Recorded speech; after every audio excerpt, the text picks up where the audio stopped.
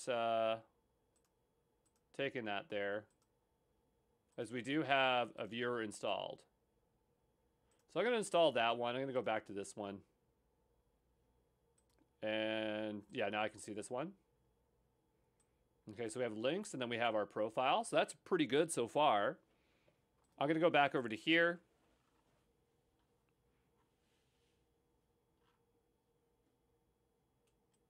And yeah, so we have our database stuff here. We'll go back to our main.go. And so that's going to give us some data. And so this should be able to serve that up. Now, the only thing that I'm wondering is, like, we drop this code in here. Is that going to work that way? Should we open it up every time we do a request? It probably won't matter in our smaller scope of our project here. But let's see if this code works. It is a little bit more complex. So I'm going to go down here to our other one where we're running the app. I'm going to try to start it again and see what happens. Undefined SQLite. To be fair, we did not update the app to take Go into account. So let's go up here. And we have this here. There was something called Go Imports before that was trying to install. Let's go find that, Go Imports.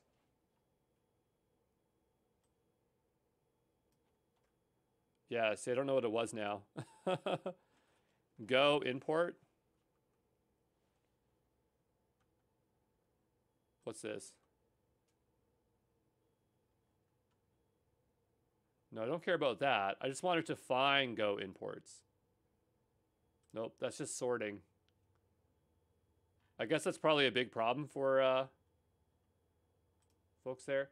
What commands? What command do you to run to install the Go libraries for SQLite 3? Hopefully it understands in the context of what we're talking about. So is that the same library that we're using? I'm not sure. Let's go back and take a look here. Actually, we don't have anything imported for SQL right now.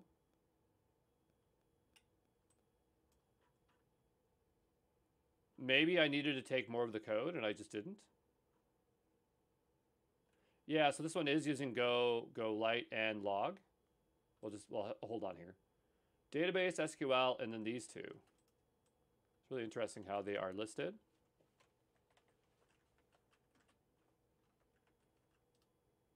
Well, that's for that part.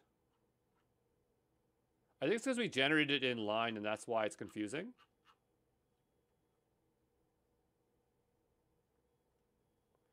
Anyway, I'm going to go ahead and paste this in here as such. So maybe SQL is like the generic thing, and then we're using Go SQLite 3 as our adapter. Remember the other one we used GORM? So maybe there could be some similarities there. I don't like this whole incompatible thing, but we will see what happens. It's like plus incompatible, but we'll see. All right, so supposedly it's installed, and let's go ahead and run this and see if it works. Undefined SQL on line 29, right here. Okay, but we have SQL up here. What am I missing? There's a bunch of other stuff here, like tidy and stuff like that. I don't care about that.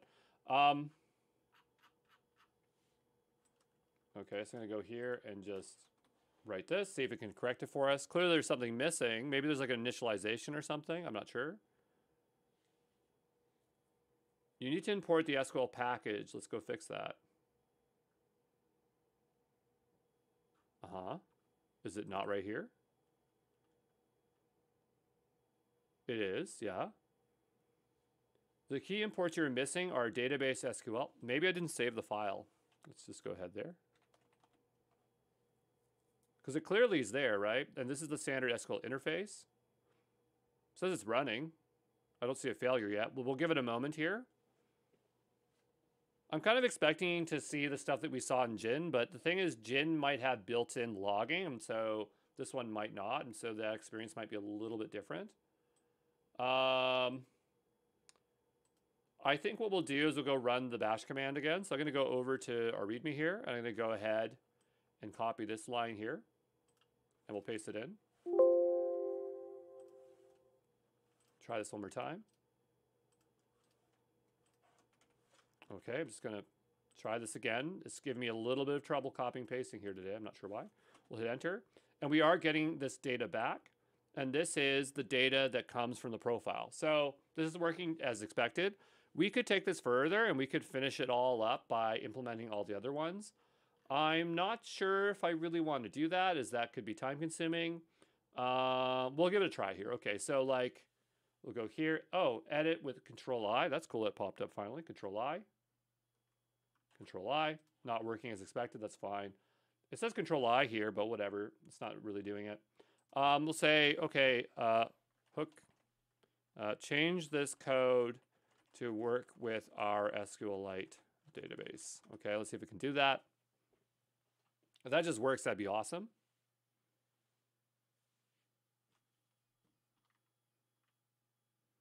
Looks fine to me. Okay, I'm gonna also just do this one.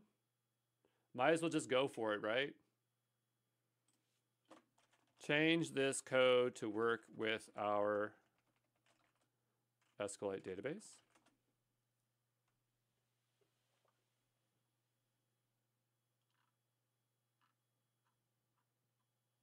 Again, looks okay to me at a glance. This is the only one we didn't do was update profile. That one's a little bit more involved. Let's just do it. Let's go for it. Change this code to work with our SQLite database.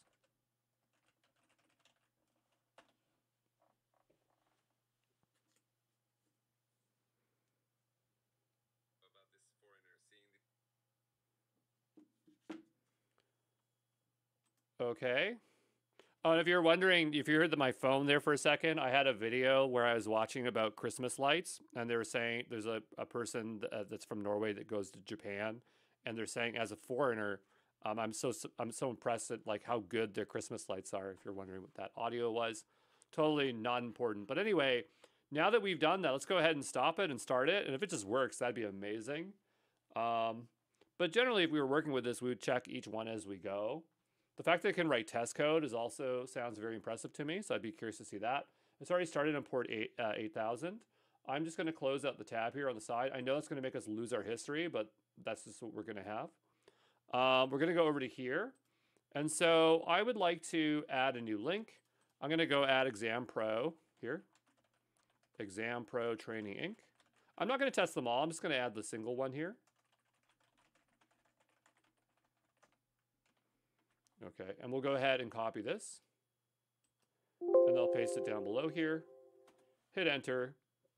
And now we'll go get our profile. And I want to see if that appears in there now. Do we have Exam Pro in there? Do we see it? I don't think we do.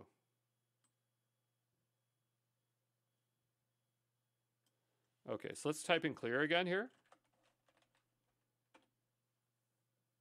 I don't see it. Let's go over to our database file here. Yeah, I don't see it inserted here. So clearly, oh, you know what? I don't think the file's saved. Let's just stop that. I don't think that it's saved. I don't know why, but I'm failing to do the most basic thing, which is to save the file. So we do have a problem, which is result on line 101. So we'll go to 101 here. And it's saying result declared not used. Fair enough. It doesn't appear to be used. That is correct. And so we'll go here, fix. I like how I didn't get to tell it what the problem was. How does it know what it's fixing?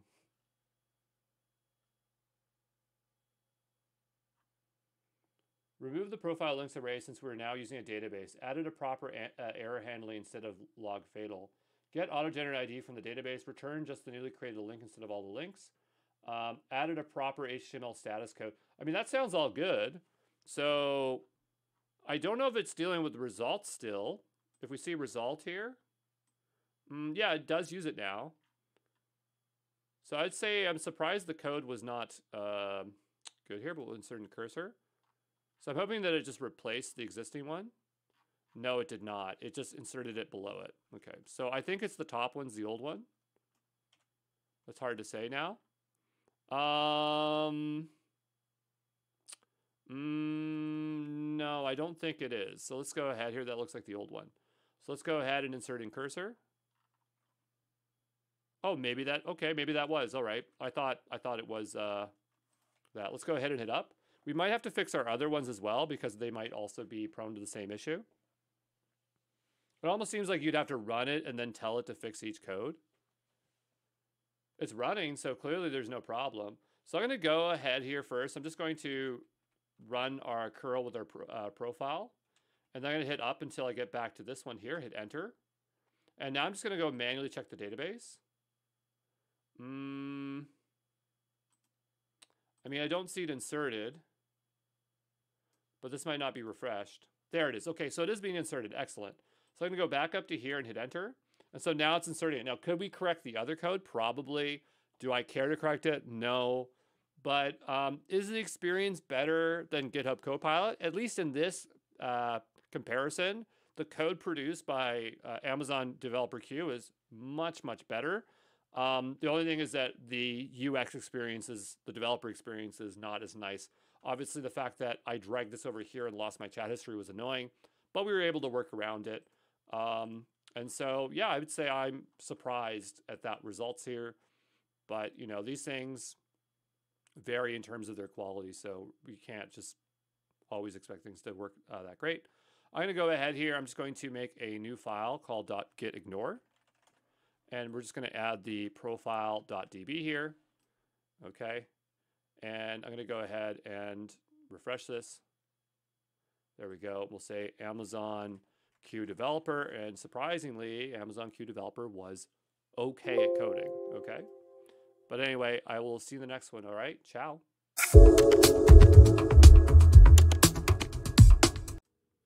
All right. So in this video, I wanted to see if we can give Gemini Code Assist a go. So this is kind of the competitor to GitHub Copilot, Amazon Developer Q or Q Developer. I would expect that this one here would work better in Go because Go came from Google, I'm pretty certain. So who invented Go? Golang? And I could have swore that Google has something to do with it. Maybe they don't. Maybe it's just because it's called Go, I think that. Oh, it was designed at Google. There you go. Okay, so I'm not wrong here. Let's go ahead and see if we can try it.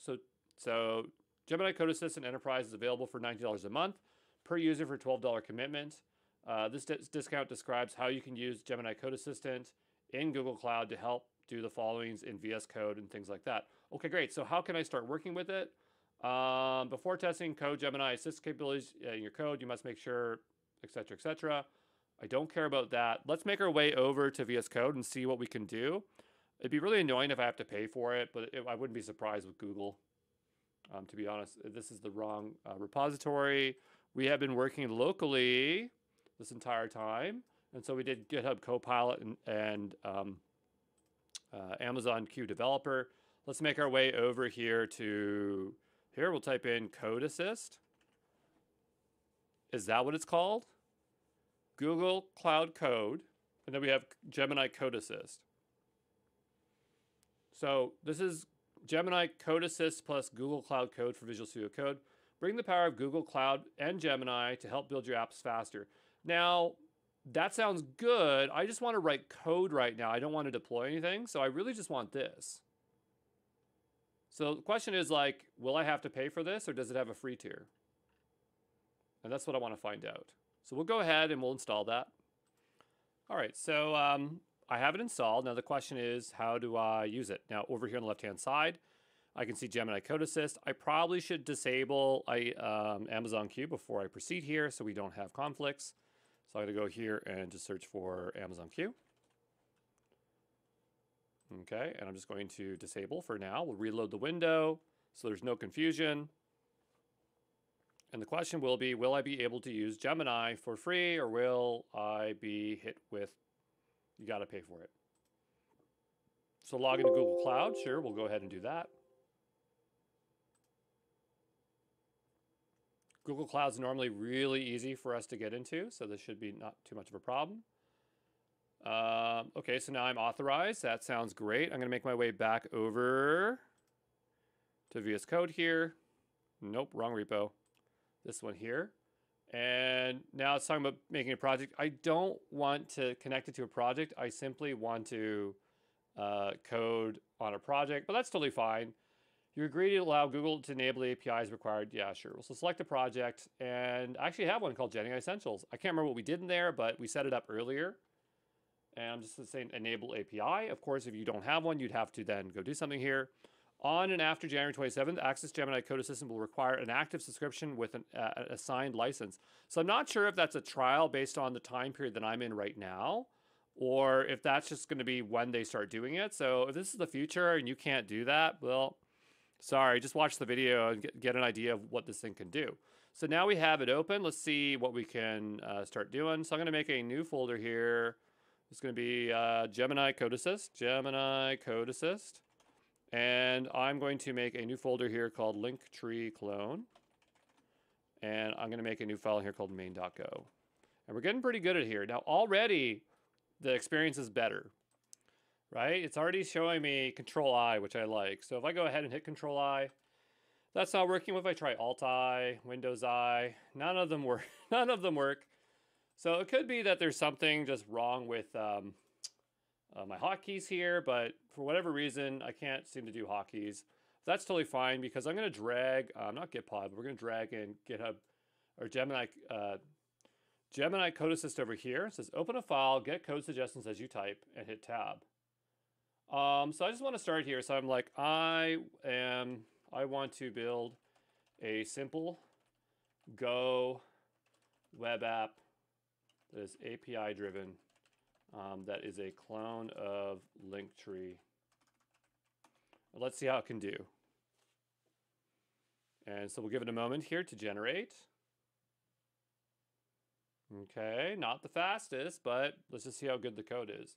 We are also using the, I guess, trial version. So maybe, yeah, it says, yeah, maybe it'll be different here. So we have a bunch of output, which is fine. Okay, where's the code? This is the Go implementation that you'll use. Okay, where's the code?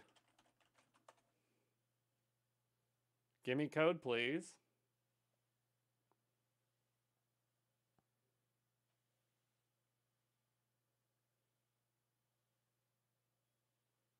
I definitely used the Control I if the Control I worked. Maybe it's Control Shift I. Nope, still doesn't work.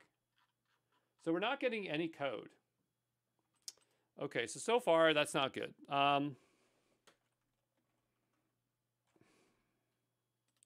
Okay, I'm going to open up the command palette. We'll try assist here. And this is Control Enter. Let's try Control Enter. What do we get there? Nope. Oh, I was so excited for this to work well. Code Assist. Generate code.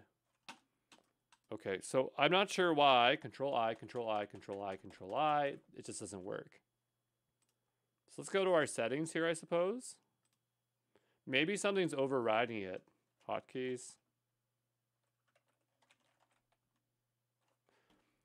Okay, why is my Control I in VS Code not working? Because maybe something's like overriding it. Toggle keyboard shortcuts troubleshooting. Okay, so I'm going to go over to here. Developer. Nope. Try this again.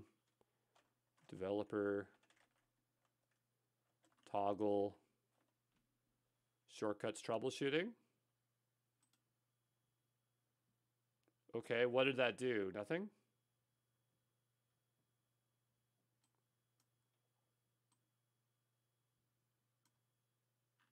I'm not sure what that was supposed to do, but that's what the internet told me to do, so that wasn't very helpful.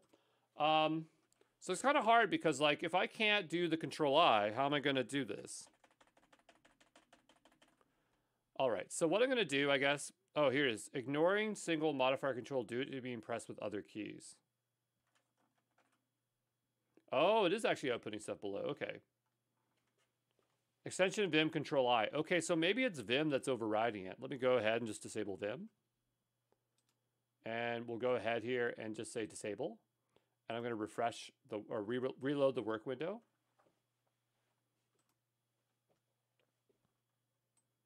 I mean, it's unfortunate that if I can't use Vim with it. I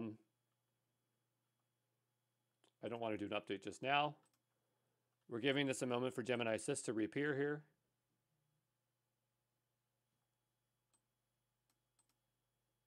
Open a file, get code suggestions as you type. Okay. So we'll do control I here now. Okay, so now we got something. So do I want to generate code? Absolutely. I want to generate out code. So build a simple Golang web app that is API driven, which is a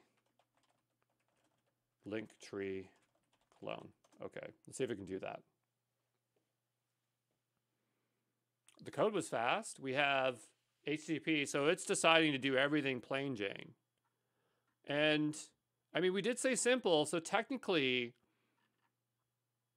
it's correct, right? It did the most simplest thing it can do. It didn't use Gin. It didn't use Gorilla. I liked the Gorilla code, but it was doing exactly what we told it to do. So, I mean, that's good. Okay, so I'm going to go over here. Like, how do I have my app code, but how do I run it? Okay, so that's what I'm going to ask it to do. Like, it's using all built-in libraries, which is really impressive as well. I'm not sure why this is so slow. The code here was instant, but this is incredibly slow. Oh, you can click that to get that to that as well. Okay.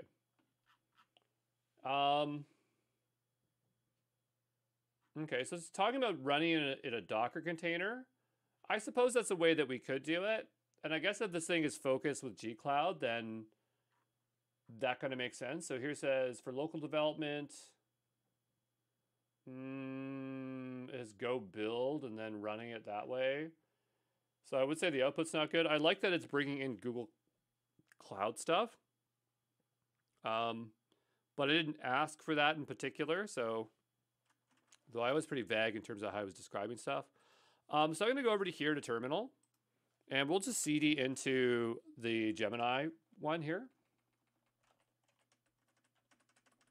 I'll get cd back here. And so this is going to be, well, we have main.go, but we don't have our other files, but we don't really need any other modules. So I don't think that matters. What was the line that we have to run? It's like go main go or something. Go run. Yeah, maybe it's like go run main.go. Well, we have to cd into Linktree first. So we'll say go run main.go. And so that should start up the app. And it did start it. It was super fast because it's using all built-in libraries. We have a 404, which is totally fine. It depends on where this is started. So if we scroll on down here, we have /links and /links add. So we go here. We'll just say links. And we get null back because there's no data, right? If we go up to here, we don't even have any kind of data being inserted, which is fine. I'm going to go here and just say generate. So we'll say generate, and I'll just say the app should use SQLite 3. Okay, so hopefully that's enough. So now it's bringing in the Go SQLite and now the database SQL, which is fine. It has the initialization function to initialize it. I don't really want it to initialize in here, but I suppose that's fine. Add link handler. Yeah, I don't really want that code in here. So I don't think I'd take that code. I'm going to decline that. I don't like that. So I'm going to try this again. Say, I want to use SQLite 3 to read the data from the database for links and adding links. I don't want to initialize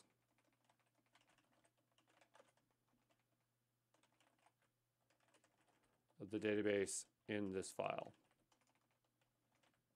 Okay. Now, the only thing I don't like is that this is very specific to a single file, and where the other ones, they seem to be a bit more intelligent. We have that Go imports again. I can install it this time because if it can bring in the imports manually, I would love that. But it complained here, so that's no good. Okay, so I'll just accept this. Do I like this? I don't know. We have a double imports here. Normally there'd just be one, so that's not, oh, I don't have Vim. I had to turn Vim off to use this thing. But to be fair, I would have had to turn it off on the other ones. I just didn't have the thing. So here it says create table if it does not exist. I told it not to do that. I told it not to do that, and it still did that anyway. But it does have the select from URL links. The code looks okay. I'm not sure why we're getting problems over here. Okay.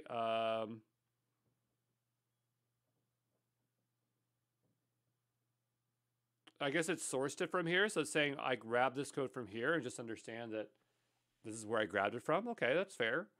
I've never seen one do that. So that's interesting if you're concerned about where it's getting code from. Okay, so that looks fine. The only thing is that we don't have a database. So I'm going to go and ask, like, can I get a command that will create and seed the links DB data? Can it be a bash command? Okay, let's see what we get here.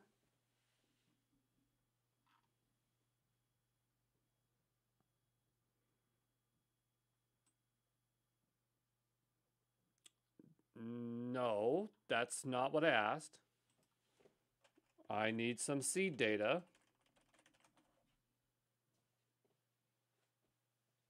So the thing is, like, this thing might be more optimized for Google Cloud as opposed to writing out code, which we're not really doing right now. So it may not be fair of an example here. But we do get a file here. So I'm going to go ahead and just call this links.sql. And I'm just going to, well, that's kind of interesting. Okay, insert that there. And then we'll do this.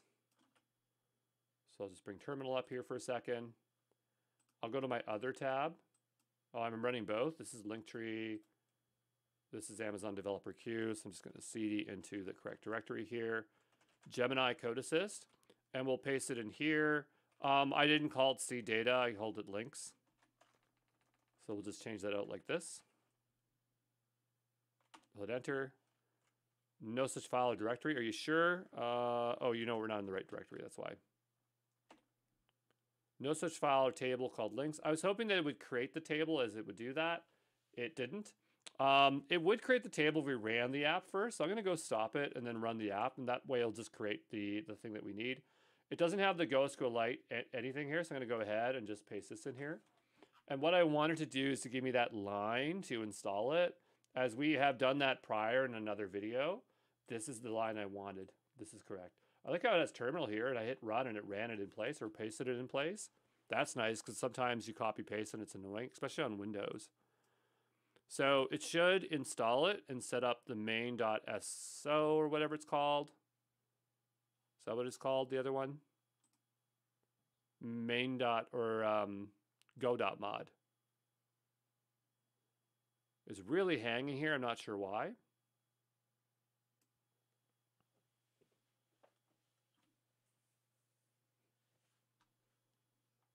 Because before we initialized, right? So I think the reason it's hanging is that it needs to initialize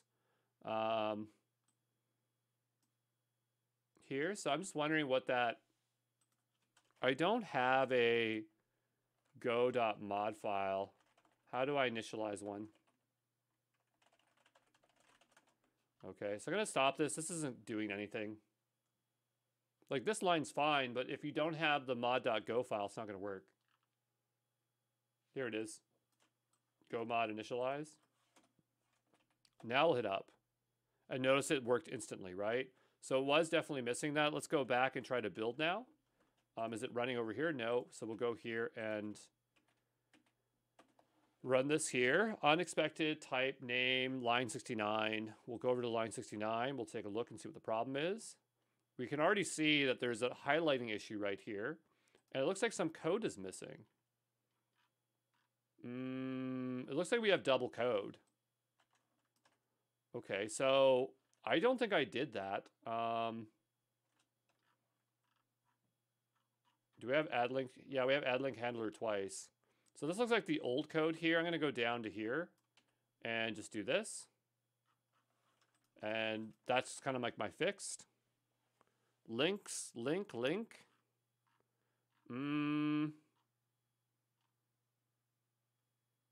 Maybe I deleted out some of the code that's necessary. We have add get link handler. Do we need... I mean, we need this, right? Okay, I just undid and I don't have that double code anymore. Okay, I'll just hit up. Is redeclared in this block. Okay, so that's being declared twice. Add link handler and then add link handler. This is the one I don't think I wanted. No, that's get links handler. And then there's another one right here. So these ones look a lot smaller. So I'm going to take those ones out. What a mess. We'll try this again. Port 8080. Sure, we'll open the browser, which we have over here. Let's try links. The reason I'm doing this is so that it creates the table. It never created the table. So could I get this working? Absolutely. Do I want to get this working? No. This is kind of a frustrating experience. At this time, I would probably not recommend, at least for coding wise. Google's or Gemini's Code Assist, it could be really good at generating out Google Cloud code infrastructure. That's not what we're testing it for here. So I might be misrepresenting it here because it's not necessarily performant on coding tasks, but this is a bit of a headache to get working and I don't even want to try it any further. So we'll just say Gemini Code Assist and we'll call that good enough for now. And if nobody likes what I did there, well, whatever. I'm doing the best I can here. I don't want to waste too much time on this if we can't get it working in a state that we want. But there you go.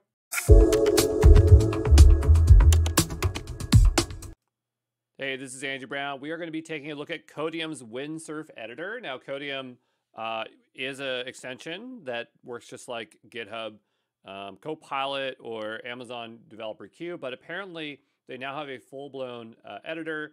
You can also do the Codium extension, but I'd rather go for Windsurf here today. And let's go download and give it a go and see if we can build our little Golang app in their interface and get an idea of how the experience is different. I guess Codium is now kind of moving into the space of what Cursor does. I really like the idea of how Codium has built their infrastructure. They have a really good video online on how they implemented that. But let's go ahead and get this installed. And once that's installed, we'll launch it up here and see what the experience is like. Okay, there's a lot of coding tools out here, but you know, we'll go through as many as we can here without overdoing it here. Open add to this stuff. No, I'm going to leave those alone. We'll go ahead and hit next. We'll be back here in just a moment as it's installing.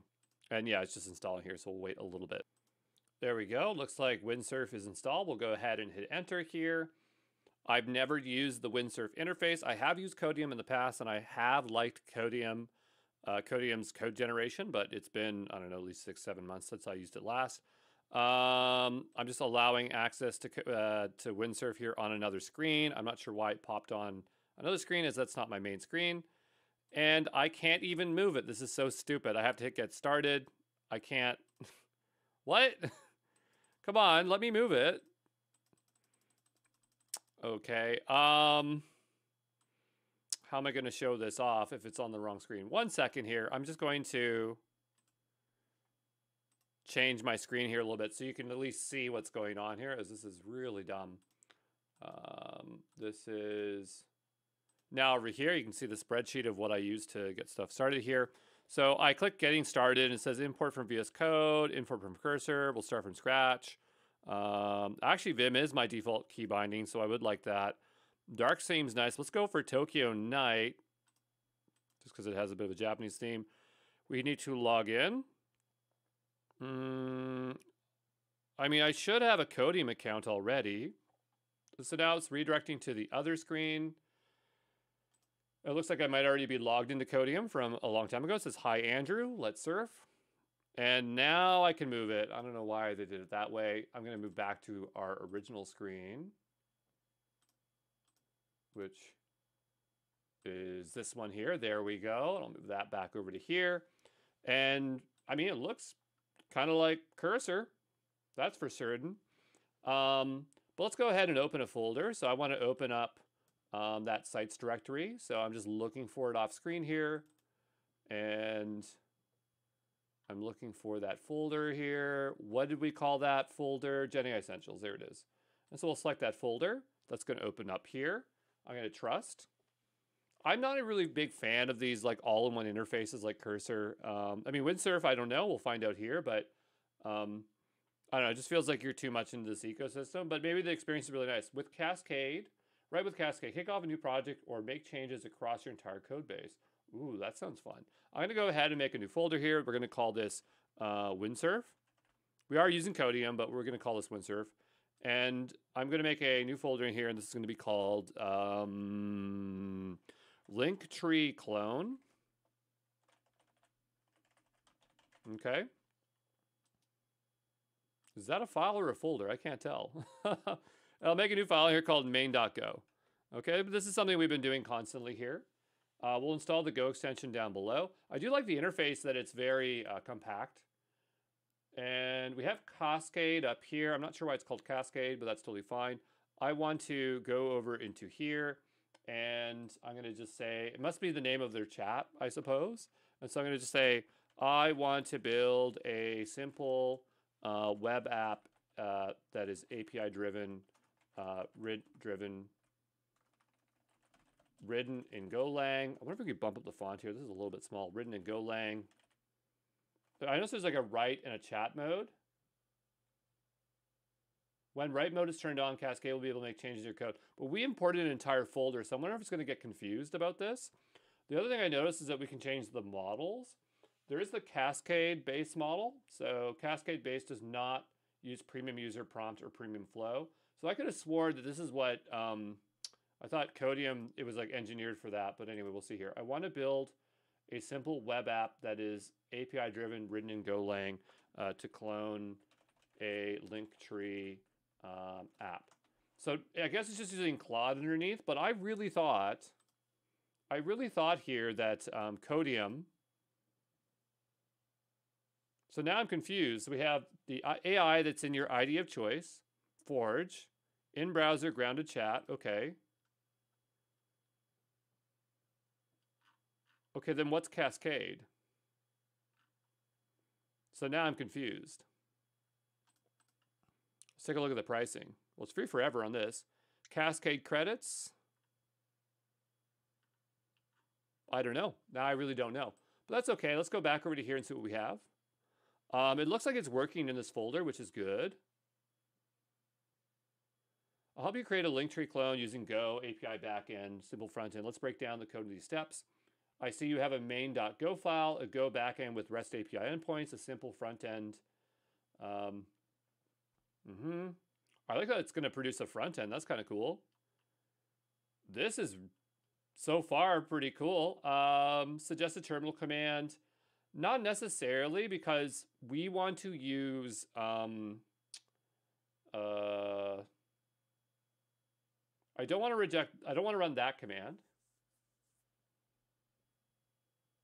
We'll just accept all.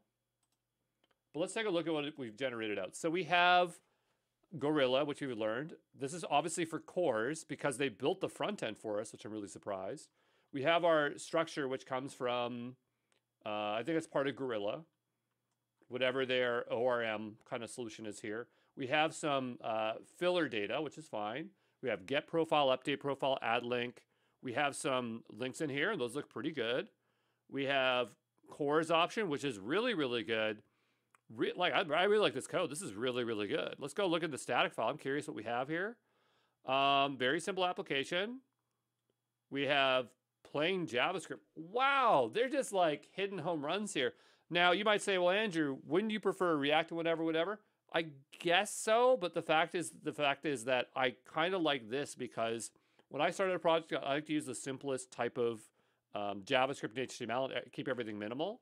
So I would say like this is a really good balance of like using a higher level abstraction, but also keeping the code minimal.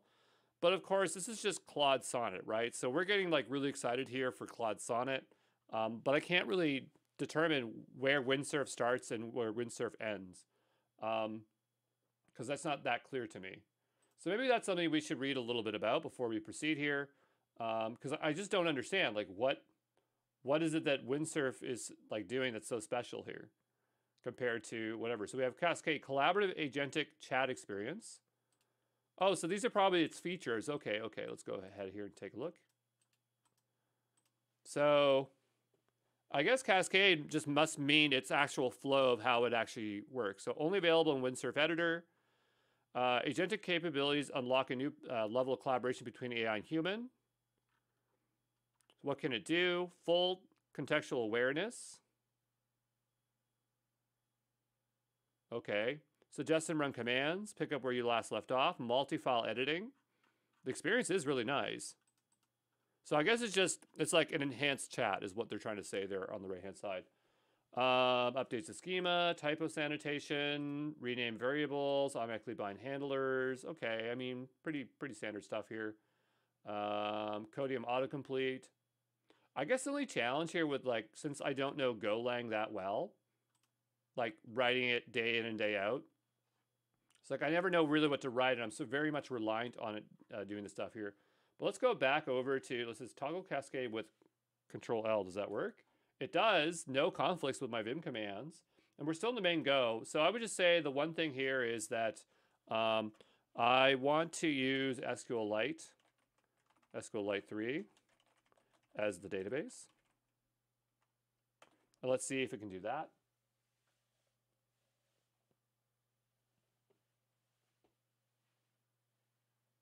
Now, I can't remember what else it said that it had here besides Claude. GPT-4o, okay, so that'd be cool. I mean, these are the two main ones I basically use.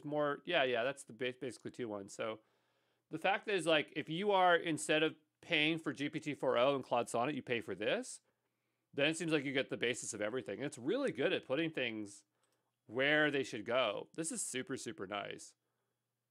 Yeah, so over here I'm in my plan, and I can actually see my credit use. Okay, so user prompt credits. Using a premium model in Cascade costs 1 prompt credit per use.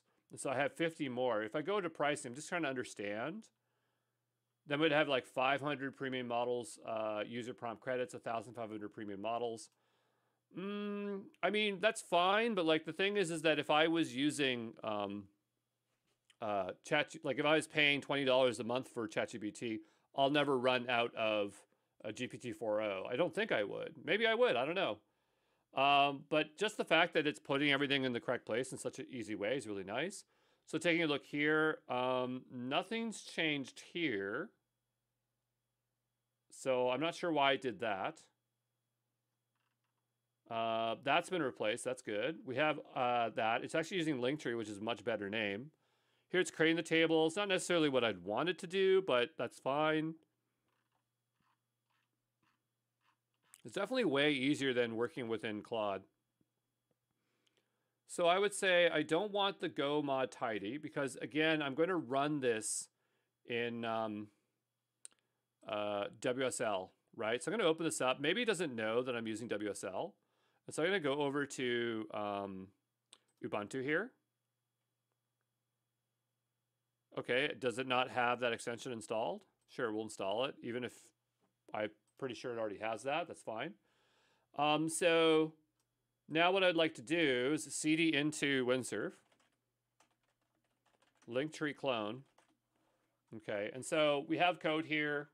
The only thing I would say that we don't have is, well, actually, no, it does set up the tables initially. Okay, I'm just gonna say, can you, in the README file, can you create a README with a bash command to seed the database? Okay, hopefully it creates and seeds the database. I'm very curious what it'd be like if I switched it over to ChatGPT, like GPT-4o, but Anthropic Claude is working pretty well. I also kind of wonder, like, this is obviously not the agent, it's API endpoint, so maybe they're doing some kind of other magic underneath. So we'll go over to our readme.md, and it's okay, but it keeps thinking that we're using Windows, and we're not using Windows. So I want to go over to here. So this is Go SQLite 3. Yeah, that's fine. Why does it keep suggesting tidy?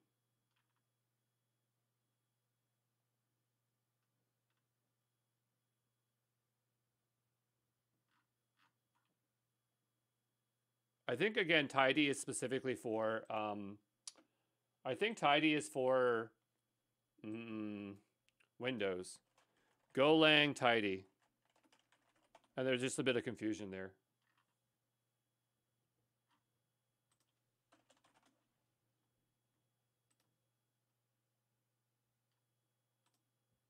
No, that's for tidying. Oh, maybe that's what that actually is. It's the tidy mod. Attempt to proceed to this, so tidy matches the source code in the module. It adds missing module requirements necessary to build the current module package and dependencies. Oh, okay. That actually doesn't seem like a bad idea. Let's go ahead and run that. It's saying mod not found cannot be installed, can be installed with this. Okay, maybe we would have to install that mod another way here. Now let's install the required Go dependencies and run the server. And so here it's saying to do go mod tidy. Okay. Go mod tidy.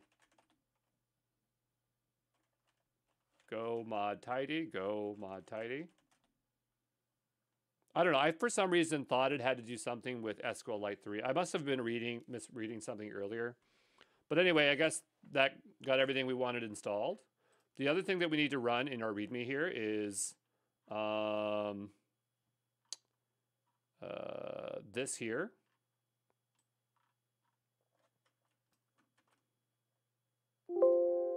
I'll paste that in down below, enter. And so now we have our Linktree DB here. We can go get our extension, which would be our SQLite viewer. And we'll go with this one, as this one kind of works good enough. If you find a better one, definitely tell me. It's not my favorite, but it works. And so we'll go over to here to Linktree. I just want to make sure data is there. So we have links and a profile. That's really good. We're going to go back over to here. And if we want to start, it would just be go main run, go.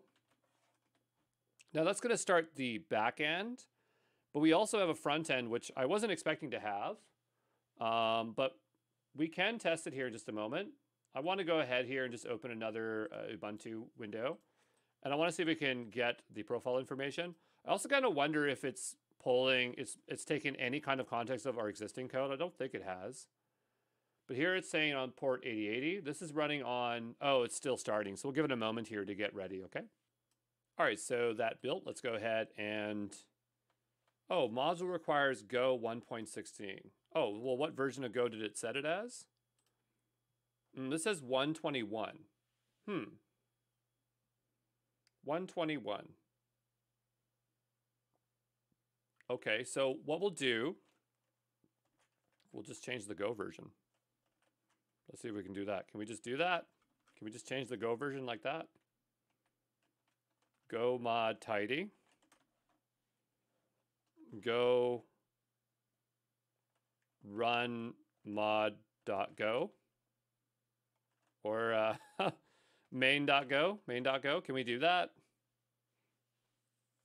I mean, it just says like, hey, I want this very specific version, but one thing I would like to check here is what other versions were we running before? So if we go into any of them, like Gemini, not Gemini, the Amazon, sorry, Gemini was just not good whatsoever. This one's saying 113. I put 116 as the minimal here. I'm wondering also if we go to GitHub Copilot where we had moderate success. This is 118. So there's some variations here, but it seems like if we pick one of these versions, then we'll be in good shape. So 116 was the minimum that it wanted to be. I'm assuming it's building, unless I need to delete the GoSum file. Yeah, like it's not doing anything. So what I'm going to do here is I'm going to delete out the GoSum file. I don't even know how I know what I'm doing, but I do. And so we'll do go tidy, go,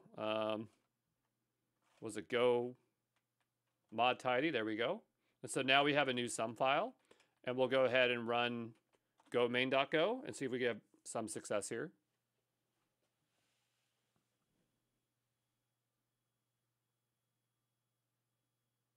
One other thing I kind of wonder is like, can we see what version of Go we're running? Go version, is that something we can do here?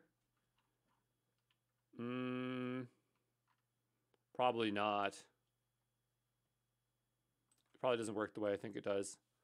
But anyway, we're just going to wait here a little bit and see what happens. I still don't know why it's not working. I've been waiting here. So what I'm going to do, this is a bit of a cheat, but I'm going to go to another one, what we know that works, like this one here. Not that one, but maybe the Amazon Q Developer one. As this one here, oh no, it actually worked. Never mind. It's saying module requires 1.16 for SQL. So the issue is specifically with SQL. So I want to go back over to our Go mod here. And it doesn't like this version of SQLite.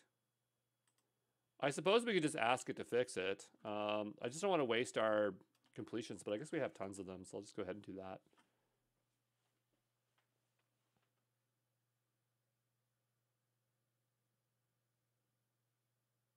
Okay, let's give it a try. We also have to accept this first, though.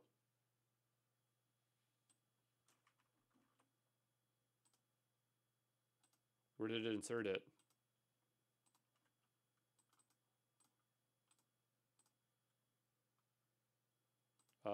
We don't want it inserted there, that's for sure. So I'm just going to clear this out here for a second.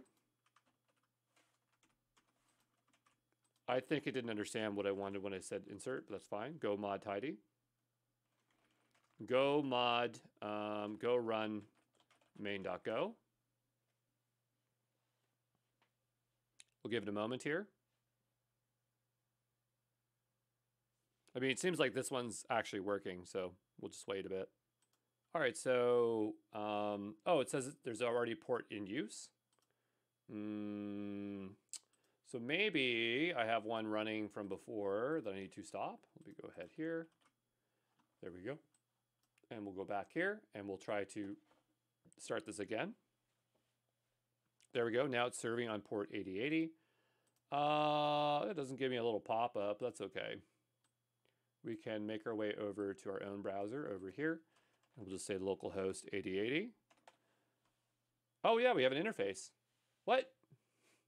How do we have an interface? Oh, you know, we didn't really review the code, but I bet it's serving up the HTML. Let me go take a look here. I would have thought, because we set it for it to be API only, but let's go take a look here. Maybe they have like a single endpoint for it. So it's mostly API driven. So main, API profile, links, path prefix, port 8080, add the link. Okay, but what's serving it up?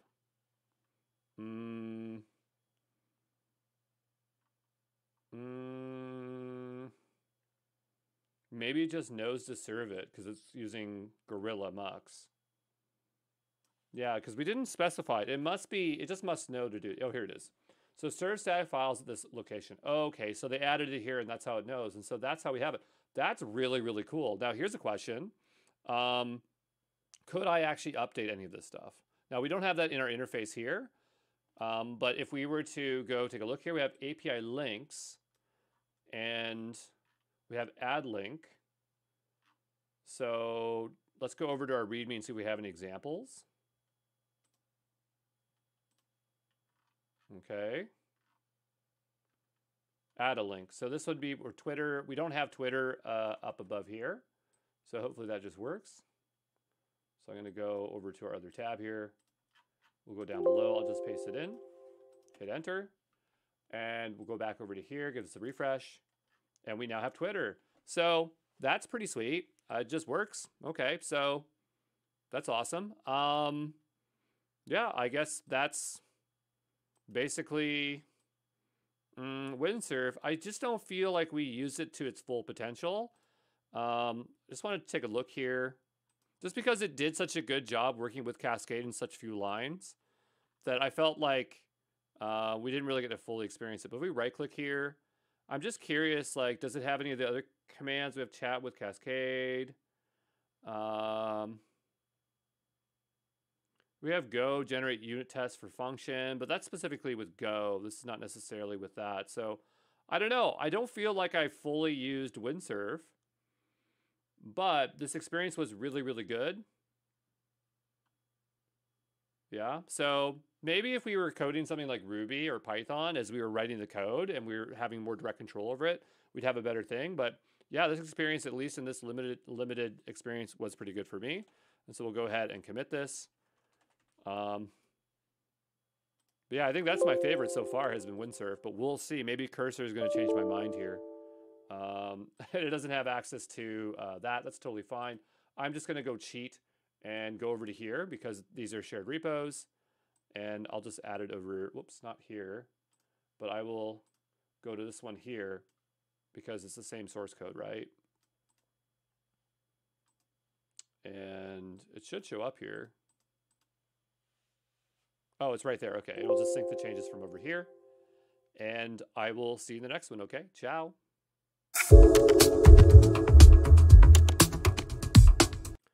All right, so in this video, I want to take a look at Cursor. So Cursor is very, very, very popular, but in my experience, I have not liked Cursor as much as other folks have.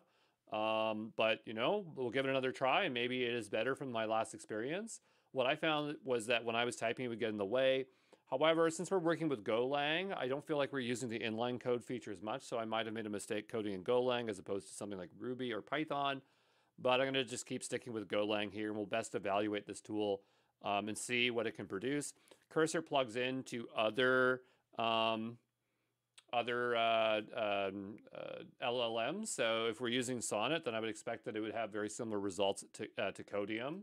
But I really did like the Codium experience, but we will see here with Cursor in just a moment. And I am just going to install the latest version. I already have Cursor installed, but I'm not sure what version I have installed. So let's make sure we have the latest set up here. And we'll get to it, okay? All right, so we have Cursor here. We'll let it, you have Windows System WSL, so it's getting the WSL plugin so it can work with it. And so, I mean, this experience looks pretty much the same. It's even opening up code that I had ran here before, but I'm going to have to open up that folder as we've been working on it. So this has been called the GenAI Essentials. If I can find it here, here it is. So we'll go ahead and select this folder. Okay. And as per usual, we're going to continue on doing what we've been doing. So this is going to be Cursor AI, and I'm going to go ahead and make a new folder here. We'll call this the Linktree clone, and then within that we'll have our main.go. Now I remember when I first used this, they took me through a whole tutorial to tell me all the commands. I don't remember what the commands are, so I'm just going to stumble my way through here. We'll ignore that. That seems like it happened to the other one as well. We'll open up our terminal, make sure we're over in WSL so we're not confused. So close that out there. And so the question is, how do we bring up our stuff here? That's remote controller. I'm trying to figure out how do we bring over the chat. So we'll go down to here in the bottom left corner. Chat, cursor, and they're right away not making it easy. If you don't have the tutorial from the beginning, then you wouldn't remember how to do it. But somewhere in here,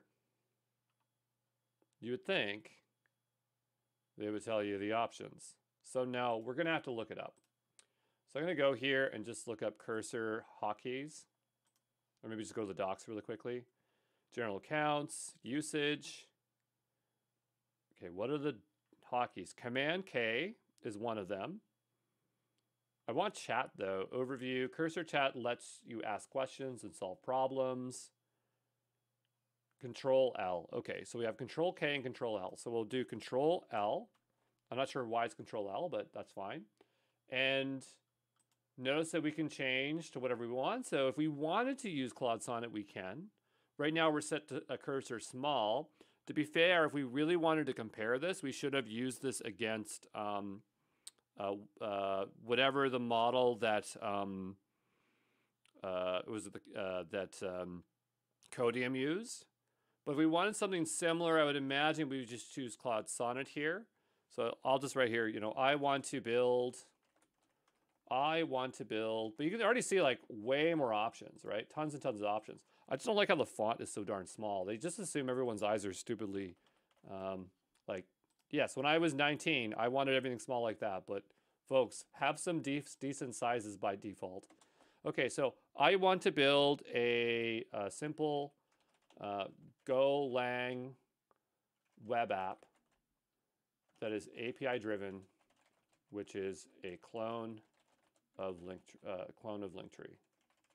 Okay, so we'll go ahead and do that. Let's see it go off and do some cool things. We'll zoom out a little bit here. I'm trying to zoom out while this is going here.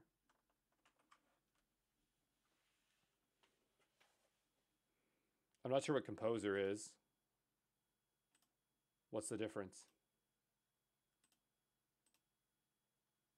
And while that's going, let's go take a look at what Composer could be. Does it say anywhere here? Composer? Here it is. Composer is your AI coding assistant that lives in your editor. It helps explore code while write new features and new comparisons. So this might be something that is more comparable to what's Windsurf's, whatever they called their thing, Cascade was. So this is fine, but I'm going to go and I'm going to take this and I'm going to actually try this again. Because I want to give Cursor its best chance to impress me here. We're going to go over to Composer and we'll, nope, that's not what I wanted. We'll go back all the way up to here. And come on, copy. There we go. And we're going to stick with Claude Sonnet here, and let's go ahead and submit again. There's also different kinds of agents, normal. Oh, agentic. Okay, so I'm not sure what the difference is. We'll do agentic. So now I'm hoping that this will do something similar to Cascade, right?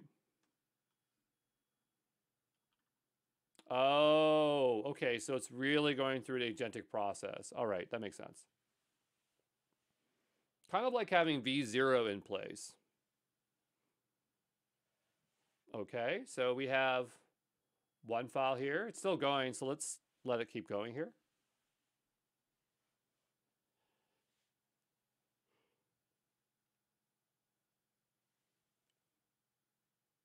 Okay, so this is more close to akin with what we're looking for. I'll just accept that. It's bringing Gorilla Mux as well. It has kind of similar. This is active. Link store. Don't like the name, but that's fine. Responds with header. It's okay, I suppose. Is this actually, it looks more database driven, that's for sure. It's not like staging any pretend data. We have more API endpoints. So maybe some of this agentic stuff kind of helps. We're going to go over here and just say, okay, I want to use SQLite 3.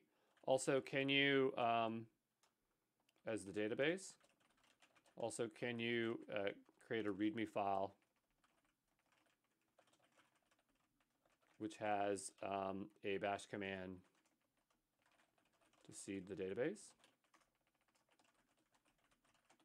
So we'll go ahead and give it that. One thing I kind of wonder while we're doing this, if I right click here, no, I was hoping, like, I really like that context menu when you right click and you can choose options that the other editors have. So it's like hard. It's like there's things I like in Amazon Developer Queue or Amazon Queue Developer, but I also just like that this is happening and is working correctly. But last time I used Cursor, it didn't have this composer mode, and it kind of dumped things in places that I didn't want. It was very frustrating. I think it was like the live coding that was really annoying for me. So here we can go ahead and review it quickly. SQL, database SQL, initdb looks fine. Okay, that looks fine. Sure, we'll accept the changes.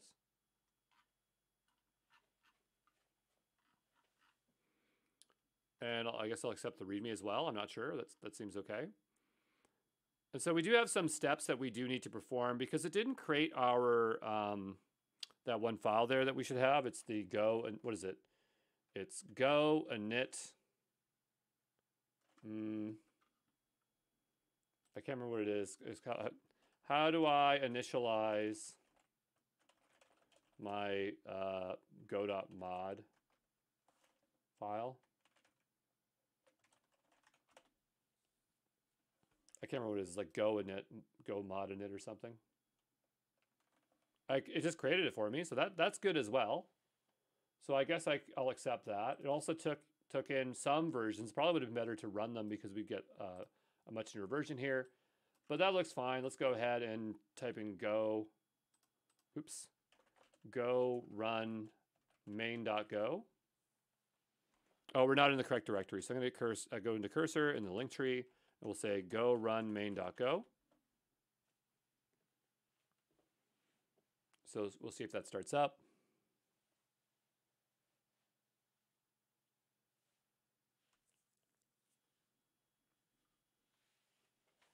And we'll give it a second here. Be back in just a moment. All right, so it says module requires Go 1.16. This is an issue we've seen before. Let's just have it corrected or have it corrected for us here. We'll go ahead and do this. And oh my goodness, I hate when my keyboard does that. Sometimes my keys just stick. And I'm not sure what it's doing now. I just told it to accept what it already had here. Okay, just cancel this. I don't want that. Let's go ahead and I'll just tell it this here. I already accepted the file, so I'm not sure. This is where, again, I don't like Cursor's interface. Like it's taking these commands here. Let me just undo here, undo. All I wanted to do was copy this part and then paste it in. Let's just hit reject. I'm hoping that didn't undo those files. Okay. Problem with Go.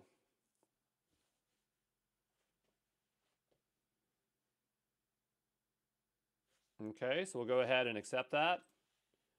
It just changed the version. I'm not sure if it changed the SQLite version as well, but I guess we'll find out. Is it still generating? Okay, accept. And I guess it's like running stuff for me. Okay, great. Can I now do the stuff that I want to do? There we go. And let's see if it builds this time. If that's the issue, then it's going to be the Go SQLite version that we'll have to tweak. We will give this a moment to do whatever it needs to do. All right, so that didn't exactly fix our problem. I'm going to, I guess, try again. Same problem. Okay, now we're just wasting our credits here trying to figure this out. But now it's tried to change the version, okay? So I'm not sure if it's just gone down a version. That's going to help, but we'll see here. I'm just waiting here to see if there's anything else I have to do. Maybe go mod tidy is something we should do. Go mod tidy. Go mod main go. Go run main go, sorry. And so we are getting into better shape here. However, I'm running something on port 8080. It's probably from Codium. There we go. So I'll just close out Codium, or Windsurf, we should say Windsurf. And we'll go back and hit up. And now we will attempt to run this again. This is now 8080. And I'm going to go over to here. And we'll take a look here, 8080. It'd be fun to have a little front end, just because this isn't Cursor, and I want to compare it even closer to Windsurf, because like, can you create a front end for this app? I think that'd just be nice to have it.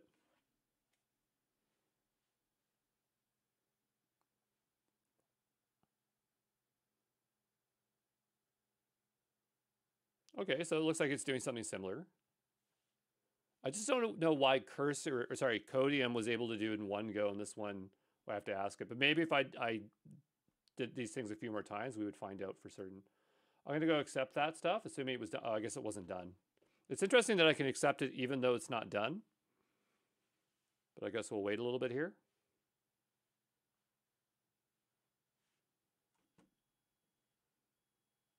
As you can probably tell, I'm not a fan of Cursor. Like, it's fine. It's like, it's doing what it's supposed to be doing, but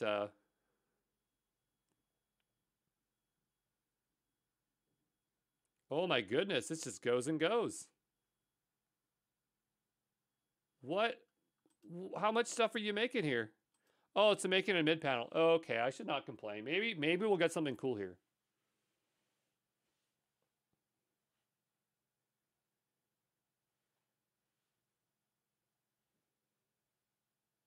Still going. This one's a hard worker.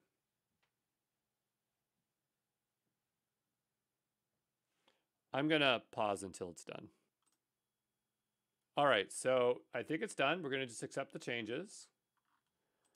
And so now we have a front end. I'm going to stop the app. I'm going to start it again. Hopefully it still works, though we didn't really test it in its full capacity here. I'm also going to seed it with data, assuming it gave us a seed example. I think I asked it to do that for us here. Yep, so we have an example here. So I'm going to go ahead and copy this. And we'll paste that in here. We'll hit enter. No such table links. Because I was hoping you'd make the table. Maybe this thing, maybe in the code it makes the table for us. We actually do have a table. It's right here. You know what the problem is? It's me. I'm in the wrong place. Okay, when we first started that app, it probably created the table and seeded it there. So go ahead and hit enter. So now that data should be in there. I'm not going to check. I'm going to assume that that worked. And I'm going to save all files. It looks like some files... No, maybe they are saved. I thought maybe there's some here that aren't saved because of these circles, but I just might be not sure what I'm looking at here. Okay, so now let's go take a look at the app and see if it works. That looks really good. Okay, that's actually pretty good. Let's go to the mid panel, see what we can do. So we'll say Exam Pro Training Inc. https://www.exampro.co. Add the link. I mean, it added the link, so that was pretty good. We go back over to here. We have our clone. So it works. It's fine. I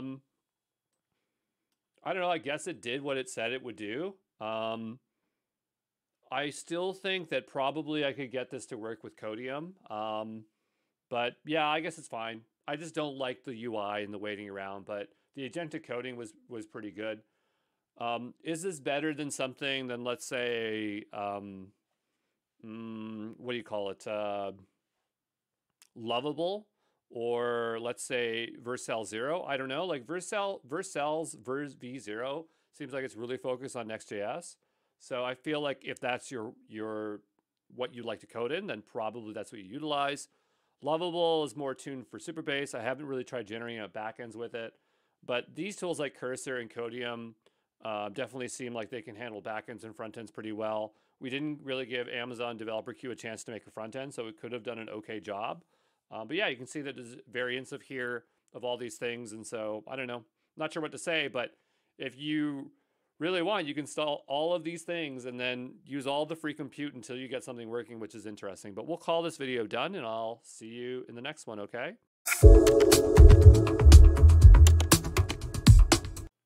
All right, let's take a look at Source Graph Cody. I didn't even know about this, but my friend Kirk on Twitter was like, hey, did you not check this out?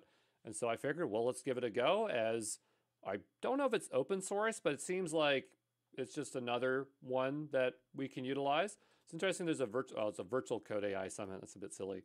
Let's go ahead and connect with Google. And let's see what this thing is all about. There's a different tool every other day here, but interested to see how we have. So here we can install it into VS Code. I mean, that's how I want to use it. Upgrade, unlimited, etc., etc. Let's go ahead and install that into VS Code. Okay, and so over here we have Cody. We're going to go ahead and install it and close this out here, as we did have Gemini. Goodbye, Gemini. You are the worst of the worst, Gemini. I'm so sorry. And so AI that uses your code base as context. Cody is an AI assistant, coding assistant that helps you understand write code faster. You can choose between GPT-4o and Claude Sonnet. Sounds a lot like the other two. Oh, look at that interface over there. That looks really exciting. So we're going to find out here pretty close. We're going to go ahead and sign in and see if we can get in here. I used Google, so I'm going to make sure I connect with Google here so that my life is super easy. We're going to go ahead and authorize the VS Code extension. We're going to go back over to VS Code. We'll hit open again. And I believe now we should be enabled.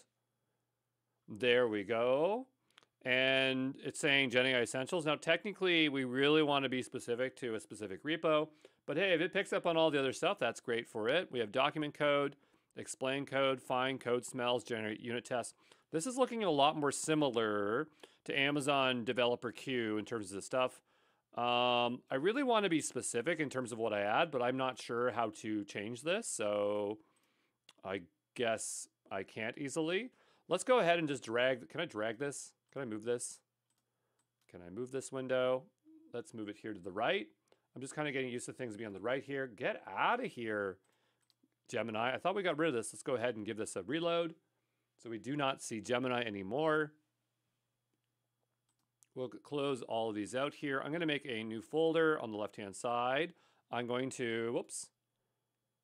I'm sorry why this is just hanging out over here in the loose. I'm going to delete that out of there. That's okay. That's okay. We'll go ahead and make a new one. This will be Cody. And I'm going to make a new folder here called, well, is that a folder or a file? New folder, link tree. I mean, if they're all using Claude Sonnet, they're all going to perform adequately the same. Main.go. Cody, what's going on here? Okay, great. So now it's in the context of main.go, which is great. I want to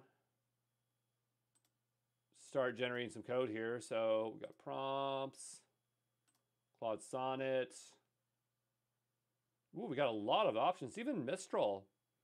I think this is the one with the most options I've seen so far. This is really nice. Obviously, Claude Sonnet is very popular, so we'll go ahead here and say, I would like to, I want to build a a link tree clone using Golang, and SQLite 3. I'm wording it a little bit different here, so. But let's let it go ahead and do that. Okay, and so we have chat here. I thought I would like insert stuff or do something there. I guess it's not agentic. At least the way I'm looking at it, I don't see any agentic stuff here. Cody commands. New chat, edit code, document code, explain code, generate test. Very similar to Amazon Q Developer. Interesting. Again, I'd like it to just insert the code at this point, just because all the other ones do. Well, let's just hit apply. Okay, we'll hit apply. Okay, so it does do it. Then we accept it again. And then we go to the next one. We'll say execute. Hopefully it's running in the correct context here. Confirm and run, yes. Now, this is not in the right place, so it didn't know to go to the right place, so we'll have to help it out here. And we'll try this again, Cody Linktree. I'm going to just switch them both over so we're not getting confused here. All right, and so we'll go ahead and try this again. I would say I like the UI here. It's pretty nice. So now it should have that file in here, does it? Let's give this a refresh. There we go. We got our Go mod. We will execute that.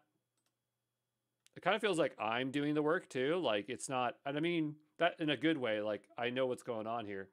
Then we have run go. I'm really surprised that's all we need. Maybe that's all we need, right? This isn't using Gorilla. Now it is making the linkstree.db, which is fine. It is creating the database, not exactly how I'd like to do it. That's totally fine. I don't really want to start it right away. I'll say, okay, can you also code a front end for me?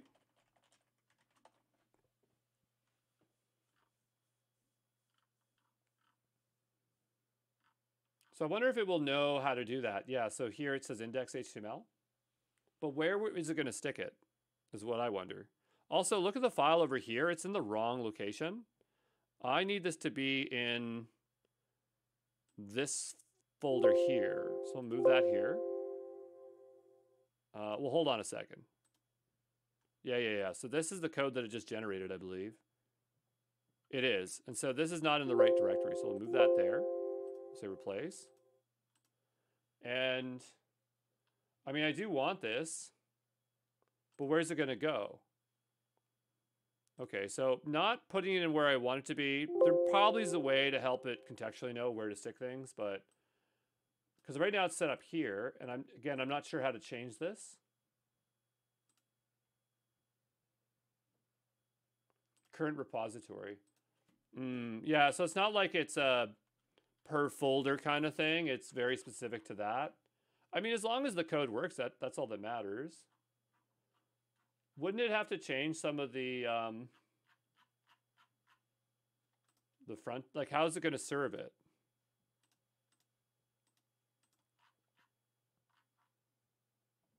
Would it know to serve that? Okay, like, how is it going to serve the static page? Oh, no, right here, it's already there. Okay, so maybe it already updated it. Okay, so we have index.html. You know, can I get a README of a bash command to seed the database? Okay. And while we're getting that, I'm going to go ahead and let's go try to start this up. So we have go run main.go. Oh, there's a we may expect a package. It's right there, is it not? We go here, package main, right?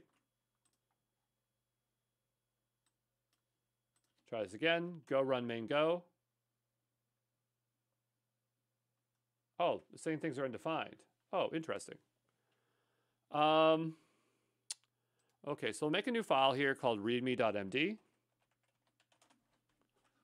And in here, we do have a bash command, so we'll go ahead and paste it here like this. I guess I did say like bash command, but I didn't say a file. I said, can I get a readme, like put it in the readme. That's not what it did. Also, this file's incomplete. Go back to this one. So go and tell it this here, like these things are missing.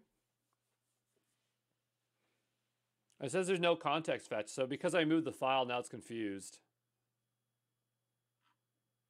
Okay, so now I just feel like I'm using Claude Sonnet, which is fine. Claude Sonnet's good, but now I have to do the work to put it in the right place.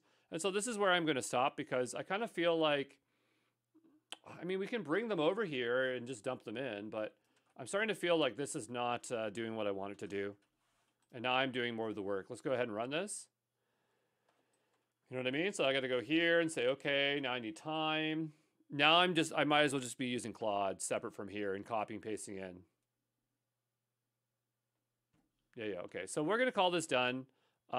I'm going to say Cody is okay, but it's not really doing what I want it to do.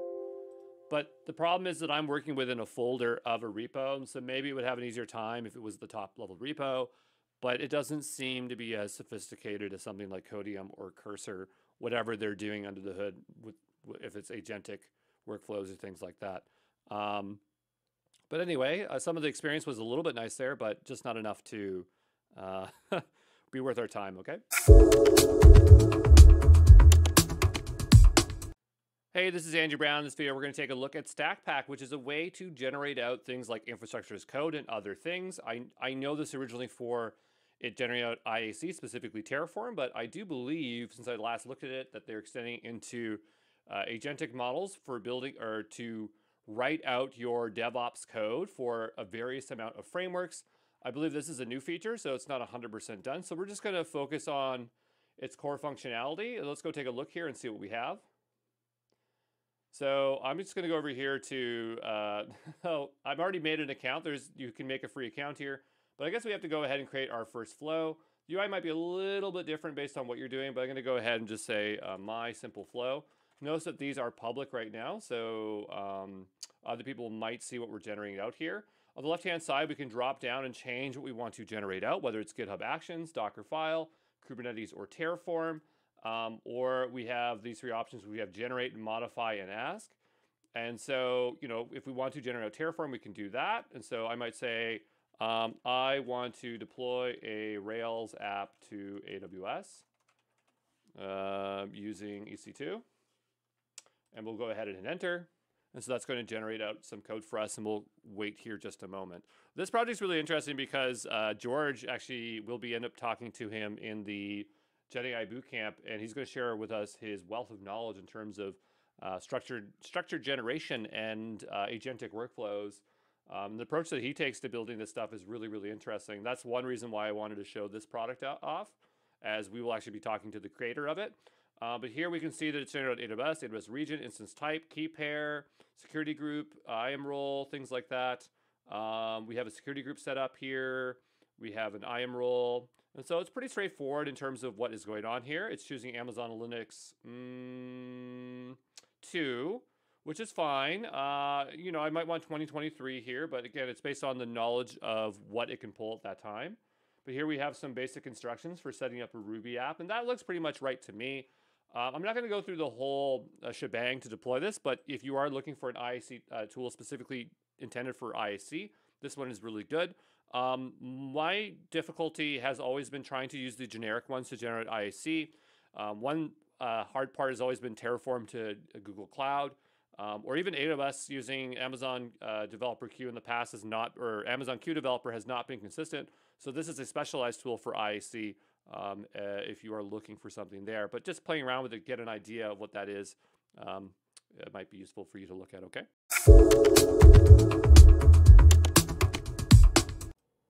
Hey, this is Andrew Brown, and we are taking a look at V0, which is a product by Vercel to rapidly build out applications. I would say that I wouldn't call it an end-to-end solution, but it's pretty darn good in terms of building things. What I want to do here is I'm just going to keep using the same example that I'm using in the app prototyping. It's like build me a clone of Linktree. I should be able to set a tiny profile and a few links. Please code me a backend. Now, I've never actually asked it to do a backend. I always usually have it for front-end code. But since this is a Vercel product, I'm hoping that it will produce whatever the framework is, Next.js. But we'll see what it produces, and hopefully I don't run out of my free tier while working through this. But we will wait and see what it produces, okay?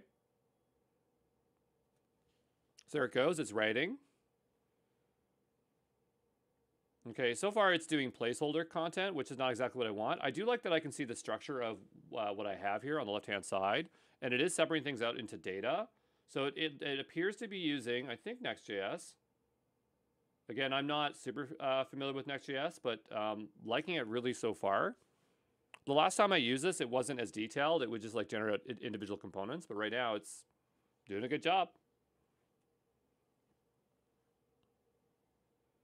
Okay, and we got another one here, profile. It looks like it's hitting API profile. That looks good.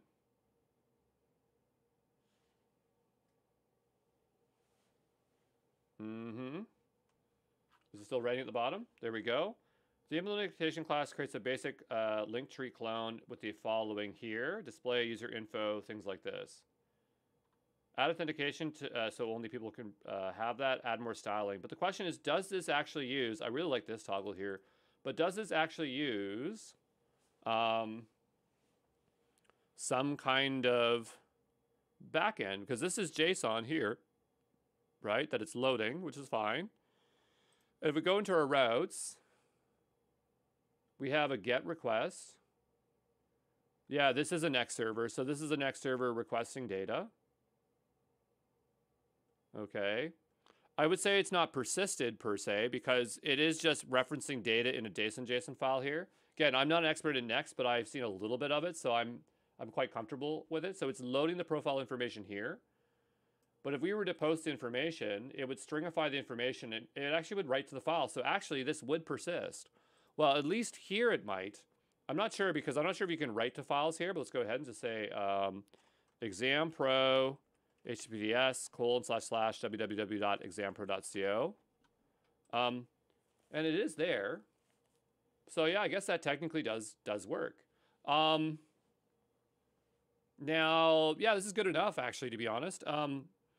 So now that we have this, what I'd like to do is get this into a GitHub repo. So let me see if I can sync this. So if we go up to here, we can add it to a code base. Run this command to add this block to your code base. That's not exactly what I want to do, but let's go over to here and take a look.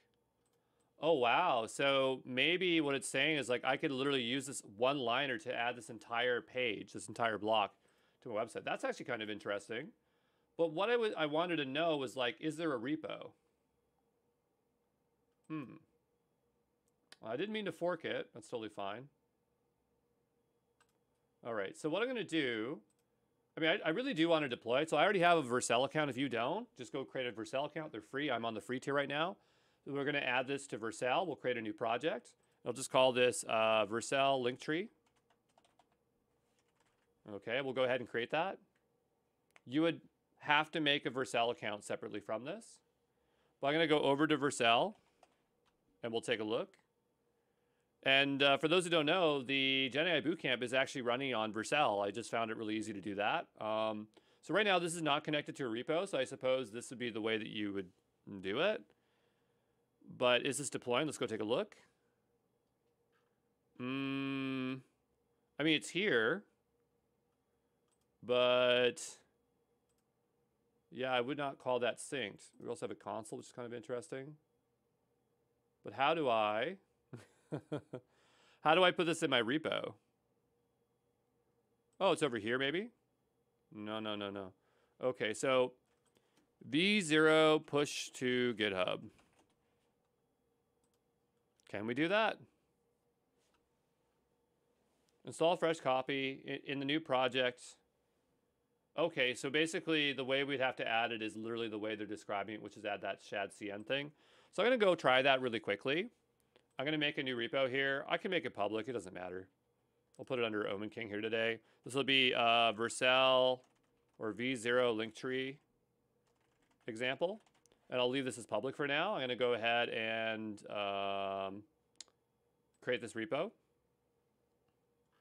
And I'm going to open this up in GitHub. I almost kind of regret not adding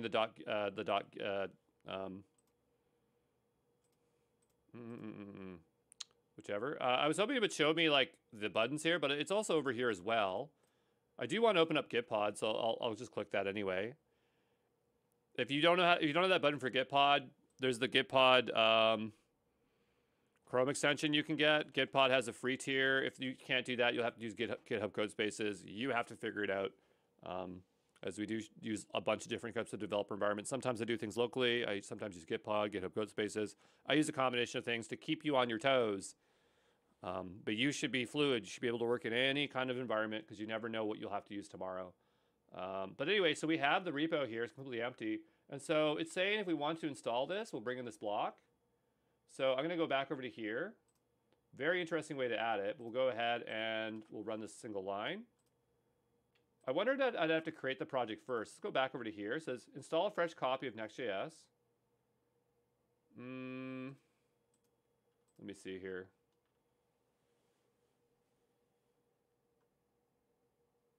Yeah, I can see you having to do this.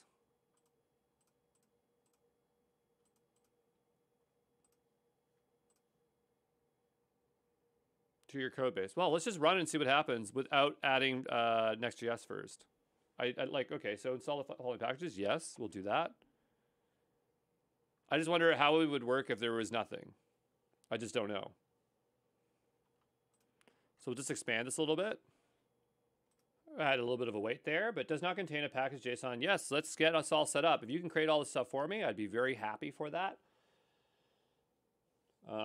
So yeah, we'll just let it configure a new Next.js project. If you're not familiar with Next.js, it is a backend framework written or created by Vercel. Obviously, very easy to deploy Vercel. It's Ruby or Rails-esque, so I feel like I can make my way around it. I think it might use Express.js underneath. I'm not 100% certain, but we will let it create. And it says it'll take a few minutes, so I'll pause so we can speed through this, okay?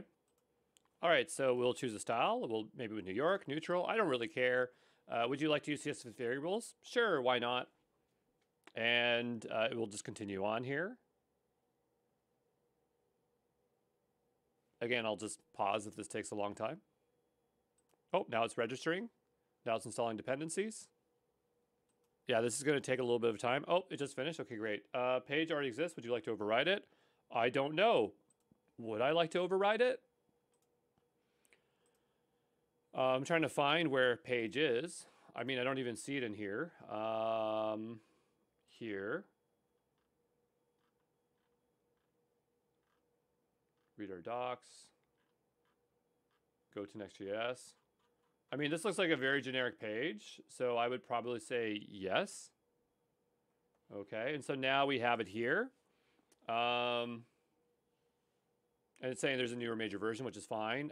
Let's run this locally, see if we can get it working. Normally, you go to your package.json. This is using Next. So we do npm run, I guess in this case, it's start. And it's saying here, could not find package.json. Are you sure? It's right there. I have it open right in front of us. But you know what? We are in, whoa, what's going on here? There is, oh, it made it inside of a folder. It's a bit silly, so we'll go here. And I'm just going to say npm install. Okay. And I'll just do npm run start. So this could not find a production build in the next.next directory. Try building your app with next build before doing that. Okay. So npm run build is the first thing we'll do.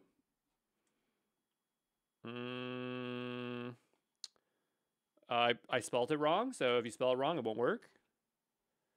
So creating an optimized production for the build. I mean, I just wanted to start using it. Oh, you know what? It's probably npm run dev. There we go. Okay, so now it started on localhost port 3000. Let's open it up. So we'll go to ports here, click here. Let's see if we have a working application. We'll give it a moment to think. And it already has an error, so that's going to error out on us. It says import profile cannot resolve components profile. Okay, fair enough. We'll go into our directory here, and we do have a profile here, so I'm not sure why I can't resolve it. It's probably loading in the page.txt. Where is this? Page.txt, yeah, okay. And this is in here. So it's interesting the components are on the outside of the app. I'm not sure if that's intentional or not.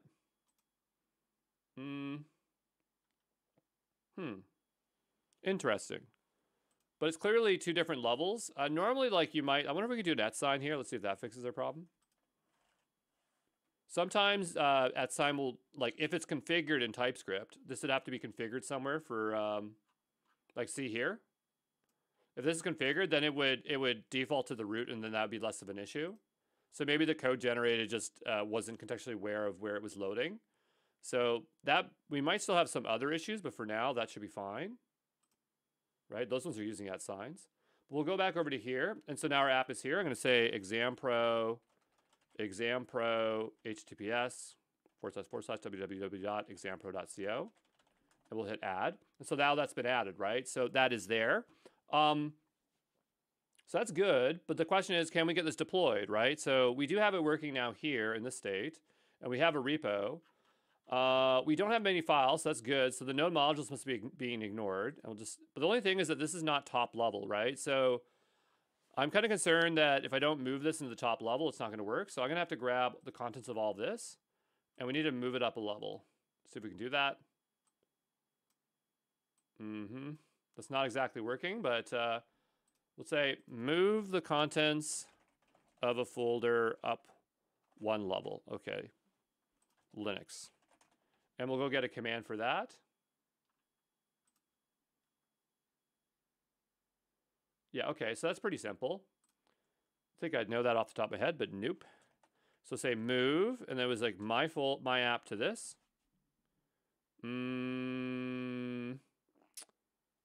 Oh, hold on, let's go back here. Maybe because it has a, hold on here.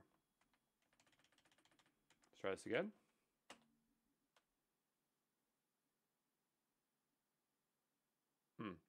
Okay, another thing we could do is we go into here, and then I'll do period, and then I'll go ... Okay, so maybe that would move the contents. That is not working as I hoped it would. Oh, wildcard, that's what I'm missing here. So let's go back up a level here. And so here we would do move my app asterisk and then period. Okay, there we go. And so now we should have nothing in here. It didn't move the next directory though, which is kind of frustrating. But maybe I can drag that one up. No, it's not really dragging, but we'll just move that individual one there. So we'll just say .next. Because I want to move everything up. I'm not sure what I need to move, so I'll just move everything out of there.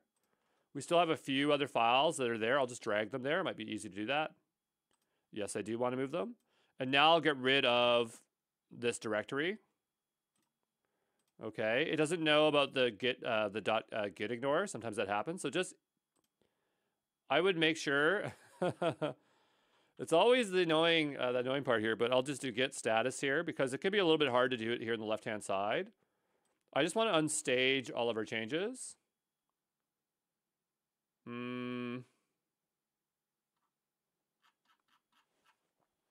know what? It's been so long that I don't even remember how to do that anymore.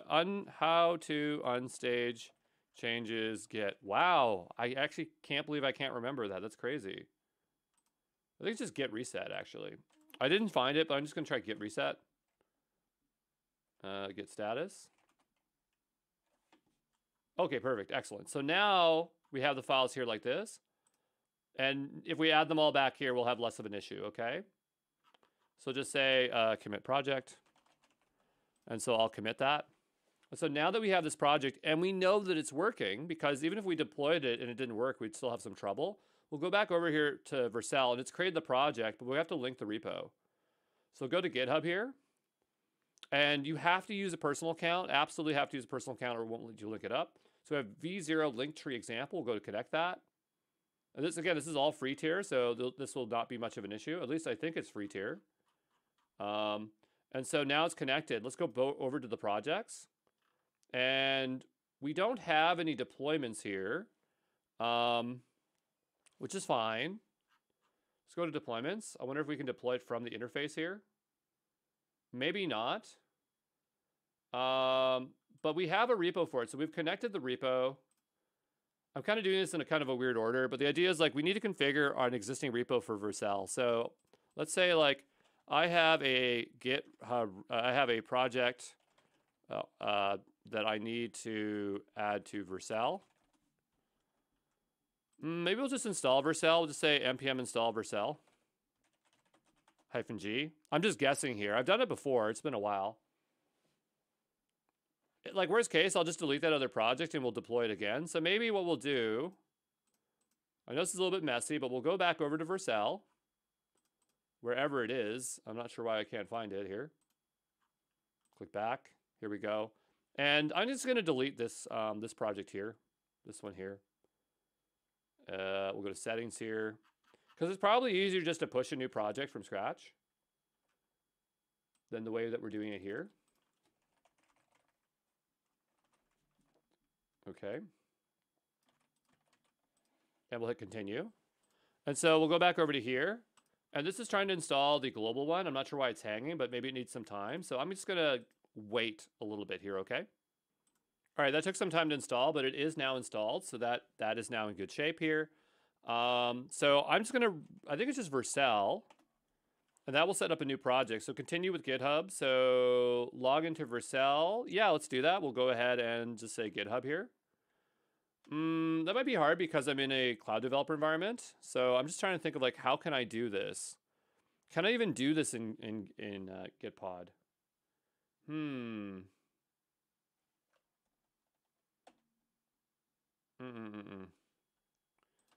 Vercel login in cloud developer environment. How would I do that? Sometimes they'll have like a flag like no browser or whatever.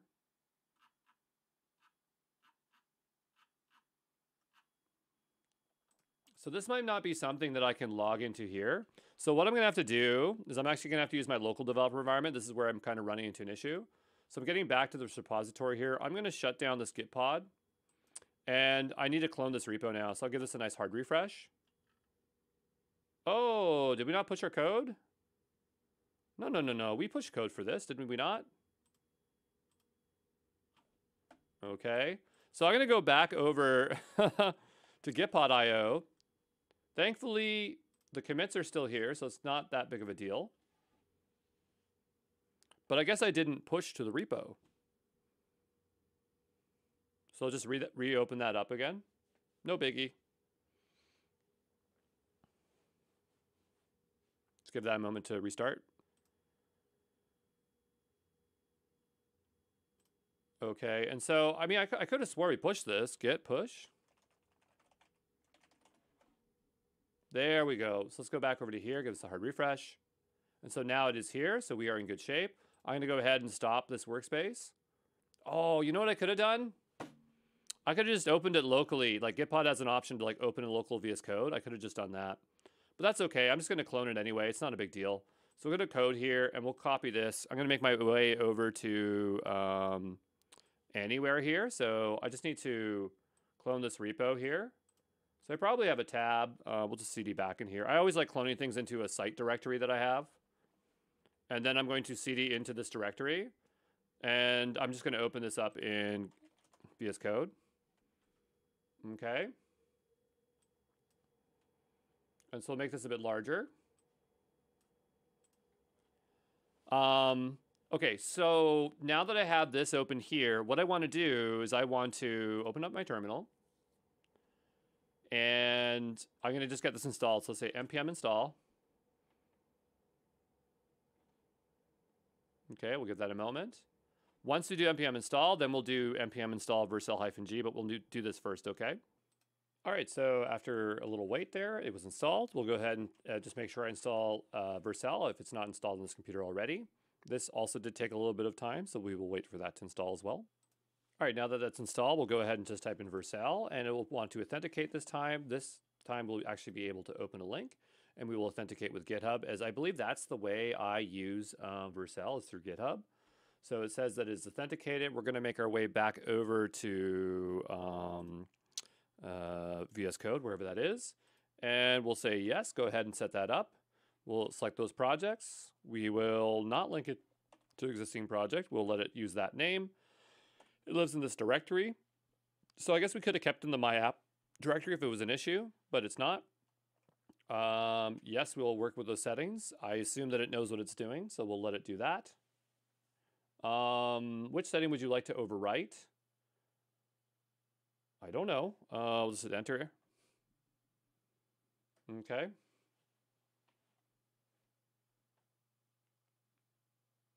And again, because this is Vercel and it's Next.js, I just hope that it just easily works the first time.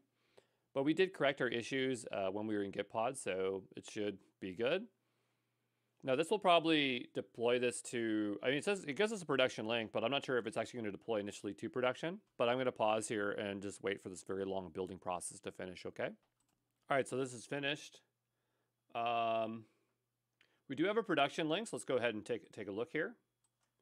So I'll grab this one here. If it does works, that'd be great. We have a 404, which is totally fine. Let's go over to Vercel. We'll go back to the Vercel logo. I'm going to give this a nice hard refresh here. And we have the Linktree example here. The question is it deployed in production? I'm not sure. I don't think so. There is a commit issue. It failed to build. Errors defined but never used. So this is the thing with TypeScript. If you don't use something, then it errors out when something's not being used, which is kind of annoying. So we'll go back over to here. Again, not sure why the build takes forever, but we'll go and check out wherever that was. Where did it say the error was? This was in routes.ts. So go into routes.ts, and it was saying error was never used. Okay. So I'm just going to console log out error so that it doesn't complain as much. And maybe this will now build properly. So sometimes what you'll want to do is do npm run build and just see if there's any errors here. It's just this build takes frickin' forever. But we'll give it a moment. We'll see what happens, okay? All right, so the build seems like it found no problems. Otherwise, it would say something here. And I think we can go ahead and now just do our Vercel. Technically, I'd like to deploy this in production, but we'll just do the regular Vercel command for now. And so we did just recently build, so maybe it will just take that build and push it. And so we will wait. I know it's going to build it again, so we'll wait and see what happens here. All right, after a little wait, we have no errors down here below, so it makes me think that this is probably working correctly. We'll go over to here, and we'll give this a nice hard refresh, and we still get an error. I'm not sure if that's the old one or not, so I'm going to click back over to here, and we'll go into Linktree, and we'll go to deployments, and this one's ready. So again, I didn't say deploy it to production link. Usually you do a -- prod, but we don't have a URL hooked up, so maybe it doesn't make a difference. Oh no, this is actually in preview because it was authenticating here. So if we wanted to deploy this for productions for everybody to see, we would just have to change one flag. But I'm going to go ahead and just see if I can add this link and if it will persist. Okay. Oh, I entered a URL. Maybe this is not a colon. There we go. And we'll refresh. There we are. And so I've built my own little link tree very quickly, deployed to Vercel. Now, if we wanted, again, to deploy this to production, all we'd have to do is go ahead and do -- prod. I'm not going to do that here today. I'm not really worried about it. But unless you do that, it's going to go to this link. And this is actually a preview link. And people can't access that from anywhere. You'd have to do prod. Let's go ahead and delete the Vercel project. And now we're basically, well, that was the deployment. That wasn't necessarily the project. But this is free tier, so this project's not going to hurt us if we keep it around. But I'm going to just go clean up because I want to. And we'll go ahead. We'll copy this. We'll copy this. We'll delete it. There we go. I will see you in the next one, okay? Ciao. Hey everyone, this is Andrew Brown, and today we're going to be taking a look at Gradio. So Gradio is another thing that can quickly do app prototyping. It's very popular among data scientists and people in the data space that know Python really well but don't know how to build front-end applications because we can use minimal code to build out interfaces. I also think there's like ways of hosting Gradio. Like there's something like called Gradio Spaces, I believe. I'm not 100% certain. It's cool that they also have a playground of stuff that we can work with. So this might be an example of where we can actually start working with Gradio to learn it. So I'm just going to increase the size here and take a look. Yeah, see over here we have spaces. I think that's Hugging Spaces. I'm not sure. Let me just click this here. Yeah, it's Hugging Space. So that's somewhere where we can deploy it. I'm also just wondering if there's like a Spaces CLI. We'll say Hugging Face. Because I've seen this CLI before for spaces. But yeah, I'm not 100% certain where it is. But here on the right-hand side, it is loading. I'm not sure why it's going so slow here. But here we have an interface for it. So this might be better to play around with this locally as we don't need anything special to do that. So I'm going to use my local developer environment today. So I'm going to pull in, I got a lot of projects open here, so I'm just going to close out a few of these here so I have a little bit more focus. And Yeah, I'll just close this one out here. And so we have this here, but I'm going to go down below. I'm just going to make a new repo. Actually, this is something we could just probably do in Gitpod as well. I think I'll do that in Gitpod here today because we have the GenAI Essentials repo, and I'd rather work in that one. I'm not always committing all the code into the GenAI repo, but I would like to commit this one, GenAI Essentials repo. And so I'm going to go ahead and open this up in, actually, you know what? We'll do GitHub Codespaces this time. I feel like I should alternate. So we'll go ahead and make a new GitHub Codespaces. I don't like GitHub Codespaces as much as I like Gitpod, but again, variation is useful. I'm going to go down below and change my settings. And I'm just using the free tier here, so this should not cost you anything. I'm going to go back down here to theme, and we'll turn this into a dark mode.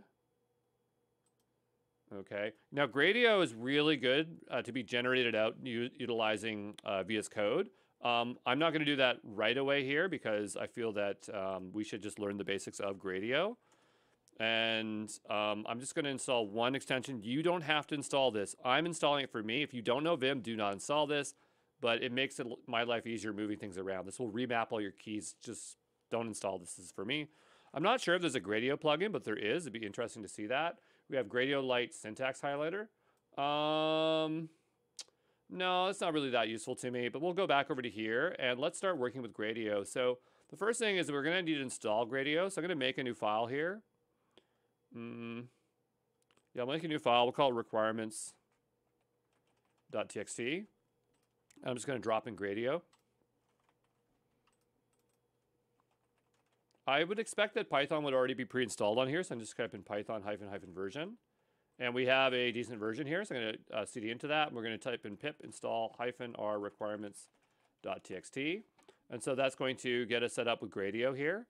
And we should start working through these examples. As they say, it's really easy to use. So I'm going to pull this off screen, and I'm just going to write it out. And you write it with me as we work through this. But I think this might be a better way to learn Gradio as we go through it. Again, not a super expert, but I'm very good at coding, so this should be very easy. So let's go ahead and start with our hello world. And so I'm going to say hello world.py. And so the first thing we're going to need to do, and sure, we'll install the Python extension, why not? We'll go back over to our hello.py, and so we're going to need to import Gradio. That'll be the first thing that we do. Okay, and so the second thing we'll want to do is we'll need to create an interface. So let's go ahead and type in demo equals gr interface.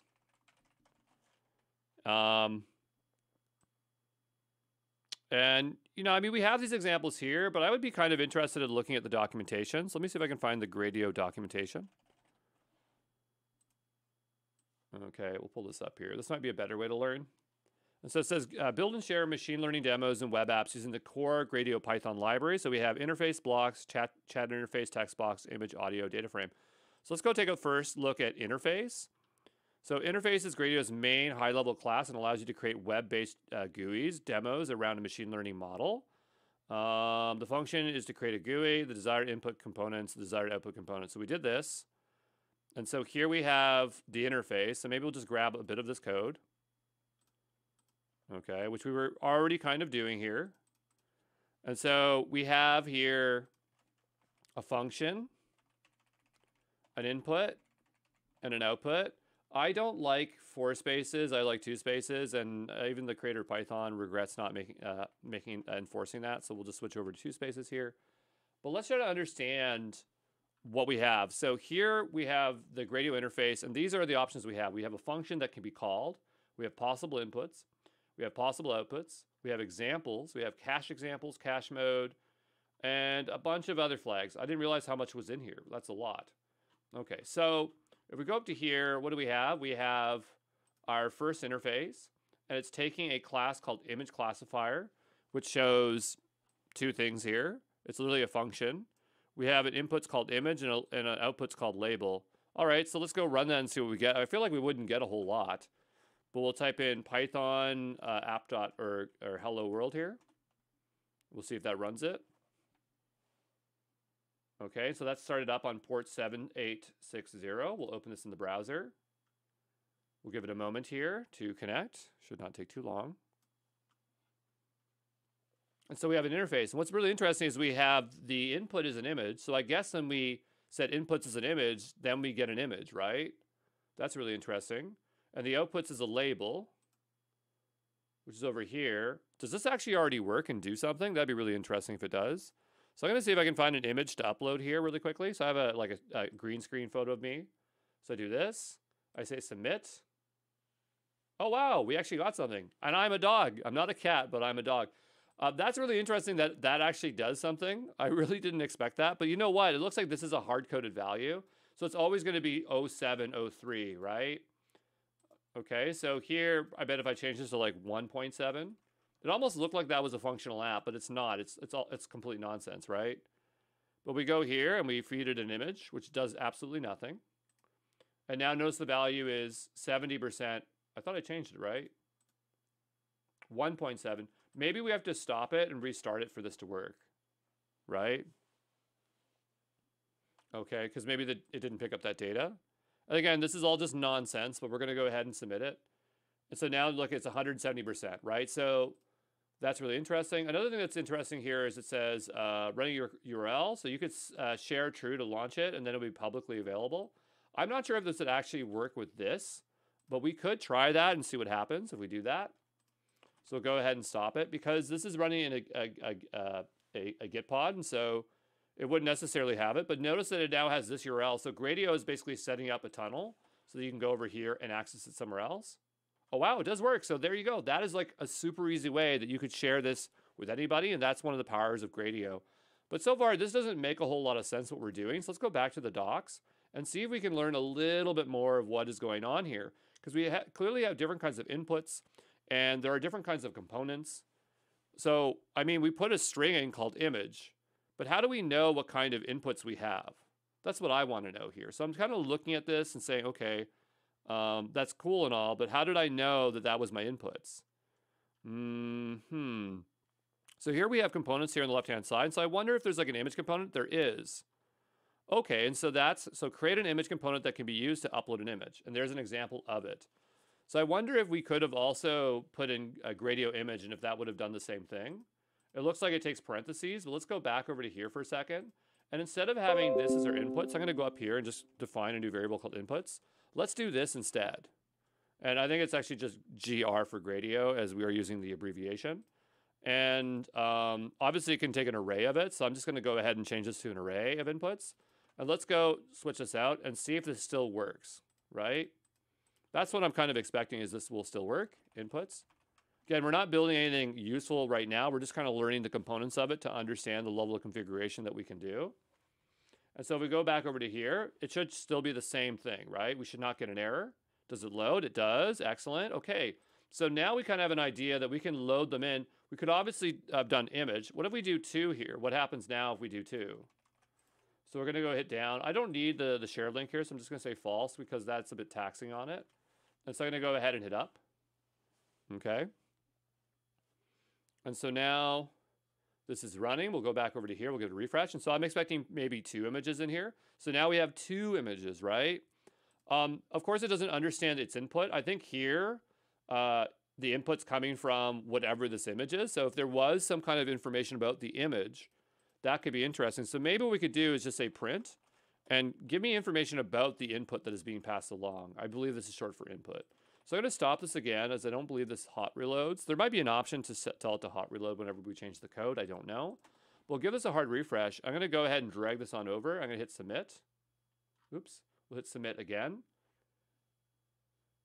And maybe it wants both the images. I'm not sure. Let's try this again here. Submit. And we have an error. That's totally fine. Let's go back over here and take a look. And it could be that we don't have the right amount of parameters. Okay. So I'm guessing, again, I'm just guessing without really reading about this, but I'm assuming that maybe we have input 1 and input 2. Because we have 2 inputs. So I would think this would take 2, right? Before we do that, we'll have to just do like that there. And let's see if that actually works. Okay. We'll give this a hard refresh. Again, right now we're building nonsense, but we will get to something here in just a moment, okay? So we'll drag in this image here and then the image down below here. That looks good. We'll go ahead and hit submit. No problems now. So my hunch was correct. And we get back matrices of information. So probably that there's a representation of what that data is. We would probably have to look at the components itself to understand it. So if we go back over the documentation, we have the image here. Okay, an input component passed the upload image as a NumPy array. That's actually what it looked like. pl.image or string file path, depending on your type.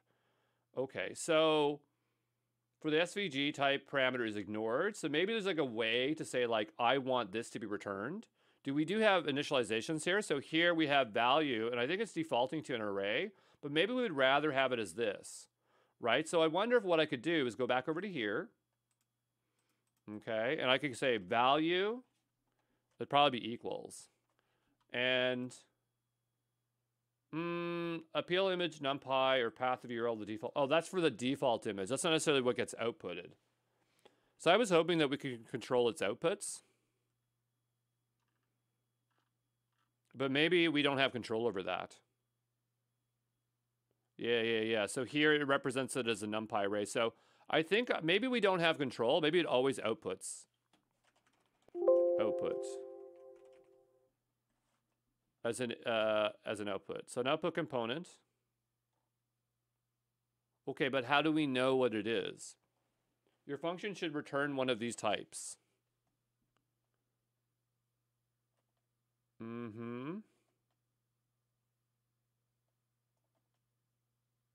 Okay, here we go. So no, that's not exactly what I wanted.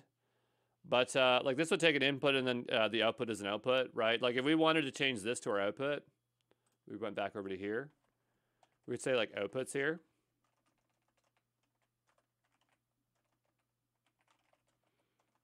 Well, that actually depends on what's coming back here, because if we have this data, this is getting passed into here. So we'd have to pass the image along for it to work. So that's probably not a good idea. So again, I was just trying to hope that we could change it so that it's instead of a NumPy array, but it's totally fine if it's a NumPy array. I don't mind that.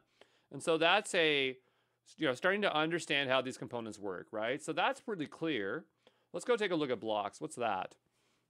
So blocks is Gradio's low-level API that allows you to create more custom web applications. So I'm going to go back over to here, and we'll just rename this to interface. Okay, because that's really what we're doing here. I guess the other question is, before we move on, is there another type of interface? Interfaces is Gradio's main high-level class. Yeah. Okay, let's go take a look at blocks next. So blocks is Gradio's low-level API that allows you to create more custom web apps and demos than interfaces. Okay. Compared to interface class, blocks adds more flexibility and control over the layout of components. Okay, that makes sense. So over to here, we have an example. Let's go ahead and grab it. Okay, we'll make a new folder here called blocks.py. And we will, whoops, that's not what I wanted. We'll make a new file called blocks.py. And we'll dump this in here. And so I'm going to stop this app here. And so now we're going to go ahead and do Python blocks.py. And that's going to start up on whatever our default one is here. We'll give this a hard refresh. Should be the same port. And what do we get? So now we have something here. So let's take a look and see what we have. So we have a block called demo. So we have this area where we have markdown that we're rendering. Then we're telling it to make a row. Okay, in this row we want a text field here. Okay, we have a row of text box. We have two text boxes, input and output. And then we have our button here. And then we have a button click. Okay, that kind of makes sense. So basically it sounds like it just gives us a little bit more control of our layout. Oh, it seems like we can change our theme. Okay. I mean, it already looks like the theme is soft, but let's go ahead and try that. So we'll just say theme equals soft as an example. So I'm going to stop this, restart this. Let's see if this changes its look. Give it a moment here to connect. Okay, it kind of looks different. I'm actually kind of curious what other kind of themes there are. Let's go down here to themes. Maybe they have the options over here. And obviously we could specify it this way as well. Is that what our theme looks like there? Kind of. I'm trying to see if there's like a dark mode.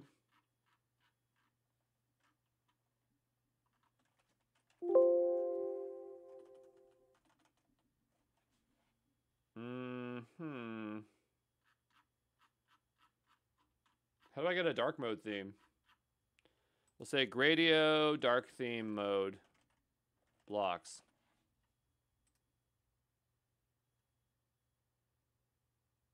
Why don't we just try dark and see what happens?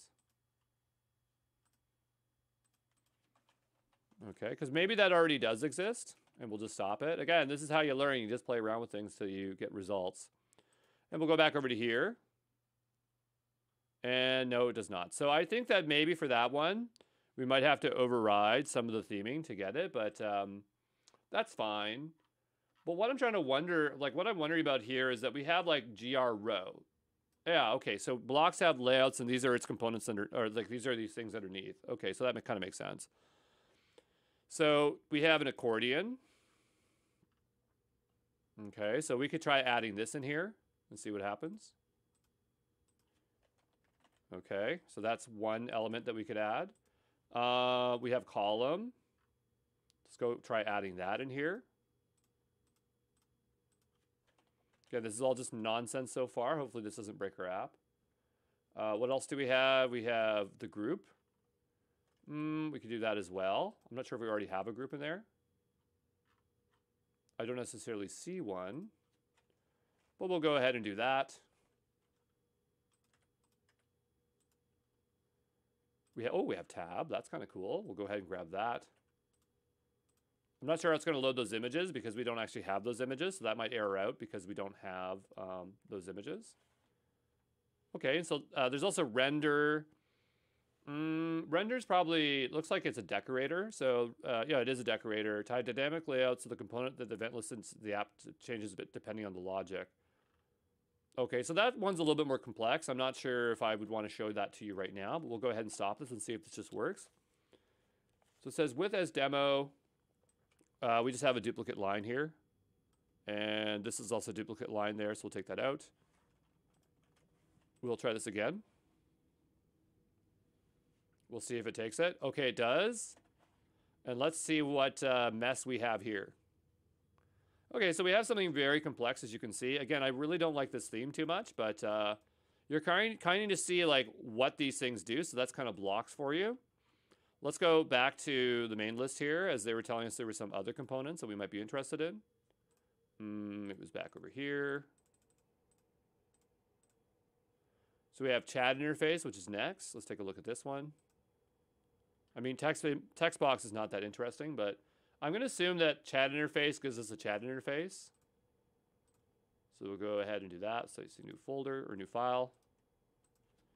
Chat interface.py.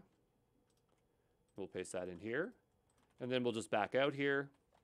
So we'll say Python chat interface. .py, whoops.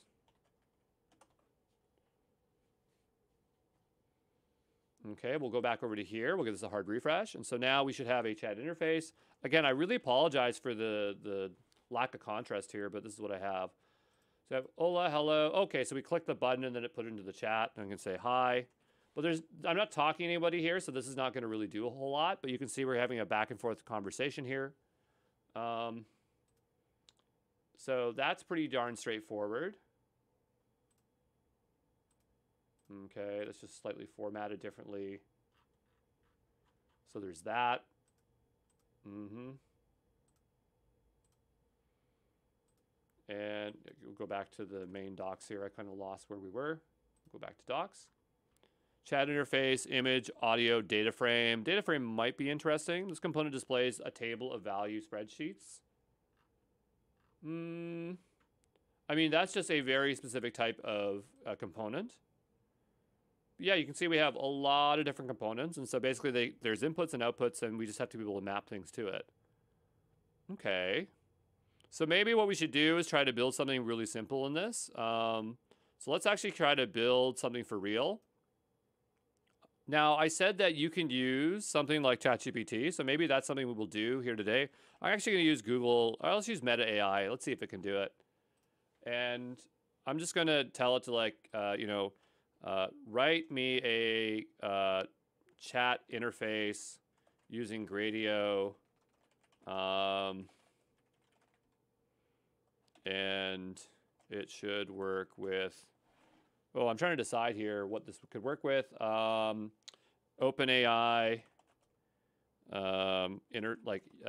OpenAI with OpenAI. Okay, we'll try that. Because now we have a general understanding of how this works. So I'm going to go ahead and copy this here. Now, if you don't have an API for OpenAPI, this is not going to work for you. But I'm going to go ahead here and just say OpenAI, or we'll just say real chat. We'll just say chat.py here. And we'll paste this code in here. So we have here Gradio OpenAI. We have our API key that we can utilize here. We have OpenAI chat completion. So the idea is that we have the chatbot, which is its inputs. I think this is just inputs here. Like if we did this is inputs. Maybe it's not actually, because that other one's slightly different. We'd have to go check the documentation here. So we go to chat interface. Let's look at its initialization. Oh, so it's function, okay? With Python, you don't have to explicitly name things, but this function here is function, right? But it's gonna mess up because we'd have to change all of these like this. So the first one is the function one. I mean, it doesn't say it's multimodal next, so I'm not sure what it's taking next. It must be taking the text box here. So we have our input or response or title or description. And this here is trying to use DaVinci. Okay, so, I mean, DaVinci's fine, but that's kind of a very dumb model. But I'm going to make my way over to OpenAI, and they might have a free tier. I'm not sure if they do. To log in here, it's kind of hidden. I think you click that logo, no? Maybe it's under products. It's almost like they don't want you to use OpenAI. And so I'm actually in the API login. You'd have to create an account to have the API. And they might have a free tier. Does OpenAI API have a free tier? Let's find out. They might. But anyway, I know that I have my own account here, so I'm just going to go ahead and log in. I'm going to log in with Google, I believe, is my account. If I don't, it's a new account, that's totally fine. And so I need to create myself a new project. So I'm going to go to, where is this? I'm going to create a new project here. This will just be Gradio. And from here, I need to generate out a new key.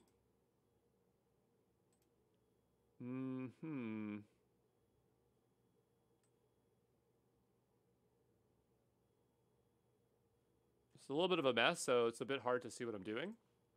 I can go to Manage Projects. We have API keys up here, but if I click into this project, okay, this is fine, but I need my API key.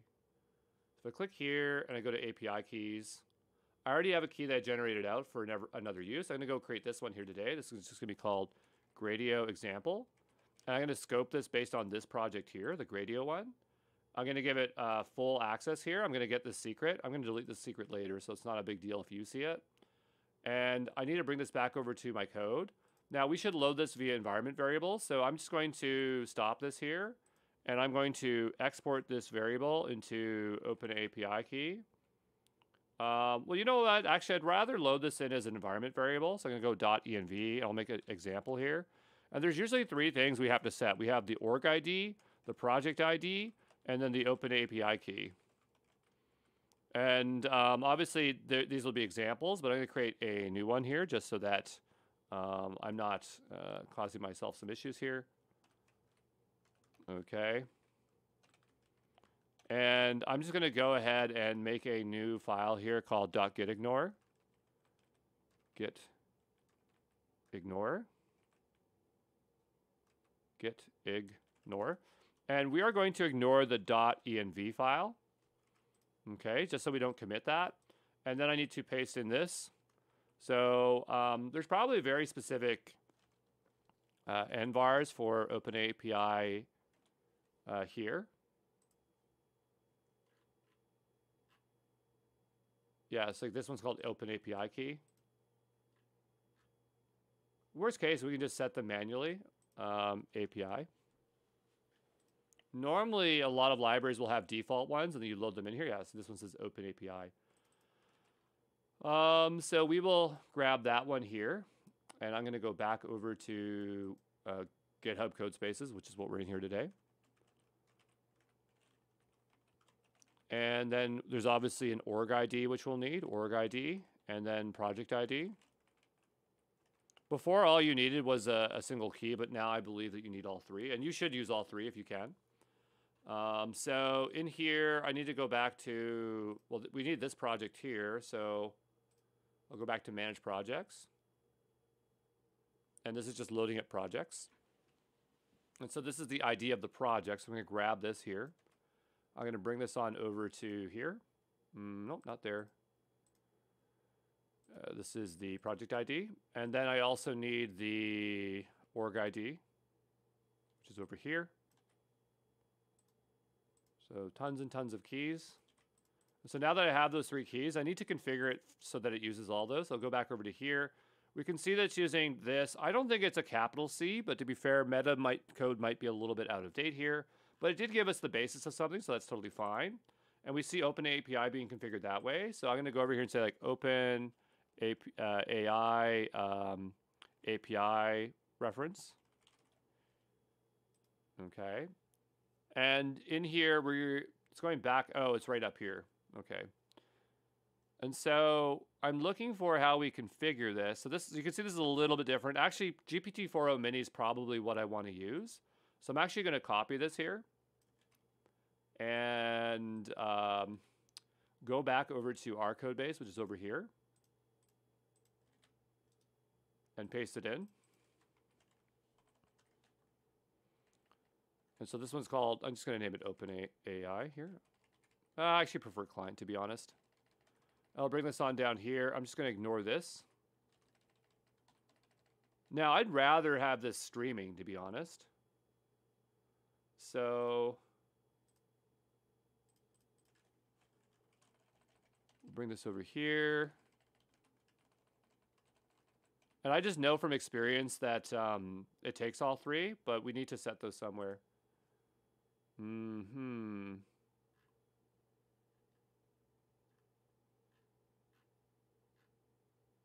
So let's go to authentication. Okay. Here we go. So this is where we are setting our keys. What about our other one, our actual main one? Okay, well, that's fine. So maybe we'll pick up the one, like the environment variable one we'll pick up over here, but we'll explicitly set up the org here. So in here, this is like import, I believe, import OS. And then this here is os.envron, square braces, and this would be org ID, as that's what we called it. And then here, this would be os environ, and I believe it's square braces. It might be, oh no, you know what?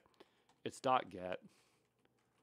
I don't know how I know that it's that, but I know that it's that. .get, and we'll say project ID.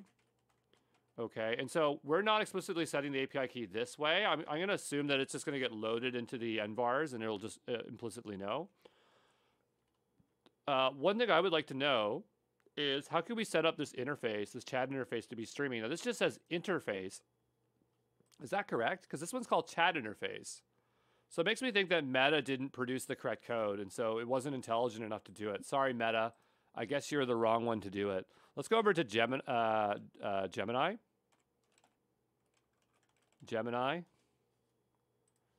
And I'm going to give it its code. Okay, so can you fix my code so that Gradio is using the correct chat interface and it's hooked up for streaming? because it clearly isn't hooked up for streaming. And I can only imagine that Gradio can do streaming. So here we have updated code. Open API response. I'm not sure why we need that there. This is still using interface. Okay, that can't be right because this is interface. You aren't using chat interface. Why not? Is there a reason why you're not going to use it? Okay. And so this looks a lot better, but this is where like it helps to actually know and explore the code first. And if we hadn't done that, we would probably thought interface was totally fine. So I'll paste this in here, and the code's a little bit different. I don't know if we really need this. In fact, I don't think it's even being used. Right away, I knew that made no sense. Also, oh, you know what? It's saying it can't be resolved because we haven't installed it yet. So we got to go back over here to this and say OpenAI. Okay, so then we'll go back over to our chat.py. And so it's using the usual structured interface. So that kind of looks correct to me. It's passing the messages in. So that looks good as well. How do we know that it accepts streaming? I don't know. So like, I would think that you'd have to do something special to do streaming. So I'm going to go back over to here. Did it just get rid of streaming? No, it still has streaming on here. And so I would go back over to Gradio. I'm going to type in stream. So here's an example of chat streaming. So there's no specific setting for streaming. It just seems like maybe it just knows how to stream. Okay, so let's go back over to here and let's go ahead and start this and see if it works.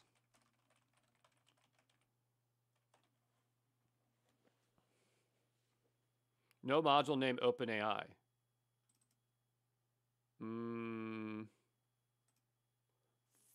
Well, oh, did we do our pip first? Pip install -r requirements.txt. Okay, and then we'll try to start this again.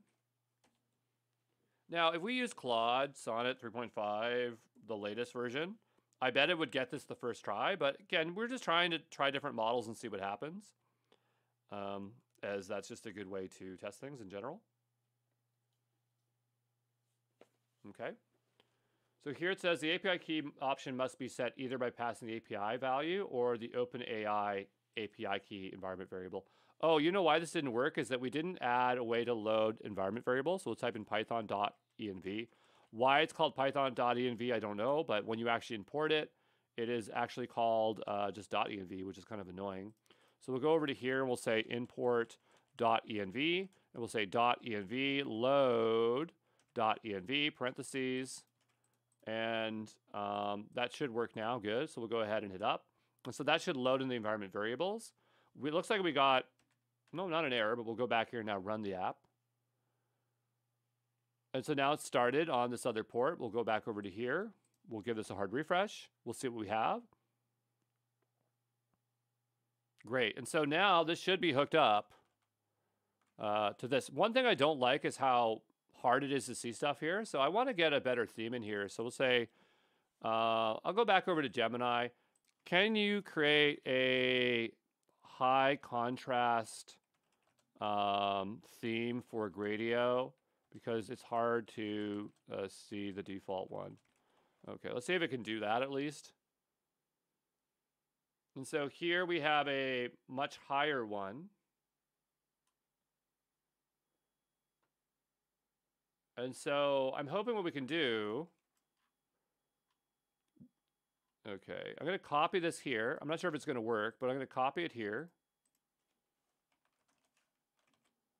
And maybe we can pass theme in here. Let's just go check the API to find out if that's the case. We can pass a theme there. Okay, good. So we'll just say theme, and then we'll put in our, where's our custom theme? Create high contrast theme. I'll just say hi theme here. And I'm just going to go grab this function, and we'll go down below just to see if we can make it a little bit more readable, because it is a little bit hard to see. Hi theme. Okay, we'll start this up.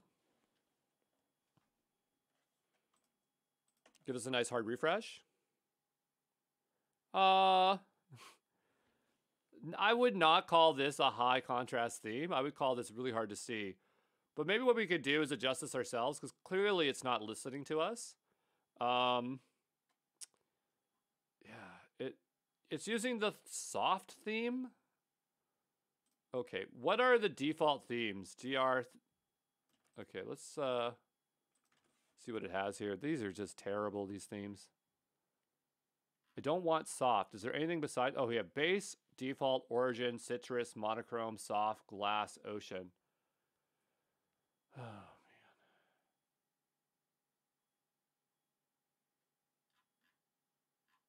Can we at least see the theme? Dark mode. Yeah, I'd love that. Can I just have that? Like, this one's even better. Okay, how do I get this one?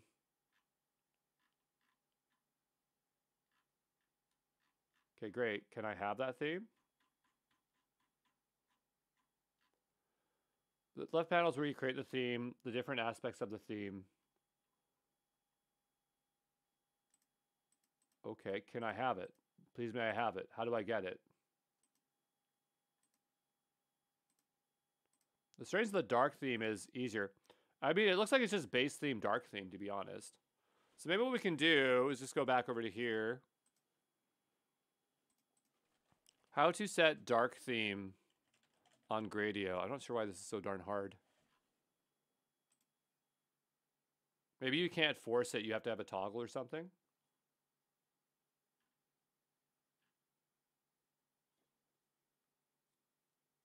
Oh, this is so silly.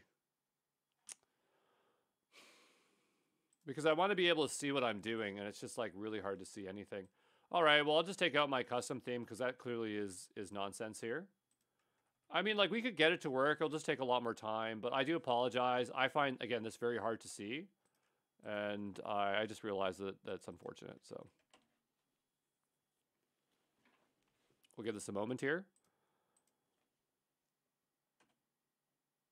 Okay, so let's see if this works. So, hello, I want to learn Japanese.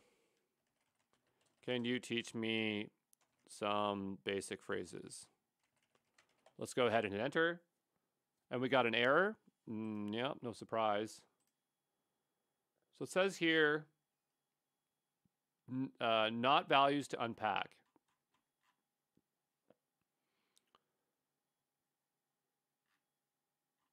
Okay, so something is clearly wrong with this. Assistant message, yeah, I don't think this did a good job. So what I'm going to do is copy this here. Let's go over to something that actually can make good code. We'll go over to Claude AI.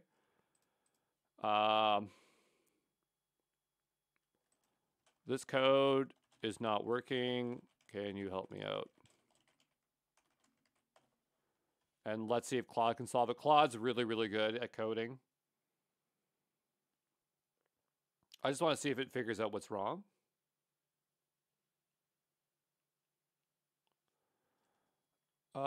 Change the organization project to using the API. No, that's not right. Fix the model name GPT-4o to GPT-4. There isn't a model called GPT-4o Mini. I mean, there definitely is, so that's wrong. Using Delta Con instead of text to access the stream content. Added check none. No, I mean, you're wrong on many parts. I just want to solve this problem. So we'll go back over to our example here. We'll see what's going on here. So it's like this.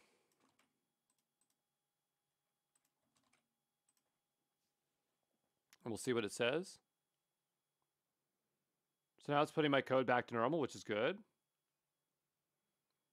So it says here, change the parameter order to match Gradio's expectations. Simplify the history handling. Okay, so this looks a lot better.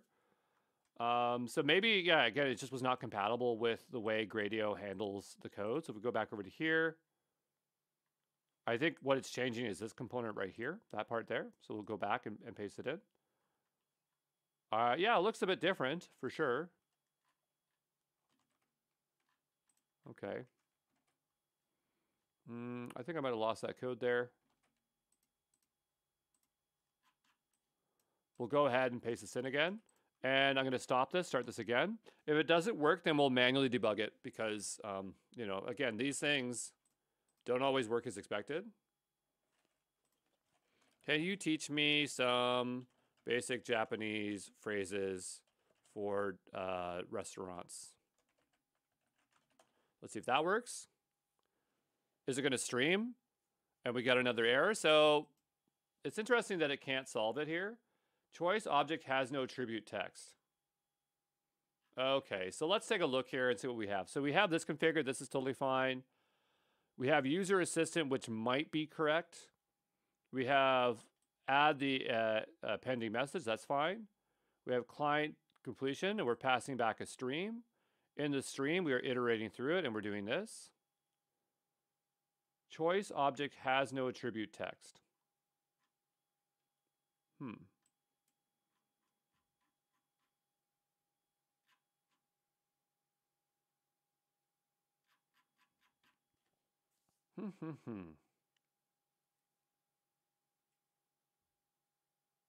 I mean, there's nothing in here where we're setting choice, right? So that's why it's kind of confusing. And we're not even defining the text, like any text boxes. So let's go back over to here. Let's go tell Claude that we have this error and see if it can figure out what the problem is now. Okay, so it's that delta.content issue that it's suggesting again, which is over here. So I imagine what it's changed is just this part. So let's just grab the part that it's changed.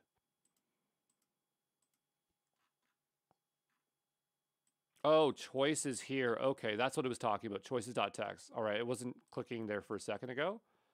Okay, so let's just stop this. We'll try this again. And we'll go back here, and I'm just going to copy this text. I'm going to give this a hard refresh. And we'll paste this in again. We'll hit enter. And there we go. So now we have our little chat.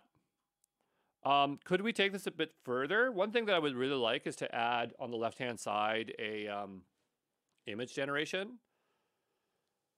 Yeah, maybe we can take it a little bit farther. So we know that we can create like a left-hand column. Like we can create, we can use blocks to create a column. So I think maybe what I might want to see is like an image. And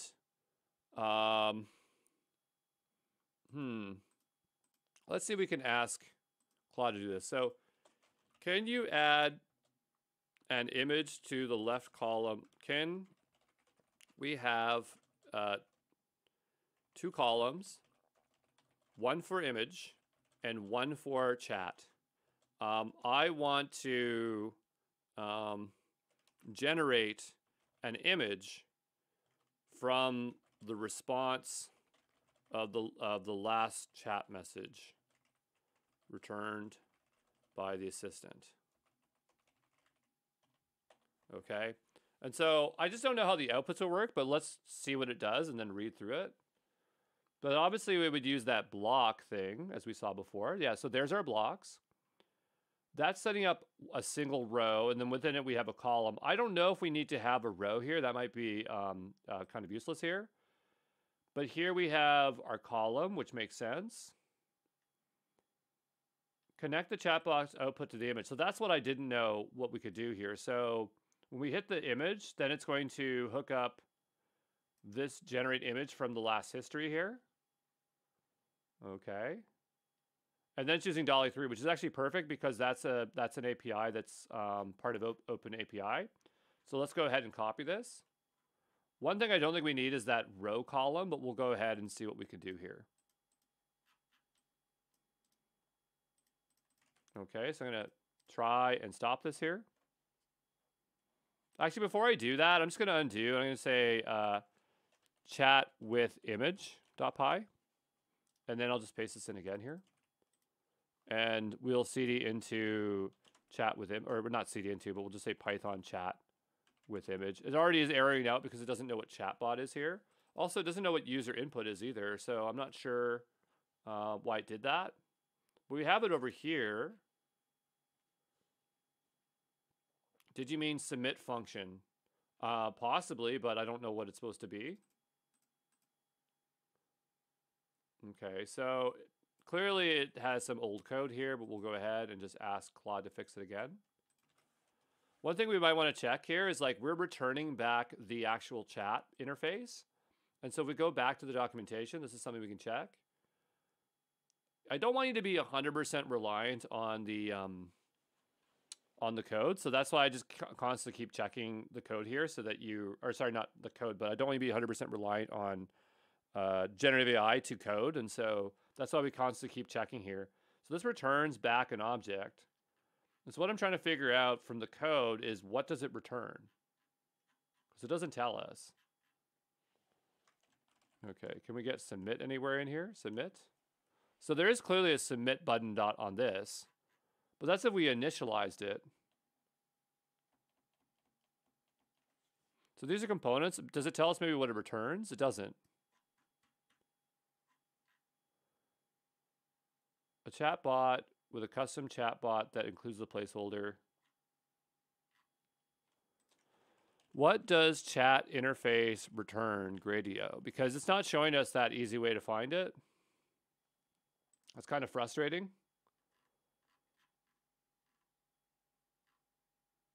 Like, how would we know what it would return here? Replace chat interface with custom chatbot implementation. Combine the chat interface with it. Yeah, so I think it made it up because I'm not sure if you can just do chatbot and then say chat interface on like that. So here we have message. Well, first let's just see if this works. And then the second thing is we'll read the code and see if we can make sense of it.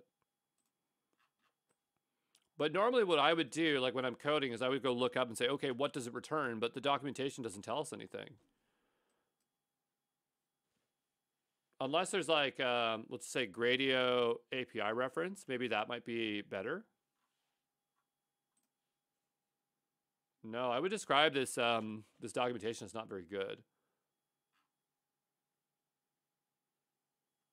Okay, yeah, you have a chatbot. So there's this chatbot.like. Like, where does this like come from?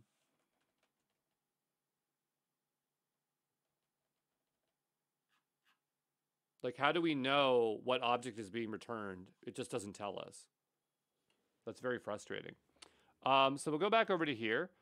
And I mean, maybe if we see the component, then we know that there's a button. So if we go to submit here, there's no submit button in particular here, and that's why it's confusing. But we'll go back over to our interface and see if it actually worked. Over here. So it says it's running, so maybe it did work. So I'm going to go back over here, give this a hard refresh.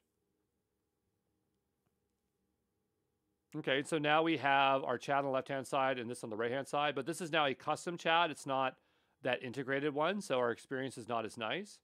Could we have used the chat interface? Possibly. I would probably want the image on the left-hand side and then the other one on the right, so I'm just going to flip that around. I would also like to try to see if I can get rid of this row, as I don't think it's necessary, as we already have a single one here. So I'm going to go here and just flip these around here. Okay, and then I'm just going to go ahead and stop this. So let's see if that row was useless. Give that a moment to start. Okay, so without the row, then it doesn't work. Okay, so that's what I wanted to find out. So we'll go back here and put the row back in. We'll bring back our indentation. I'll stop this. Refresh that. We'll start this again. And we lost our column, but I put it right back in there, so why can't I have it back? Okay. Well, I'll just undo it till I go back to this one. Okay, so I'll just undo this again and restart it back up.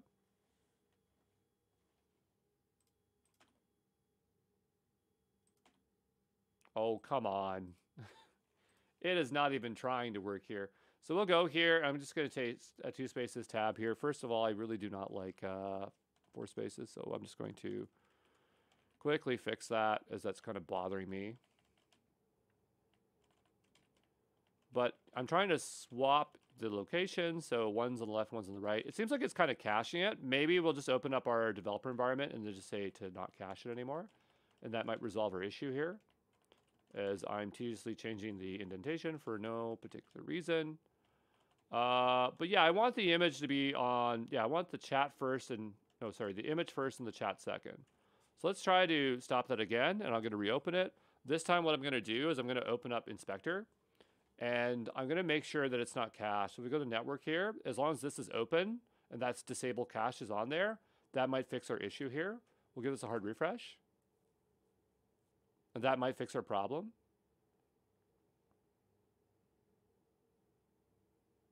I don't understand. It worked before, right? Actually, the image is not showing up here at all. Oh, you know what? Are we starting up the wrong app? Maybe that's a problem. That's what it is. Okay. So we'll start this up again.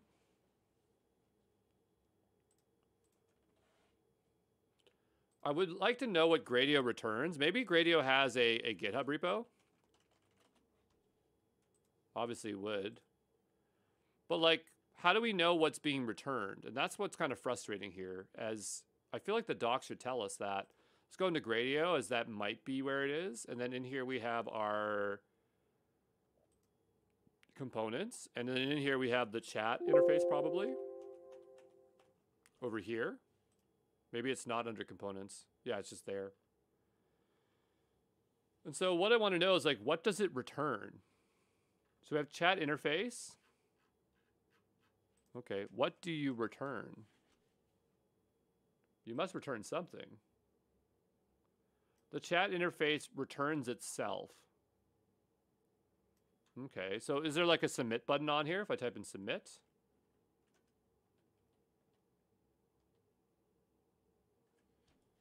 I mean, there's submit function in here, right? So we have submit function.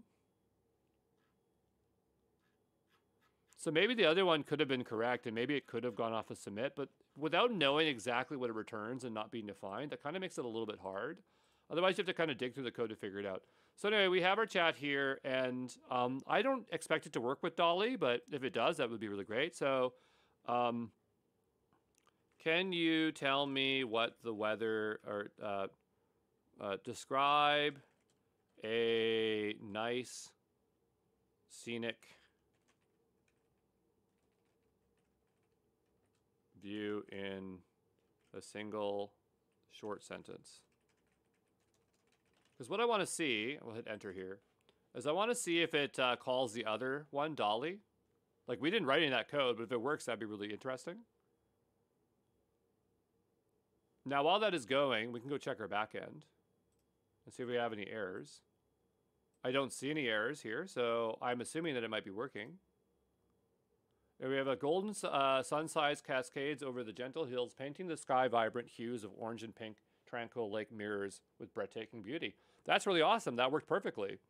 Again, I would prefer if this used the chat interface, but probably if we spend a bit more time, we can figure it out. But let's go take a look at this code and just make sure we understand it before we move on here. But I would call Gradio done at this point. So here we have OpenAPI, or OpenAI. We'll split the screen here so we can keep track of where we are. Then we have this generate image prompt, right? So the idea is that we're bringing in text, and then we're calling client image generate. We're using Dolly 3. We're telling it what size of image we want, the quality of image we want. And then once it generates out, it returns that URL, right? Then here we have another function for chat and generate. So we have user input and history. Okay, so the idea is that we have our messages. We will iterate through our messages, or not iterate through it. Yeah, actually, we are iterating through it, but we're appending our messages because they're stored in a plain array, and we're attaching it as user assistant alternating, right? So we're going user, message, whatever. And then we append this message here. Yeah, so it seems like what it is that there is like a series of messages, and one's assistant, and then one is user. That's what it's saying. So it's like a bunch of those. Okay. Do we have to store that structure? I don't know. I mean, we do for ChatGPT. We have to do this, but maybe messages, this is the format that the actual Gradio takes. Okay. Then down below here, we have the response, and we have a stream. And so we are sending the streams in part here. Okay. And so we return to here. So I would think it doesn't seem like it actually streams it, eh? Because it looks like it's taking the stream, it's iterating through it, and it's sending it over. Let me go back over here. Let's observe that again. Did it actually stream? Okay. How about a like a sci-fi setting. Okay. So hit enter. Yeah, it's not writing it out. It's not streaming it. Okay, so it's kind of useless to the fact that we're using the streaming API here because it's not doing the type of writing thing. What it's doing is taking the response, it's collecting and doing that. So let's say Gradio streaming API, streaming outputs. Yeah, well, that's what I would like to do. So here it says to yield. Okay, so there is a way to change this to be streaming. And so we have this new one. The only thing I would like to do is change this code so it's streaming. So that's fine. So then we have our block, we have our row, we have our image output, we have our chatbot from the chatbot component. So as opposed to actually using the chat interface, we are creating a chatbot component. And then we have a text field, so they're completely separate. And then we have a clear button, which we could get rid of. I don't even think we really need a clear button. I'm just going to get rid of that. I don't really want it. I'll leave it in just because I don't want to change the code too much. No, I'm going to get rid of it. I don't even want a clear button. Oh, you know, we can just comment it out. There we go. So we have that. And so the message is when it's submitted, it has respond. And so it looks like it does chat image, chat and generate image. So it returns the image URL, appends it to the history, chat and generate. Yeah, okay, so generate the chat, and then we get the image URL back. Where does this get called? Oh, here. Okay, so after the response, it does it there.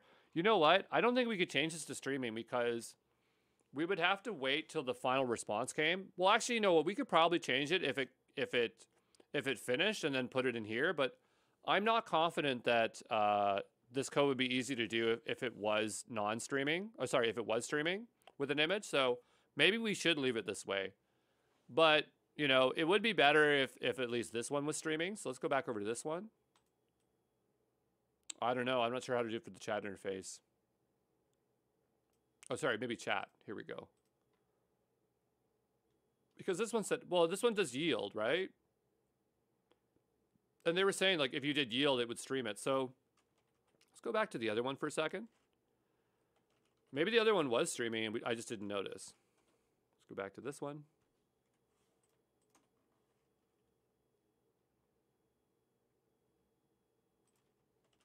Hello. Run. Let's see what happens. Okay. All right. So second example, probably streaming might be too hard to do. There might be a way to do it. First one does stream, so that's okay. We'll call this done. And yeah, I'll just go ahead and commit this code. I just want to make sure that the .env is not being included. It is not. So I'm going to go ahead and just add this big Gradio example. Okay. And because I want to be responsible, I'm going to go over to my OpenAI account, wherever that is. And I'm just going to go ahead and get rid of the Gradio example, revoke. There we go. And I'll see you in the next one. Okay. Ciao. Hey, this is Andrew Brown. In this video, I want to take a look at Streamlit, or Streamlit. It depends on how you pronounce it. I guess it's Streamlit. That's the correct way of saying it. Very similar to Gradio in the sense that you have Python and you're able to just start writing something and get something back. I like Streamlit more than Gradio, but it really just depends on your preference. But you need to just kind of explore it to find out. They have a lot of different examples, and it's really good at generating out code examples very easily with any place. So it's up to you. Apparently, there's like a account that you can make. I'm going to assume that that's so that you can deploy it to their cloud, which might be something you might want to do. Apparently, it's free, so maybe I'm going to go ahead and sign up for this. I didn't even know you could sign up for it. And I'm going to go ahead and just make a new account. Now I'm just kind of curious, like, could you sign up for Gradio? And I didn't do that earlier. No. So maybe Gradio is made by Hugging Face. That actually might make sense. Who makes Gradio? Hugging Face. Okay, so that's why there's the Hugging Face spaces. Okay, but we never deployed to Hugging Face spaces when we were when we were doing Gradio. But I imagine it's a very similar setup. So I'm just going to go ahead here and just enter in a couple of things. They don't look like they're all required, so I'm going to see if I can just skip them here. But I got to at least enter my country. Okay. And so now we're in here, and we can go ahead and create an app this way. No apps to show in this workspace, but there's obviously other ones here. But this is not what I'm interested in. Well, that one looked really nice here. Like it's UI. So I would just say that Streamlit can make much nicer looking UIs. I'm not sure what's going on here, but let's go ahead and start using it. So I have, I actually don't have this open right now, but in the GenAI Essentials, I'm going to open this up in code spaces again. I think I already have an existing one. So if I do, I would rather just spin that one up here. You'll see that I use all sorts of different developer environments. I can just kind of switch between them. So, it's just how it is. But if we go down here, I do have one that already exists. I'm just going to go ahead and delete it. And we're just going to make a new environment in GitHub Codespaces. Sometimes I use Gitpods. Sometimes I use GitHub Codespaces. Sometimes I just use whatever. But we'll go ahead and open up GitHub Codespaces here. The first thing I want to do is just change the theme to a dark mode. Once it loads a little bit, because it's having a little bit of a hard time here. Whenever it decides to let me have a theme, any day now. Come on, give me a theme, please. Nope, still none. Okay, well, anyway, while that's loading, let's go over to Streamlit and see if we can make sense of its documentation. So we'll go over to the docs here. And installation should be pretty straightforward. We're just going to do a pip install Streamlit. And then they have an example of, I would assume you'd have to make a hello.app file. And so if this is now loaded, there we go. And we'll just change this over to dark mode. I'm going to install Vim. Don't install Vim unless you know Vim keys, which will remap all your keys. I need it because I'm just so used to using Vim now. I can't do anything without it. I'll just say allow here for the clipboard. We're going to make a new folder here called Streamlit. Okay, and let's just see if we can get some basic stuff down. So the first thing we're going to need to do is install Streamlit. Now this thing here is kind of it's a bit different because it will actually install a binary. And so when we want to launch our apps, we won't type in Python, but we'll type in Streamlit and then the name of the Python file. But I'm going to go ahead and make a requirements.txt here. And I'm going to go post in, or just write in Streamlit here. And then we'll cd into the Streamlit directory down below. I'll bump up the font here so that we can read it. And we'll do a pip install -r requirements.txt. So that should go ahead and install it. So that stuff is pretty straightforward. Let's go look at some concepts here. They're making it really complicated for no reason. I feel like it's really, really easy to use. Yeah, Streamlit run apps. I'm just kind of looking for its components.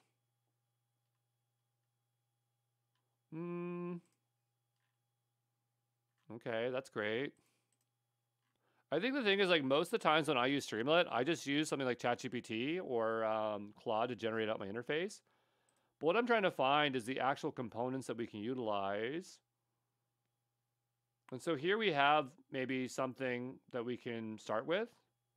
So let's try just working with elements randomly first, okay? So we have Streamlit installed, and we're going to make a new one called hello.py.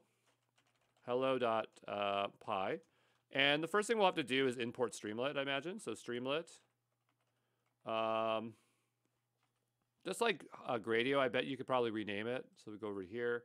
Maybe like as, yeah, there we go. We'll do that. We'll do as, like, was it STR? What do they use as the abbreviation? Or do we just import it and we can use it? They have ST. So I'm going to assume that this is what we're supposed to do at the top. And we'll go here and we'll just try the first thing, which is ST right. And we'll just say hello world. And we'll go down below here and we'll type in Streamlit run hello.py. Okay, and so I think that will just work. It's going to start on this port 8501. And so we'll open that up here. We'll give it a moment. Okay, and we have some text. There we go. So we can probably write more text and say, goodbye, moon.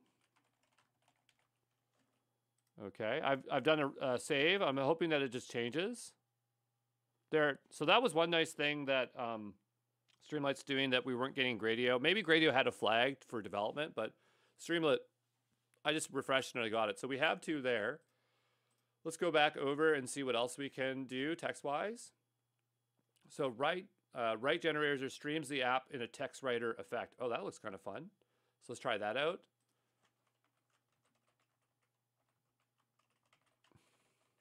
Where are you, Mars? Okay, so we'll try this. We'll give us a nice refresh.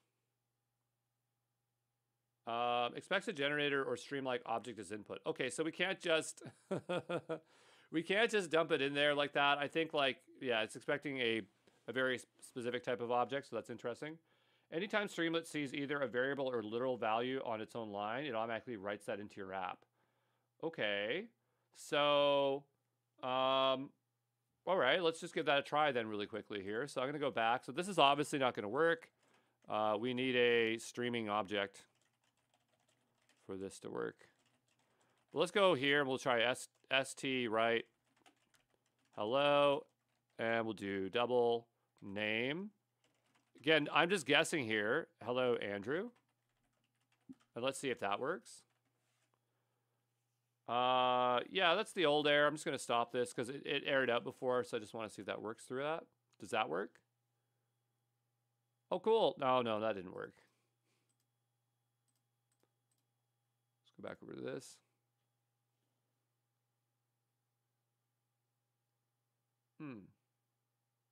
Anytime Streamlit either a variable or literal value on its own line, it automatically writes that to your app. Okay, well, maybe it's saying something else there and I don't fully understand it, but that's fine. But we can just keep going through here and see what we have. So that was the first one we did. Magic. So magic commands are a feature in Streamlit that allows you to write almost anything in Markdown without having to have an explicit command.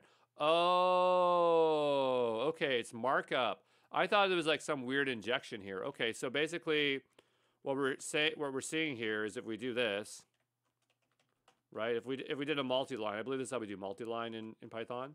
Then we could say like, hello, this is magic formatting. Okay, so let's see if that works. And we'll go back over to here and give us a hard refresh. Okay, all right. So then it automatically knows to format it. Okay, so magic commands like that. So here, maybe it can take other formats because here it's suggesting something else. So this is a document. This is some Markdown. Draw the string on X. Markdown data and charts without having to explicitly understand the commands. So we don't have Pandas, but we could go quickly install it as an example. So we'll go over to here and we'll install Pandas. Pip install -r requirements.txt. And required already satisfied. Okay, maybe we already have Pandas. So I'm just going to ignore that. It seemed really upset when I've included Pandas like that. So maybe Streamlit brought it already in, and so we'll go ahead and just copy this here. Draw this data frame. Well, we got to write to it, I think.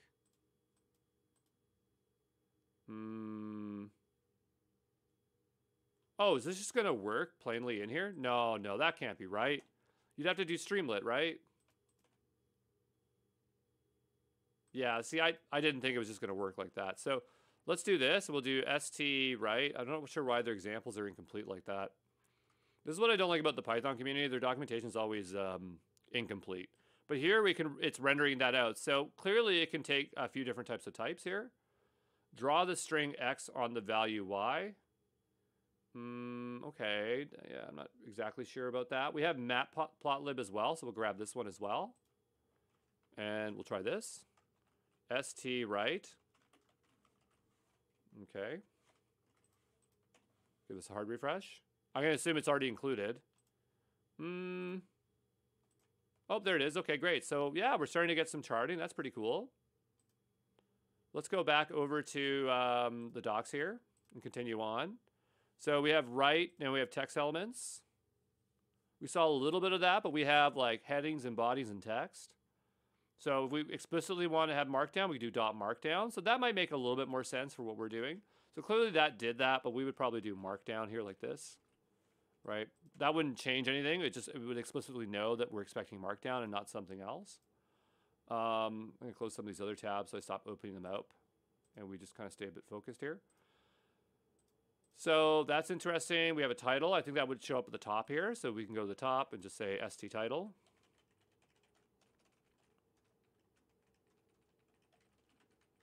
Hello, here. We'll give this a refresh. And so now we have this at the top. It seems like we could have different levels of titles, maybe. Can we?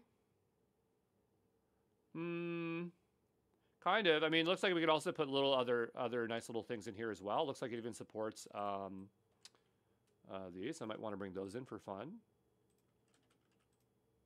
That might be like their extension of Markdown by including that stuff. There we go. It didn't color it blue, though. I missed the colon, that's why. So go here, give this a refresh. Okay, cool. That's cool. I was thinking maybe like you could say, I'm this level of title, but I guess it's just a single type of title. Oh, we have titles and then we have headers. So I imagine headers probably act as the different levels of headers. Okay, well, let's just put one in here. I'll go here and drop it in here instead. We'll refresh that. Let's see what that header looks like. Well, that's nice. I like that. And so on the divider, we put that on there, and then we have a subheader. Okay, so it's not like we can do H1, H2, H3. It's just like we specify what it is that we want. I'm going to grab this one, which has a gray one. And I'm going to put this between this one here. And let's take a look at that subtitle. And so it has a nice little gray line because that's what we set as that there. Divider gray. Oh, okay. And we already did markdown, so we saw that already. We have a few other ones. Caption, code, divider, echo, latex, text. I think it's pretty straightforward. Code's probably a useful one. If we want to show a code example, I'll go grab this one really quick. And we'll drop that in there. Code, and we specify the language. I wonder if it supports my favorite language, Ruby. That'd be nice, but we have our code example.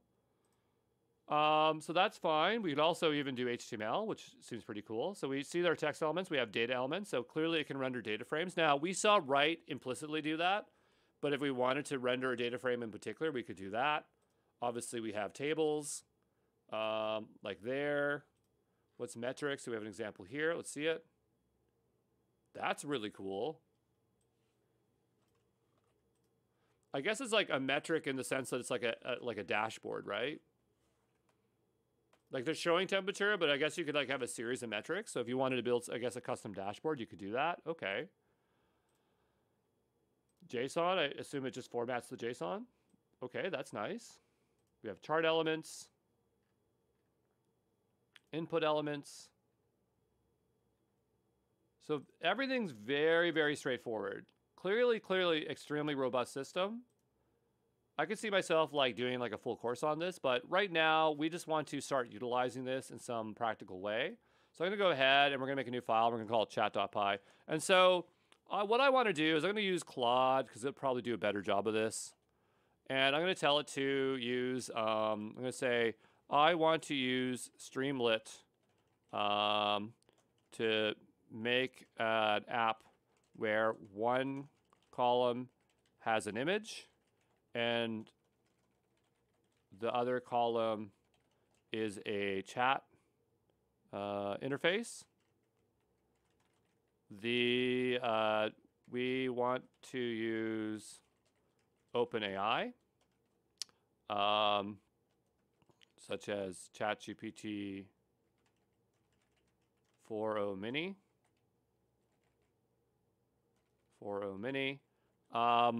and DALL-E 3.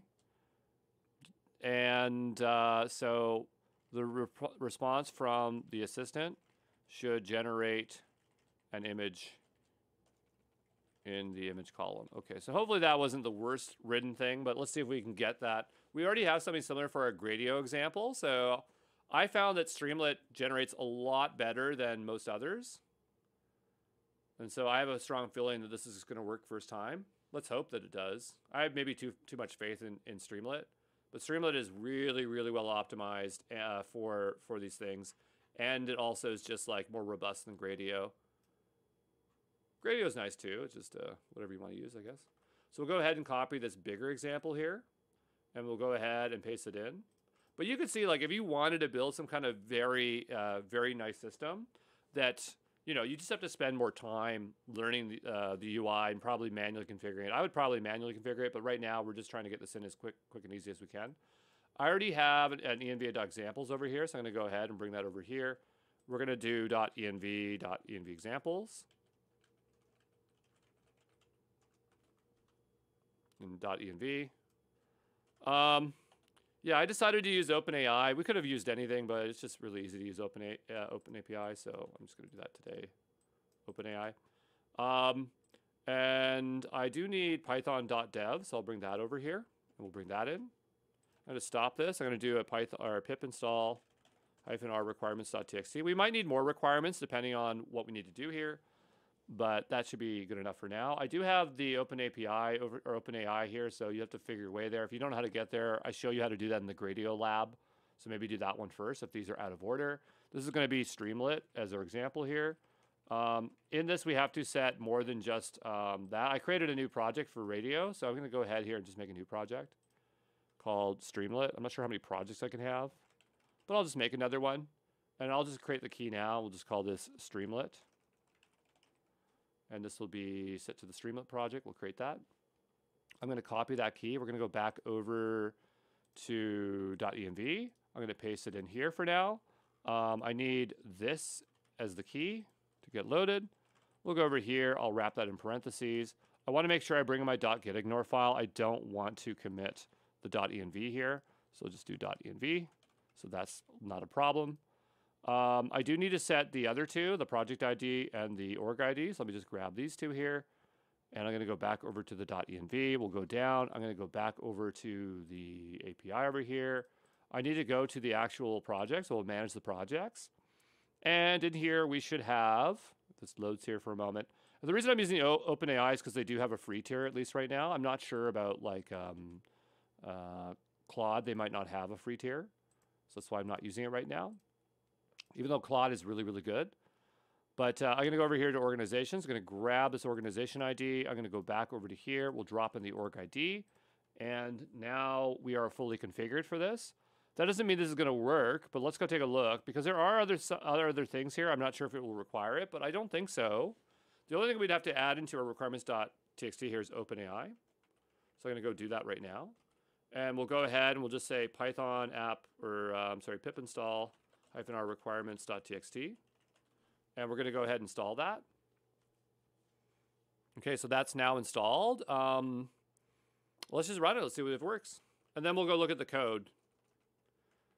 So we'll say, this is Streamlit run chat.py. Okay, it started up, no problem. We'll go back over here because it's a hard refresh. It should be the same URL, I would think. And we'll give it a moment. And we have an error, which is fine. The code is not exactly right, so we'll go back over to here. Yeah, this isn't right. So we'll go over to our other Gradio example, where I know that we have this configured correctly, the client. At least I called it client. That's like the way I like to call it. But this is wrong. Okay, so that's one thing that's wrong. I'm not sure about the rest. Dolly looks fine. Let's go back and take a look here.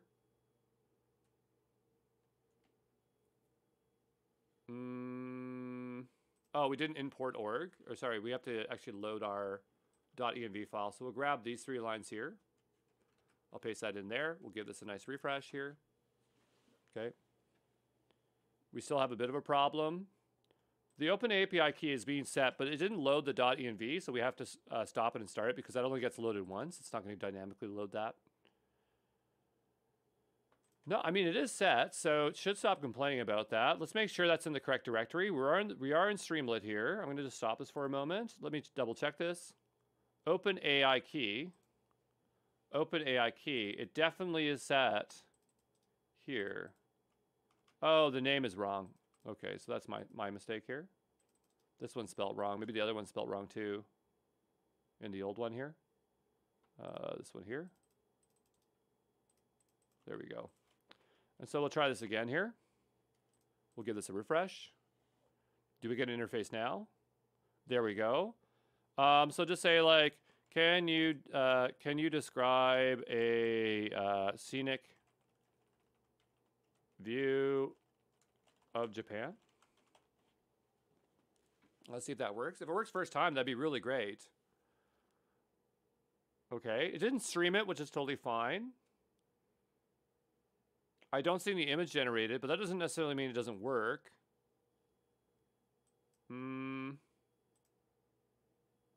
Yeah, we didn't see it stream. Okay, so that makes me think it didn't work. Let's go back over here for a moment, because it could take longer for it to work, and we don't really have like a responsive feedback there. It would take more time for us to investigate Streamlit to really figure out how to properly configure it for better feedback. Well, let's just see. I'm going to zoom out here so I can read the code a little bit easier. I'm going to close this tab out. We don't need to keep this tab open here. Close all. Because we do have a lot of code here. So we have a button clear. It clears all the stuff, which is fine. Column 1, we have a heading here, which is fine. I don't even care about these interfaces. Let's just take all this stuff out. Let's just pare this down so this is a lot easier for us to look at. I'll take out this header as well. So yeah, so we have our messages. Add a message to the chat. Generate response to GPT-4, okay. So here it should generate it out. So it should go over to DALL-E. And then the image response should go over here and set the image. And it should rerun. Okay, but it never did that. The image never generated.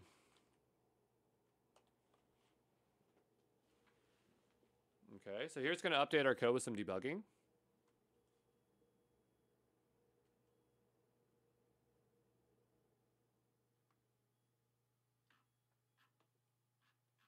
Also, it's using GPT-4. I told it to use GPT-4o Mini, which is kind of annoying that it's not listening to me. I think that model doesn't exist, maybe. So I might just go ahead and copy this one. I know it brought back in the things I just deleted out, which is fine. But I wanted to use GPT-4o Mini. That's really annoying that it's not using the one that I asked it to use. So we'll go over to here, and this one uses GPT-4o Mini. GPT-4o Mini, here we go. We'll swap that out like that. There we go. Also, I mean, this one doesn't use message.contents. It uses delta, choices.delta, I think. Hold on, let's go to my other one here for Gradio that we already have working. This is DALL-E 3. I think DALL-E 3 is fine. GPT-4o Mini. I think it's going to break it because I've changed the code, but we'll try this one more time.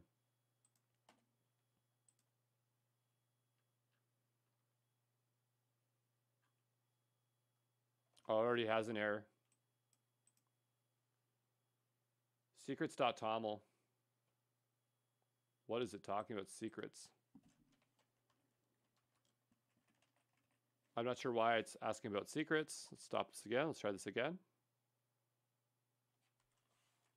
We'll give this a nice hard refresh.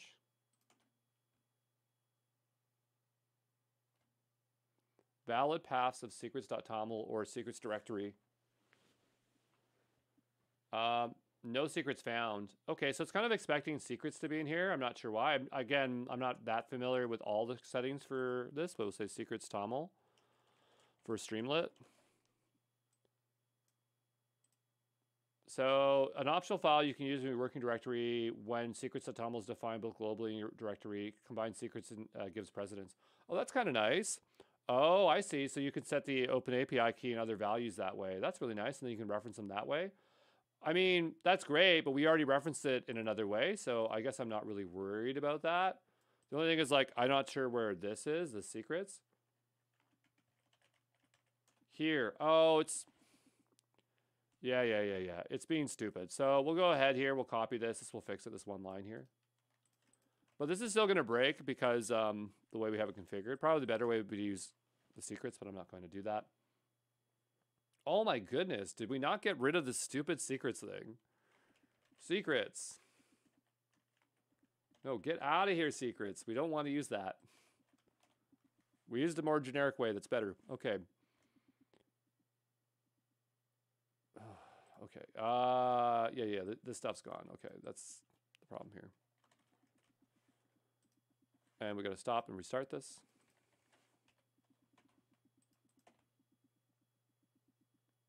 Now, we could just keep asking, what? This is more complicated than before. I don't want all this. All right, that's fine. We'll just say, describe a tropical drink. All right, that's fine, but we don't have any image generated yet. Let's go over to here.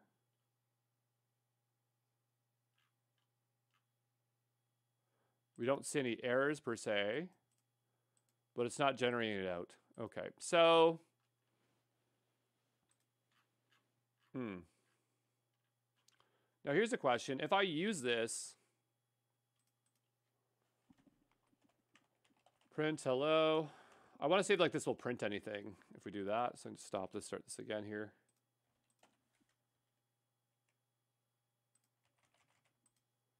Okay, what I put in here. Okay, so hello does appear in here, and so maybe this is a way that we can debug it. Okay. But the chat worked even with our changes here. I think it was stream. If it's stream, it uses delta.content, and that's why we had issues when we were doing Gradio, which might be in a different video here. What I'm wondering is, like, does it generate an image here? So here it'd be like print generating image. Oh, look. It's actually tying it so you have to say these words, otherwise it's not going to generate it out. No. We said that I want it to happen every single time, so that's why it's not working maybe. Okay, so let's go ahead here and take this out like this. Okay, and so now we'll go back over to here. Describe to me a tropical drink. Just a single sentence description. And now let's see what we get here. Well, it's generating an image, but it's doing it in line, which might be part of that chat interface, because this chat interface probably can do that.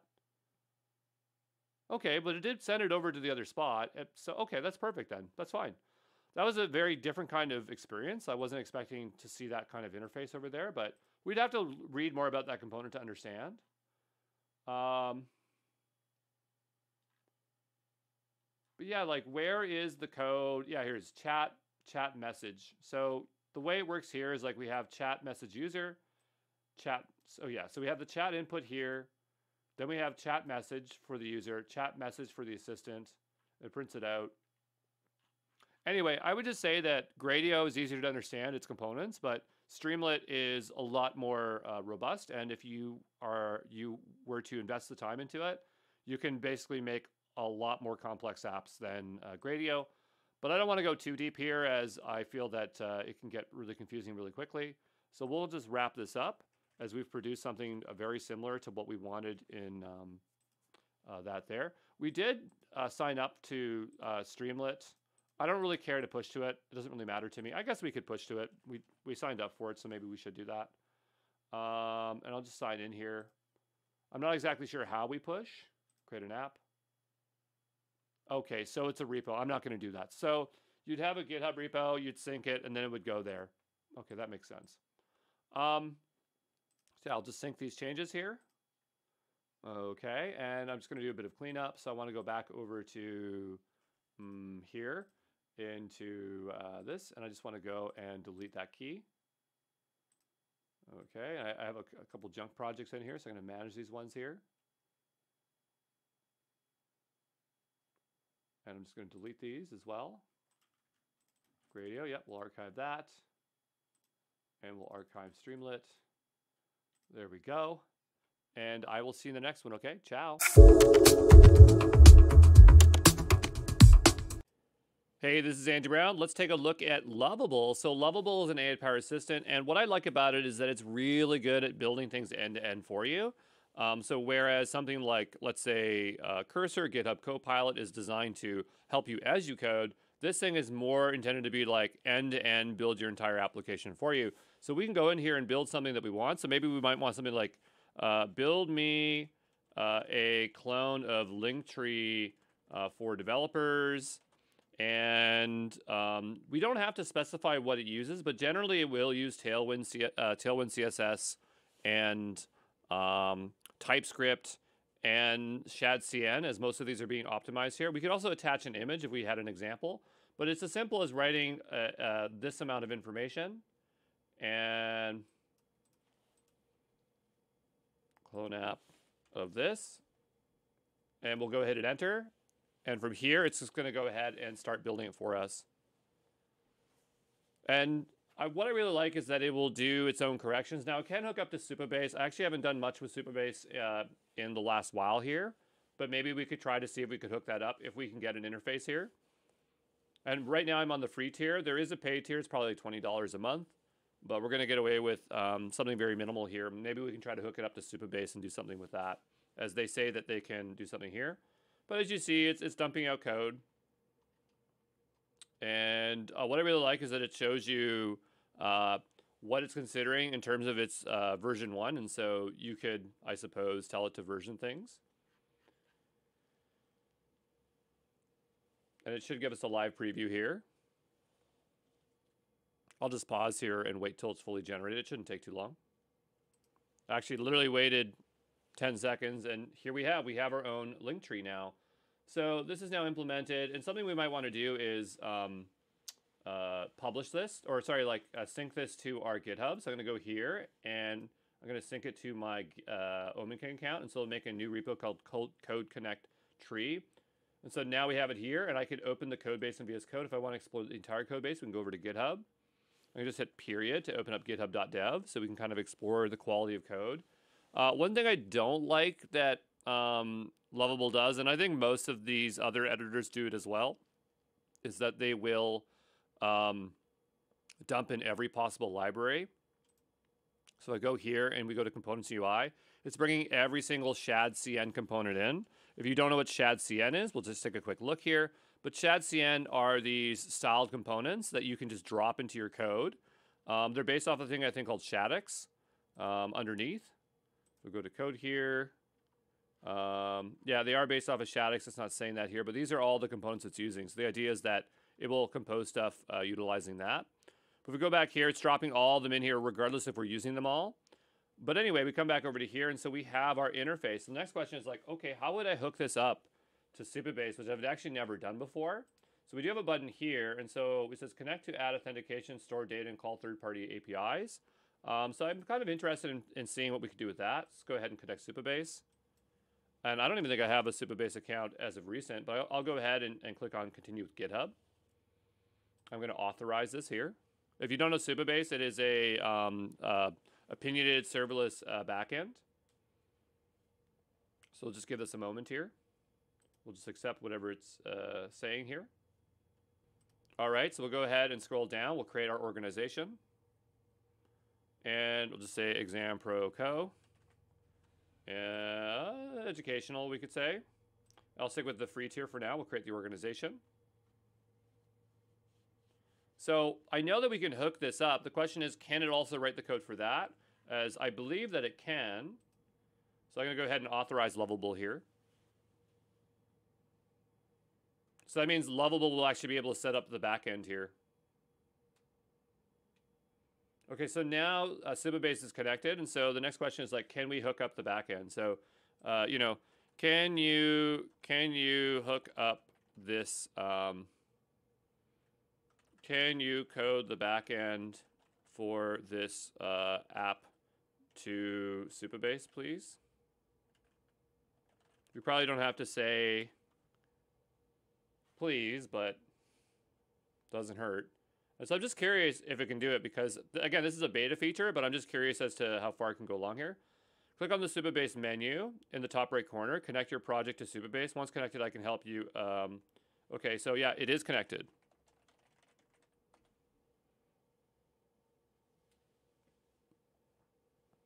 And I'm not sure if we'll run into the free tier here, but we'll see the best that we can do here. I was keeping the scope of the project really small to see how far we can get.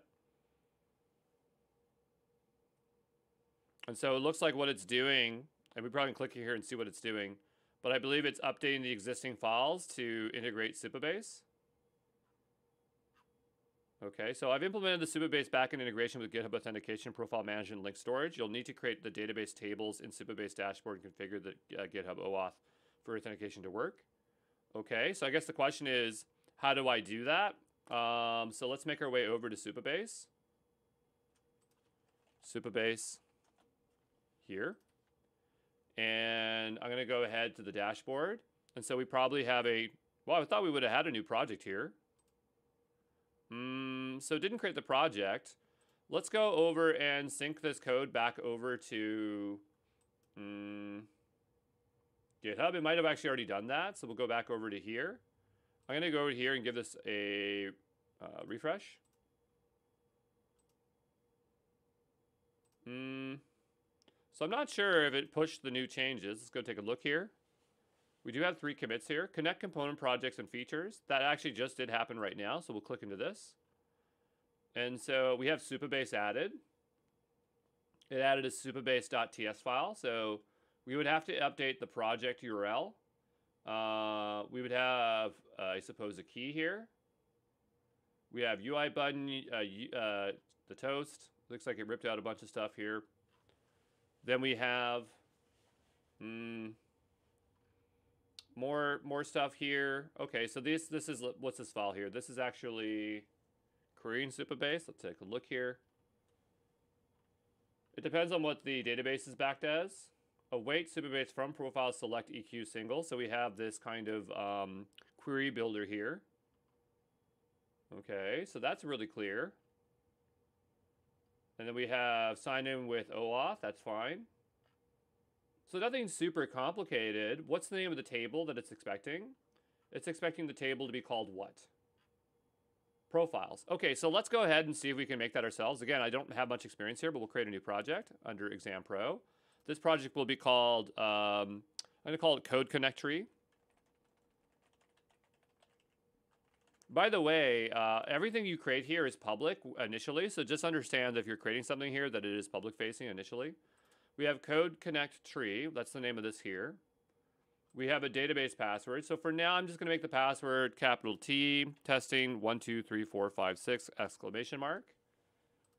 Okay, so nothing complex. So I'm going to end up tearing this down before I publish this. I'm going to go to Canada Central, that's just where I am. Let's look at other security options. We have data API connection string.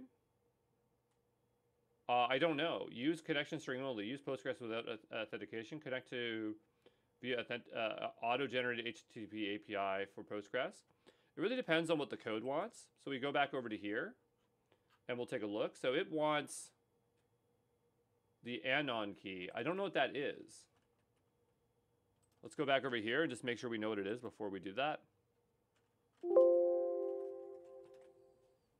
I am just going to assume it's the anonymous key. Supabase provides 2 default keys when you create a project, the anonymous key and the service role. So you can find anon and service role under roles. Okay. Allow public access. Okay, fair enough. That makes sense. So I'm not sure what we want. Data API plus connection string. Use public schema for data API. Use dedicated. So we'll stick with the public schema. Query all tables in the public schema. Yeah, that's fine. And we'll go ahead and create that. It's Postgres, so I know Postgres pretty well. So I'm just going to go ahead and hit create project. And so now we have our API keys. This is a little bit hard on my eyes. I wonder if we can switch over to dark mode here. Is there an option for that? I have an assistant in here. That's kind of cool. Everyone has an assistant these days. But what I'm looking for here,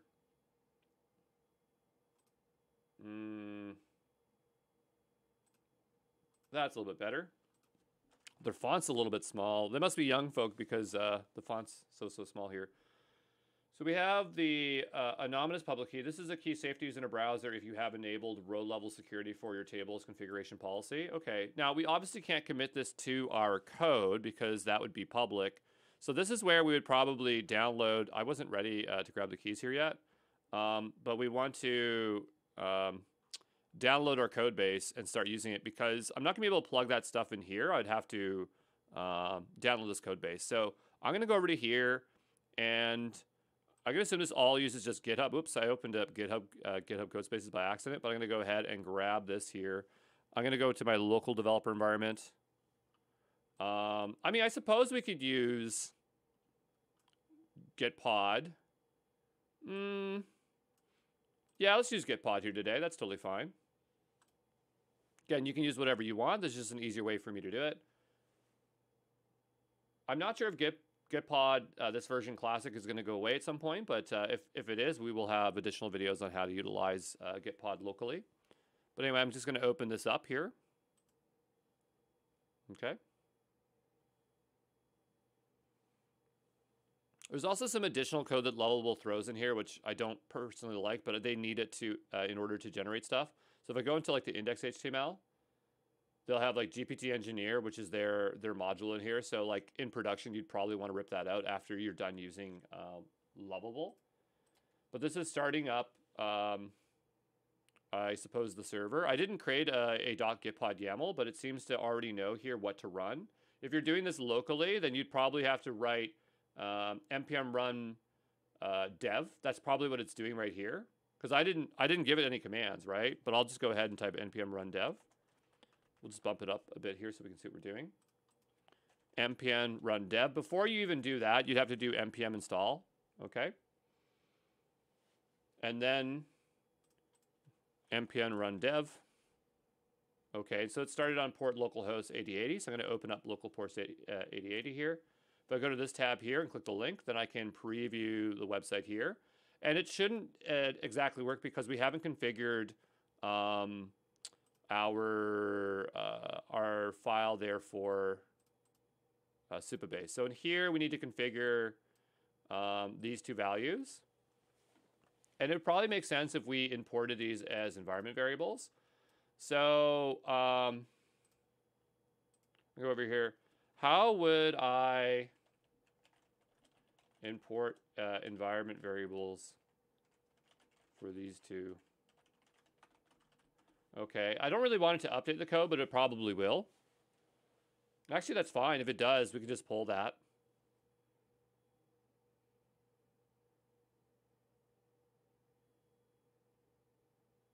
Instead, we're already connected to Supabase. The connection details automatically managed by Lovable Supabase integration. You can simply modify the Supabase client connection to use the built-in Supabase connection.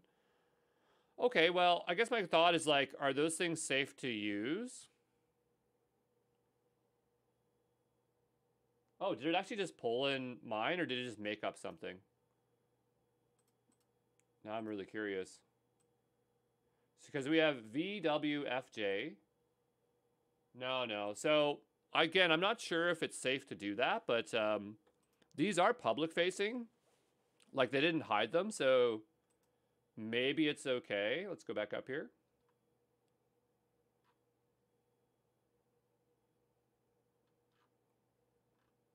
I don't know, maybe it's okay to utilize them, but I don't know. I feel more comfortable passing them as environment variables, but they don't seem to be doing that. So I'm just going to go ahead here. And I'm just going to ignore these for now. 1 second, discard, changes. I'm just going to pull because this file has changed. Oh, maybe they haven't. Maybe they're just showing me the change and they actually haven't changed it. Okay, that's fine. And again, I'm going to end up tearing this down, so it's not a big deal. But, you know, for test purposes, I suppose we can do this. I just want to see if it works. Right, like if their code was is good. So I'll bring that in here. But if you're not comfortable doing this because you're building something for real, then that's totally fine. But I don't think there's an issue because we're both on 2 free tier stuff, and I can't imagine much damage being done here. So now we have created, or we've hooked up these 2 links here. So I'm going to go back over to terminal here. I'm going to stop. We probably don't have to stop and start it. But we'll go back over to here. And so, I mean, we have this configured, but I don't know if we enabled authentication. And we also didn't create a database. So how's it going to do this if we don't have authentication turned on and we don't have databases turned on? Well, that's fine. Let's just see what happens. So I'm going to go back over to here, and I have this running. I'm just going to try to log in with GitHub. Unsupported provider, provider is not enabled. Okay, so that's what I was thinking. I mean, I don't necessarily want GitHub as the provider, but this is connected. I mean, this is fine, but how did we get that OAuth? Maybe it's like hooks in here. Add a new hook.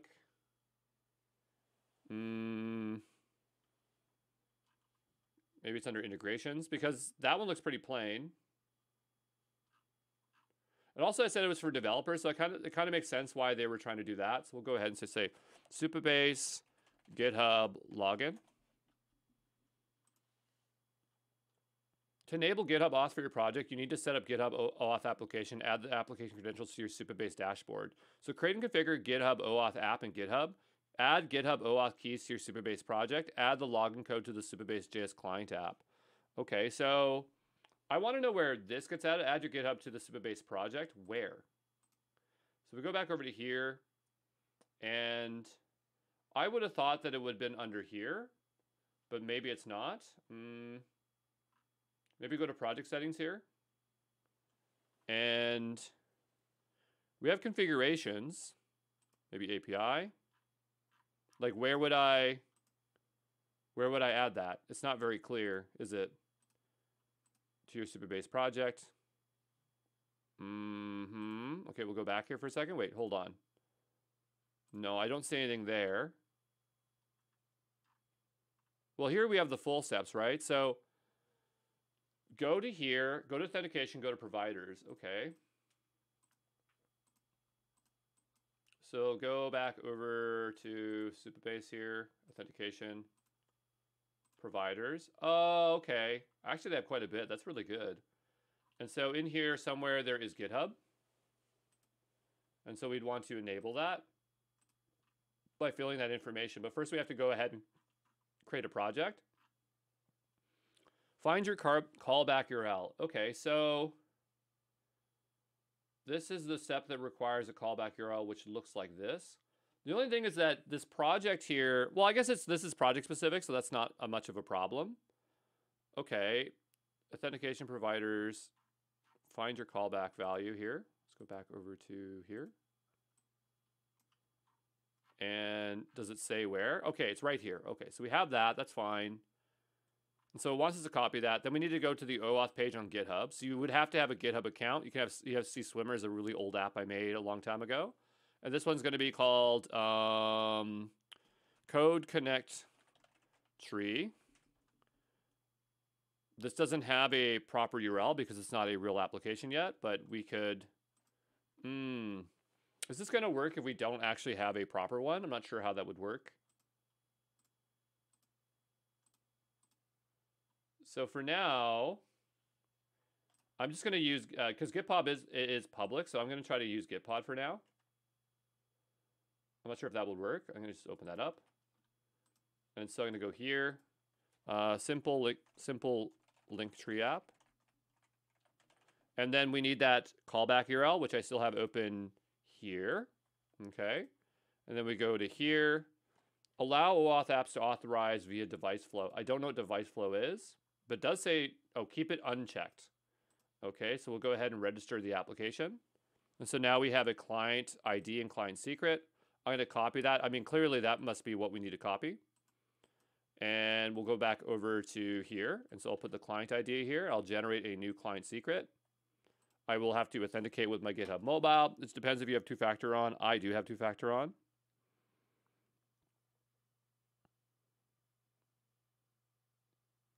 And yep, just getting my phone to go here. My phone's acting a little bit slow here today. Not sure why. Come on, phone, you can do it. Just a moment. Sometimes when the request goes to my phone, it doesn't show up, so I'm going to hit retry again. I just had to wait for it to time out. And so now I'm going to go try this again. Okay, and so I'm just entering in the 2 digits on my phone here, and that will get us through here from GitHub Mobile.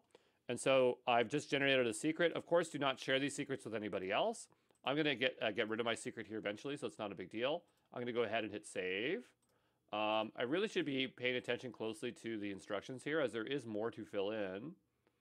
Not really. I mean, we just don't have a graphic. So now copy that over, enter your GitHub credentials into your Supabase. So I believe that's what we just did, yes. Click on the GitHub accordion list and expand GitHub on. So once we actually have it entered in, we will enable it and we'll hit save. I mean, if it's that easy, that'd be really awesome. I'd be really pumped. Add the login code to your client app. So make sure you're using the right Supabase client with the following code. So this says sign in with GitHub. I mean, I would think that's what it did. If we don't know for certain, let's go over to our commit history and check again. Okay, that was junk coded added, which we've already replaced. And so in here, I just want to see if it added that code correctly based on their recommendation. It looks like it is. Yeah, it looks correct. Variant destructive. It might be slightly different. This one has a variant destructive on it, which is totally fine. I don't really care. So that seems fine. Let's go back over to here. Sign out. Routes. I don't know if we need all of this, but you know, let's see if it just works. So I'm going to go back over to our app here. I'm going to give this a nice hard refresh. And let's go ahead and click this. I did not mean to do this, but it actually did open to the correct location, and we're authorizing. That looks good so far. It's trying to redirect back to localhost 3000, which is not where this is running. I'm not sure why it did that, as that is not correct. Sometimes you have to specify where the redirect is. Here it's showing this, right? This is the redirect. Okay, but for some reason it sent it to localhost 3000. I wonder if anywhere in the code it specified that. So I'm going to go ahead and find in files, and we're going to search for 3000. Yeah, there's nothing that says that it would redirect to localhost 3000, so that's kind of annoying. But maybe what we could do is cheat. Where did that URL go? Here. And obviously that's not correct, but what I'm going to do is just grab this link here. Because I don't know why I did that, honestly. Take out the double / here, hit enter. And so now we're signed in. So this actually worked. But it says public links does not exist because there's no data in the database. So, and this app doesn't have a way to insert data. Now we could tell it to like give us a way to add that stuff, but I don't really care. I just want to, again, see how far we can get here just a little bit. So we need to add some tables. And I think one of the tables it was asking for was links, but let's go check our code to be certain what it wants. Okay. And in here, we have components. I think it's more like the top level if we go to app.txt, because like it goes index or main and then app possibly. So main loads app, right? And then inside of app, we have our routes to this page, which is to our index page. So in our, there's probably a pages folder maybe. Here it is called index. And so an index, I would imagine that this would fetch the data. So here we have the auth, and it says fetch profile and fetch links. So we clearly have two types of databases. We have a profile and links. And it says get profiles ID with everything. So there's clearly an ID. And for links, we have profile ID and stuff created at. It'd be really nice to know what data here, as it's not very clear. So I'm going to go back here and just like, what is the database? What is the table structure for links and profile? Because we don't know, it didn't tell us anywhere, right? So we'll tell it to do that for us, and then maybe it'll tell us what it is. All right, let's see what it suggested here. So here we have our table structure. We'll go back over to Supabase, and we'll try to match it here. So the first it says is profiles table. I believe it's called profiles. I really hate how this keeps popping up here. Yeah. Stop trying to fill it in. Okay. Profiles. Like it always shows me my birthday. If anybody ever wants to get me something for my birthday, you know my birthday now. So the profiles enable row level security. Oh, that's cool. Policies are required to query data. You need to create an access policy before you can query data from this table. Without a policy, querying will return an empty array. We create policies after saving this table. Fair enough. We'll go ahead and create a profiles table. Okay. I didn't specify any columns. Oh, they're down here. Okay, so we need username. This would be text. We'll need full name. This will be text. We'll do avatar URL. This will be text. We will do bio. This will be text. We will do. We have created it already, so we'll go ahead and save that.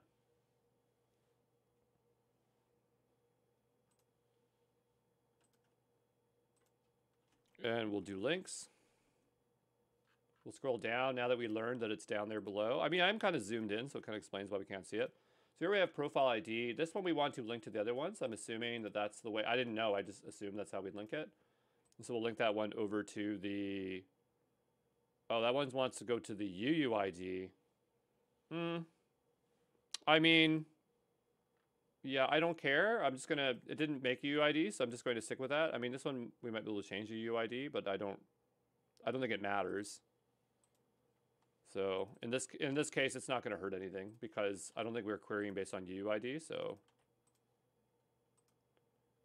text,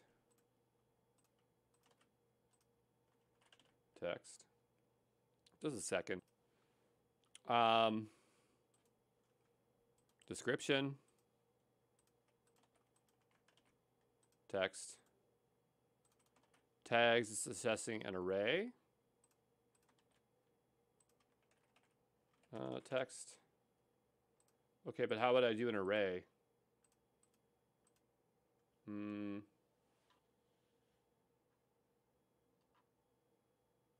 don't see the option for array. Defined as array, there we go. Pretty easy so far. All right, let's go ahead and save that table.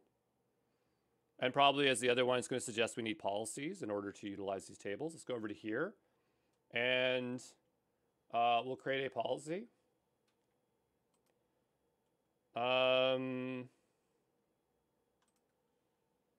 Full policy here.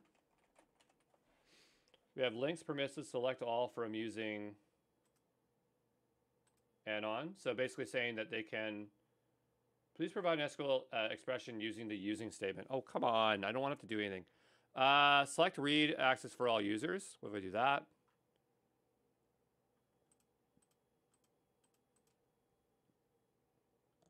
Yeah, isn't that it? There we go. We'll create one for profiles here. Oh, maybe that's not just for anon. Okay, let's go back here for a second.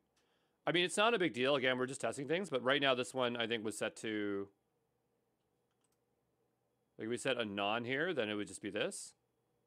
If I click this, it sets it to everybody, I think. Let me go back to this. Can I save that? There we go. And I mean, right now it doesn't really matter with our policy because it is like now it's set to none, is that you have to log in to utilize this service anyway. So it's not a really proper link tree. But anyway, now that we have these tables, let's go back over to here and see what we get. Input syntax error, big int. So it might be an issue with the ID as, I mean, I said it didn't matter, but like maybe because it's saying big int, right? I wonder if we could change over these tables. Let's see here. We'll go back over to our tables. It's not proper, but maybe I can change this to big int. Okay, that's great. I want to go to tables here. Let's edit our table. It's crazy I can just like switch things on the fly like this. I mean, like in a good way, as long as you know what you're doing, it's not that big of a deal. And so in the original one, I think they were using UUID, but I don't think that's big int. Because they say UUID here. But then in the search, it was doing that. So, I mean, we can just change it. Cannot type big int to UUID. Okay, well, maybe it already is big int. Let's go back over to here. I'm fine with regular IDs. I just have to figure out what it is. Invalid syntax for big int this value. Okay, so that looks like a UID, and so maybe it's hard-coded for a very specific value in our code base here. So if I go to our profile here, that's not very useful. If we go to our index, I'm trying to find this information. Now, the thing is that our table, like when we created our user in GitHub, it probably returned back a user ID, and the UUIDs, that's what it is. And so probably what we have to do is recreate these tables. So I know this is a bit of a mess, but I think we're going to have to delete this policy and delete this, and then just make those tables again. As that's what I'm thinking is happening there. That's that relationship there. Because it's not going to let me recreate that table like that. And we'll just keep dropping that. It's not a big deal. A little bit time consuming, but not too bad. So we'll go ahead and now we'll create this table again. So we'll have profiles. And this one definitely has to be UUID. So we'll go back down here to UUID. UUID. There we go. And then we'll add additional tables here. One moment. Sorry, I just disabled dash lane because it keeps popping up and that's really annoying for me. But we have username, full name, avatar, URL, bio. Okay, so we have, I'm just going to pull this off screen so I can quickly do this. We have username. Okay. We have full name. We have avatar URL. We have bio. Okay, and so this time we made sure that our primary key is a UUID. So go ahead and save that. We will now go ahead and create the other table, which is links. It's saying that it's also UUID. I mean, if one's going to be UUID, we might as well do both as UUIDs. No reason not to. And so here we have profile ID, which is going to be linked to the other table here, specifically to that ID here. And then we will add the title text. Then we will also add the URL text. We will also add the tags text. And we'll define that as an array. Okay. So tags text, URL, title, URL, tags, title, profile ID, and we'll go ahead and save that.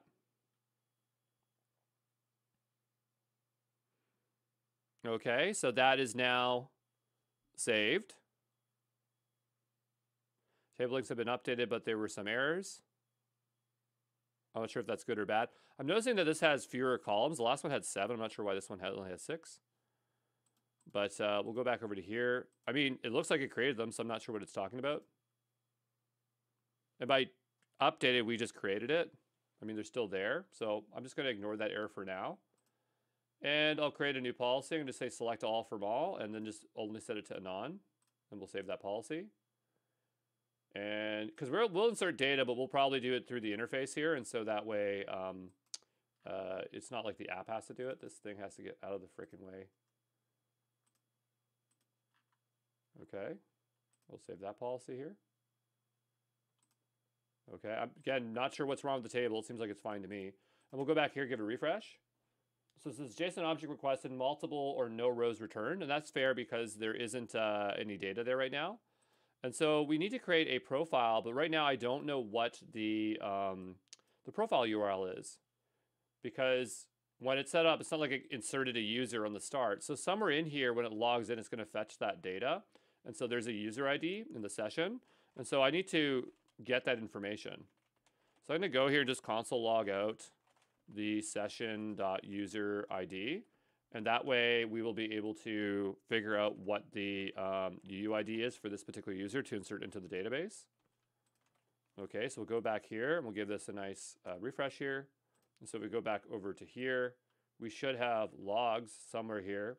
Oh, but this is client side, so we would see it over here. Okay, so I'm just opening this up. This is kind of a bit funky.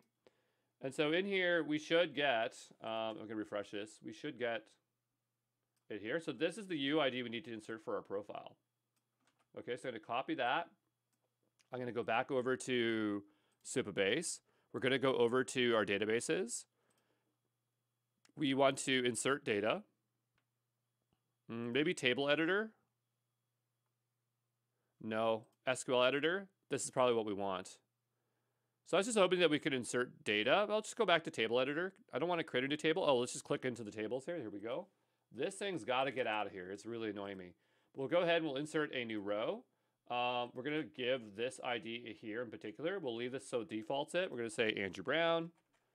Say Andrew Brown. And then Andrew Brown. And we don't have an avatar right now, but we'll just say I teach cloud. We'll go ahead and save that. And so now we have saved this record in here as a profile. So that we might still have some issues, but we'll give this a hard refresh. And so maybe it says error fetching profile. JSON return requested multiple or no rows returned. This could be an issue with our policies as well, as we're not 100% certain. But if we go down here, we have fetch profile, right? And so if we need to debug this and see what we're actually getting. So if there's an error, then it's returning this, and it's basically saying there's no data. And so that makes me think that there is an issue with our policies. So we'll go back over to here.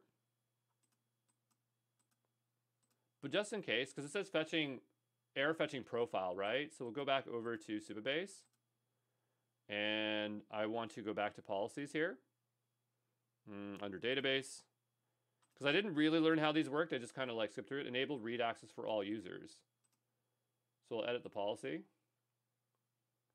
And I'm just going to change it to everybody to make this a little bit easier. And so now it shows up. Okay, so obviously Anon is not the one that's accessing it. Again, I'm not an expert in Supabase, but I'm just here to try to get it to work here today. So even if this is not fully proper, we're just getting it to work for this use case, okay? This isn't a lesson in Supabase. It's just more like for us to complete this, we should be able to do both the back and front end. And so we'll go ahead and just insert some links here. So despite that error constantly appearing here, we'll go to the table editor and we'll go to links here. I'm going to insert a new row. We'll just say, we'll let it default to whatever it wants. We will select our profile here and we'll just say exam pro. And this will be https://www.exampro.co.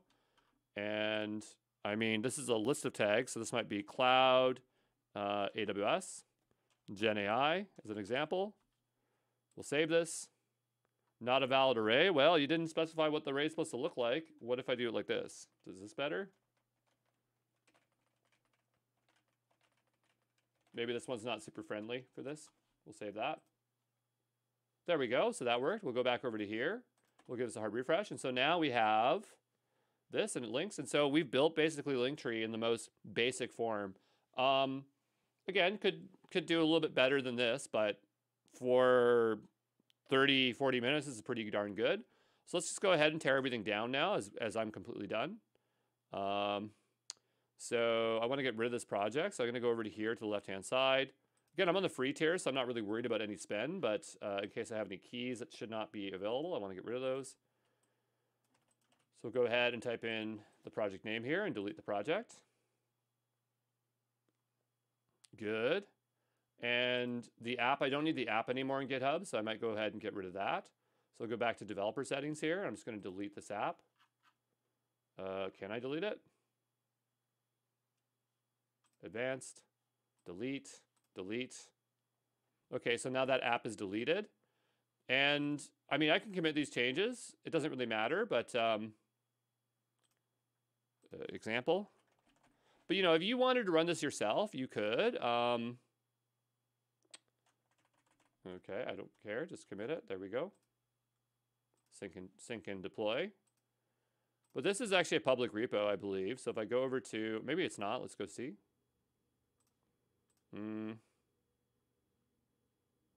Open in GitHub context here. It's a private link. So I don't know. I could share this publicly. I think that if you're doing this for real, you should just try to generate it out and Lovable and try to replicate it. So in this case, I don't think I'll provide you the code, as I think that's just better for your learning experience. But yeah, there you go. That's Lovable. Ciao, ciao.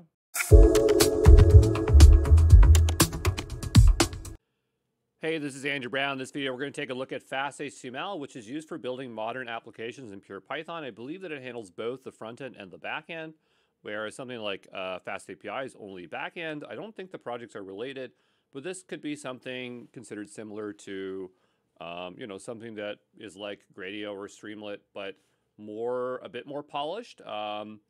But anyway, we'll go take a look here and see what we can learn. I'm going to just open this up in a new tab. I'm going to make my way over to our GitHub repository, to the GenAI Essentials.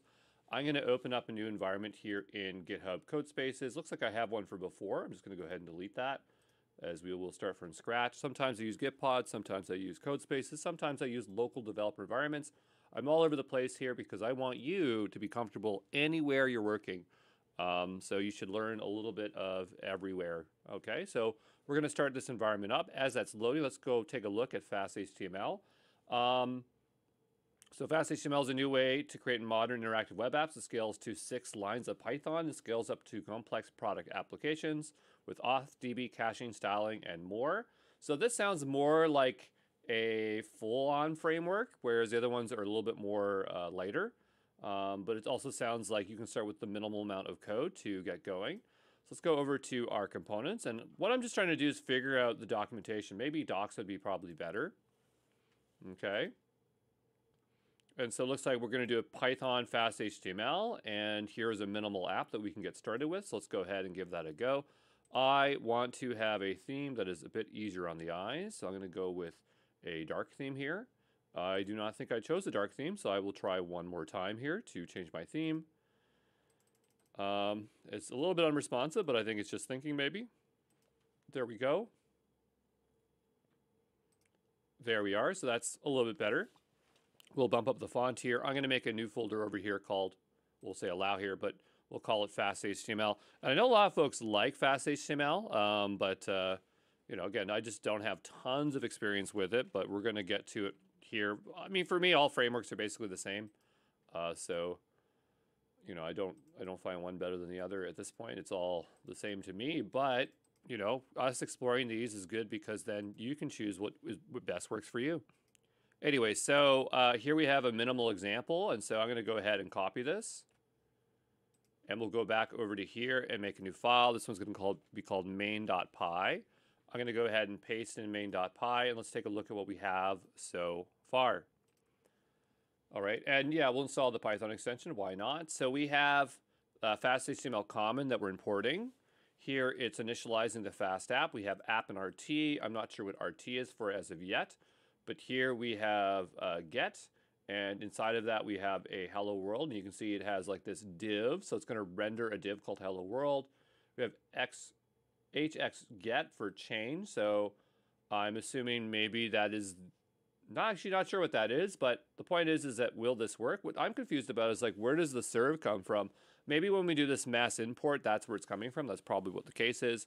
I'm going to cd into Fast HTML, and we'll do a pip install -r requirements.txt. Okay. And I think for that to work, I have to probably type it correctly. So let me just autocomplete that. And so that's going to go ahead and install that. Let's go and see if we can get this running. So say Python app or main.py. Okay, we'll give it a moment here to start. It started on port 5001. And we'll go ahead and open that in the browser here. And we have ourselves a hello world. So a very basic start to it. Feels kind of like Ruby Sinatra to me, to be honest. But let's scroll on down here and see what else there is. So we have running the app will print out the following. Adding interactivity surprisingly easily thanks to HTMX. Okay, so modify the file to add this function. All right, let's go ahead and give that a try. And oh, it's literally a single line. It's so weird to have that as a single line. I'm not sure if I feel comfortable doing that, so I'm going to bring it down to a new line. Okay, and we'll go back over to here. Give this a hard refresh. Okay, and all I did was click it, so I'm just going to refresh this here.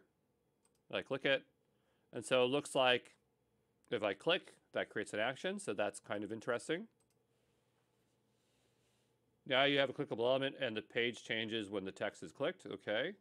Getting help from an AI. So this is where it might be interesting, where we'll want to use an AI to augment it. Now, I believe that, I mean, I haven't seen this much, but I think this is a cool idea where it's like there's a tool out there, and let's say you have an LLM that doesn't know anything about how to use it. Well, they wrote a big knowledge base document, so you can use something to generate it out. I was trying this earlier, and I found that I wasn't able to attach my company credit card to Claude, but because the context is so large, I feel like you have to use something like Claude Sonnet with projects to do this. It suggests that you could use other things, but like it says cursor, ChatGPT, Claude, Copilot won't give useful answers about how to fix that problem or provide an LLM-friendly guide that teaches how to use fast HTML. So I suppose, like, if we're using Copilot, then we could just drop in that code. But, like, I don't know. This is hard to say. I think what I'll do is I'll resubscribe with my own credit card to Claude because, again, we can't use it. I'll just show you what I mean. If we go ahead and try to use this document, I'm pretty sure I downloaded it before. So I downloaded it. I renamed it to prompt. If I was to attempt to upload the file, which I have, let me see here. It should be downloaded here somewhere. Yeah, I have it called prompt.txt. I'm going to try to import that file. It's going to say that conversation is 20% over the length limit. So in this version, I can't use it. Okay, so this is with Claude Sonnet 3.5. So I think the only way I could do this is by upgrading my plan. So give me a moment. I'm going to upgrade. Even though it's really expensive for me, I'm going to go upgrade my plan, okay? All right, so I'm resubscribed to Claude. I hope it's worth it. But what they're talking about is that you can create projects. So if I go here to the left-hand side, I can create a new project. And I'm going to call this one, because I want this to be specifically for writing fast HTML. I'm going to say fast HTML. I'm going to show a version of this with Claude, and then we'll do ChatGPT. But if you don't have Claude, just watch at this point, and then we'll see what the experience is with like ChatGPT. So fast HTML code writer is what I'm going to call it. Write fast HTML code. Okay, so that's what we want this to do. We'll go ahead and create that project. And I want to bring in that content here. So what I'm going to do is I'm going to go and add that and upload it. So it's just that prompt txt here. And so now it should now have context of what's going on here. It says 23% knowledge capacity is used. So obviously the free tier could not handle that. But now we'll just say, read the project knowledge, read the prompt txt document, and just confirm you understand its contents. Okay, so hopefully it's not going to write tons back to me because then that will slow things down. But the idea here is I want it first to know about the prompt document. Sometimes you have to do this for these things here. Okay, so it's saying that it now understands about the document. And so the next step is to tell it to generate some code. So I want to use fast HTML to generate, to write a chat interface for OpenAI. Well, I am subscribed to Claude, but I'd have to put some credits on there if I wanted to use it. But I'll just say I want to use fast HTML to write a chat interface for OpenAI. GPT 4.0 mini. Can you give me the code for that? Or let's see how it does. Okay. I was thinking like I could load up Claude, but I'd have my company credit card's not working here. I can't imagine it'll work in a Workbench, so I might have to do some work there to get that stuff hooked up. All right, so that was very quick. I didn't even need to pause for that. And so we have some code here. Is it any good? I'm not sure. We're going to go copy the contents of the file. I'm going to make my way back over to here into GitHub Codespaces. I'm going to make a new file here called chat.py. I'm going to paste in the contents, and let's take a look at what we have. So I'm going to go all the way to the top here. And so we're importing fast HTML common. We're importing OpenAI, which is correct. We are importing OS. We are building our app here. It's saying to set the open API key, and this is one way that you can do it. It's not the way that I like to do it, but it is a way that we can do it. I would rather create a .env file. Okay, and I'll just also make a .env.example. And so in here, we will just make a new .getignore file. Git ignore. And I'm going to ignore the .env file. We've done this a couple times, so like with Streamlit and other ones. So I'm going to go over to here and grab my example information. I'm going to paste it into here. And then we're going to get our real key and place it into here in just a moment after we've audited the code. So one thing we did in Streamlit and Gradio is that we imported it as a .env. So we're going to go ahead and do that. We'll need to update the requirements.txt. We're kind of sharing it with two other ones here, but this is called python.env. I think it's silly that they have to put Python in front of there, but that's just how it is. Well, I think we'll also need OpenAI here, so I'm going to go update that as well, OpenAI. Okay. One thing that is a little bit different that I did differently here is how we import OpenAI. So this is how we're going to initialize the client, or this is how I prefer to initialize the client. So I'm going to go ahead and do that. What's interesting is I don't see the client being called anywhere here, at least not yet. So I'm just carefully looking through here. So I see OpenAI here, and it's using the old information. That doesn't look new at all. So it looks like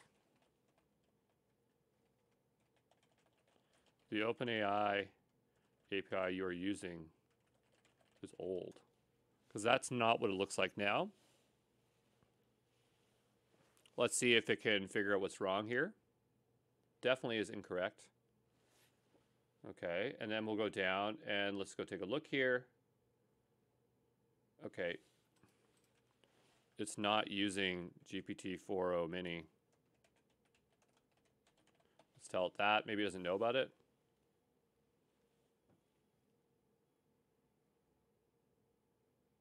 It's interesting that I'm paying for this and it's wrong.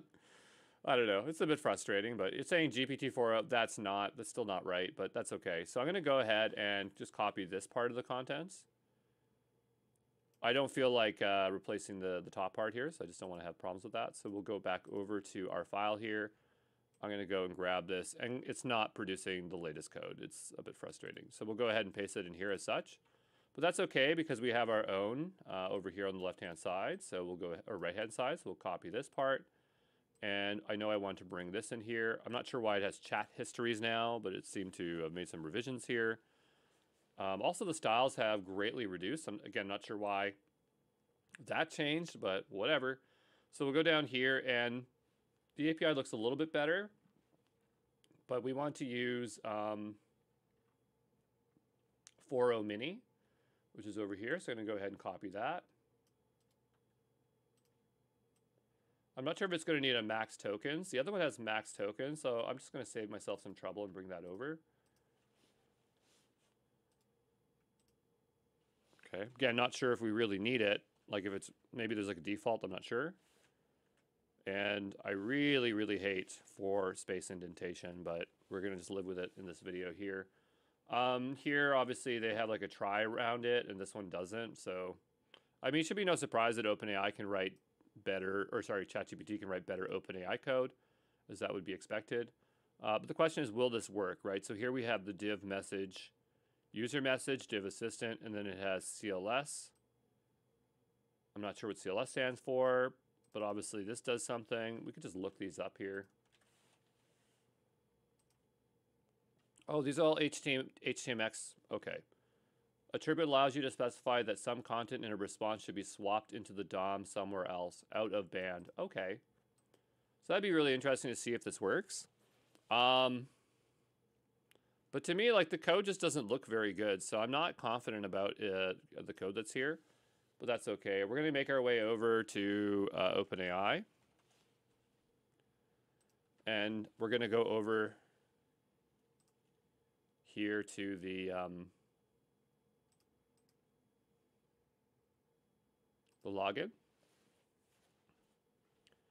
And nope, that's not what I wanted. I want to get over to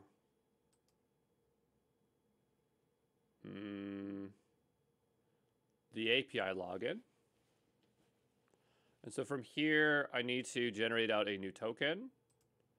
I actually already have a project called FastHTML. I must have created it earlier. If you don't have, you just go create one there. It's not a big deal. Then once we have our project, we're going to manage our projects. I'm going to go over to, oh, it should show me projects. Here we go. So I've already created this project before. Just go create it and name it. If you don't have an OpenAI account, go create one. They have a free tier. If the free tier is gone, then you'll just have to watch here, but we'll learn as we go here. So I'm going to go ahead and paste this into the project here. And then the next thing we'll do is go over to General. I'm going to grab my org ID. And I'm going to paste that in here as such. And then I need my OpenAPI key. So here I have OpenAPI key. I've already created one previously. As you see, I made one attempt here before. I think what happened is I forgot to unpause the video. I'm going to call it FastHTML. FastHTML, we'll give it all permissions here. We have our key. We'll bring this back over up to here. We'll paste it in. We'll save it. I'm going to scroll up here. We're going to go over to terminal. I'm going to stop the server. We need to do another pip install our requirements. And so this is all set up. Whether it works is a different story. So do python main.py. So I thought maybe like FastHTML would have some kind of more magic on the front end, but it's just using HTMX, okay? So here it has hello world. I think the reason why it's doing that is because I did not specify chat. So we're going to go here and change this over to chat. Let's see if this loads. Nope. We have an issue here. Did you mean OpenAI? Let's go take a look at our code here. I think our import's incorrect. So I'm looking at our previous example from Streamlit. And we'll paste that in as such.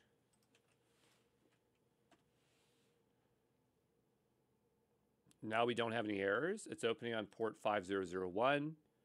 So it's weird that like this is a text field, but we'll go down here. So hello, can you teach me the top 10 Japanese verbs? Let's see if that works here. We're going to go ahead and send. And I see nothing working here. I'm going to go down below. It looks like it got it, came back. Okay, so I just was impatient there. And it actually did work. This is kind of, I guess this is fine. I thought for some reason I could like type in text in here, but I guess not. Of course, here are the most used verbs along with their meanings and examples. One thing I might want to do is like, is there a way, depends if it actually comes back as markdown. Does this come back as markdown? Let me go back here and take a look. Is there a way we can format the messages as markdown? Can you just show me the code changes? And let's see if we could do that. That might be interesting to see. But yeah, that price point's hard. Okay, so here we're importing markdown. So that's the first thing that we will try to bring in here. Okay, so we'll do that. The next thing is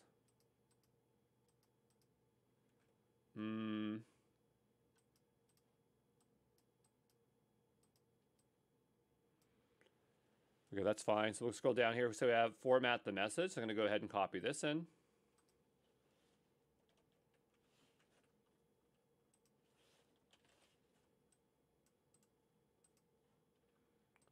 We're going to take a look here carefully.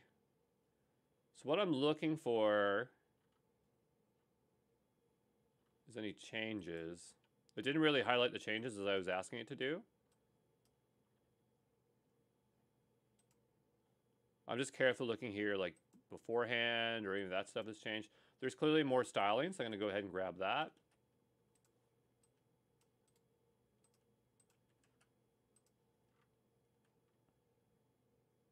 The next thing is we have this post. Let me just carefully look through this. So the session looks the same. This is obviously wrong, but the only thing I see changed is the styles, to be honest. Message pre, message code, user message. There must be something different here.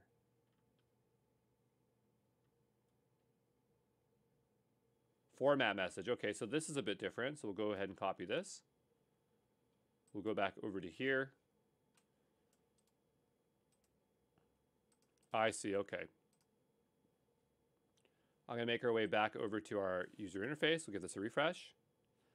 I'm not sure if that would persist the previous messages, but we'll give this a hard refresh and see what happens. No module name Markdown, fair enough. So we'll just stop this. We'll go ahead and install Markdown. I'm assuming it's just called Markdown, hopefully. And we'll do pip install hyphen requirements.txt. And then we'll go back and run this. Hopefully that's the right version of Markdown. It didn't tell us which one, so. Can you teach me the top 10 Japanese verbs around cooking? How about that? We'll give that a go here. And this time we just have to be a bit patient. When I tried this the other day with ChatGPT, it actually tried to do streaming, which was very impressive. Though I never got a chance to run the code. So again, just patiently waiting here. It seems like there's probably a problem. I don't think it should take that long. Yeah, we have an error being returned back. Error for chat ID. Maybe we changed some of our code. Let's take a look here. I mean, I didn't change anything that should affect that. Line 52 here, because it does have a session going on here. So I think this might be an issue of us running it a second time, and there's not necessarily anything wrong with our code. So I'm trying to decide, like, how would I fix this?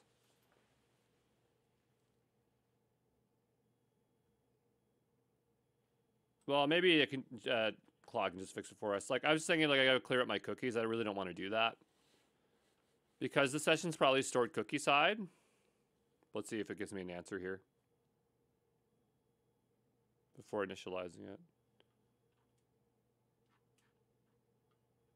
Okay, so it seemed like it just changed a little bit up here.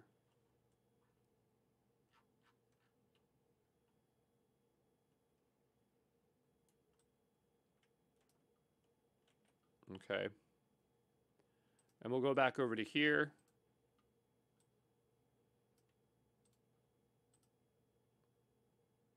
Now, is that the same? Let me go back and take a look. I'm just going to copy this one more time. I don't trust my copy job. And we'll do that to here. Okay, edit saved. I'm just going to refresh here. Let's give this a hard refresh. Can you teach me the top 10 verbs for, top 10 Japanese verbs for gardening? Let's see what we get here.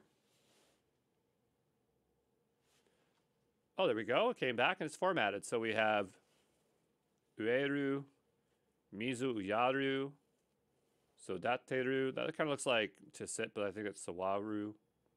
Tagai yasuru, yasu, sentai suru. Okay. Sentai, that's a fun one to say. Sentai suru. Mizu oyaru, that's easy as well. Okay, so this is working. Now the question is, what would this experience be with ChatGPT? I think it's worth exploring just because they gave us that document. So I'm going to go over to ChatGPT. I'm going to go back to our file here. I'm going to rename this like Claude.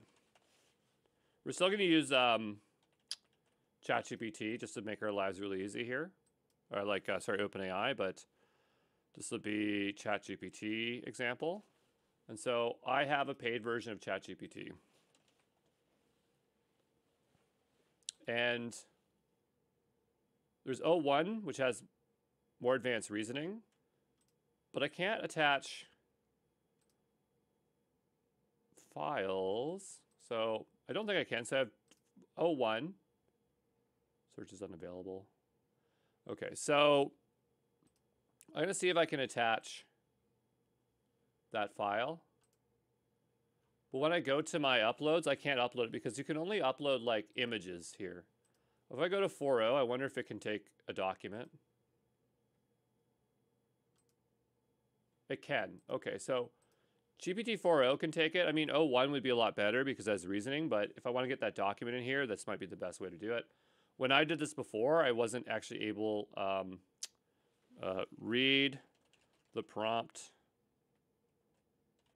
txt so you understand how to work with fast HTML. I almost kind of wonder if like because 0.1 can go out to the internet, then maybe it doesn't even need the it could just fetch the doc itself that way. But I can go back over to here. Let's use basically the same prompt. It's very similar, so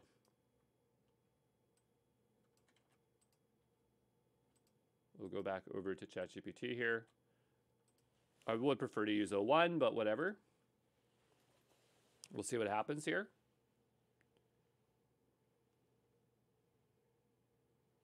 We'll just give it a moment.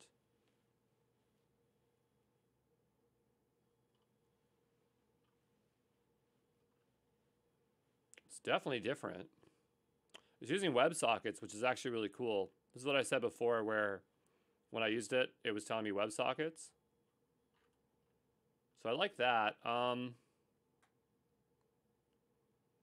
Where's the GPT 4.0 mini in here? Let me take a look here. Okay, but there's no GPT 4.0 mini code.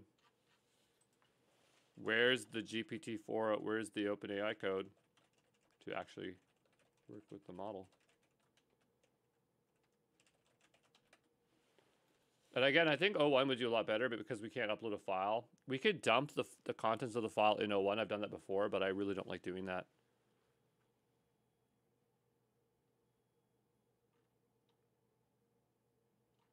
It looks like it's already starting to use the old one. Yep.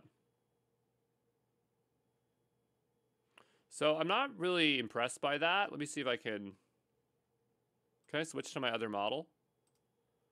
Let me just click here, new. I'm going to go to advanced reasoning because it's not really performing how I want it to perform. Now, I can't attach the file, but I can copy its contents into there. So I'm going to go and open that file quickly, just a moment. Just give me 1 second. So now I've opened up the file. I'm going to copy it. I'm going to provide you a body of text so you understand how to work with fast HTML. When you have understood it, just confirm that you understand it in a single sentence. Okay, if we don't do that, it's going to output a lot. So now I've pasted it, and I've basically dumped the whole thing in there. I don't know if this is going to work, but we'll see what happens. I feel like it's going to dump a lot back. Oh, no, it didn't. Okay, excellent. Okay, so now I understand how to utilize fast HTML decorator-based routing. Okay, great. So now I'm going to go back over here. And I want to use fast HTML chat interface. It should render Markdown. Can you give me the code for that? Let's see if we can do it. Because I have more faith in 0.1 doing a better job, but we'll see what happens here, okay? All right, so it finished generating out some code. Let's take a look here. So OpenAI. Code looks fine. It's not streaming per se. It's using the old one. What the heck? Okay. Use GPT 4.0 mini and use the new API. Okay, because it's not, I should have said OpenAI API. I don't know why it does that, but it keeps doing that. I guess just information's a bit old. But we'll give it a moment here to update.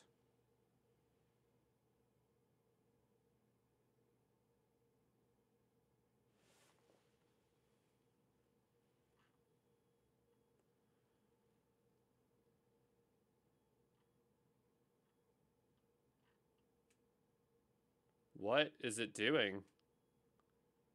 No, no, no, no. What? What?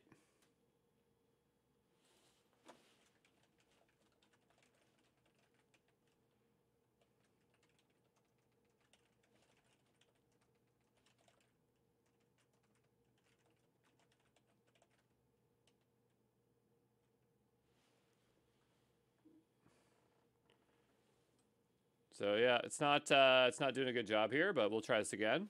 It's interesting because like the first time I did it the other day, I actually got good results, but there you just get kind of random stuff here. So again, we'll see if we can get something a bit better here.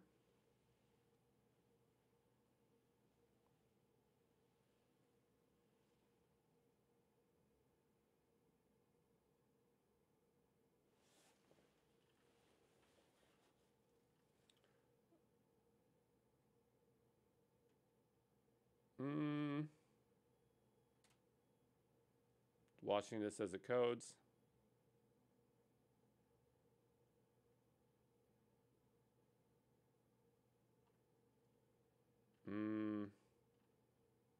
No. Okay, so I mean, we could play with this some more, but clearly it's not doing what we asked it to do, and we could tweak it to get it to work, but we obviously already saw how we could tweak it through Claude. So both Claude and ChatGPT 4o are failing on this task. And it's not on the fast HTML part, it's on the ChatGPT part, or the OpenAI part. So I almost kind of feel like if I provided it an example of some code, it would probably do better. I don't want to do that here today. Well, I guess we could. So hold on a second. You know what? Let's just try it because the whole point of it is to see if we can get this to work. So let's go over to the Streamlit code, which is small. Okay, I'm just going to copy this. Okay, still wrong. Here is an example of using the correct model and OpenAI API with Streamlit. Can you learn from that and fix the code for the fast HTML? Okay, we'll go ahead and paste that in there. I almost think A121 might be good at this because they have very large context and they might be able to do a better job with this, but I'm not sure. Or AI21. I call it A121, it's AI21. I wonder if it's supposed to be like Area 21. Not sure. Or like Forever 21. But we'll give this a moment here and see, like, this is like, if we have a comparable example, maybe it can do it, eh? This one actually has a 2-column chat image, which is what is actually kind of probably what I would actually want. That's something that we didn't try, was like, if you have this example here, can you replicate from this other one?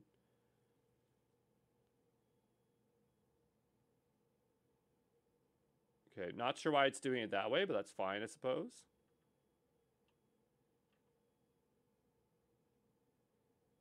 It's instantiating here, which is fine. I don't know why it's mocking the class. There's no reason for it to mock the class.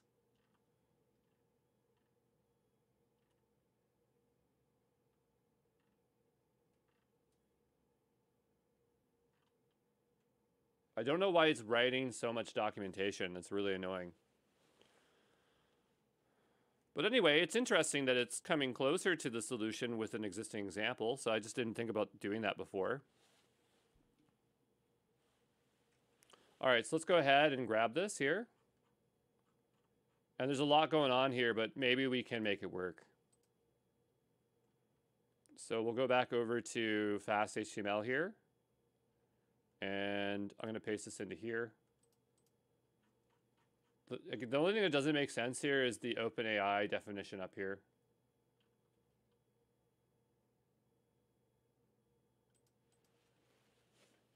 If you truly have, like, it doesn't believe that there is one, right? Because it's already made a mistake. This is something what we learn about these things, is that they start to double down. I'm going to just install the Vim extension. Don't install this. This is just for me because I use the Vim keyboard extension to move around really easily. But it's wrong, but it thinks it's not wrong. And so it's kind of, it says, here's a mock example, but it's kind of mocking us as if like, oh, Are you sure this thing actually exists? It turns it goes chat completions with a capital C and then create, which is really annoying. We'll go down here, and so we'll delete this part out. This looks correct. That's fine. We'll bring this over a little bit here. This is okay. This is looking like what we want it to be. All the APIs look correct at a glance.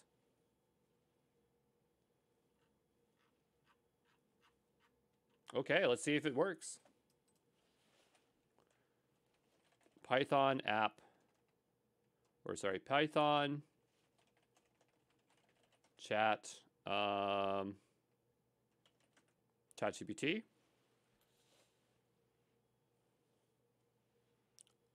It says no module found. ChatGPT chat. Did I name something wrong here?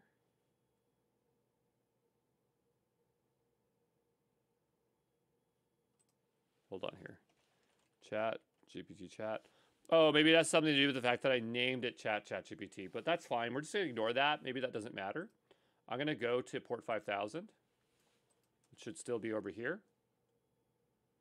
Okay, maybe not. No ports are open. Error loading ASGI. I'm not sure what that is. So maybe just to make this work, I'm just going to rename this to chat. Maybe the naming is throwing it off. I'm not sure why that would. But we'll just go here and type in Python chat.py.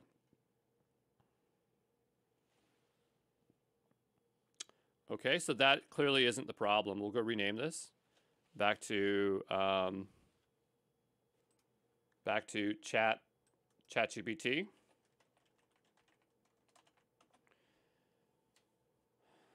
Error loading ASGI. So there's clearly something that's added in here that it doesn't like. Maybe it's how it's calling it at the bottom. Let's compare it with our other one for Claude. So this one's just serve at the bottom. So I'm going to just change this over to serve. Is there actually an app called app in here? There is. But this one also has app, but it just calls serve, so it probably infers it automatically. So I'm going to go ahead and try this. Again, I'm just guessing. I don't know this framework. But notice we don't have a problem, so clearly my guess was good. And we'll go back over to here. And it's loading. We have some style issues, which that's okay. The question is, does it work here? So can you describe in one sentence a landscape in northwestern Ontario? And I'm not expecting this to work, but if it does, that'd be really awesome. We'll be a little bit patient here as it's thinking. We can go back over to here, and it looks like they got a 100 okay.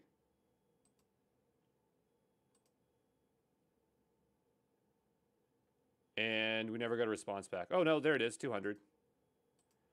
So we get a 303 from a post. What the heck's a 303? 303 status code. I've never seen a 303 before. Redirections in which the server wants the client to use a different URL than the requested resource. Okay. So it did not work. Okay, so we'll call this done. But yeah, that was a little bit disappointing. I thought it would work better than that, but I guess we get what we get, okay? So I'm going to go here and just add all changes. And I don't think we committed. Let's go back to this one here. I just want to make sure I did not commit the .env by accident. I don't think so, so we are fine. And we'll go push that. But yeah, there you go. That's what it's like trying to port code from one to the other.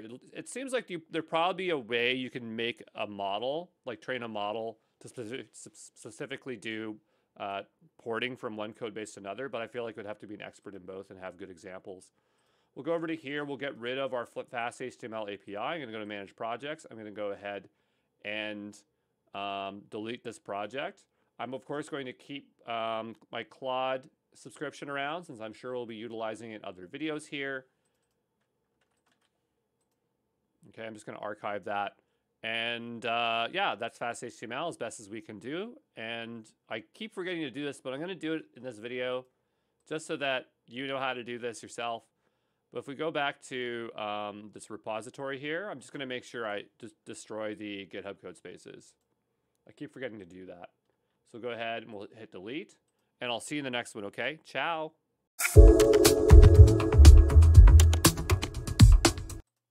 Let's talk about the active sandboxing. So sandboxing is when we put a piece of our workload within its own isolated environment, such as a container. And this is something that we'll probably want to do with LLMs quite a bit, because LLMs have the ability to exhaust all your resources because they use a lot of memory. And as a conversation continues, so does the memory footprint increase. They can hang, they can crash. This is not just for LLM models, this is for AI models as well. And so we find that containers, whether that's on Kubernetes or in Docker containers, or whatever kind of container format you utilize, is very useful to isolate these parts of your code from everything else. And maybe for smaller startups, you can get away having everything on a monolith, but containers are going to come into play quite quickly if you are trying to build something that's not using managed services, okay?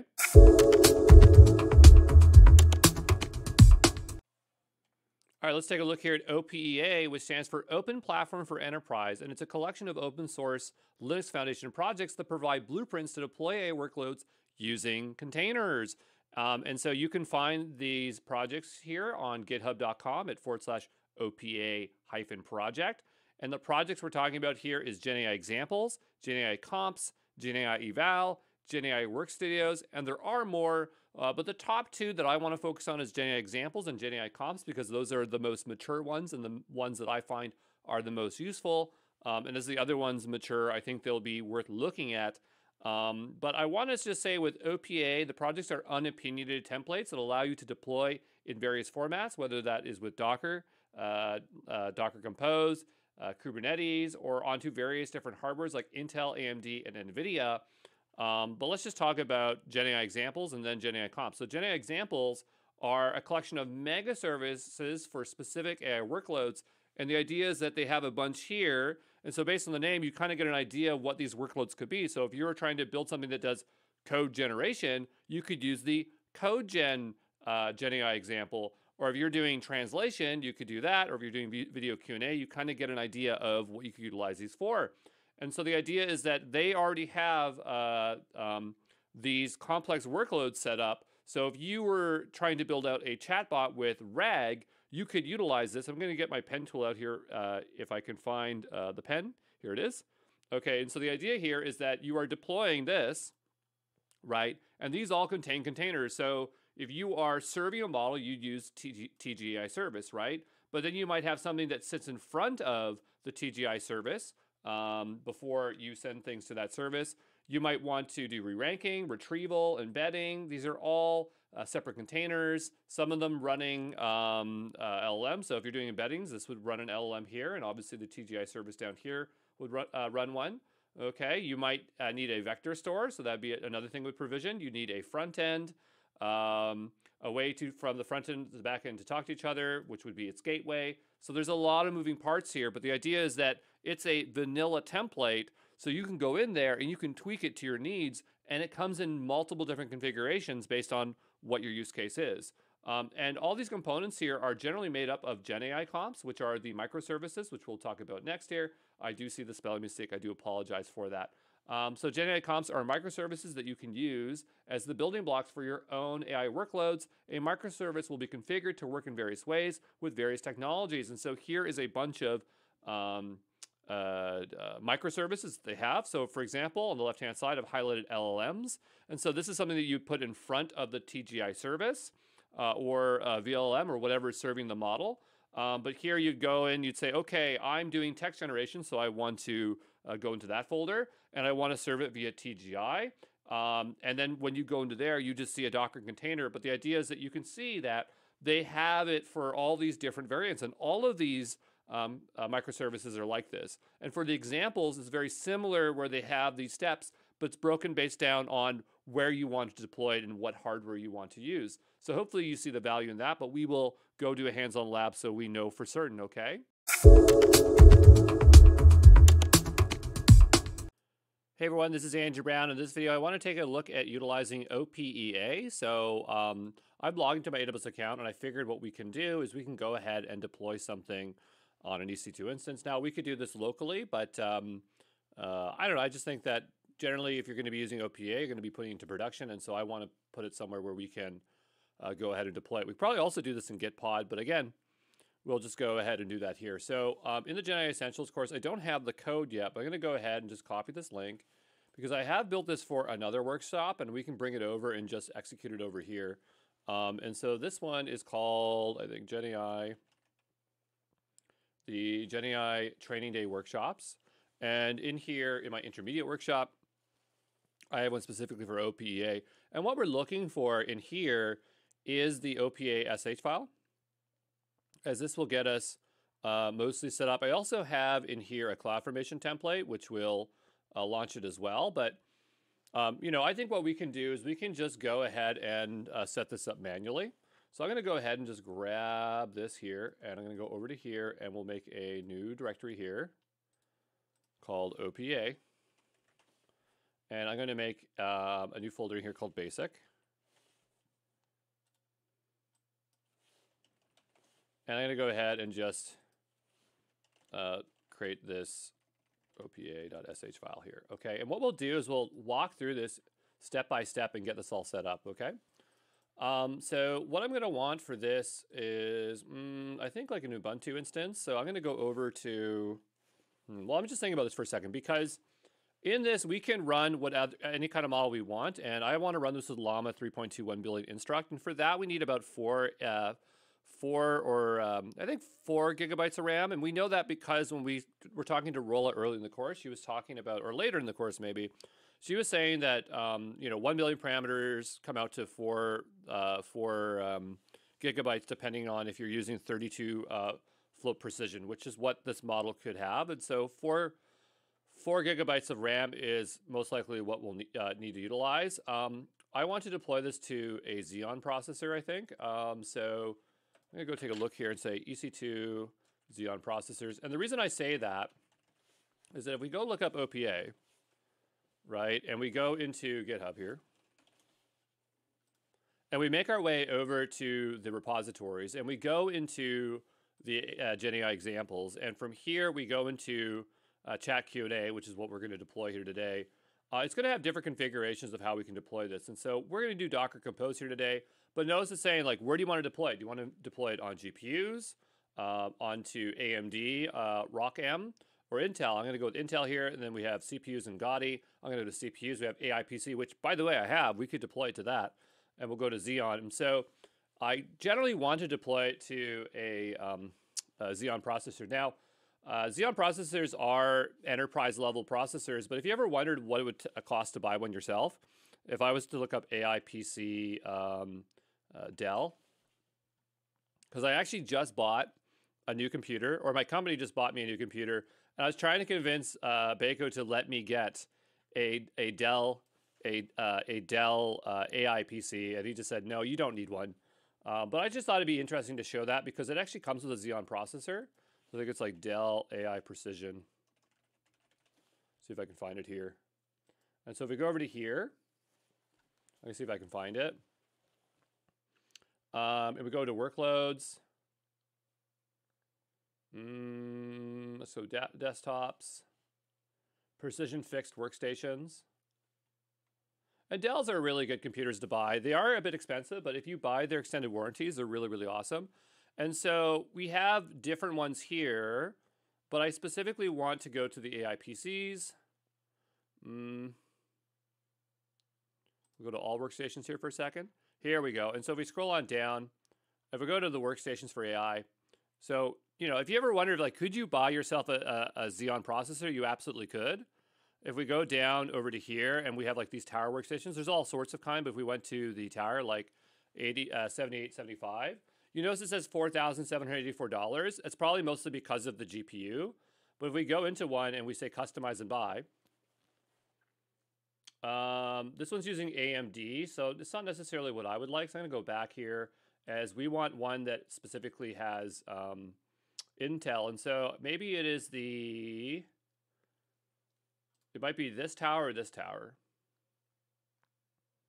This product's no longer available, so then it's going to be the Dell 7960. And so if we scroll on down here, now we can see we have an Intel Xeon processor. How much does processor cost? I don't know. If we go to this one, this is $471. So this one is, how much is it? It's a little bit hard to tell because it's saying plus an add.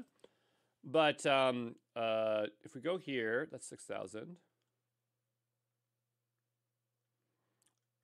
And I'm just clicking between them. Yeah, so this processor is about, I don't know, $400, $500. But I'm just saying, like, you can get an Intel Xeon processor, but the bulk of the cost is really in the video card. And so this is an AI-powered PC, and I believe that this one is set to... Oh, is it even set yet? Video card. Oh, boy. Maybe that's just the price without the video card. Okay. But anyway, the point is that you can buy an Intel Xeon 4 processor. They also have fifth generation here, but just gives you kind of an idea of like what it would cost if you wanted to have these workstations here. But I did get an Intel machine, so that's kind of exciting. But anyway, so, and I'm just showing you that because, you know, let's say you are a company, you could buy one of those machines and you could have a very proficient machine working in your office for local inference. But anyway, we're in here. You'll notice we have different compose files. So we have compose, pinecone, quadrant, VLLM. So if you wanted to serve this with VLLM, then you would use this one. If you wanted to serve it with pinecone as your reg, you could do that. If you want it without reg, you can do that. So you can see there's a lot of variants. I obviously just launch it with the most basic one. I actually have a lot of trouble configuring VLLM and getting it to work. So if they actually have one here that works, that is really, really cool. But yeah, I've had a lot of trouble configuring VLMs. And so this is the whole point of this project, to help you get a setup that works and then you can configure for yourselves. But we want to deploy this to a Xeon processor. And so we're going to have to find an instance that has that. So I'm going to say EC2 instances, Xeon, I'm going to say 4th generation processors. 4th generation. And yeah, the R7i is the models that I believe that we're looking for. If you do not have the money to spend, do not run this. But again, we could run this on an AI PC, and maybe I will attempt to run this afterwards if we launch this here. I haven't really decided. But let's go ahead and launch an instance. It doesn't really cost a lot. Like, this should only cost you less than $1 to run. But again, you know, if you forget about turning your stuff off, you might run into some issues. So I'm looking for the M7i generation here. So I'm going to go, I'm dropping this down here. I'm typing M7. And so we have the M7A. I think I stands for, yeah, for Intel. And so notice here we have two vCPUs, 8 gigabits. We have 4 vCPUs and 16 gigabits. We really should run this on an iX large.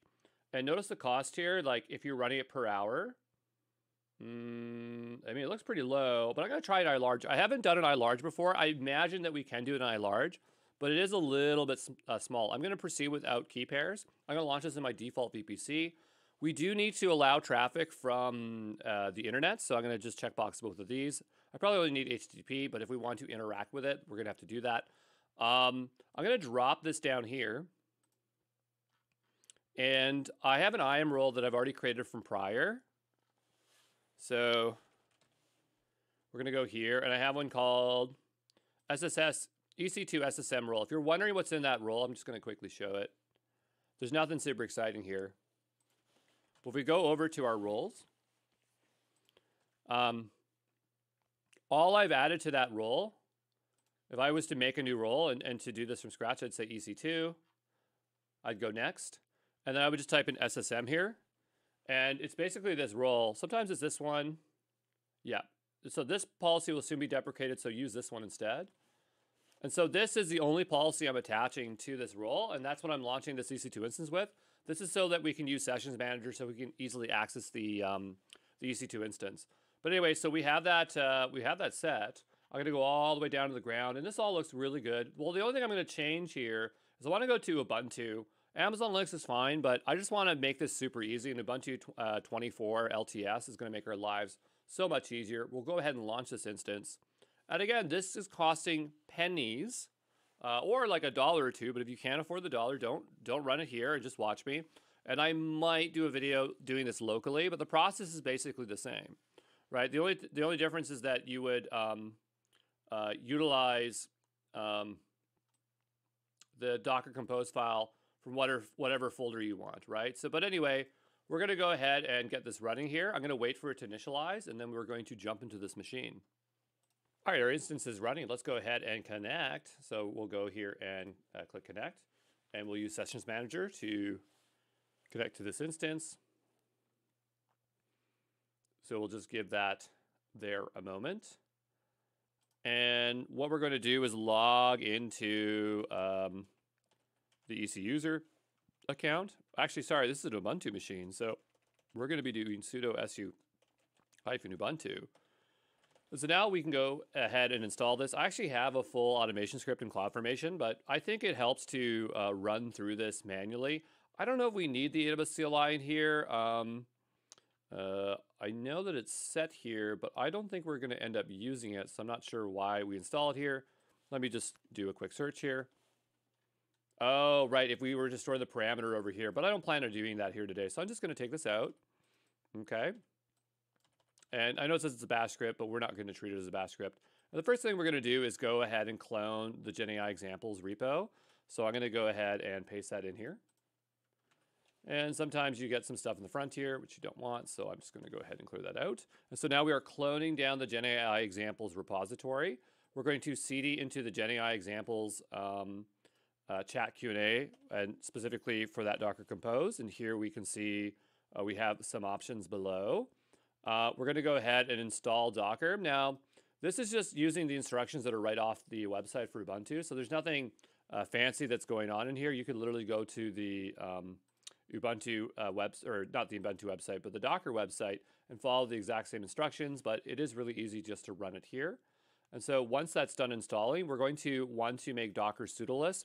I like to make it pseudoless because it just makes our lives so much easier, as I do run into issues when running Docker as sudo. I don't run tons of stuff at scale in containers in production, so someone might have a different opinion than me about running things in sudo. But for my workloads, I prefer them to be pseudoless for containers. So we'll wait for that to install. It shouldn't take too long.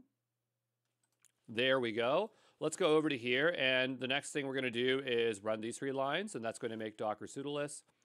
And so it already had a Docker group, and we'll just ignore that. That's not a problem. And so here we have some environment variables we want to set. We're going to want to set the Hugging Face API token. I'm going to go over there. I'm just going to adjust this because we could store this in Sessions Manager, but I'm just going to manually set it here. Okay, so set your key. At this point, you probably know how to generate your Hugging Face API key, but we'll go ahead and do that as I need to generate a new one as per usual. We'll go down to access tokens. I need to sign in. Just give me one moment. I'm now in here. I'm going to need a new key. I'm going to go ahead and delete this one as I'm done with MongoDB. We're going to go ahead here and say OPA. I'm going to create ourselves a new token. So we're going to copy that token. I'm going to go back over to here, and I'm just going to temporarily paste it into here. I'm going to go ahead and export this.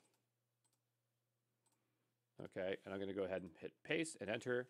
Now, I don't need this key right now, so I mean, like, I don't want to commit this to the repo, so set your key. So we'll leave that alone.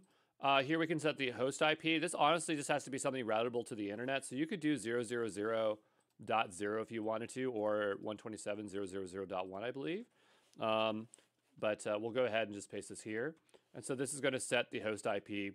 The next thing I'm going to do is just say no proxy. So you can set this up to work through a proxy, but we are directly accessing this machine, so we do not need to do this. Now we're going to cd into the Intel Xeon CPU directory here. And there's a few other things we need to change. So there's this .set.env file where we need to swap it out. Now you could run this line, but I think it'd just be easier to open it up and modify it. So what I'm going to do is I'm going to just type in clear. I'm going to type vi, and it's called set.env.sh. And so we have some environment variables. You need to know how to use Vim to do this. If you don't know how to use Vim, make sure you learn those keys. They're not hard. But here we have an embedding model, a re-rank model, an LLM model, and RAG. And so for RAG, we're using Redis to store our data. And so this is set to neural chat 7 billion parameter version 3. And so this thing is kind of large and will take forever to download. And it's fine, but we need something that's going to be a little bit smaller. And so I want to bring in this llama one here. So I'm just going to type it in manually. Well, actually, I'm not going to type it in manually. I'm going to go look it up. And in particular, we need to utilize the instruct version of this. So in order to do this, that's why we got the Hugging Face one. I'm going to type in llama 3.2 1 billion instruct down here. And notice that I've already granted access to the model. You need to get access to this model to utilize it. So click through whatever you have to do and wait to get access. Once you have access, you can utilize this model. If you do not have access to the model, if it doesn't say you haven't granted access to this model, you don't have access to it. So stare at this page and try to get access as best you can here. In another video, we show you how to get model access with a Hugging Face, but I found a lot of people stumble with this because the UI here is just not very clear. But over here, you can see we have the model is about 2.47 gigabytes, and it's a good thing that we use that one because the Intel one is just giant. But what we're looking for here is the name. So I'm just grabbing this part here. I'm going to go ahead and copy it. Okay, and I'm just going to go ahead and try to paste this into place, and that looks perfect. Okay, and we can use this as our embedding model. We don't have to change it because the embedding is really more important for the RAG, and yeah, it's not going to be an issue. So this is all I wanted to change. So I'm going to do :WQ and quit there, and so that is now set. So these lines, this basically does the same thing, kind of, except this one's a bit inaccurate because it's supposed to, oh, it does. It swaps out both the lines. They're perfect. So you can run this if you want. And so now we want to actually run this. So we'll need to run these two lines. I'm going to go ahead and copy that. And we'll go ahead and hit paste and hit enter. I'm going to make my way back over to here, and we're going to go ahead and copy this line. And we'll put enter. Okay, and so now what it's doing is it's pulling down all these containers. So these are all the ones that are running Retriever, TEI re-ranking service, Redis vector database, TGI service, all this stuff. So if we were to go over to the OPA documentation, okay, we went over to here, and we went over to here, and we go into chat Q&A. Actually, you know what? I want the docs, so we'll go to opa.dev. And if we go over to technical documentation, on the left-hand side, we'll go into examples, and I'm going to go to chat Q&A sample, and we'll go to overview. Okay, and so down here, if we scroll on down, this is basically what it's deploying. It's deploying a bunch of these different kinds of containers, all orchestrated together. And if we go back over to here, it's now finished pulling, but it says no space left on the device. Oh no, I forgot to launch this with enough space. So one thing that I forgot to do is when we launched this EC2 instance, I had to make sure that it had enough storage, and it doesn't. So I'm going to have to do this whole thing over. So I'm going to go ahead and terminate this. But hey, we got the first run down, so that's pretty good. It's not that big of a deal. It's not like it takes that long. So I'm going to terminate this instance. I'm going to go back over to EC2, and we'll go ahead and launch a new one. Practice makes perfect, right? I'm telling you, it's easier to just launch a new instance than it is to try to resize the disk, because there's a little bit more work we'd have to do. I'm going to name it this time. It's just say OPA chat Q&A. And so we're going to go here and choose Ubuntu. And that one's fine. I'm going to go here, and we said M7i. M7i. And I didn't say I was going to remove anything. I'm not sure what they're talking about. This thing is running a little bit slow. I'm not sure what's going on here. I don't know what's going on. So I'm going to go back to instances here. I do not trust it. I'm going to go launch instances. And we'll just say OPA. I'm choosing Ubuntu. Okay. I'm not sure what it's trying to spin. There we go. And so now we'll open this up. I'll type in M7i. And we're going to do large. I've never used it with a large, but I think that should be proficient. Normally, you want to have at least 4 vCPUs when you're running something like a 7 billion parameter model. I'm going to go with a key parameter. We're just running a 1 billion parameter model, so that's pretty easy. So we'll select these two here. And we only have 8 gigabytes. Now, we saw that it was only 4 gigabytes, but there's not just that that's downloading. There's a bunch of models. And so I'm going to move this up to 30 gigabytes, which I believe is the free tier. Actually says it right there. So I still am in the free tier, at least for storage, not for compute. And I'm going to go down here, and I'm going to go back and choose that IAM role again. So this one's called whichever, and I showed you how you can make that yourself. We'll go ahead and launch this instance. And this time, I think we're going to have it. So we'll wait for that to launch, okay? And we'll wait for it to get initialized. But yeah, it's not that bad having to redo this, but we'll just wait a moment here, okay? All right, so the OPA is running. We'll go ahead and connect. And we'll go ahead and do this. And this time, we're going to get it right. I think I kept the token around, so my life is not super painful here. But sometimes it takes 2 runs to do something, but that's okay. We're learning by doing something more than once. Okay, so we're back into here. We're going to go back over to our instructions, and we want to do all this. I'm going to go ahead. I'm going to be risque, and I'm going to try to take that entire block and paste it in here and see what happens, okay? And hopefully it just works. I have had this like where I've used it completely and just run it end to end, okay? And so I need to go grab my key, so I'm going to go ahead and do that. I'm just going to paste it into here, and we'll grab this block's next. Okay. And we'll give that a moment to run.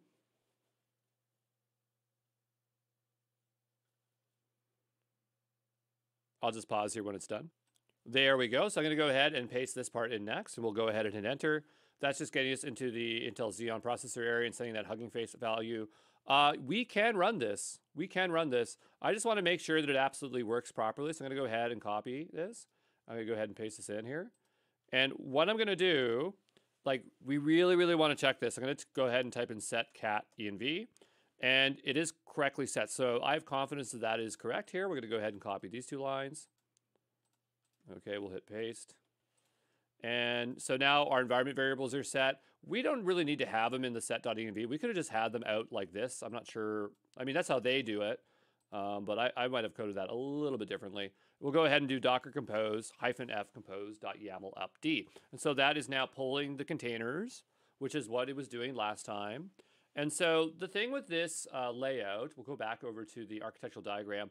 The only thing we care about that absolutely has to be working is the TGI service, because as we learned in other videos, TGI is the thing that serves, that can serve Llama, right?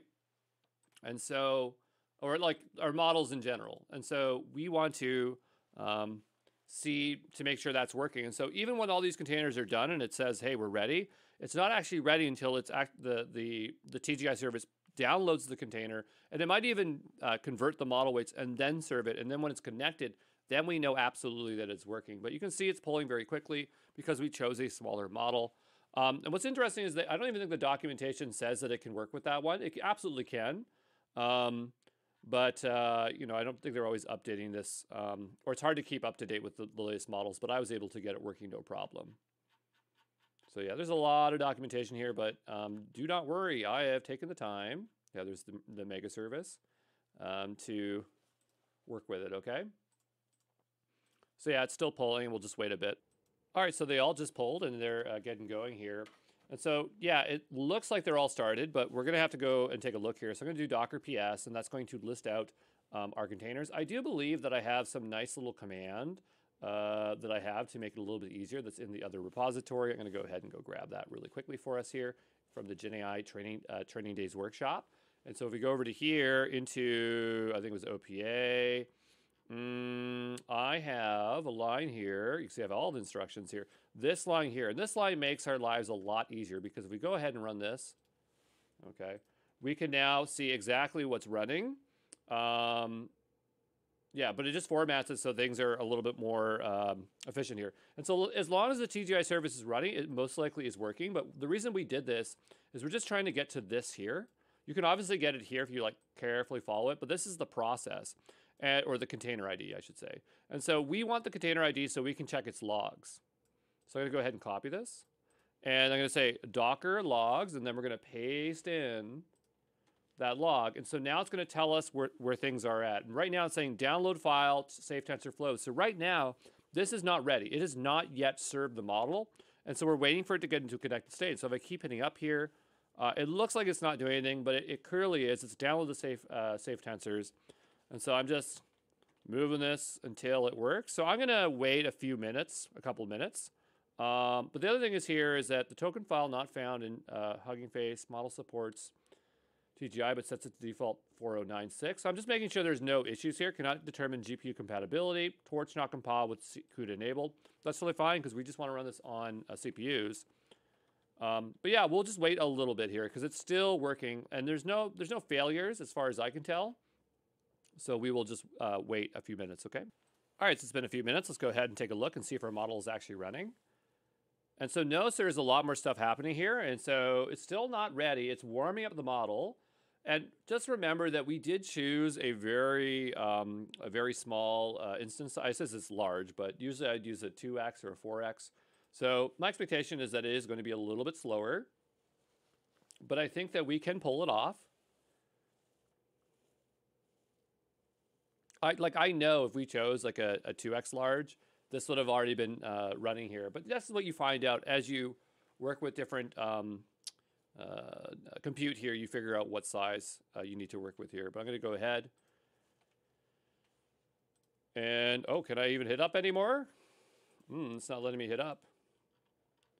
In fact, it's becoming unresponsive. So I almost kind of wonder, did I make a mistake and not choose a large enough instance size? Hard to say. So yeah, it's totally unresponsive now. I'm going to go ahead and terminate this. Not the instance. I'm going to go ahead and connect to it again. Because it might be exhausting all the CPU. I'm not sure if we can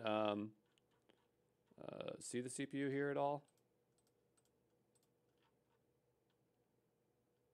Yeah, so not all of it, but you can see that CPU usage got up to 52%. So definitely not exhausting it for sure. The other thing is that maybe we didn't give enough memory available for other things. Yeah, it's completely unresponsive. So I think this is where I made a mistake, and we just need to go up one size. So yeah, you learn. And so this is definitely something that is not going to work on the M7i large. So we'll go ahead and terminate it, and we're going to do it one more time. I promise this time it will work. But you know, they say if you do things 3 times, then you absolutely know how to do it, and it's locked into your core memory. So we'll go ahead and we'll do this one more time, and I know this time it will work. And we'll go ahead and launch an instance. I'm going to say OPA 3, as this is our 3rd attempt. We're going to go over to Ubuntu, and we'll say M7i. And so yeah, we have 8 gigabytes, and so this is going to be 4 vCPUs. I don't know why I tried to do it with less. I just thought it might work. So we'll checkbox both of these. We'll go down below. We'll go to advanced details. We'll choose our instance profile. So it's SSM, and we'll go over to here, and then we'll go ahead and launch the instance. And so we will do as we normally do and just wait a little bit for this instance to be ready, okay? And you know what? I already made a mistake because when we launched that instance, I forgot about the storage size. So I'm going to go do it again for the 4th time. This time I'm going to get it for certain. There's no way I'm not going to get it here, but you know, practice makes perfect. We'll go here and we'll say launch instance. OPA 4. Whoops, 4. We'll go over to Ubuntu. We'll choose the size. It'll be M7i X large. I'm going to scroll on down. We're going to proceed without a key pair. We'll choose these 2 here. We'll choose 30 gigabytes. And then we'll go down here. So this one has 16 gigabits of RAM. The other thing that I was kind of wondering is that, you know, did we run out of storage space? I'm going to just jump this up to 40 just in case. Just in case. And then we're going to make our way over to EC2 SSM role. And so now we should have everything. Even the firewalls are open. We'll go ahead and launch it. And this time it will work. It has to work. I don't want to reshoot this video. But these are the common problems I almost always run with them. And that's why I'm not starting and stopping over because I know that these are the common issues that I run into. And I think it's worth showing that stuff off. But we do have to wait for this to pass those initial ones, so we'll have to wait a couple minutes here. All right, so let's go ahead and connect to this instance now. It should be ready. Sometimes this happens with Sessions Manager. I just click back and forth, and now it will allow us to connect to it. But at this point, we should be super experts in getting this configured. So we'll go ahead and type in sudo -su ubuntu. And I'm going to go back over, whoops, sudo -su ubuntu. And I'm going to go back over to here. And I still have the key in there. So I'm going to now, I'm really going for it. I'm going to go all the way down like this. I'm just going to, I wonder if we could just single shot this here. Let me go here and adjust this like this. Okay. And if I grab this here, paste it in, and we will just single shot that there. I'll just undo this so I still have those groups. Okay, we'll just wait for this to complete. All right, so we ran all that. Yeah, it looks like we are okay here. So I'm going to go ahead and just make sure that it ran the last one. It does not look like it's in the correct location as I expected. So we did run all this stuff, but I have a feeling it hit this and then it didn't work. So I'm going to go ahead and copy and paste this. You got to pay close attention of what's going on here. I'm going to go ahead and do this. I'm just going to cat out the that file there. That was replaced. Excellent. And so now we're going to do our Docker compose up. And this time for certain, it's going to work. We'll go ahead and hit enter.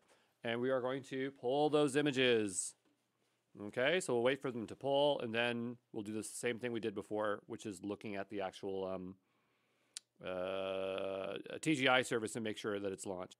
All right, and so, it's starting to, it pulled all the containers, and it's just creating them now, and we're just going to wait till they're in a started state.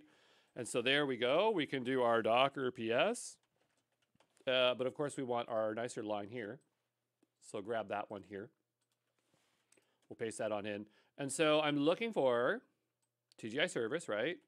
And we're going to do Docker PS or logs. And whoops, it did not copy. We'll try this again. Right-click, copy, right-click, paste. Sometimes that's what you got to do.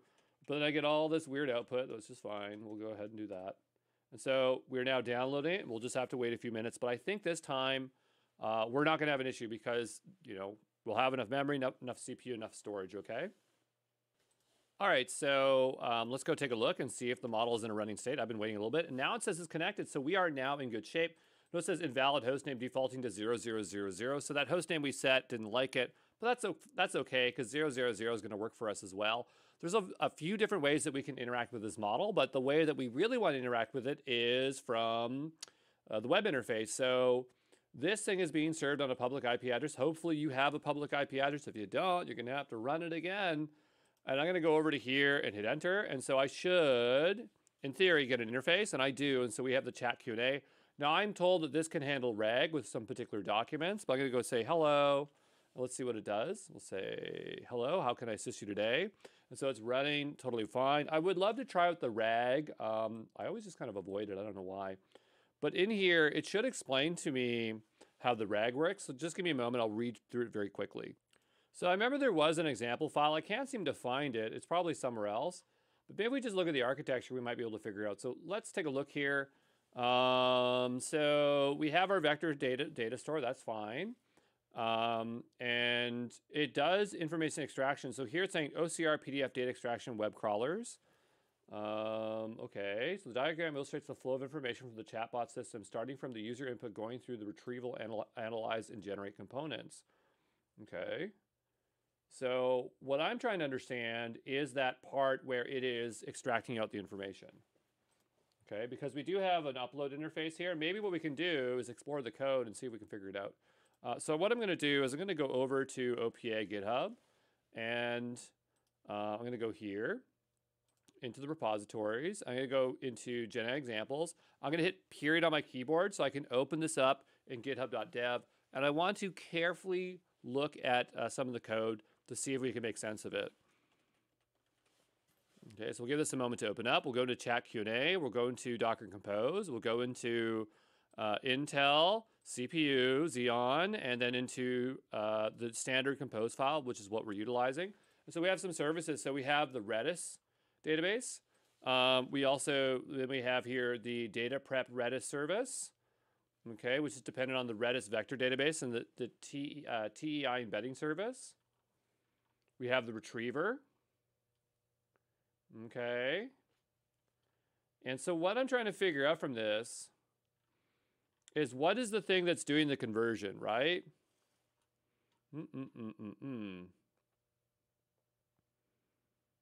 Okay. Yeah, so here we have chat Q&A, and so that's coming from the registry there. That's totally fine. Yeah, and so that's what we need to figure out. We need to figure out what is it that it's actually running under the hood here. I do believe that these are reliant on, if we were to go back over to here, into the actual comps, because these are composed of, all the examples are composed of the components here. So if I hit period here, I don't know if we can make sense of it there, because I just want to understand, like, who's doing the OCRing? Is it doing OCRing? And if it works, that's totally fine. Without us 100% knowing, we could try to figure that out later. But we can clearly see that we have a lot of different microservices here. So it says build enterprise applications. Enterprise microservices are building blocks. These are the supported ones, and so we're looking at here. And there are these data prep ones. Okay, so I wonder if what's happening here is that there's some data preparation going on here. And this is something that I think we saw that was running, and specifically this one here. So the data prep microservice aims to pre-process the data from various sources, either structured or unstructured data to text data, and convert the text data to embedding vectors. Okay, so this is the thing that we actually need. So this thing was called data prep, which is over here, right? And in here, we're using Redis. So let's go read the README. So we provide the data prep microservice for multimodal data input. For data prep microservice for text input, we provide two frameworks here, LangChain and Llama Index. We also provide LangChain Ray, which uses Ray to parallelize the data prep for multi-file performance. I'd imagine if you're using Ray, then it's using VLLMs underneath, as that's normally what's being utilized. We organize these two folders in the same way, so you can either use either framework for data prep microservices with the following constructions. Okay, so I'm not sure which one it's utilizing, but the idea is that we can look at one or other. Let's just assume it's using LangChain here, and we'll go into here and take a look.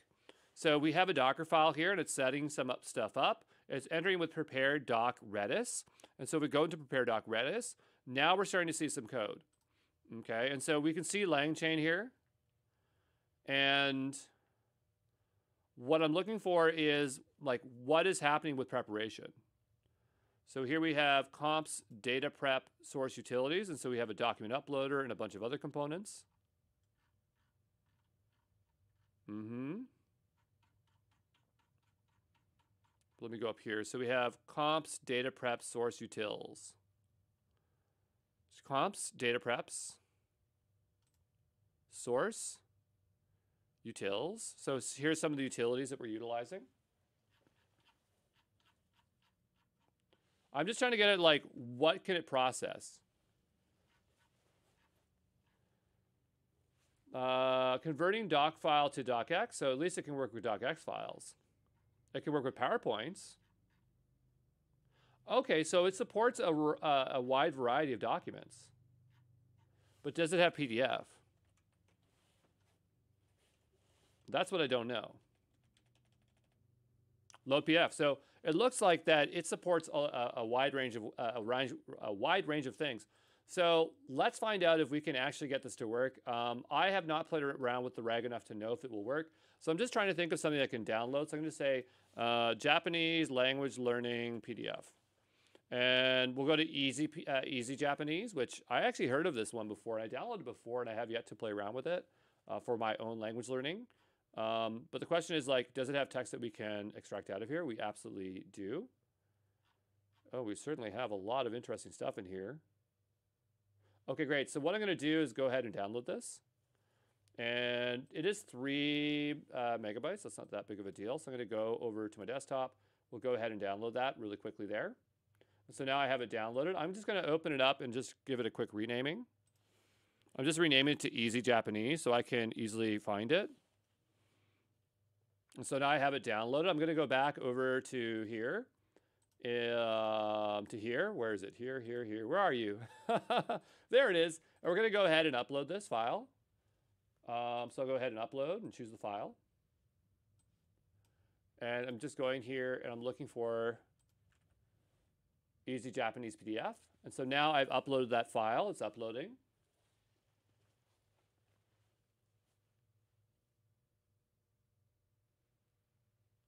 I'm not sure how long it takes, but we'll wait a little bit here and see what happens.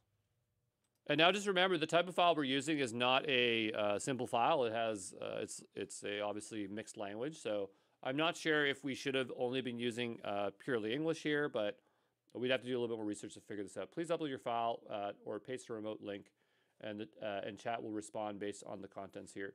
So it's still spinning, and so it's making me think that it's still uploading it or processing it. I'm not 100% certain, but we'll go over to our network tab. And this might be one way that we can kind of keep track of what's going on here. And I'm not sure, so I'm going to give this a nice hard refresh. And now it's saying, oh, the site's not reachable. Give it a second. It might be my internet, to be honest. We'll go here and say testing. Half the time my internet kicks out here. But we'll go back over to our instance here. And I'm just going to make sure our instances are still running, Docker PS. Yeah, they all appear to still be running. Oh, you know what? I think it's because it put the HTTPS in there. Sometimes that happens. I went to full screen by accident too, and I can't get out of full screen. It said hold escape. There we go. Okay, so I'll click into this, and we'll just take off that S. There we go. And so is that document uploaded? I don't know, but I'm going to make sure I have this open this time. And so if there is a problem with the upload, then we'll find out with that here, okay? So I'm going to go ahead and upload that file again. And we'll go to Easy Japanese, and we'll say open. And I'm going to go to my network tab. Hopefully I captured that information. And it is sending the data over.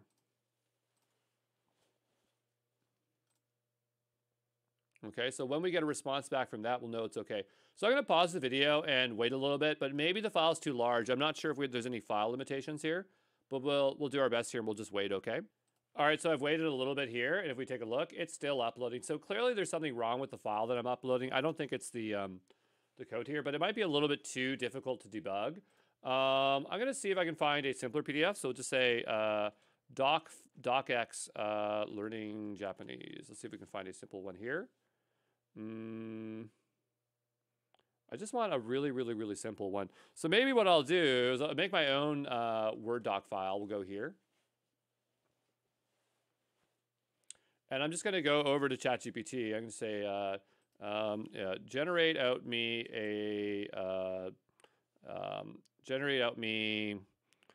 a document for learning. Yeah, well, actually, we'll go over to here. We'll say GPT 4.0. I think it's 4.01 that has advanced reading. So generate me out a learning guide for Japanese language learning. And I know I spelled it wrong. I don't care. I'm going to open up a new document here.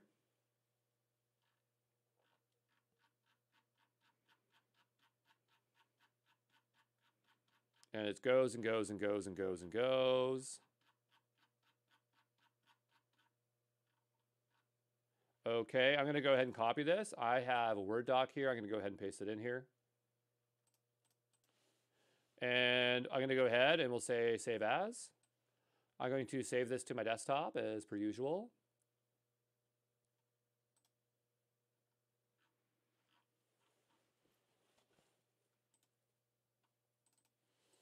And I'm just going to say learning guide, Japanese. And so that is now a docx file. I'm going to go over to here, back over to here, and we're going to go ahead and now upload that file.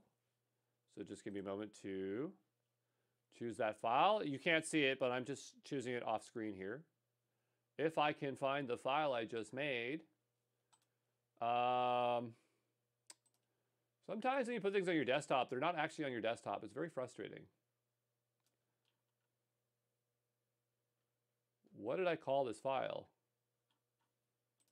I know you can't see what I'm doing, but I'm just talking to myself while I'm working through this here. Learning. Oh, learning. Okay, so L for learning. I swear, sometimes I just put things on my desktop and they're not there. Like, I totally made the file. It should exist. And it refuses to show up no matter what. So I have to make like a junk folder to put it in just so that I can find it. It's so stupid. We're going to go ahead and we'll save this file again. Save it as. And I'm putting it into new folder 2. We'll save it there, even though I shouldn't have to do that. I'm going to try to upload this again. So it definitely exists in this folder. All files. Oh, maybe it was always there. Okay, so now I have a Word doc, and I'm hoping that it can process that. If it can, it's not a big deal, but it might require a little bit more work that's outside the scope of this for me to debug. This would be a lot easier for me to debug locally, as then I would have all the containers that I can view them easily. We can do them in here as well, but I would very much prefer to do that somewhere else. But we do have all these services, and the one that's prepping is the data prep, so we could go in here and take a look. So we say Docker logs, and I would just go ahead and copy this one here. Copy, paste, enter. And so here it says, oh, they did upload. It says easyjapanese.pdf does not exist. Unsupported color space for CMYK for BGR for read data. So it definitely was attempting to implement one file. Easy Japanese does not exist. So yeah, I'm not exactly sure what's wrong with this, but I think we would have to do a little bit more debugging to figure out. This is still really, really good. Again, I'd have to spend a little bit more time on it. And to be honest, I always have a bit of trouble with RAG. There are files that do work with this. I just can't find them right now. But we'll consider this done, and that's the best we can do here today. So we'll go ahead and terminate it. And so yeah, that is an easy way for you to launch container services, and you're kind of getting the idea of how you can work with that stuff. I'm going to make sure I delete my key out of here, as it's something I forget to do quite often. I'm going to go over to here, and we are going to just remove this part out. Okay, so we'll just say set key, and I'm going to go ahead here and update this. WIP. Okay, and I will see you in the next one. Ciao.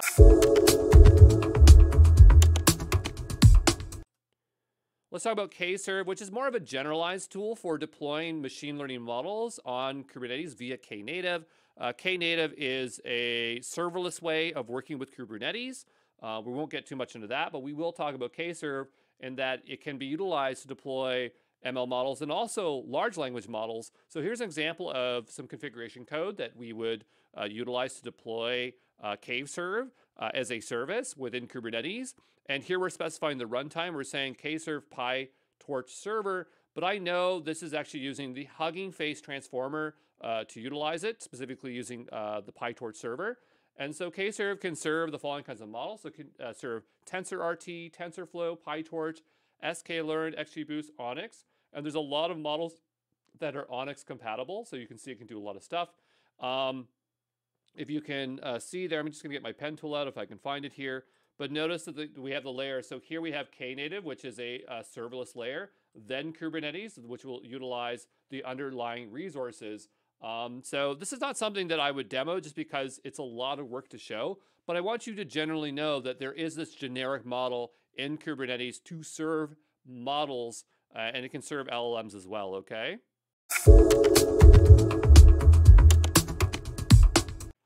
All right, let's take a look at VLLM, which is an open source library to serve large language models. I believe the V stands for virtual. And it's really straightforward. The idea is that you can use the VLLM CLI service to say VLLM serve. So I believe you would install that using pip install VLLM. You can also serve it via Docker container, though I will say that because there are various ways to serve it, probably the best way, or the way that I like to serve it, would be through containers, as you'll find that a lot of these servers, that's the way that they will recommend to do it, or will be the only way to do it. I could talk to all the functionalities of VLM, but to be honest, most of these services out there basically do the same things, as they're all trying to keep parity with each other. The only reason you might choose one over the other, if you were using a very specific LLM model that only worked on VLM but did not work on TGI, or vice versa. So again, it's not worth it getting to all the little bits of it because I couldn't find a huge difference. But even when we go to the actual information here, they talk about all these things it can do and all these ways you can deploy it. And so I would say that it does have a lot more deployment methods than other ones. But to be honest, most people are running these things in containers. But yeah, there you go.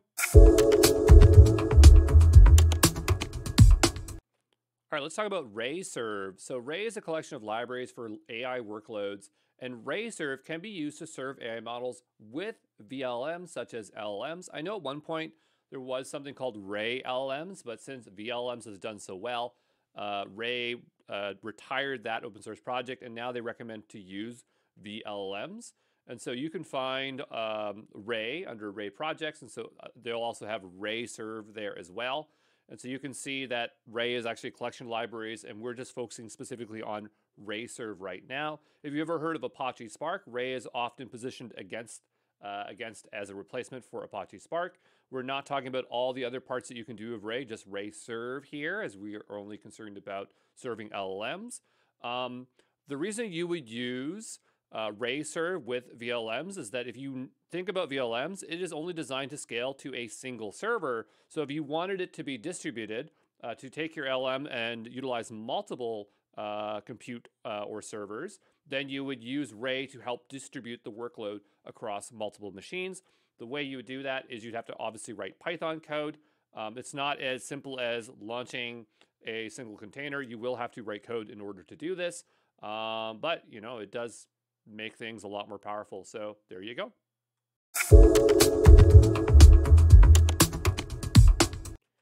All right, let's talk about TGI and TEI. These are both open source libraries by Hugging Face. And so TGI stands for Text Generation Interface. It's for serving LLMs. And then we have TEI, which is Text Embeddings Interface, this is for specifically serving LLMs that have output embeddings. And you can see that the way you use them is very similar. The only way that I really know how to utilize this is with Docker containers. There probably is some way to use Python code to do it, but this is really the way you want to use TGI and TEI.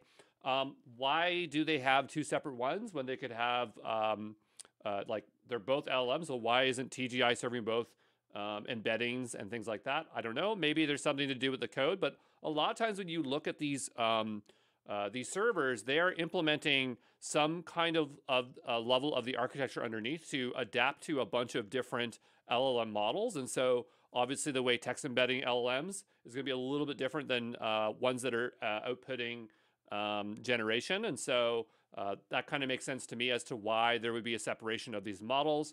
But you can see it's very straightforward to serve a model here. One thing you'll want to notice is look where it says the model flag. So I'm just going to get my pen tool out here if I can find it. But notice here, this one's going to run GPT-2. This one's passing a variable. But the idea is that in these Docker containers, you're literally passing over exactly what you want to run, okay?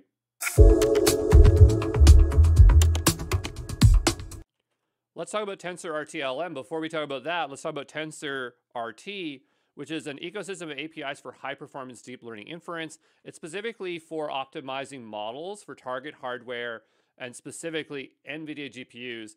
I didn't specifically just say for NVIDIA GPUs because I'm not sure if it could be used for something else, but generally it's for NVIDIA GPUs. And to be honest, NVIDIA learning how to code with TensorRT is out of scope for this, as it is very challenging. However, I did want to talk about TensorRT-LLM, which is more reasonable for something that we might be able to do. And so the idea with TensorRT LLMs, it allows you to serve an LLM model using the TensorRT engine using Python code. So what you would do is you would download a checkpoint. And if you don't know what a checkpoint is, it is a state in which a model weights exist. And then you would convert that format over to TensorRT LLM checkpoint. You would then build a TensorRT engine from that converted engine, that converted checkpoint format file, and then you could run inference. This is not something that I would ever do a lab on. It's just too complicated. But because you'll see TensorRT a lot mentioned, I wanted to make sure that you got some exposure to TensorRT, okay? Hey everyone, in this video I want to show you Intel Tiber AI Cloud, which is a platform for Intel that allows you to utilize their latest GPUs and CPUs, but also they have a bunch of notebooks there. So if you want to play around with a bunch of complex projects in AI, you absolutely can do that. I'm already signed up, so I'm just going to go ahead and sign in. And so this is bringing me to console.cloud.intel.cloud. This project has been named a few times. It used to be Intel Developer Cloud, then it was renamed to Intel Tiber Developer Cloud. Now it's Intel Tiber AI Cloud. But this is no different than any other provider renaming things 100 times. Let me get logged in here. Just give me a moment, okay? All right, so I'm just getting signed in here. I just have to do an SMS verification, and we'll get in here just in a moment. 703573. And so we'll go ahead and, I think I typed it wrong, so I'll try that one more time. Sometimes I mess up the codes.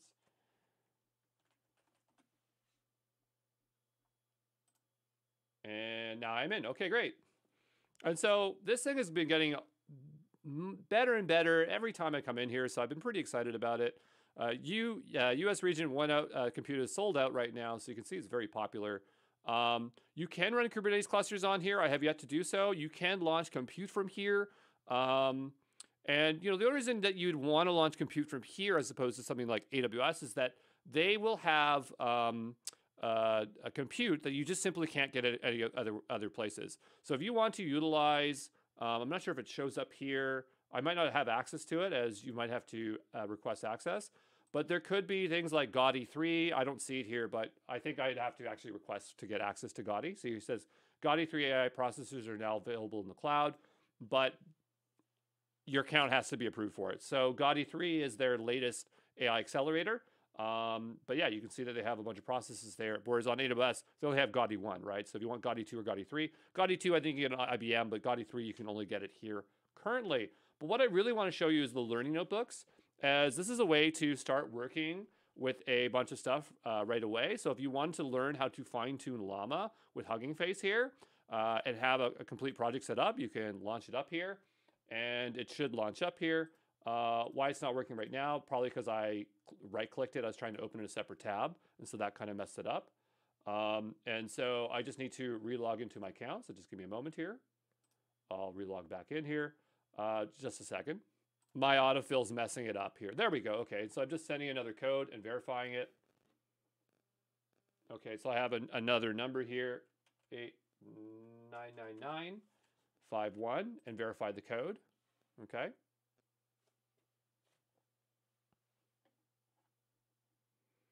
And we will just give this a moment to start up. So it is starting up a Jupyter Hub environment. But this is just another place that you can learn. So obviously there's SageMaker Studio Labs, there's Google Colab, but then there's also these ones here. So yeah, we just have an environment. It's pretty straightforward. You run it, you can learn stuff on it. But this one in particular, like here it's saying Gaudi 2 AI Accelerator. So this one might be utilizing Gaudi 2. I didn't realize I spun up Gaudi 2, did I? Oh yeah, okay, yeah. So yeah, we're utilizing Gaudi 2. And so this is a great way, like if you did not have any other way of accessing these AI accelerators because they get really expensive, then this is a way that you could start learning with it. Okay, so I'm just carefully looking here. I don't remember exactly what is the Gaudi 2 part of the code here. It's been a while. But the point is that if you want to utilize Gaudi 2 processors, this is a place that you can do it. Okay, then obviously we have the AI with Max Series GPUs. And then if you want to learn how to use SYCL, you could do that as well. But again, if you are buying hardware and it happens to be Intel processors or Max Series GPUs or Gaudi 2, Gaudi 1, Gaudi 3 accelerators, then you can play in this playground to learn how to work with them before you make those hardware purchases. But just in general for learning, there's stuff here. And so I just wanted to show you that.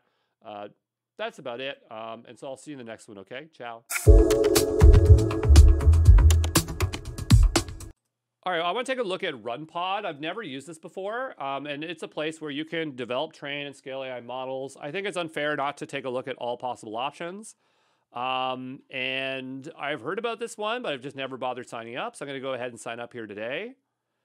And we'll find out if there's a free tier. I'm going to go ahead and use my Google account. If it's paid, do not worry about it. Just don't use it.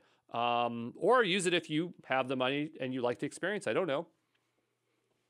We're just exploring and making sure we have options here. So I'm going to go ahead. I don't want to subscribe, but I'll go ahead and accept the terms and service. Again, never used the service before. Interface looks okay. What I'm looking for is notebooks, as they said that they can run notebooks, but clearly this can run other things. So deploy a GPU pod, autoscale your workload traffic, storage, refer friends to earn credits. I'm not sure if we have any usage. It says 000 at the top here. Okay, spend limit is $40 an hour a day. So I'm not sure if we have anything here, but where are these notebooks that they promised us? Do we have to deploy a pod? Because I mean, I guess it's just like you're running anything, right? So if you run something, does RunPod have a free tier? Let's go take a look here.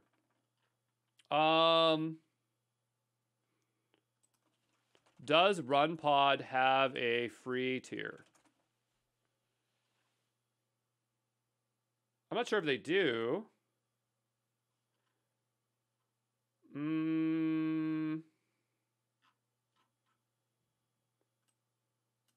More power, less cost. I mean, they had free GPUs a couple of years ago. I mean, to be fair, I understand if they're not providing that stuff for free, but you know, maybe we can try to, again, I'm not really sold on this thing, but I still think that we can try it and use it for fun to see if I can launch stuff. Here I'm seeing stuff for serving, so that's VLLMs, like that's a server. But I'm thinking what it is, it just lets us run anything. So let's say RunPod notebooks. Okay, so how do we do that? So select a pod, choose your GPUs, choose an instance, search a template. So here they have templates that already exist for it. And so I just want something that's very, very inexpensive as an example to show. And so I'm looking through here, and these are GPUs. Let's go over to CPUs, as I really don't want to spend a whole lot. I just want to see it working. And I might have to attach a credit card for this. So I just want general purpose. Especially that the compute optimizes, this one's more expensive than that one. You'd think that general purpose would be less, but that's fine. So we'll go down below here. I'm going to choose a template. And I think they said there was one for notebooks. Jupyter. Nope. Let's go back over to here. Select a pod, choose a GPU instance, search for a template that includes Jupyter Notebook. Okay. So we go here. I don't see it. I don't see a template for it. Edit template. Yeah, there's no template. So I'm not, well, over here, there's templates. New template. Again, there's no templates to search. So I'm not sure about this. But clearly, we could, like, I could install one by default, run the notebook. So here, yeah, this is one way of doing it. I don't know if I like this. Like, I'm not saying that RunPod is bad, but it's clearly not showing a fast and straightforward way to set up a notebook. But we clearly could do it. What if I was to go back over to GPUs for a second? Discard changes. So I'm going to go back over to pods. I'm going to choose this here. I don't care what it is. I'm looking through here. Yeah, how about an A40? I like how there's more information about it. Anyway, we'll go ahead and change the template. And so now we have, oh, okay, there we go. So now if I go Jupyter.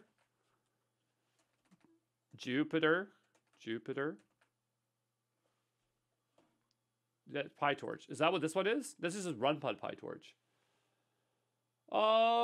So again, just looking for the lowest cost. So this one's pretty low. The RTX A5000.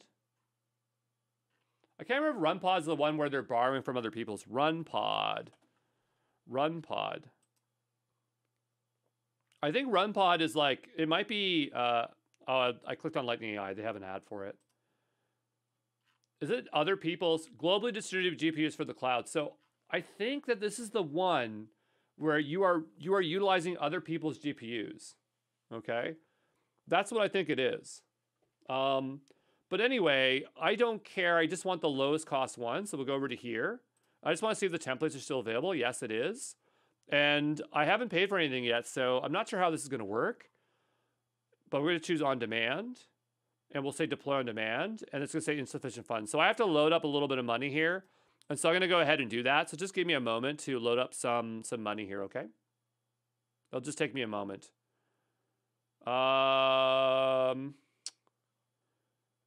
Yeah, I guess I could do that. I don't know if that's my card, or I don't know if I want to do this. Because like you can't choose less than $25, right? And I don't know if I'm going to come back and use RunPod. So you know what? I think this is where I'm going to call it quits. Like it looks like it's fine. Like it has templates. But I don't feel like dumping $25 in here. If it was less, like $10 or $5, maybe I could choose the amount. Maybe I could say $5. Can I? Oh no, the lowest I can choose is $2. Well, let's do $2. I can handle $2. If I just keep, if I'm gonna spend on a lot of services, so if I do that, Baco might get mad at me. He'd be like, Andrew, why do you keep throwing like $30 here, $30 there for services you aren't using? So I'm gonna go ahead and try 2. Nope. Can I do 5?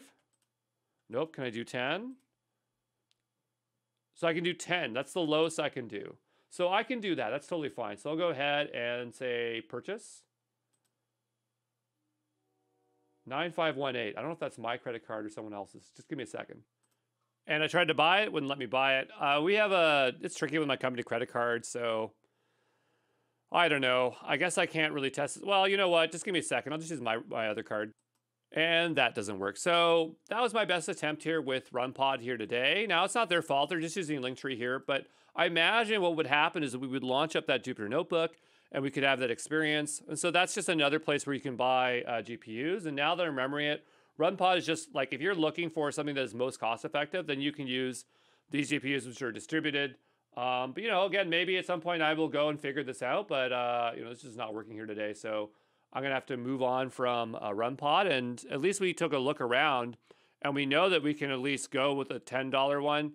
For me, as someone exploring, I wish I could even just load up $5, but RunPod, if you're listening, that's something that I think that you might want to consider when doing it. But we did give it a look, okay? So I might visit it later, but that was the experience we had, okay?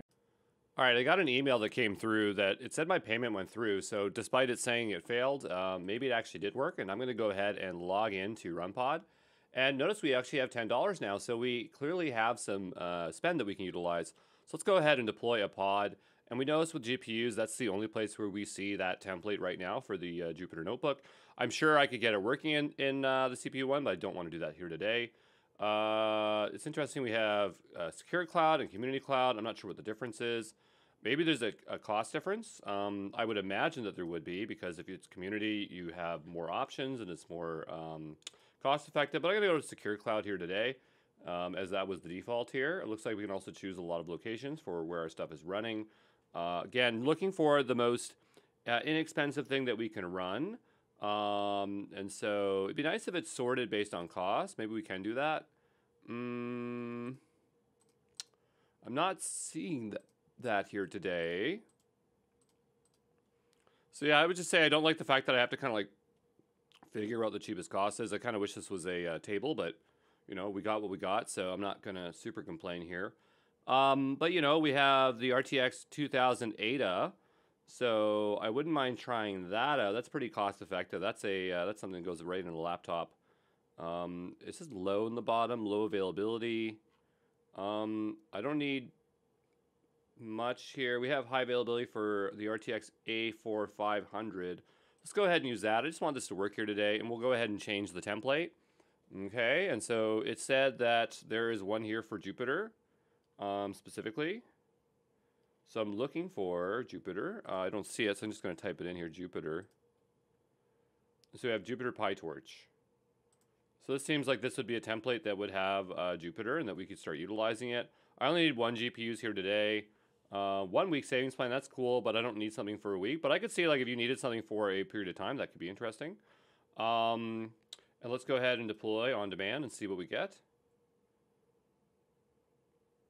So now we're just waiting for this deployment to occur. So we'll just wait a little bit here. Not sure how long it should really take, but I can't imagine that long. And yeah, it's doing stuff. So it's downloading stuff so we can clearly see what's going on. So I'm just going to wait till it's completely ready, okay? All right, so yeah, I'm just still waiting for this to spin up. It's been quite a few minutes here, I think. But you can just clearly see that it is downloading containers. So that's basically what I'm waiting for it to do. The other thing is, like, I'm not sure where this actually is being spun up, as I didn't specifically pick where it is. What does RO stand for? Romania, I suppose? I don't think it would really matter. If it was Romania, I don't think it would really matter, as I'm not looking for super fast latency here, but it is taking time to pull this stuff. And it could just be the image that is being utilized here is just really large, so it's hard to say. But even if this does get working, then what? You know what I mean? Because I'm not sure exactly how I get into this. Oh, we have a connect button. Okay, so I think what happens once this is completely done, if it does finish, we'll have a connect button. We'll give that a go, okay? All right, so after a very, very long wait, it didn't take minutes, I now have it running, and I've already had a bit of spend. Not a big deal. As it says, 40 cents an hour. GPU cloud spend is about that. But now let's go ahead and do connect. And so we have a couple options here. We have basic SSH terminal, SSH overexposed, start web terminal. But what I want to do is I just want to connect to it. So HTTP port 8888 not ready. So I'm not sure what port this runs on by default. So we do have a public IP address here, right? Say default port for, what's it called? Jupyter Labs. Jupyter Notebook. Is it 888? It is. And so it's suggesting here that this one's not ready. We'll click it anyway. Okay, so we're on run pod here. I'm not sure what AI doc is. I've never seen that before. Let's see. Run pod AI doc. Like, what is it?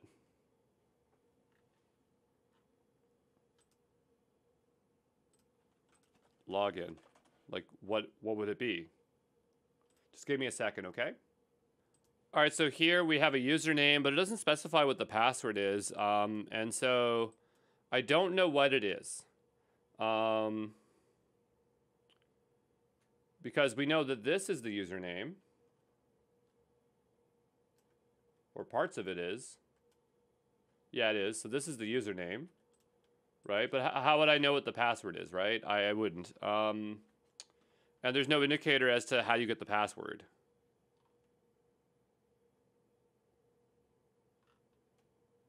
Enter the username and password. Okay. So I'm going to go make a note for them. I'm trying to be helpful, but they might not like my feedback, but I'm going to go ahead and give them some feedback here. All right, so here I am, and I'm requesting information. So I'm going to go here to this page here, and let's just tell them, like,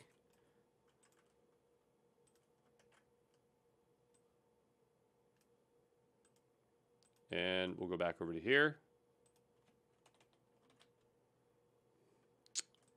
And I'll go here.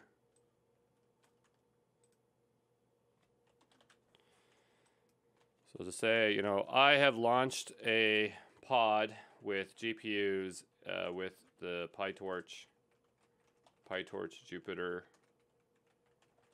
and I wanted to show people how to connect to the web terminal to show how they can work in a notebook, again, on a pod.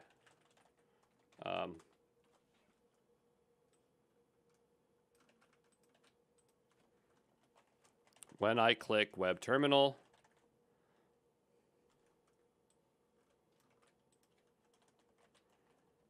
I have to enter a username and password.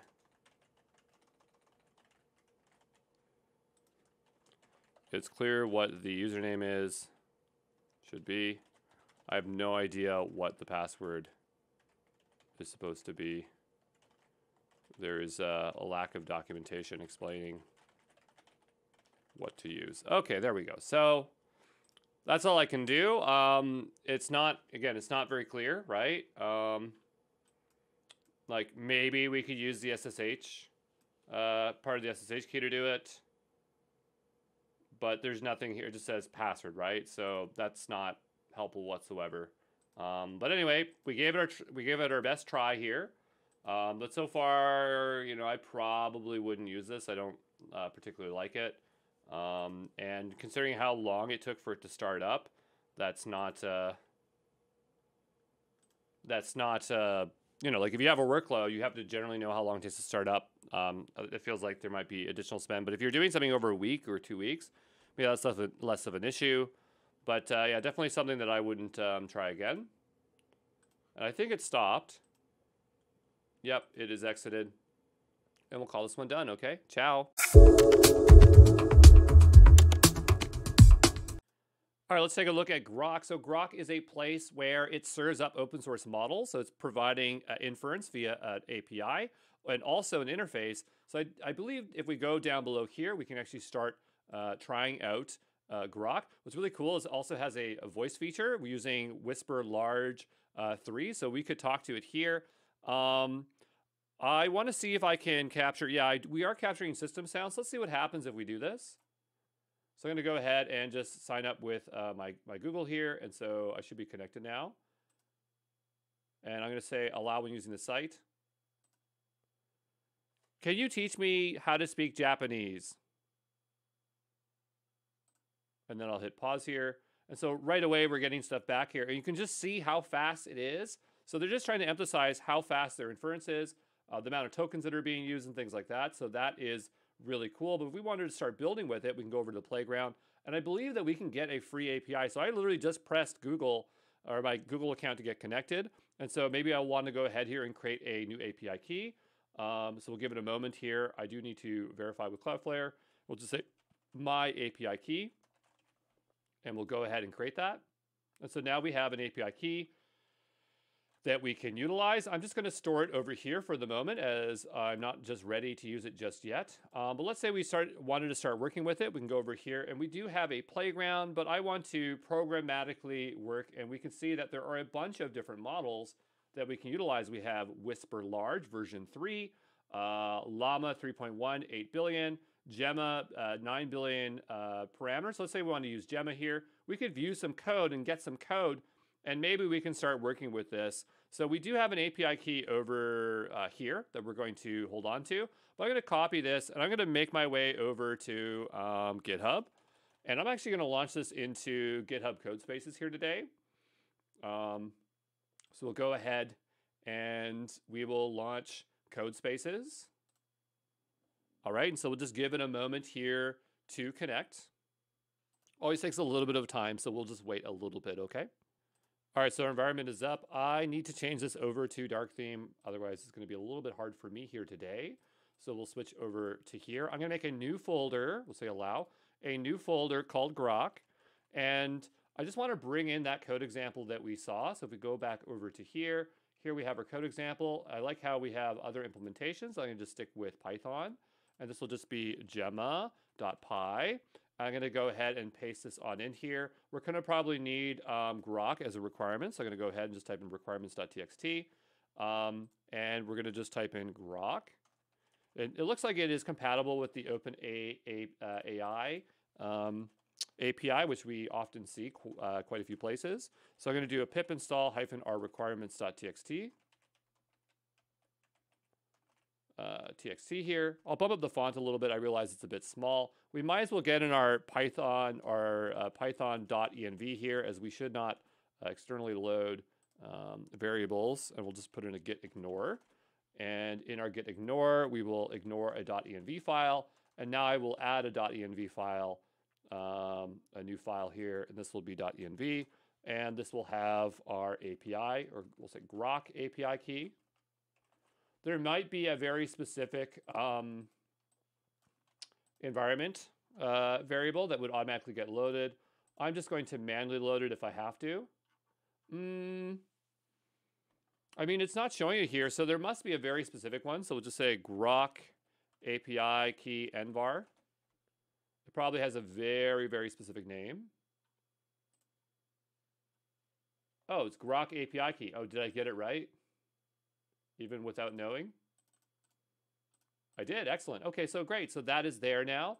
I'm going to do another pip requirements.txt because we now have it. I know there's other code where we have loaded in our envars. So I'm going to go down into maybe this one here. I'm going to grab these 3 lines, as we'll need all 3 of them maybe. Maybe not the OS one, but we'll see. And I'm going to go ahead and just paste that on in here. So the idea is that now it should be contextually aware of that environment variable. It's using Gemma 9 billion IT. I'm not sure what the IT stands for, maybe instructions. And so I'm hoping that it just works. Again, I haven't put any credit card in here, so this will be really interesting. It might be very limited, but if it works, that's good enough for me. So we'll go ahead and type in Python gemma.py, and we'll go ahead and hit run. We get an error back, minimum number of items, 1 invalid request. Well, I did exactly what you told me to do, so I'm not sure as to what's wrong here. But let's just carefully look at it and see what could be wrong. Okay, so we scroll on down. Error code 400. So that's a bad request. Minimum number of items 1, invalid request. So let's go take a look here. Oh, there's no messages. So we haven't passed any messages here, so that totally makes sense. I'm not sure what it falls, so I'm going to assume that it's using role. So we have role, and we'll just say user, and then I'll just say message. Hello, how are you today? And let's see if that works. So we'll go ahead and hit up. Again, I'm just guessing the format. And so it says here, the following must be satisfied. Messages not supported. Did you mean name? Okay, so clearly there is a very specific format that it's looking for here. It doesn't show us the example, but we will go into the Grok API and we'll find out what it is. So it's role and content as they are showing here. I might vary. I'm not sure if it's going to vary based on API, but we'll go ahead and try this. It says, as a large language model, I don't have feelings. So I've started using this, and wow, is this fast. This is incredibly fast. So I guess that's the reason why they say it's such a big deal. But you can see that there is some OpenAI compatibility here. It can do text, speech, vision, but it's utilizing open source models. So if you're serious about using open source models, I guess that kind of makes sense. It clearly has integrations to a lot of different tools and services over here on the left-hand side. I wonder if it can do, yeah, I don't think so, but I was wondering if it could do structured JSON, but I don't see that here. Maybe there's a way to do it. We type in like Grok structured JSON. That could be really interesting, structured output. So, I mean, it looks like there is some stuff out here, but I'm not sure exactly how we do it. Well, it looks like it has response model, so it seems like there is some way to do that. I'd be really interested to see if that works, as that's always been a really large pain point for us, is doing structured output. So I'm going to go here and say new file, and just say structured.py, and we will go ahead and grab this example. It's using Pydantic, which is fine, and I would just love to see it work. I was talking to George, and he knows a lot about structured output, and he's had a lot of trouble with it.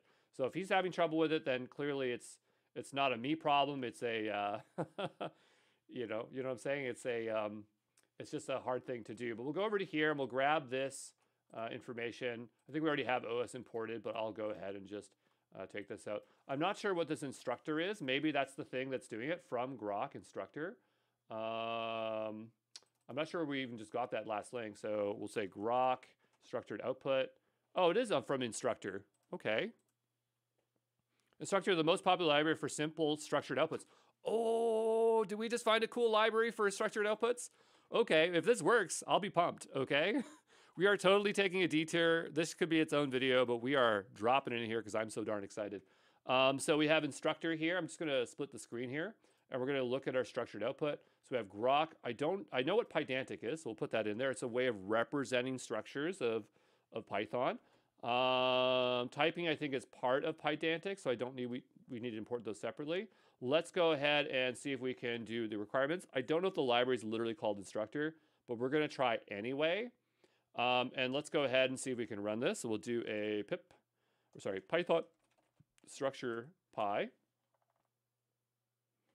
And we got structured output. Wow. Okay, I don't know how to tell you this, but it's been so hard to find a library for structured output. The question is, what does this work with? I mean, if it works with OpenAI, that's great as well. So it seems like it does do that. But if it works with Grok, that really opens the door for a lot of opportunities for us. So I was really excited to find that just now. And yeah, maybe I'll make it a separate video, but there you go. There's Grok. As you can see, it's super easy to use and makes it so that you can use open source models super fast. I'll just say Grok here. I guess the question is, how much does Grok cost? As we were just using the free tier. We go to products here, pricing. So I don't know, 25 million per tokens. I mean, it seems very cost effective. It looks like it's not like you're loading up credits, but maybe you are, it's pay as you go. I'm just trying to see here. So we go to, how do we pay? Let's go to settings, billing, pay per token. So you scale up as you go. Okay, so, oh, you can't do this. So you have free use, low rate limits, which is fine. Pay per token, so coming soon. You can't do that yet. And then if you want to use it, you got to pay it as a company. So that's really interesting. I would have thought that this would have been ready to go. So yeah, once you get pay per token, this could be a game changer, at least for the open source area. But I guess right now you get to use what you want to. You can utilize here in the Grok Cloud. So I guess that's what you get. All right, see you around. Ciao.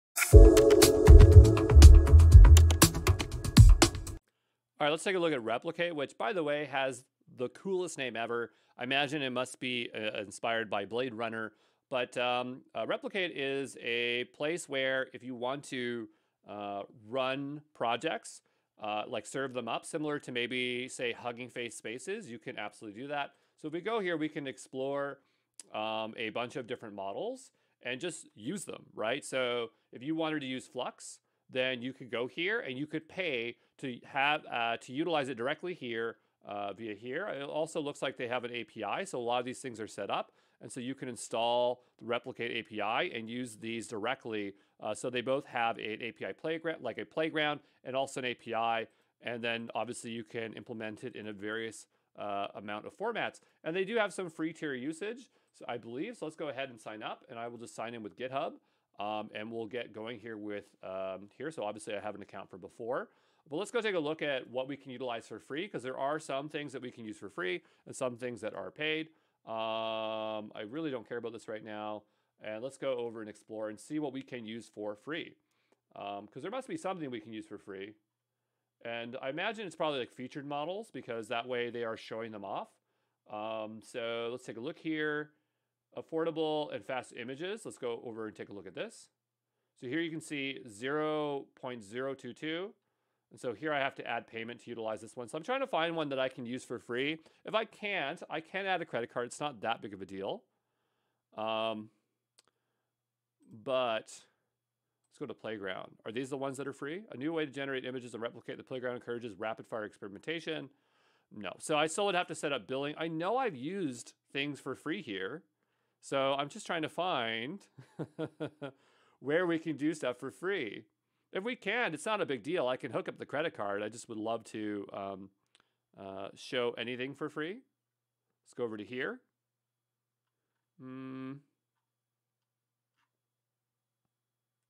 Yeah, so maybe the free model is just gone. Okay, Replicate, does it have a free tier? You can try featured models out from Replicate for free, but after a bit, you'll be asked to set up billing. Okay, so maybe the reason that I can't use the featured models anymore is that I've had my account for too long. Let's go over to our dashboard here. Create an account. You can try featured models out for free, but after a bit, we'll ask you to set up billing. Okay, so that's what's happened here, is that they're basically asking me to set up billing. So I guess I'm just going to have to do that. And I'm going to go do that. I'll be back in just a moment, okay? All right, so I have a card hooked up, and I mean, it doesn't seem like there's a way for me to manage my spend per se. Let me see here. Yeah, the way it looks like, it's just like you use, so it's like, oh, spend limit. You can optionally specify a month of spending limit. Once you reach that limit, we'll prevent new stuff here. So yeah, I'll just say like $5 is my limit here. And so now I have that. I wish cloud service providers had that. That'd be really cool. And so now we have a limit of $5 on here. We'll go back. And so I guess the idea is that we can use any of these things that we want to utilize here. So let's go over to models. Actually, let's go to explore. And maybe there's something fun that we can use. So generate speech, generate with images, make 3D stuff, upscale images. There's just tons and tons of stuff in here that's really cool. Yeah, good question. I mean, restore images sound really cool, but maybe we'll just do some image generation here. Nothing fancy. So we have visual instruction tuning towards large language models. Okay, what's the cost to use this though? So down below here, I can't even tell, it doesn't say. Before it was showing us the price right there, and so that was really useful. But I guess we could just utilize it here. So visual instructions tuning towards large language models with vision models with GPT-4 capabilities. I don't know if I like this one. This one's not as clear to utilize as other ones. I don't know. Okay, maybe we'll just be not so difficult about it. So we have output. Yes, you are allowed to swim in the lake to the image. Okay, so this one's actually looking at the image and producing output. I wanted to actually generate an image. So go back to explore. And here, we'll just do this affordable and fast one here. And so it says 0.0 2022 per image. So that's really small. Here I have a portrait photo, 1024 by 1024.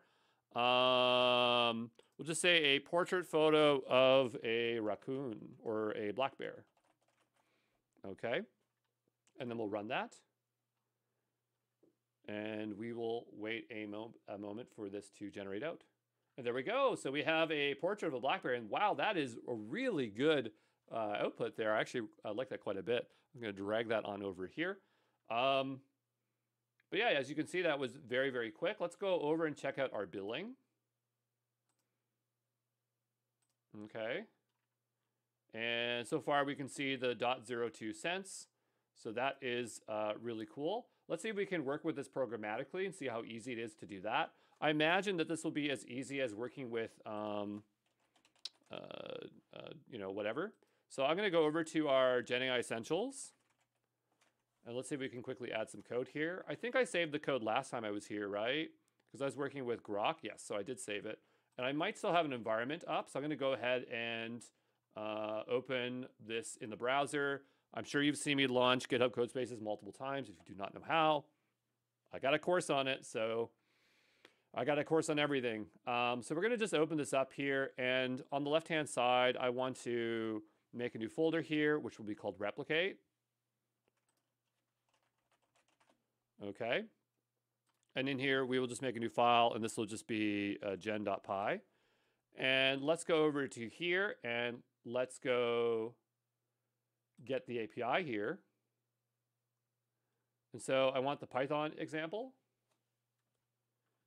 And I guess the first thing we'll have to do is install replicate.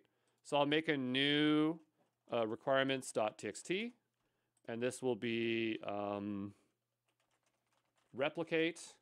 We'll probably want python.env as we keep utilizing that. And I'm going to cd into the replicate directory. We'll do a pip install -r requirements.txt. I'm going to go ahead and make a .env file here. I'm also going to go ahead and make a new .gitignore, as we want to ignore our .env file. So that's something that we should obviously ignore, .gitignore. Okay, let's make our way back over to here. And so we have this key in particular. I'm going to show it here on screen. Hopefully it lets me delete these keys later on. I'm not sure if it does. If it doesn't, that'd be really annoying. So yeah, I wonder how it manages keys. Well, we made that key earlier, right? If I go check my API tokens. Yes. So we generated that one out. So I will rotate that out after this video. And so I'm going to go ahead and just clear this out like this. And then we will wrap it as such. Okay, I'm not sure if we have to. And so we did our install over here. I'm going to go back over to our code.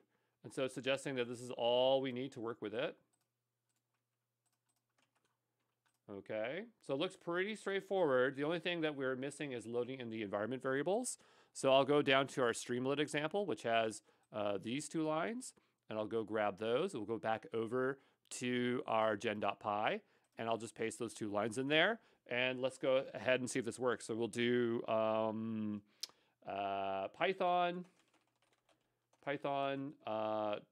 gen.py.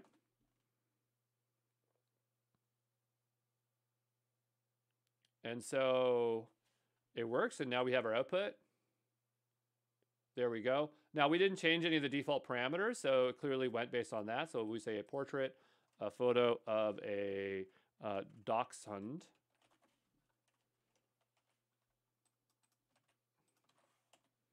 So that's the kind of dog that I have.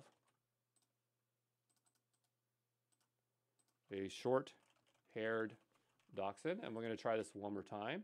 I'm going to delete the output here. Did a really good job, though.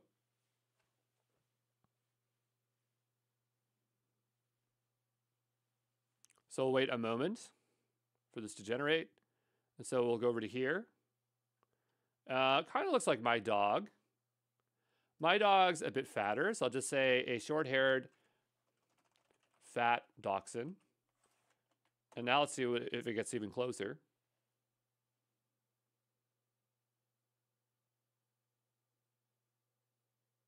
Okay, and so we'll go back over to here.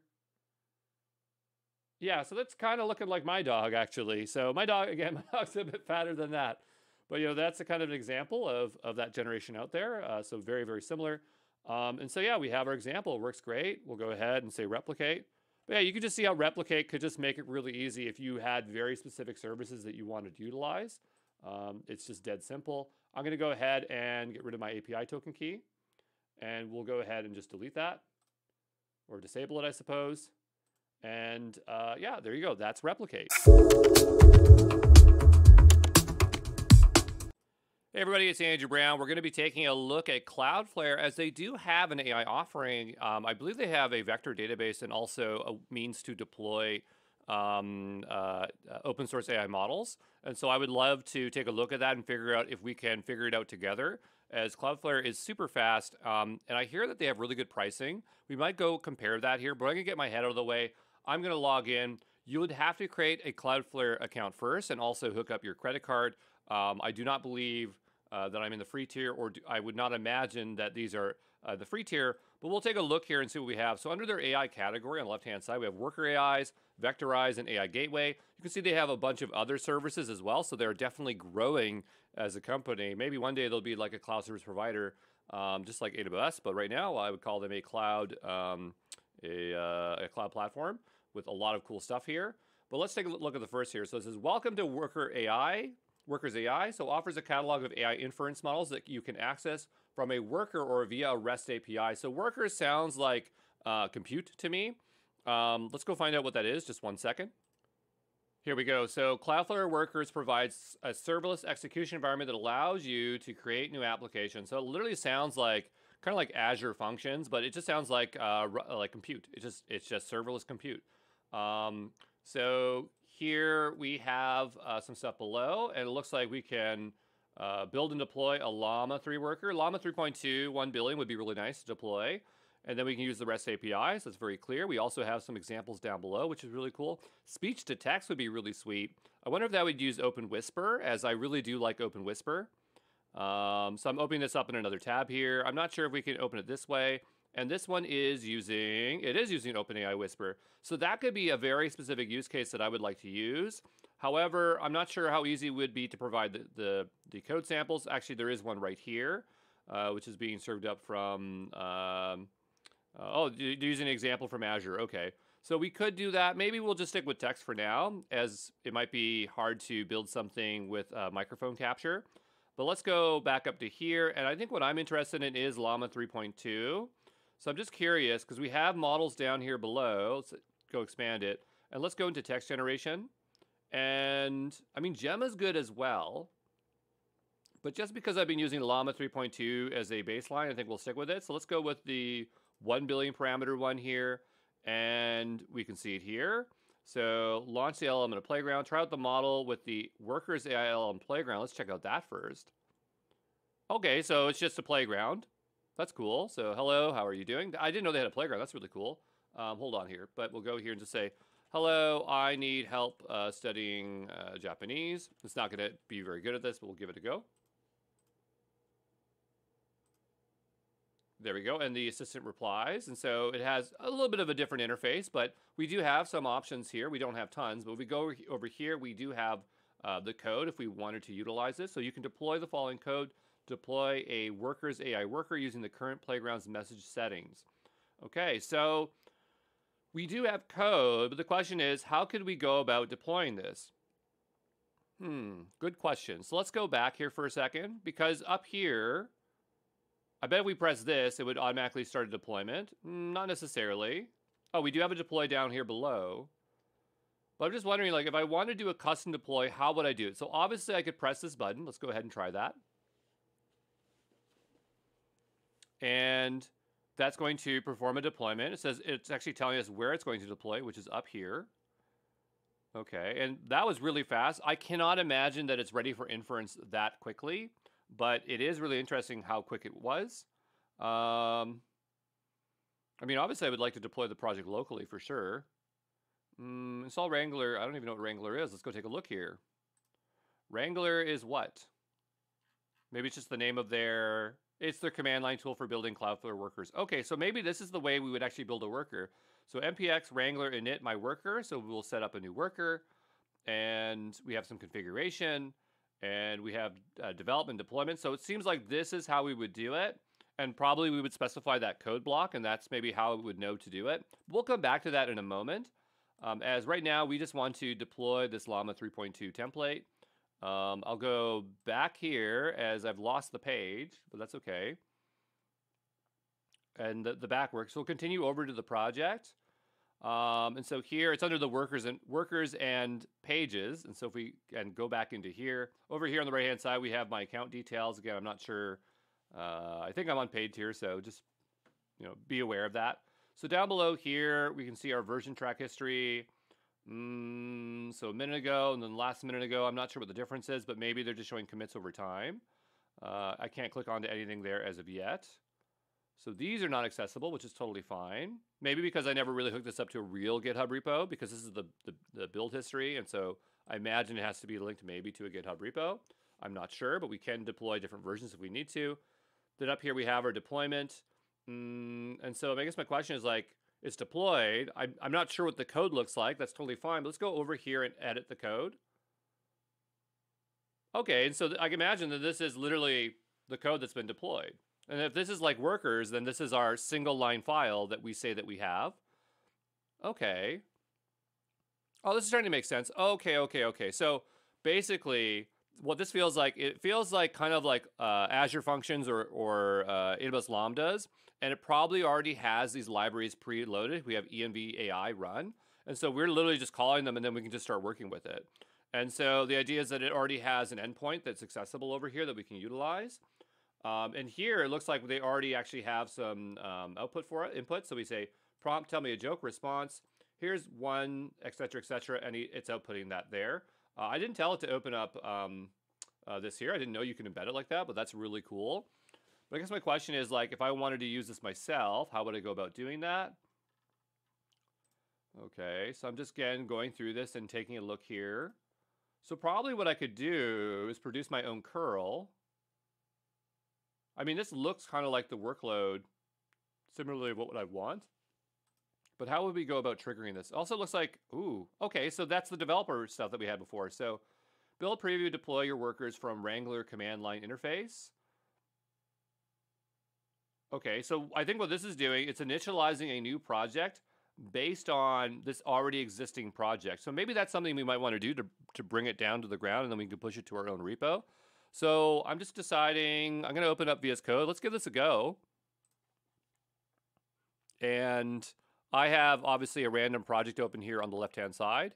It's not random, it's all of our Japanese language learning stuff. But we'll go over to here, we'll make a new terminal. I'm going to drag this up, okay? And I don't have that installed. So I wonder if I have to install the Wrangler CLI first. Let's drag this over here. I'm not sure, but I'm just going to take it anyway. I'm going to cd into my sites directory, wherever you want to place that. Because I think npx will actually pick this up. Like it will know, like whatever it wants to be, it will do. So it says, need to install the following packages. Create Cloudflare. Sure. What is create Cloudflare? Let's go back here. Create Cloudflare. CLI.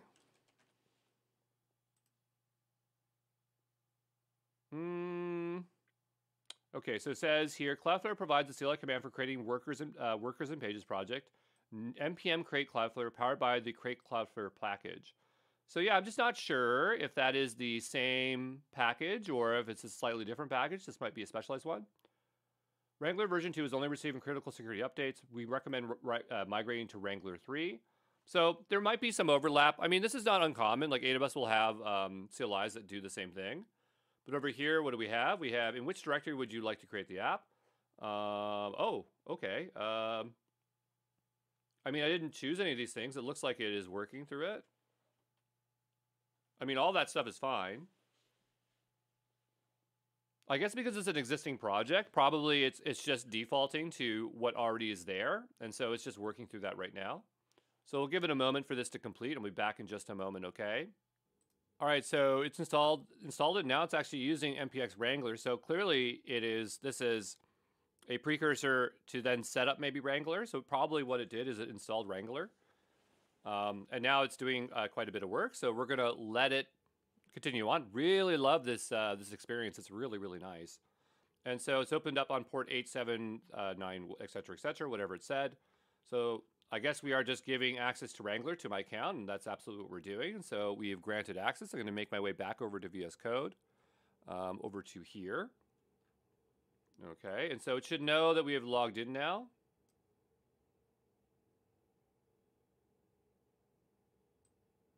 Sometimes logging can mess up, but it's okay. We'll just close that. I don't think it's required, but the point is that we have authenticated. But we'll give it a moment here. It might be stuck. Okay. So I'll just pause here and wait. There we go. So it did eventually work, which is great. So we did Wrangler login. It logged in as my account. I'm not sure why I capitalized the A, but that's totally fine. It downloaded existing worker files. Do you want to use Git? Absolutely, yes. We'll hit enter. It's really interesting that the interface is like so advanced here in the terminal, though I'm not sure how that would work if you were working on a remote server. Probably would still work. And so we have our application successfully created locally. It's telling us if we want to change directories. Of course, we would love to do that. So go ahead and do this. We have npm run start, so start a developer server. I'm not exactly sure how this would work because we are running AI, but I guess if they're inferring their own serverless, like the runtime itself is probably not containing the Llama runtime. They probably have other servers that are connecting to it. And that would explain why the deployment's so fast. Also, that could also explain if it is only based on what you use as opposed to time running, which we'll find out here in a moment. But we do have npm run start and npm run deploy. Something that's really hard over, at least in AWS and other places, Azure and Google included, is local development. So if this is like Lambdas, but they just do npm run start and it works, that'd be really, really amazing. But we'll go down here below, and I will actually just want to reopen this into VS Code so we can take a look at what our code sample looks like. And so we've opened a new VS Code project here. I still want to keep this one around, so we'll just move it out of the way. Okay, and we'll bring it on down here. And let's see what we have. So we have a package.json file. Okay, that's pretty straightforward. I'm curious what it's installed. Just Wrangler. Okay, so just Wrangler. That's really nice. We have an index.js file. So yeah, looks like a function. A really easy function. Request environment. Yeah, absolutely like a serverless function. And then it's just inferring from it. So really, that's all there is. We have a wrangler.toml, maybe to provide some configuration here. I'm not sure if or why we need the binding for AI, but maybe if we don't have that, then the environment won't let us use it. Looks like if we want to turn observability, it's just a flip there. We're telling you its entry point. It would be great if it could take Ruby. I love Ruby, but if it's only JavaScript, this is totally fine. When we're dealing with like serverless functions and they're being deployed to remote edges, JavaScript seems to be the choice. I'm not sure why, but there's probably a technical reason for it. So I can understand why we might be limited to just plain old JavaScript. But yeah, that's really, really straightforward. So I don't feel like I need to change anything here, but I would like to figure out how to actually test this. And so I'm going to open up a new terminal because I believe that this is running somewhere. Well, it runs online, but we're not running it locally. And so maybe that'd be interesting to try out, is to run this locally. And so I'm going to go ahead and type in npm run dev. And so that'll probably start on some kind of port. We'll give it a moment there. While that is starting, I'm just going to go ahead and open a new tab. Okay, and so it says Cloudflare collects some information. Starting local server, open DevTools. I don't know. Let's go and hit DevTools. I've never seen such advanced terminal stuff. It's really impressive. I'm hitting D, but it's not doing anything, so I'm not sure why. I'm not really worried about this part. Oh, no, it just was delayed. I was just impatient. It's working. But the only thing is, like, right now, like, this is not going to do anything, right? Oh, it actually does. Okay, great. So it gave us back output. Interesting. This is developer tools. Okay, so I'm not exactly sure what to do with that. I'm not really interested in that. What I want to know is, how do we do inference, right? So we obviously have to send it a payload. What is it expecting? Let's see if we can figure it out by just looking at it. So if we go here, we can see that we already have a chat built into here, which looks like it's hard-coded because we have system and user. And so it's already set up to give out a response. So you are a helpful assistant. Who won the World Series in 2020, right? So if we were to infer this, even if we weren't to send it any payload, because it doesn't appear to be including any payload here, it should, well, hold on a second, because we have two things here. We have Llama 3.8 instruct simple. So simple single conversational style input. And then we have chat. So there's actually two things that are going on in here. So if we go back to that over here, and let's try D for developer tools. I'm just going to be patient here and wait just a moment. I think what that will do is it'll show us the output. Nothing's opening. So maybe it's B, open a browser. So I'm going to hit B to open this in the browser.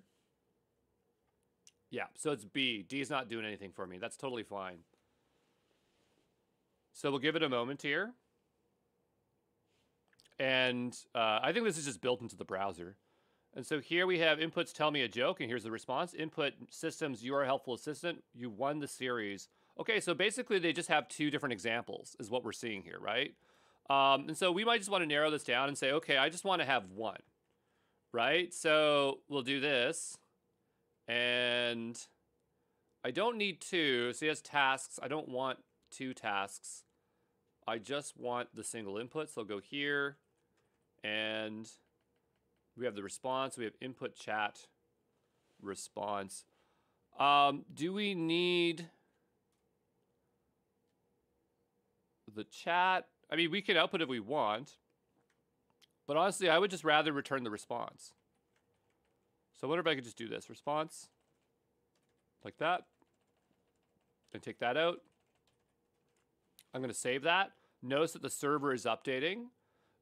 And we can still just go ahead and hit refresh here. And it should give us an error, or it should work. We should just monitor it here. I'm not sure what happens when you get errors with this. It says response is not defined. That's totally fine. So it's possible because it's not a JSON object, it's complaining. Because it is trying to get it from JSON, right? And that's a string. So I'll go here, I'll just say response. And we'll go ahead and wrap it like that. And so that might fix our issue. Again, I don't know any of this. It's my first time using Cloudflare Workers, specifically with AI. I mean, I have used Cloudflare, it's just been a while. And so at least it's telling us exactly where the error is. So response is not defined. It's still an issue here. I'm not sure why that's a problem. Like, it's clearly defined right there, right? Okay, so let me just undo for a moment.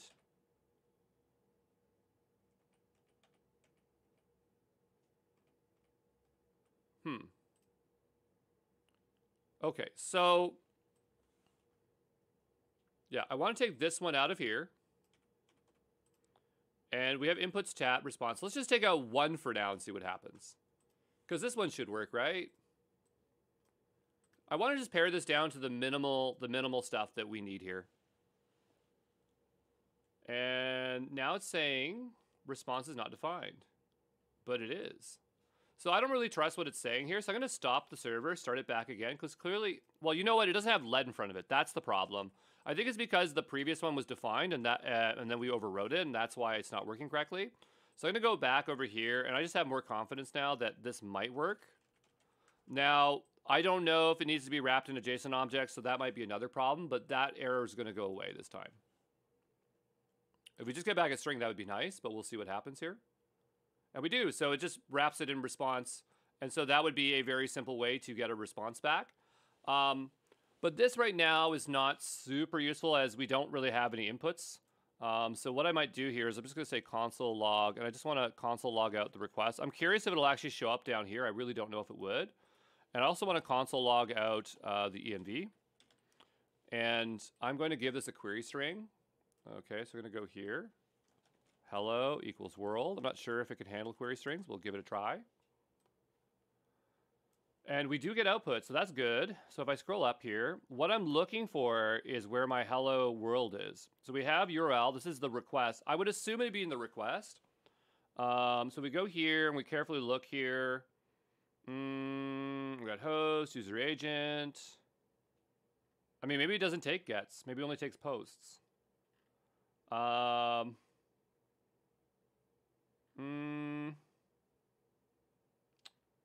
Yeah, I don't see it.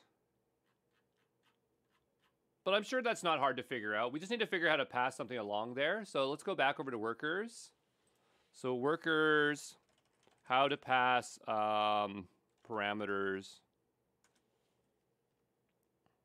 Cloudflare. It must be really easy to do. We could probably even ask ChatGPT or something.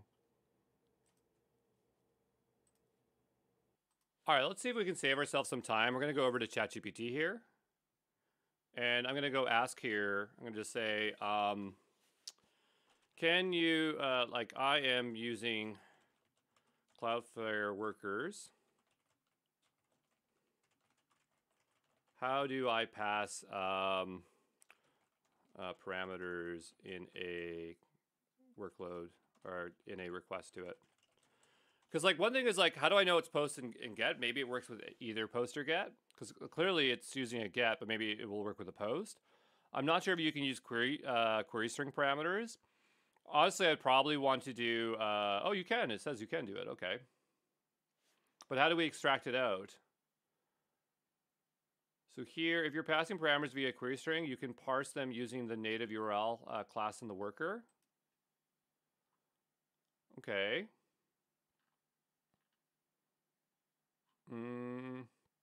Well, we are using query string. I mean, it's probably not the most ideal way to do it. We probably should be utilizing post input. Okay, so let's go take a look. And I'm just going to try to bring this code over. I know you can't see it, but I'm going to just carefully look at it here for a moment. So it looks like, you know, they have this like add event, wait, whatever, but it looks like they have some kind of more concise way. Maybe this is older code and that's maybe the way you used to do it, or if you're using an older version of Node.js, I'm not sure. But the first thing is that we should make sure that it's a post. That's not a bad idea. So I'll go here. And I'm just going to go here and say if post. And actually going to say if it's not a post, I'm going to give it this response. Now, this is probably not the best way to do it. There might be a way like to handle errors or something, but I'm just going to do this. Send a post with JSON data. And so what we want here, because in the request, apparently we can just get the data this way, supposedly. And then we could just say data.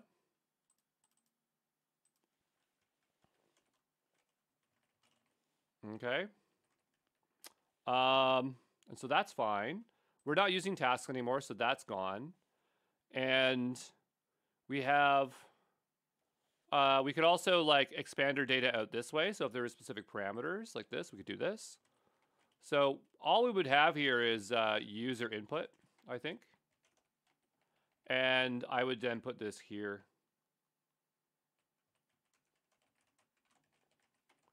I'd probably give it a better system prompt here. We'll just say, give me another,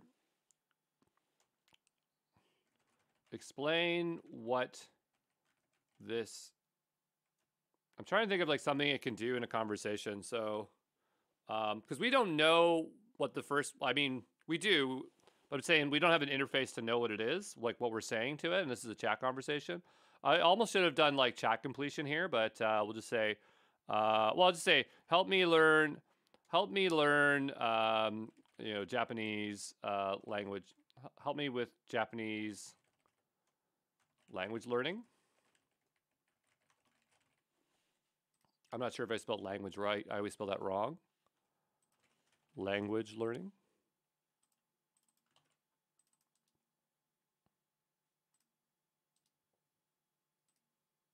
Yep, apparently I got it right for once. So we're bringing that in there. And so I'm hoping that this works here. The only thing is that we need a way of actually doing inference against this. So I'm going to make a new bin directory here, and this is going to be a bash script called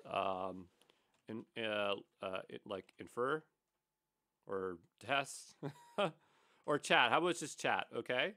And so I need a curl command. I really don't want to write one from scratch. So I'll just say, you know, can you give me a curl command which will go to localhost, what's going to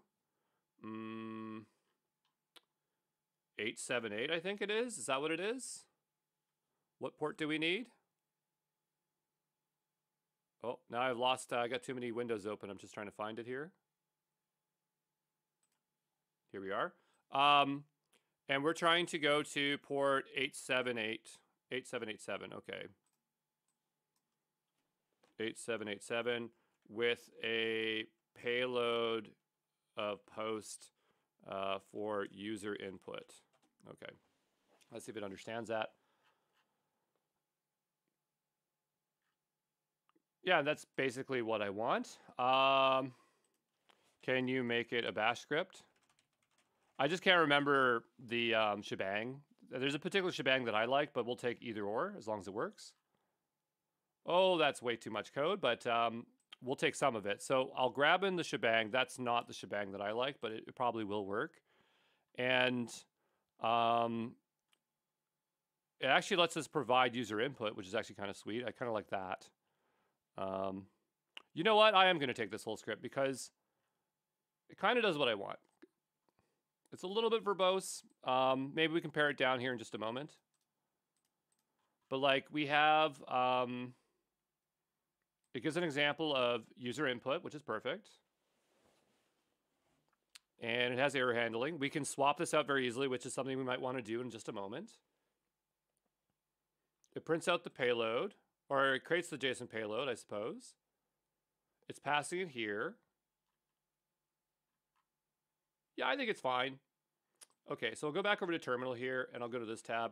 By the way, if you want to utilize this, I will place this in the repo so that you don't have to try to re-replicate this stuff. You'll just go to the exampro.co/ or sorry, github.com, examproco,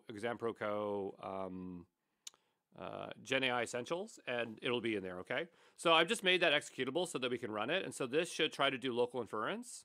I ran it, and nothing happened. So did it work? Because it didn't echo out anything. Okay, so let me just go ahead and print anything. Say echo, hello. Oh, you know what? I didn't give it input. So we'll just say, how do you say eat in Japanese? Okay, let's try this. Missing user input argument. Are you sure about that? Maybe we need to wrap it in parentheses. Let's try this again.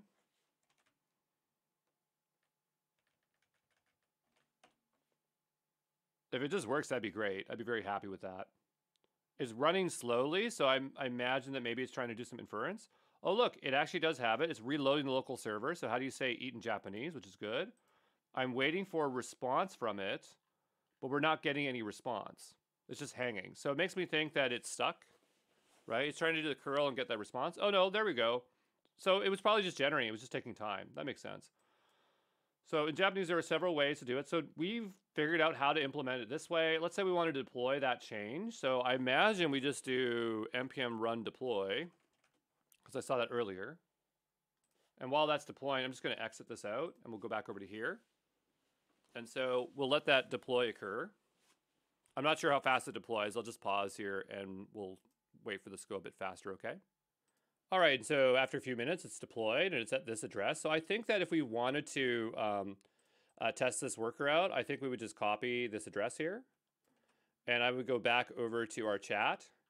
And maybe what I could do, where this URL is, I just swap it out here. So I do URL this. Okay, and I'll just comment out the first one. And I'm going to go ahead and try this again. And so it should be inferring against that there. We'll give it a moment.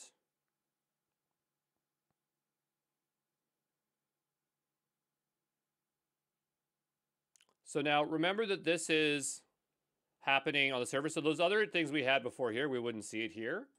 But here we got a response and it clearly worked. This is super easy. I can't believe how easy this was. But you know what I'm interested in checking out is do we have any visibility or monitoring of what we've done here? So we'll go back over to here and we'll go to here. Okay, and I want to look at this workload in particular. Now this repo is not pushed anywhere, so I did create a Git directory, but I'll probably end up deleting it because it would have to stand alone and I don't want that. This is in beta. I'm surprised that's beta. But we are getting some endpoint history here.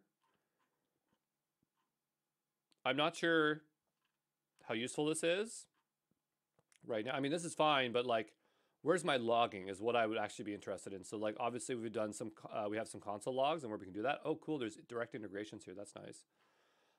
And so, you know, maybe that's somewhere. I'm not really certain as to where we'd find that direct logging, but yeah, that's nice that it just pulls up here.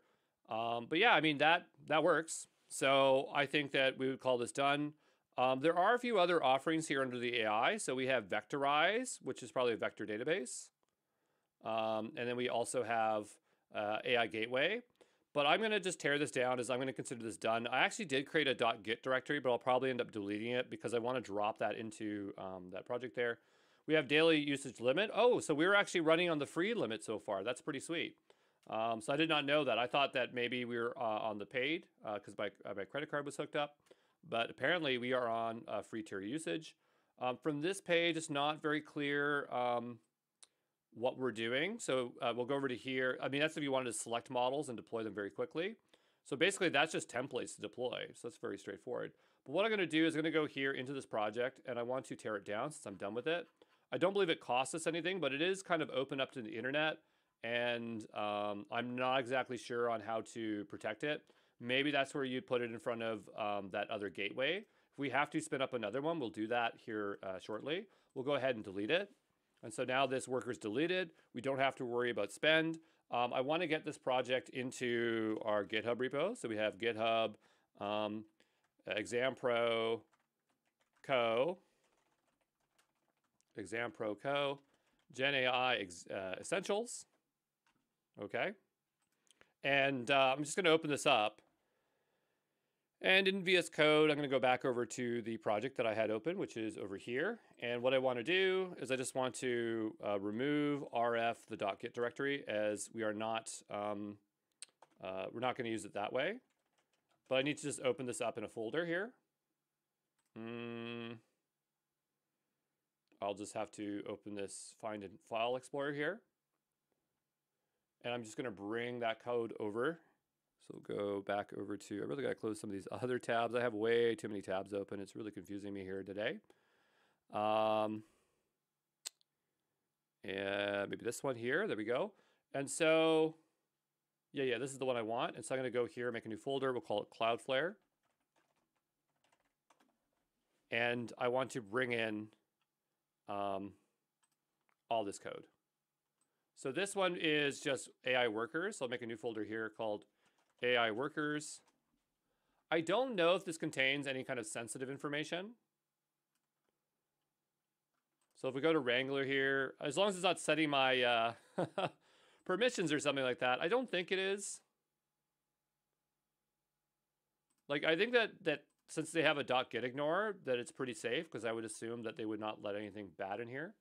We'll go ahead and commit it. There's obviously a lot of stuff. There's one thing that we should ignore. It's actually not ignoring node modules. That's just something it should actually ignore. Node modules. We do not want that. We go to refresh here.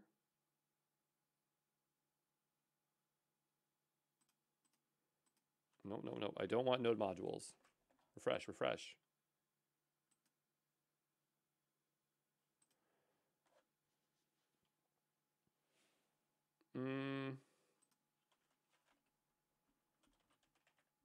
I really don't want it to take all of that. It really should get rid of all that.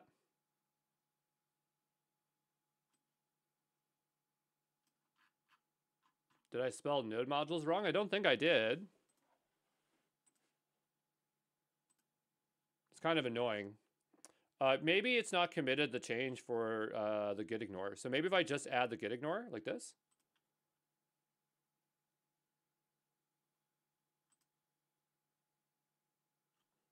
It's refusing. It's refusing to ignore the node modules directory. Node modules. So I'm going to just commit that one. Just that one. Sometimes this stuff is finicky, right?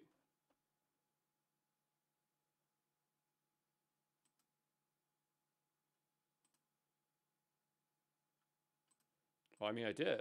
I said what it was. And now we have all these other changes. I just wanted to ignore the node modules. I don't know why it won't do that. You know, node modules, like, come on, folks. Do I have to go top level for this? I'll make a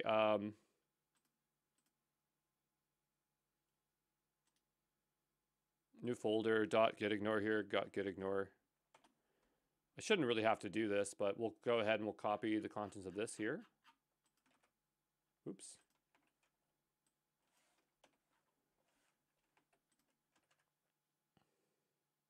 I didn't mean to make that a folder.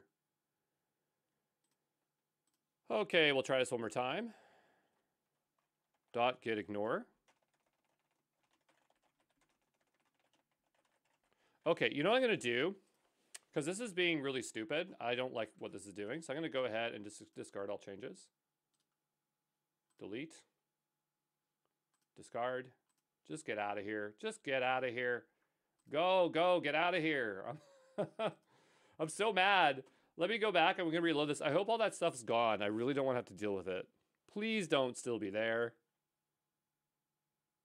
Oh, I hate you. I hate you. I hate you. I hate you. Go away. I don't want any of this. Discard. Delete. Delete. Get out of here. Delete. Yes, yes, delete. I don't want to do this 100 times. Get out of here. Okay, so what I'm going to do, even me, I get frustrated all the time with this stuff. And I know what I'm doing, right? And we still have these problems. So I'm going to go ahead here, and I'm just going to, I did not want to open this in GitHub here today. I'm going to just clone this repo, and then we will bring it over that way. So I'm going to just make a new terminal here. New terminal. And we'll say git clone, and we'll bring that down there. I should have permission to do so. Oh my goodness. I hate this. I hate this so much. Okay, give me a second, okay? All right, I'm back in github.dev, and I'm just going to say discard all changes. I, again, don't know why it's being so silly like this. There we go. Okay, so now what I'll do, that was a nightmare. What I'm going to do is I'm just going to deliberately delete the node modules directory here. And that might fix a lot of my problems. Okay. And I'm just hoping that there's no sensitive information in here, as the .getignore is not acting properly. But I'll go into here and I'm going to just drag this stuff into here. And we'll say replace. And I want to expand this here. And I'm just checking, is there anything in here? No, not really. No. We have that. I'm looking if there's any like specific configurations. Like there is the name of the project up here, which I don't think is an issue. But I'm just going to go here and just say replace me. All right, and now we can go ahead and commit this. So AI worker example for Cloudflare.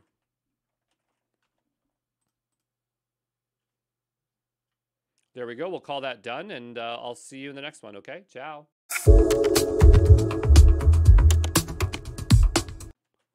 Let's take a look at TPUs, which stands for Tensor Processing Unit. This is an AI accelerator that is an application-specific integrated circuit, an ASIC, developed by Google for neural network machine learning using Google's own TensorFlow software.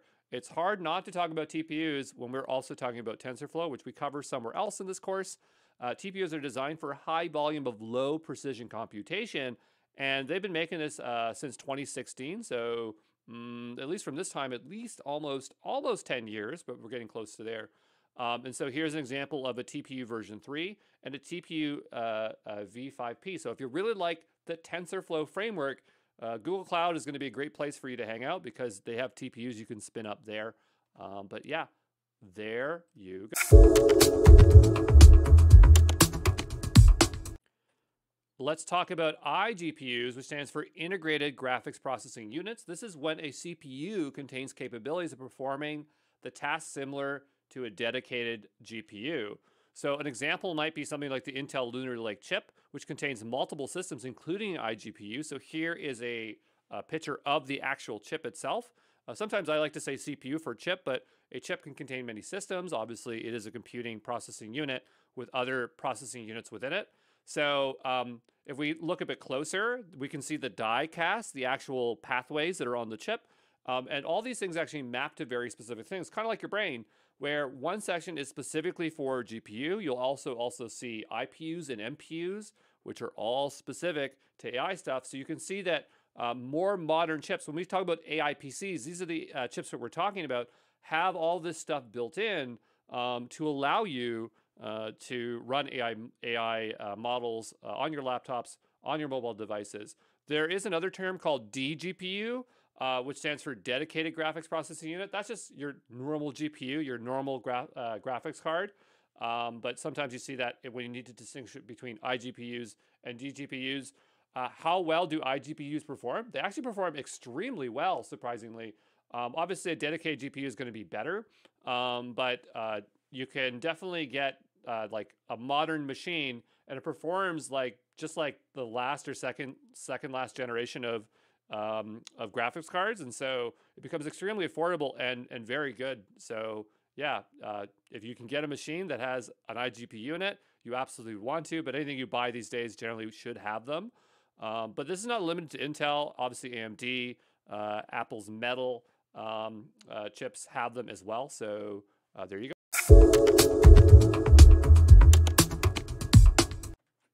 We also have VPUs. So VPU stands for Visual Processing Unit. This is an AI accelerator specialized in machine vision tasks. So think if you need to do convolutional neural networks. Intel has something called the Movidius. And Intel, I think, bought this company in 2016. So this was the known thing for having a VPU. And so now Intel owns it. But the idea is that it looks like a USB stick and you just plug it into your computer. And now you have VPUs that you can utilize anywhere. So yeah, it's pretty straightforward. There you go. All right, I want to talk about two things that Intel has with AWS, and the first is Intel Xeon Scalable Processor, and the second is Intel Gaudi. So AWS, of course, does work with or purchases hardware from other companies, like they use AMD and NVIDIA, but I think it's worth mentioning Intel in a little bit more detail here because every time I go to reInvent, Intel has a big, giant booth, and you can go scour the AWS website, and it just looks like AWS works more closely with Intel as opposed to the other providers. Not to say that Intel is not being utilized on GCP and Azure and others, but I just noticed something more going on there with AWS. But let's first talk about Intel Xeon Scalable processors. These are high-performance CPUs designed for enterprise and server applications, commonly used in AWS instances. That scalable part makes them very good for machine learning. So you often are going to be using Intel Xeon processors, whether you know or not, on AWS. The Intel is the Intel Habana Gaudi processor. So this is a processor specialized for AI training. You could say that this is a direct competitor to NVIDIA or a similar competitor because they do something very similar. I believe that Intel Gaudi has their own SDK called Synapse AI that you can use to interact with it. So you could launch up SageMaker and then use that API or SDK in order to best utilize that hardware there. But both of these pieces of hardware are offered on AWS. And I think it's just good to know them, at least in name, what they are, okay?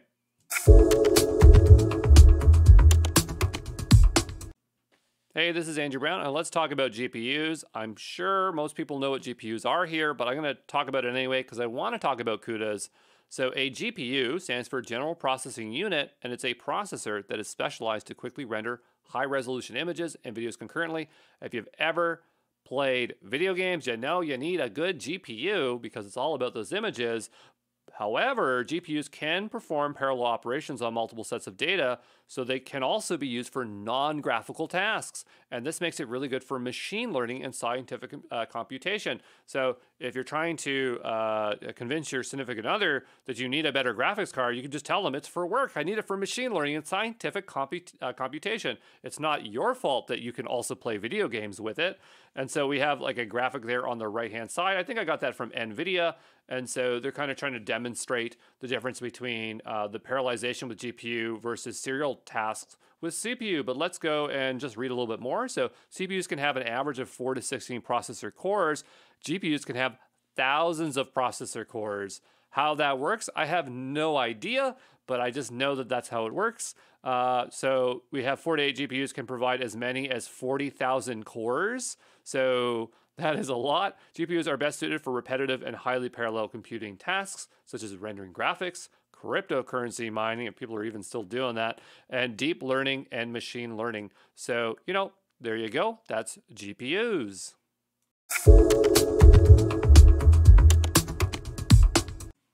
All right, let's take a look here at CUDA, but before we do, let's talk about NVIDIA. So NVIDIA is a company that manufactures graphical processing units for gaming and professional markets. If you have ever played video games and you build your own rig, a lot of people like to choose NVIDIA, but NVIDIA can do things other than video games.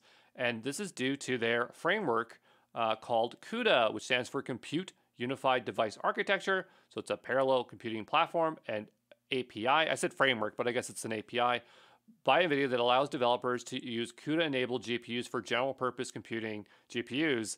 And it says GPU because it's saying general-purpose GPUs. I know that's a mouthful there. So over on AWS, they have a bunch of instances that can utilize NVIDIA GPUs. So AWS is always changing the instances, so these could be old. But you can see we have a P3, which has the Tesla V100. You have the G3 with the Tesla M60, the G4 with the T4, the P4 with the Tesla A100. So these are probably old ones. There's new instances with newer NVIDIA cards. But my point is that AWS has GPUs that you can utilize. Another thing I want to point out with CUDA is that all major deep learning frameworks are integrated with NVIDIA deep learning SDKs. There's a big fight or war over these companies that make GPUs and CPUs because they really want theirs to be used for machine learning. So you can definitely be sure that AMD probably has some kind of similar offering or something, and definitely Intel as well. But NVIDIA has done a very good job in making sure that theirs is the most popular. So NVIDIA Deep Learning SDK is a collection of NVIDIA libraries for deep learning. So this is something that this is the SDK you can use with CUDA to interact with their API. So one of those libraries are called CUDA Deep Neural Network Library. So that's something you can use with it. And it's tuned for a bunch of stuff. If it looks like it's getting a little bit too technical, it's because this slide was for my machine learning AWS specialty, and I didn't do a whole lot to change it and brought it over. So you don't really need to know that last part there, but just understand what CUDA is and that it's very important for working with machine learning. And AWS has good offerings for instances with it, okay?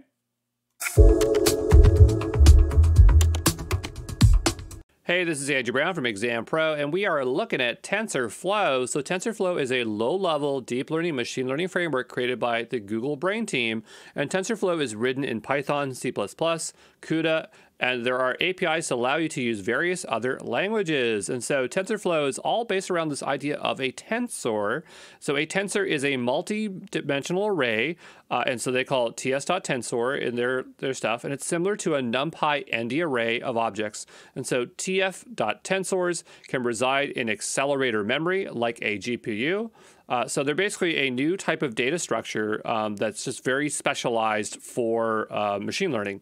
And Google actually has created their own hardware called a tensor processing unit specifically optimized for TensorFlow and the tensor data structure. The way you write TensorFlow is in Python. An example of an ML model in TensorFlow is here on the left-hand side. Technically, this is Keras. Keras is a high-level abstraction of TensorFlow.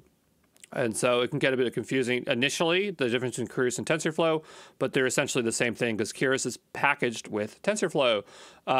For the Google Cloud Platform, they specifically offered TensorFlow Enterprise, so they accelerate and scale ML workloads on the cloud with compatibility tested and optimized TensorFlow, along with enterprise-ready services and support, okay? Here's an interesting technique that I saw that I thought was worth mentioning, which is Medusa, where it adds heads to an LLM to predict multiple future tokens simultaneously. The idea is that it will increase performance of prediction, so you get information a lot faster. There are very specific models that work with Medusa. One's called Zephyr, and the other one's called Vicuna. And this technique can even work on something that is GPU poor. But again, this is for very specific models. But I just thought it was very interesting that by adding multiple heads to an LLM, the idea is that it can then predict things a lot faster because you have multiple things trying to make predictions simultaneously at the same time.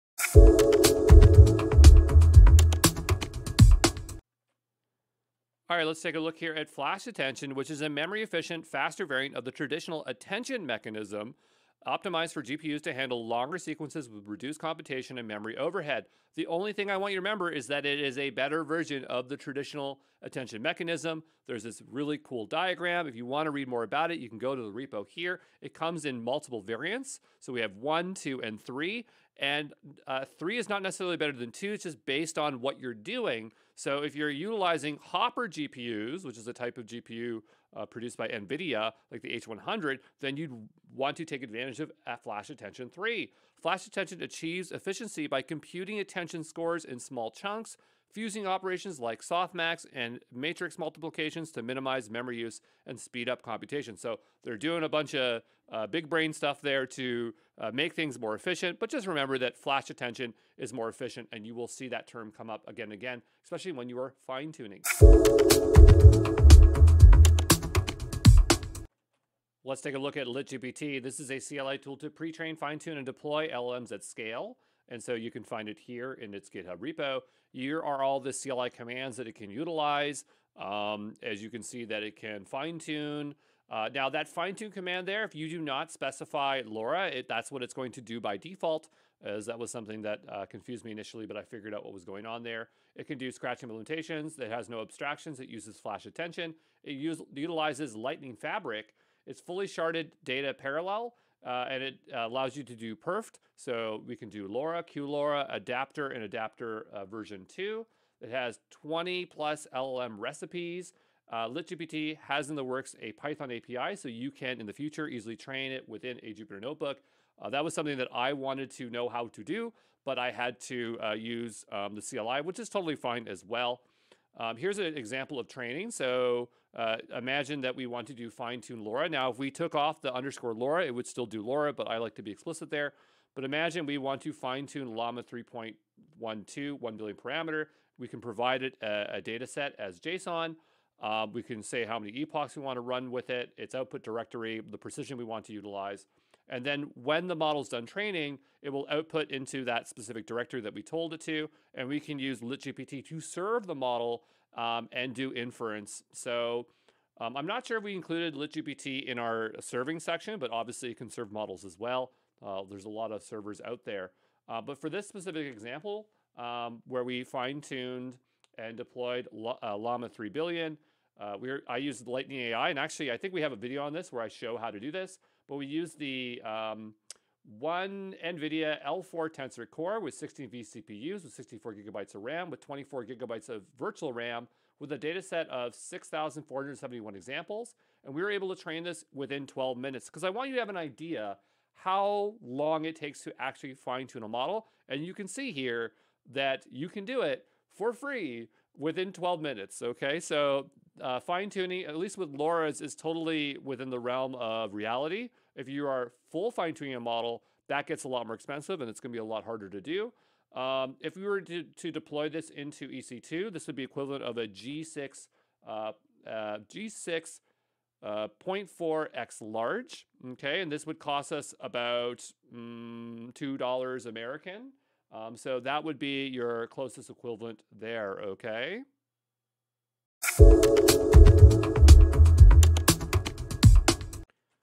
Let's take a look here at quantization, which is a compression technique that converts the weights and activations within an LLM to a lower precision data type. So an example might be converting from FP32 to int8. Here we have an example of quantization against a signal. Now, this isn't what we would be doing, right? Because we would be changing the weights and activations within an LLM. But this is just a visualization that I've seen a lot. And so this is how I kind of remember what it is. And so imagine you have this wave line. You see the blue wave line? And that is has a lot of data because it's nice and smooth. And as we reduce the precision, we get this blocky kind of thing. But the idea is that you still have the same shape, so it should perform the same way. Now, of course, we're not working with signals here, but hopefully that visualization kind of helps you remember what quantization is. Why would we want to quantize our model? Smaller models mean smaller size footprint, faster inference. Not always. As I learned this by actually doing quantization for real, that when I quantized the model, I noticed the files didn't get smaller and the inference wasn't faster. However, sometimes quantization will greatly reduce the used amount of resources like RAM. And so you might cut RAM like totally in half, and so quantization is worth it. The disadvantage is potential loss in quality because you are compressing the quality of the data. Just think of a JPEG, right? You have a JPEG, and if you lower the quality, you get a smaller file that loads quicker, but it's not as accurate as the original one.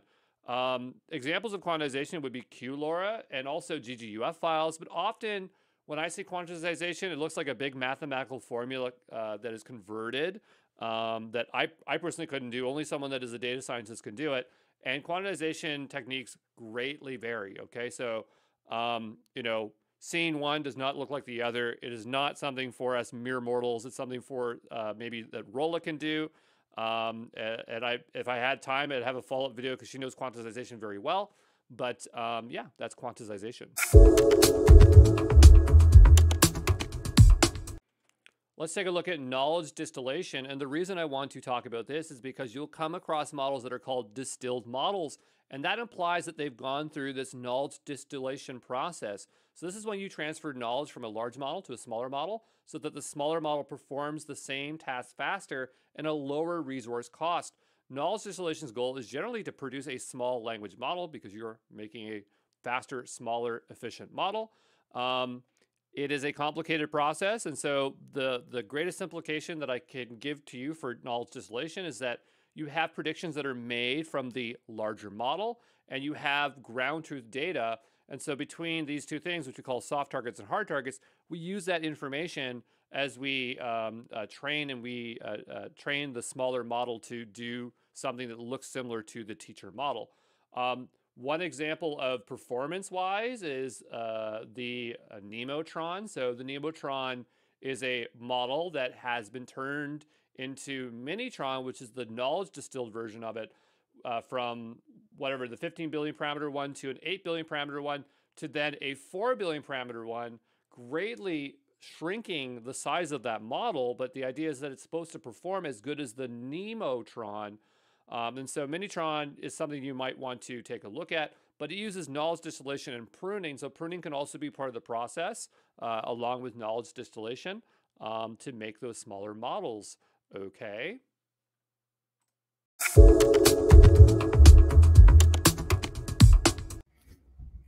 Hey everyone, it's Andrew Brown, and Rolla is back, and we're talking about the most popular topic of all, quantization. So we are going to jump right into it. And so Rolla has prepared some slides as a talking point for us here. Rolla, would you like to kick us off? Yeah, so we're talking about quantization, which is the process of reducing the precision of the model weights. And that helps us reduce the storage needed for the RAM needed for training and storage. And the reason that's important is because of the size of the model. So this, we're going to go through to give you some idea of how big these things are and why it matters to quantize. And yeah, it is a very hard word to say, but so we have some, Rolla has some GenAI size comparisons or considerations that are going to help us out here. Do I click on through? Am I ready to go? And for those that are watching, Rolla could not share her screen, so she sent me the slides, and I'm controlling the slides. But it all works out because we're coordinated here. So first one here, ML models are often sized by numbers of parameters, and that equals the model weights. So what are we talking about here? Right. So the machine learning models are a mathematical model, right? Most LLMs are a neural network. And what that is, if you want to think about it abstractly, is a mathematical model. It's a complex mathematical model. Mm-hmm. And part of that mathematical model are what we call parameters. Mm-hmm. And that's how we size. That's one of the ways that we size models. So when you talk about a 7 billion parameter, that means it has 7 billion parameters. And when you talk about a 70 billion parameter, that's what we're talking about, is the number of parameters that the model can, that we can change in a model. Okay. And just to word it in another way, that if it says 7 billion, there's 7 billion numbers that can be changed? Okay. Yes. Yes. A parameter is a number. It's a tunable number. Mm-hmm. It's that can control think of it as a knob that changes, that gets focused or tuned with the data scene. So that's what really encodes the learning. Mm-hmm. And yeah, those tunable parameters, we call them model weights because they're weighted, they're tunable to a number. Yeah, they are a number, but they change. So if two models, if the same exact mathematical model or model architecture sees two different sets of data, it'll come up with two different sets of parameters. So the next thing we have is size ranges from one parameter to 2 trillion. Is that 2 trillion? About 2 trillion, yeah. The GPTs have about 1.8 trillion to be exact. I rounded it up to 2, but we're right there, yeah. How do you run those? Because I'm like thinking about running, like there's local models like 7 billion parameters, and you have Quen, which is like 32 billion parameters. And like, how would you even run a 2 trillion? That must be distributed, right? There's no way. Yes, there's distributed compute. There, you could shard the model itself. You can distribute the compute. There's a whole lot of ways to do this, and this is why things like quantization came up, is because these things are really, really large. Okay. GenAI models are in the billion and trillion parameters. Well, clearly they go in the trillion parameters. And so it sounds like we're never going to get our own local GPT-4o one reasoning, but we'll see. The more parameters the model has, the more data it needs to see. Why is that? Well, because like think of it as a system, right? It's a mathematical model, and each of those numbers has to be fine-tuned to encode knowledge. Mm-hmm. And the more of them you have, then the more data you need for them to be accurately set, if you want to think about it abstractly, right? Wasn't there some kind of white paper? I remember you mentioning some very important white paper. I just can't remember the name of it. Chinchilla paper, yeah. Oh, sorry. What was it called? It's called the chinchilla paper. I was going to call it the Cassandra paper. I don't know. I don't know. No, it's a chinchilla paper. It's a really cool paper. I think it was the work of a Google team, and the paper looked exactly at the size at optimizing LLMs efficiently, and so it looked at the models and how much data they need to see versus how much compute it takes, and so on. It's a really cool paper to look at efficiencies of training LLMs. Well, if I have a few seconds left to record one last video, it's going to be the chinchilla paper, and I will give the worst explanation the best way I can. But it's a pretty good paper. Well, yeah. Well, I mean, worst case, people can read it fully themselves. But my summary probably would not be very good. So on the right-hand side here, we have a graph. So every year, the model sizes increases by 10. And I assume Moore's law means it's going to slow down at some point, right? And so I would assume that it gets exhausted at one point. But just looking closely here, we have transformers at 0.5 billion. So that sounds like 500 million. What's 0.5 billion? 50 billion. 50 million. 50 million. There we go. That's what it is. Yeah. 50 million. And so that's transformer architecture, or okay, so that's when they first introduced it, which we talked about in the course. Then we have OpenAI GPT, so that's at 0.11 billion, so 110 million parameters. Then we have BERT, which is at I didn't know it was at 340 billion. Yeah, it's 340 million. But you notice that this stops at 2021, right? So now that we're at 2024, 2025, models are a lot bigger, and I know that the GPTs are roughly about 1.8. So we passed the 1.6 that's here. Anthropic, I don't think they did not release the number of parameters openly, but somewhere around there. We are somewhere around the 2 trillion mark. Okay, well, I just can't imagine it will keep going at this rate. We must exhaust it at some point. And I think probably one thing that determines whether they can. Well, maybe it's more. Maybe it's not. I don't know. But all I know is that when you have hardware, they have nanometers, and the smaller they make it, the more circuits they can fit into it. And they're getting down to like one nanometer. And I'm like, what do you do once you get down to 1 nanometer? Can you do 0.5 nanometers? No, but they're using a lot of things that are different now, right? So we do understand a lot of things. We do understand that these parameters. So the bigger the model, the more it can understand, right? Think of the model as the brain. Let's say a brain in a human, right? The bigger the brain theoretically. That's not true in neuroscience terms, but in an abstract way, the bigger the processing system, the mathematical model, the more it can encode data. Okay. But we now know that even if you have a big mathematical model, if it doesn't see enough data, or the data is not good, then it doesn't learn as much. So there's the mathematical model at one point, there's the data on the other point, how good the data is, and then there's the underlying hardware and all of the infrastructure that these systems need, right?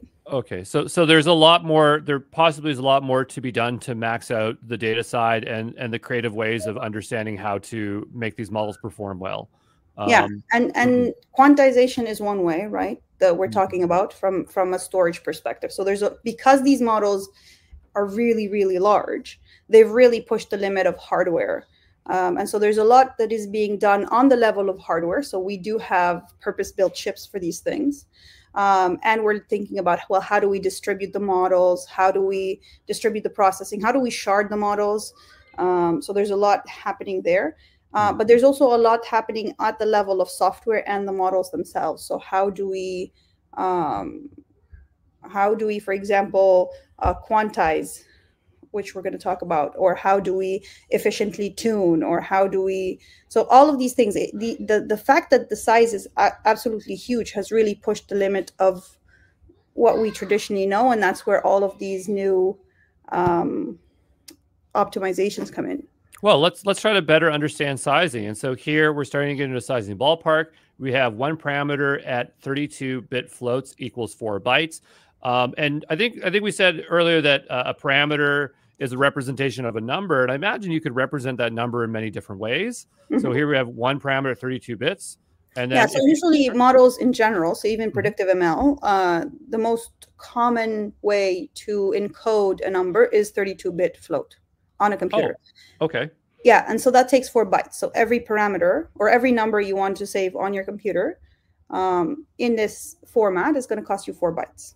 And is that, and so when we see 32 FPS or 32 FP, is that what we're talking about? Is that standard? Yeah, so that's value? 32 float precision. Yeah, so that's 32 float precision. That's a 32-bit float, which is going to cost you, because every byte has 8 bits. That's going to cost you 4 bytes.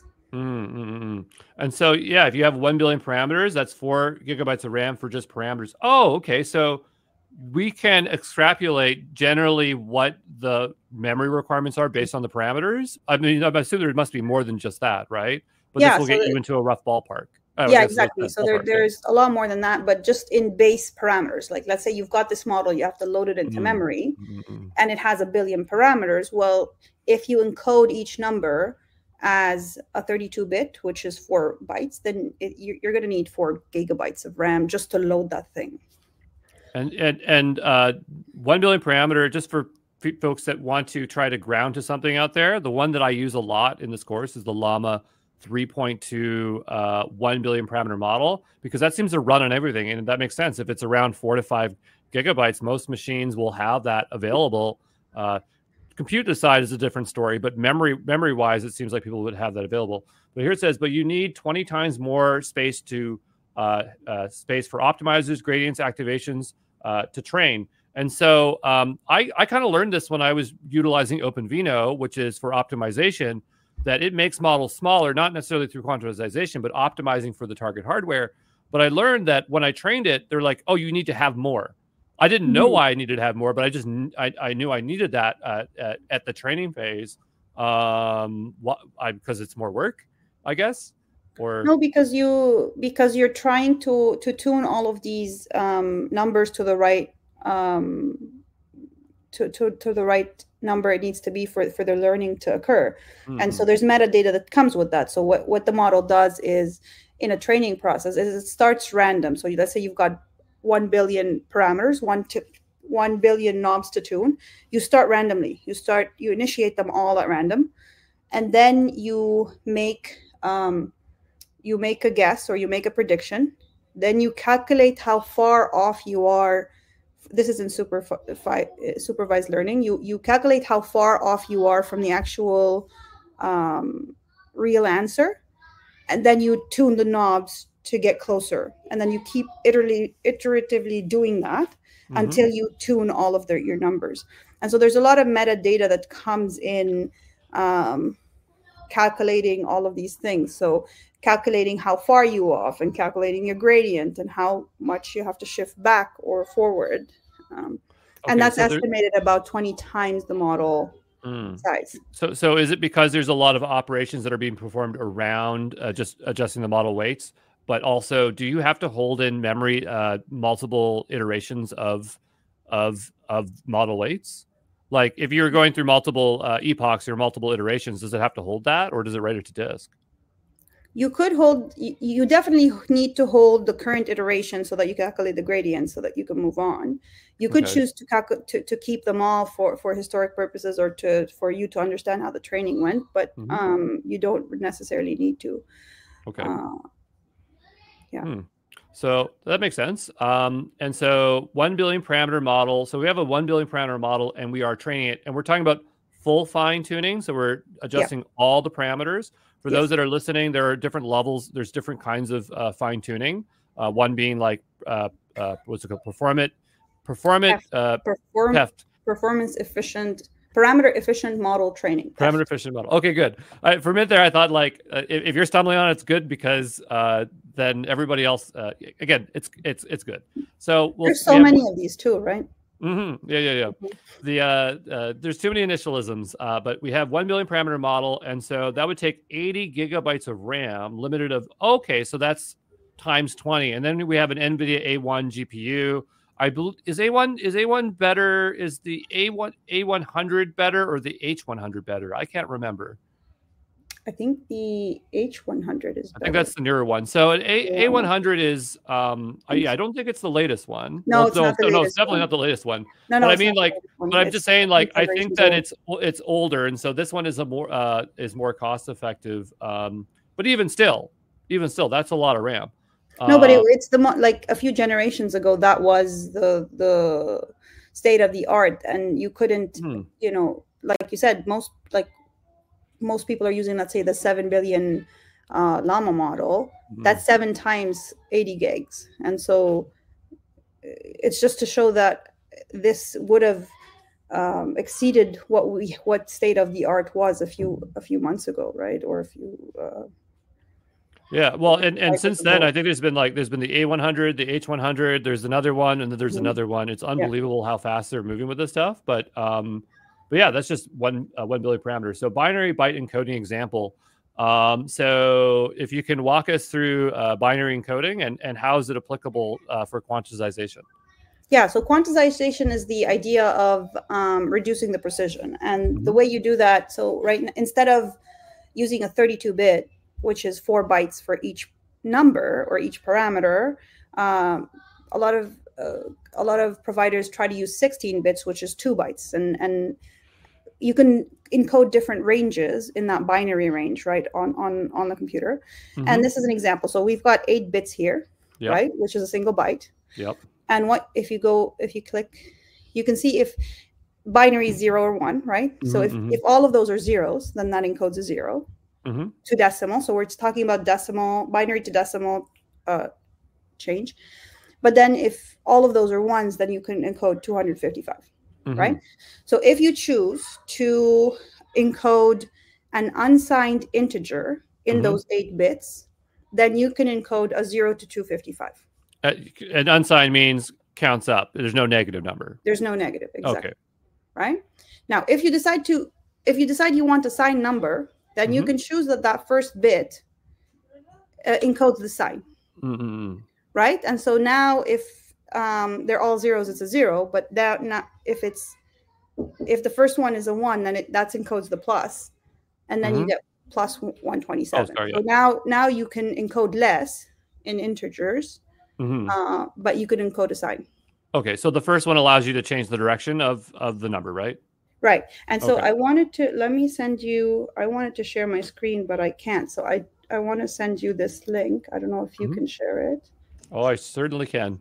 Can you share this?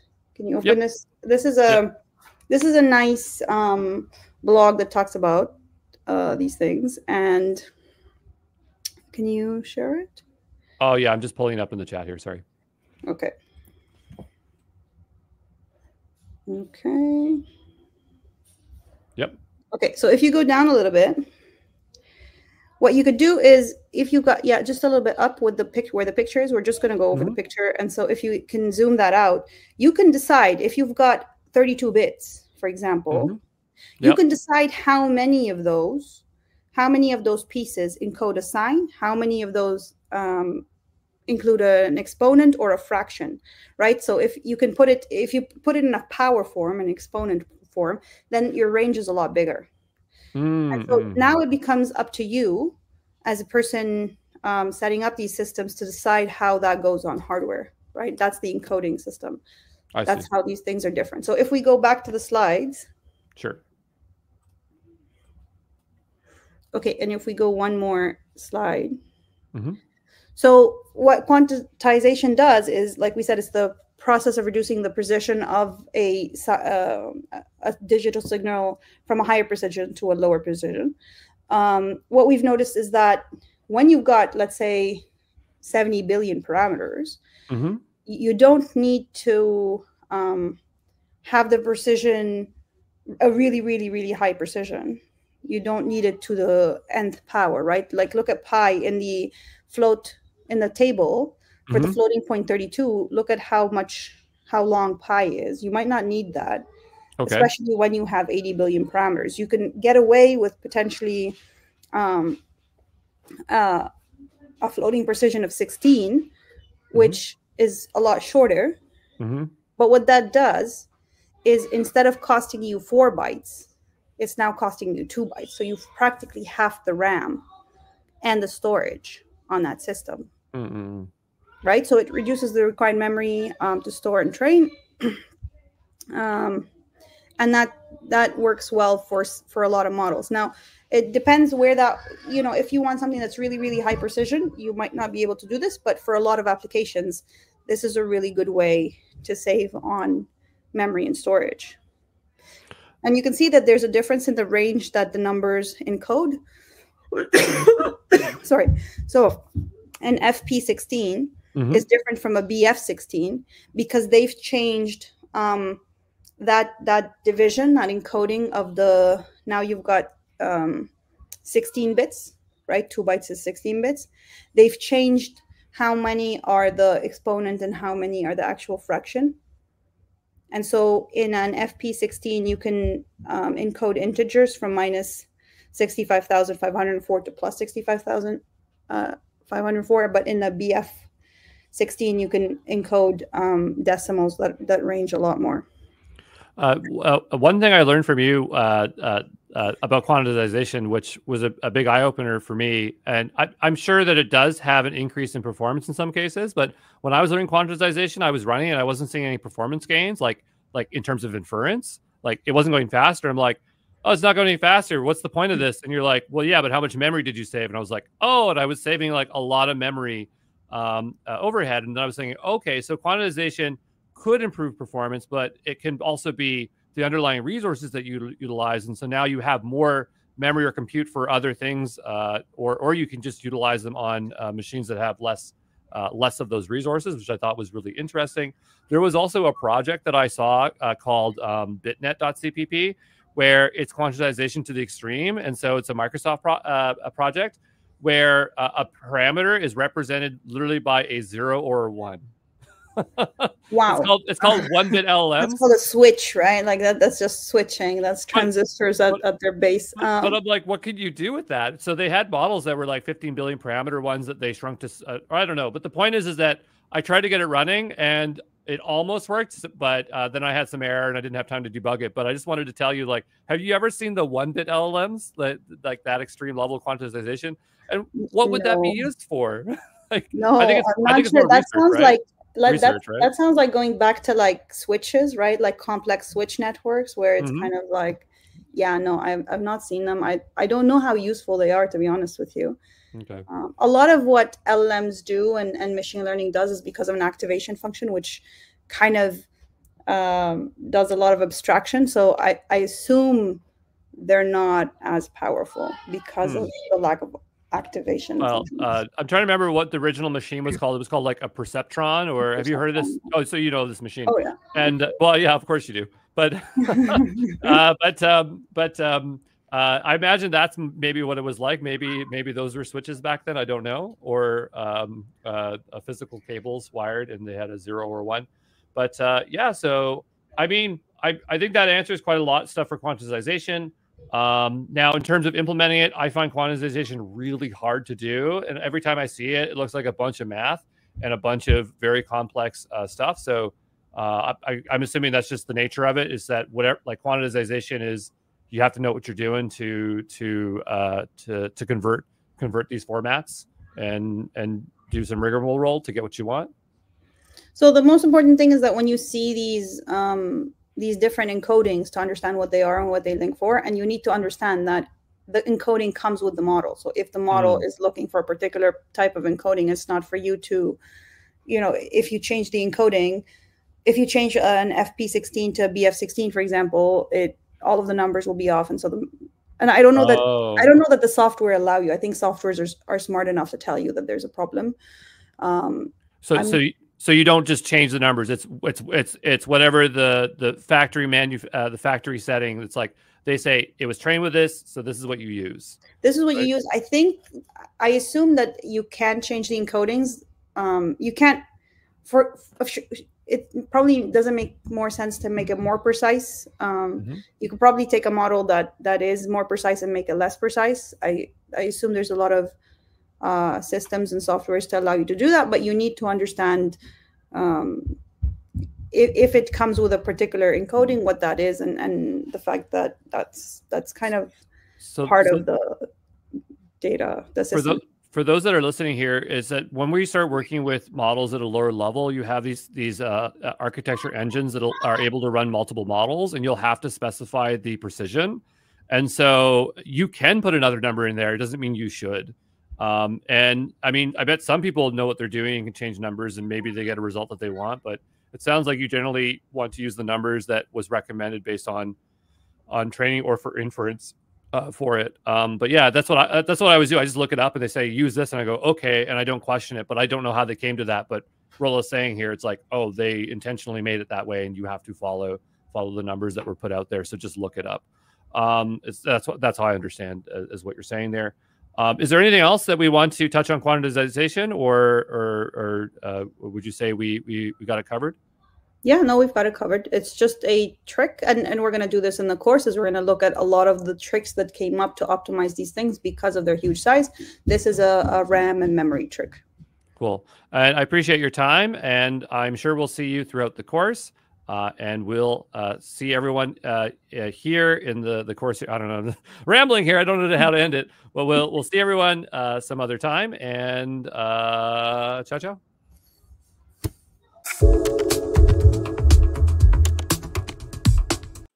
Hey, this is Andrew Brown. In this video, I want to show off Pinecone, which is one way that we can utilize RAG systems. So let's go ahead and sign up. I actually might already have an account with Pinecone because I have used this before. So I'm going to go ahead and just log in here and see if I can get started that way. Hopefully it just has yep, they do have a continue with Google, so we'll go ahead and do that. And so Pinecone is one of many different kinds of RAG databases that we can utilize. Here you can see we have one where we have a quick start. I'm going to go ahead and just delete that here so that we're all kind of starting in the same place. And so right away, we already have some code which we can start working with. So I'm going to go over to here onto the left-hand side. I'm going to, and I already had this environment open before. If you're wondering where this is where it always is, which is in the GenAI Essentials. And I already have an environment launched up here in GitHub Codespaces. I'm going to go ahead and make myself a new folder. And we're going to type in Pinecone. And we're going to go ahead and make ourselves a new Iron Python file. So this one's going to be basic.ipynb. Okay. And we will go ahead and begin following their instructions. So the first thing they're telling us to do is install Pinecone. So we'll go ahead and do that. So I'm going to go and run that there. And while that is going, we'll go to the next part. And so here we have some code to initialize Pinecone. So I'm going to go ahead and do that. Clearly, there's an API key that's being brought into here. And so this is where we're going to bring in our usual .env file. And we'll bring in our .env example file. And we'll bring in a .getignore. Okay. And in here, I'm just going to say ignore the .env file. And I don't know what this should be called, but I'm going to call it Pinecone API key. So that will be a good one there. So we'll go ahead and put that in there as well. And so we'll just continue on copying the code here, as it looks like this is a very straightforward way to get started. Okay, and so then here we would want to load in our OS environment. So probably I always pull from the Streamlit example. I'm not sure why I like to do that. We'll grab it from here and we'll paste this in, and this will load our .env file. So we can bring in our environment variable. And so we'll say os.environ.get, and we'll bring that in. We'll just say Pinecone API key. And we'll go down to the next line here, and we'll go ahead and copy this here, and we'll paste this in. And so we will load that, and so that will create ourselves a Pinecone instance. So it's passing OpenAI config is no longer supported. Please pass the proxy URL, stuff like that. Well, I'm just using whatever you told me to use, so I'm not sure exactly what the problem is. You haven't specified an API key. Well, fair enough. I haven't generated one. So I'm going to go here, and I clearly have a key from before, but we're going to go ahead and just delete out this default key. We're going to generate a new one. We'll call it basic, and I'll create that new key. And I'm going to go ahead and copy this key. We'll go back over to here, and I'm going to paste it into here. Okay, and then we'll go back over to here. I'll hit close. And so now I should have a key. So we go back over to here. I'll scroll up, and we'll just run a few things. So we'll go ahead and run this. Oh, sorry, we have to reload that. And then we'll run this. And we shouldn't get an error now because we have a key, right? So Pinecone API key, all I can think of is I spelt it wrong. Nope, it's correct. So passing OpenAI config is no longer supported. You haven't specified an API key. Sure I have, it's right here. So let's go back over to their code example, getting started. We'll view the guide with Python. Oh my goodness, just show me how to do it. Okay, so we have install Pinecone, we did that. Next, set the Pinecone API key, which is what we did. We did set it here. And then, yes. And then they want us to initialize the client. So we go back over to here, into basic. And is this the same? Yep. So all I'm thinking of is maybe this key isn't picking up. So sometimes what it helps to do is make the API key like this. We say API key like this. And do that. And then paste it like that. Sometimes that can resolve issues for unknown reasons. And I don't know what's going on here, so I'm going to go ahead and print it out here. I just want to be sure. So notice it's not printing anything. Well, what the heck? Clearly, I must be writing something wrong because there's no other way. So I'm going to give this a full restart. Okay. And I believe that's been restarted. I'm just going to start from scratch. Oh, you know what? I didn't include python.env. That's my problem. And I'm just going to silence that so this is a little bit cleaner.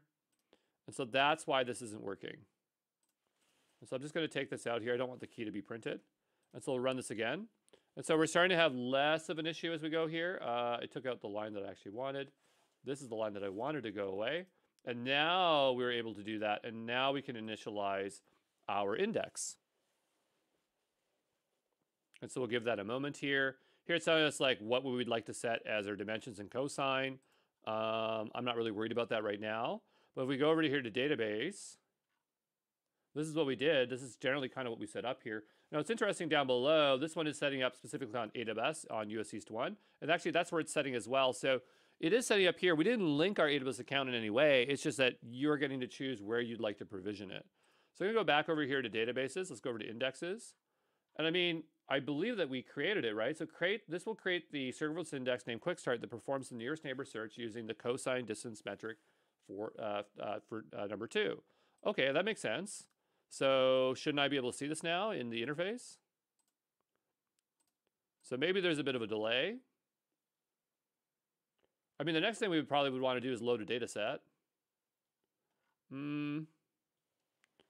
Sure. I mean, we could create one down here, but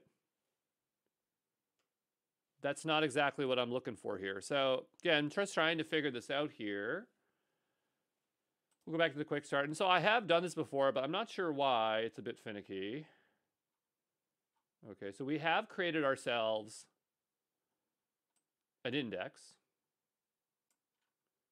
So yeah, we'll look at this example here. So here, generate vectors. So it's creating vector data first. And then it's creating an index down here below. And this one's specifically 1024 cosine. So the one that we created, even if it did create it, there's not much we're going to be able to do with it. And I don't think it's going to appear until we actually have some data in it. So I don't think it really matters. And so this one is not a very good example. I've done this before, and I ran into the same problem where the quick start that they give you is not that useful. So I'm going to go up to here, and just so that if you are following this along as well, and you want your life to be really easy, as I like mine to be easy as well, that we can find this together. So I'll just paste that into here, that quick start. And so we're going to adjust this based on this quick start, because I think this is the one that we actually want. What's interesting is this one is saying to install without gRPC, you can do this. I'm not sure why this one in particular is utilizing gRPC, but that's totally fine. It's using it, so maybe we should use it as well. It's kind of annoying that this one is so different. But we'll go over to here. gRPC is just a communication protocol, so totally fine that that's what they want to do. As long as it works, that's all I care about, right? So we'll go ahead and do this. Okay. And so I'm just going to change this a little bit. We'll grab this here. Does not currently take into account all packages that are installed. Behavior is with the following dependency conflicts. Requires proto buffer, but you have, which is incompatible. You may need to restart the kernel for update. So let's restart it. This is already kind of annoying because we're having compatibility issues. Now it's not throwing an issue, so we'll just assume that that fixed our problem. I'm going to paste this into here. And so we still want to do this, so that is totally fine. But then we have some data that we might want to embed. So we'll go down to the next line here. Okay. And so we have a bunch of data. Okay. And then we're giving them IDs, and we're passing it through the embedding, and then we're returning back embeddings. PC is not defined. I thought it was. It's right here. Yeah, sure. So run that again, then we'll run this again. And it's still saying PC is not defined. It's totally defined. It absolutely is defined. There's no way it's not. So we'll go ahead and restart this again. Pinecone's great. So maybe this actually didn't install. So let's take out the Q flag here. And I'm going to bring this one up here because I'm assuming that's why it's not working. And so we'll just say pip install over here. We'll have that separately here. And then we'll do this one. Nope, says it's working. Okay, great. And then we'll load that again. And then we'll run this one here. And no problem now. And then we'll run this one here. And so now there's no problem. I don't know why. Sometimes you break these up and that fixes the issue. Maybe, I don't know. I don't know why that fixes it. But anyway, this is going to produce some embeddings. And so we could probably print this out if we wanted to see what they look like. It's not going to be exciting, but we'll go ahead and print it out anyway so we can see it. Yeah, so you can see that embeddings, we have their data. It's a bunch of values, right? Okay. So we'll go back over to here. Oh, they printed out as well. Okay, well, they were thinking the same thing as me. So then return the objects like this. Yeah, we saw that. Then we're creating the index. So when you're creating the index, you really need to make sure that the dimensions and the metric match for what you want to do, okay? At least that's the way I understand it. And so we'll go here and run this. And so this is going to go ahead and create a new index. Has it provided the data yet? I don't think so. I don't see it here. I want to go back over to the interface, and I want to see, does this index show up? Because again, I don't think the index shows up until you actually have data loaded into it. And so here they're saying upsert the vector. So this is how you'd insert the data into here.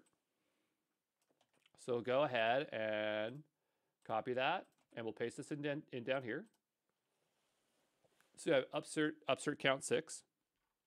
Okay, so that's fine. And so now we go back here and then we look at indexes. I do believe it'll appear now. I don't know why it still refuses to appear. View all projects. We have 2 API keys. The other one didn't get deleted. Okay, so here they are. So it looks like our other one was created, but for whatever reason, maybe it takes a really long time for it to show up. So I'm going to go ahead and delete this one as I really don't care about it. But that really did confuse me for quite a while. Can we click into it and see what we can look at here? So we do actually have data down below. And if we wanted to play around, we could query it, I suppose. So yeah, I guess there's a query thing. So yeah, we're getting data back. In this kind of format, it's not really useful. I think we really need to attach it to a use case to start making sense of this. But anyway, supposedly, we have one here. Let's hit connect. And so it shows us an example of how we could work with it. This actually looks like a much better example than what we were seeing before. We'll go back over to here and we'll continue on. And so here, Pinecone will eventually become consistent. Okay. And then we can print out the information about that. And so now we can go ahead and search it. Let's go ahead and search it.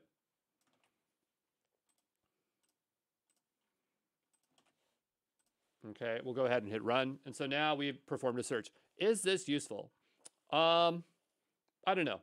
Like, I think the way this would be useful is if we can see integration with a very particular use case. So I'm going to go take a look and see if we have Cohere and Pinecone, because I feel that Cohere is really, really, really good connecting to external data sources. And maybe they have a good example of how to do integration so we can fully understand. So let's go take a look and see if we can follow this one here. We'll call this basic for now. We'll make a new one here, and we'll make a new file, and we'll call this Cohere and Pinecone. Cohere and Pinecone. And see if we can get something that actually looks like something that is practical. Because right now, it's like, cool, we created a vector store, we put data into it, but what does that even mean? Doesn't mean a whole lot to me, right? So we'll go over to here, and we will click on the step-by-step guide, which is over here. It's on the Pinecone website. And it looks like they already have some Colab code. So here, we're going to install Cohere, so we'll bring that on over. And we'll just do this step-by-step. Okay. So we'll add a new one here. What's the -u flag for? -u flag pip. What is it? I really don't know. Is it like universal? Is a flag that tells pip to install library to the current user only instead of the globally for everyone? I don't think this really matters, so I'm going to go ahead and just take that out. And we'll go ahead and run that. Actually, we're missing one. We want python.env in here as well. So I'm going to just stop this here, and then we'll run that again. And as that is running, it's going to have a lot of output. We'll go back to our other one here, and we're going to go, and we're going to grab this example code where we can import our .env. We'll probably have to do this twice because we'll need it for Cohere. So I'm just going to be a bit proactive here and go ahead and set up my Cohere API as well. So I'm going to go here to say Cohere API key. And as we learn, Cohere has a very generous free tier, so it is great for us to learn using it. So we'll go ahead and say Cohere API key. And I'm going to go over to here. I'm going to sign in. I signed in with my Google Cloud account or Gmail account. On the left-hand side, I'm looking for API keys. And I'm going to generate a new key. Oops, not a production key. A new trial key. This will just be for Pinecone. And we'll generate out that key. I'm going to copy that key. We're going to make our way back over to here. I'm going to paste in that Cohere key. Now I have the two components that I need to complete this. Let's make our way back over to the documentation of this example. And so, yes, we were going to load the Cohere client. I wonder if this is going to use the old API. I keep coming across the old API more frequently, which is kind of annoying. But if the old API works, that's totally fine. It just might date our code a bit. And I believe that we already set this correctly, so we'll just go ahead and leave that empty. I'm going to reload that so that Cohere will get loaded in. And we'll go back to this example. And so here it's saying load in from datasets. Did we import that earlier? So if we go here, did datasets get imported? It did. Okay, great. So datasets is where we're pulling data from Hugging Face. And so we're going to go ahead and grab this as our next line, and we'll hit plus. Okay, and so now we're bringing in that dataset. One called Trek. I'm not sure what Trek is. Let's go take a look at what that is. Hugging Face, dataset. And this dataset is what? The text retrieval conference question classification dataset contains 5,500 labeled questions and training sets another. So how did serfdom develop in and leave Russia? Okay, so that's kind of an idea of like what that dataset looks like. Let's go back over to here and continue on and see if we can get full integration. This is just, I think, a duplicate. We'll go back over to here. So we are importing that data set. The next thing we want to do is create embeddings of the data. So we were using the embedding model from Pinecone, but this one we were actually using the embedding model from Cohere. Often, if you're going to do embeddings, you want to... Actually, I guess it doesn't really matter. The large language model doesn't care what embeddings you use, but the embedding model matters for what you store based on what kind of result you want. So there's no correlation in that sense. But anyway, so check the dimensionality of the return vectors. You will need to save the embedding dimensionality for this to be used with initializing Pinecone later on. So that's something I was kind of wondering. It's like, how do you know what to set the dimensionality of? And I guess this is the way that you would do it. So that's kind of cool. Now, I'm not sure how we would know whether to set to cosine or not, or whatever other setting we have. Now that you have the embeddings, you can move on to the indexing them into Pinecone vector database. So we will grab this part next. Okay, we'll hit plus. And so we have our Pinecone API. I'm just going to take this out because I'm going to assume that it will load it based on its name. Maybe it won't. And so it's using cosine, so I guess that must be good. It's going to host it on AWS, which is totally fine. Now you can begin populating the table. So we'll go ahead and copy this. This looks like us putting data into it. So we'll go here. And yeah, so here it is iterating through the data. And I'm assuming at this point it's already been turned into embeddings, right? So we have embeds here. Yes, so yep, and then this is inserting into the Pinecone database. Okay, that makes sense. And then we have our semantic search. Okay, so what caused the 1929 Great Depression? And so here it would return the result. The response from Pinecone includes the original text of the metadata. So we'll go ahead and copy this. And then we'll go back over to here. Looks good. Let's make it harder and replace depression with the incorrect recession amount. So here they're purposely matching it a little bit differently. I don't care about that too much. I just want to see that we get this working end to end.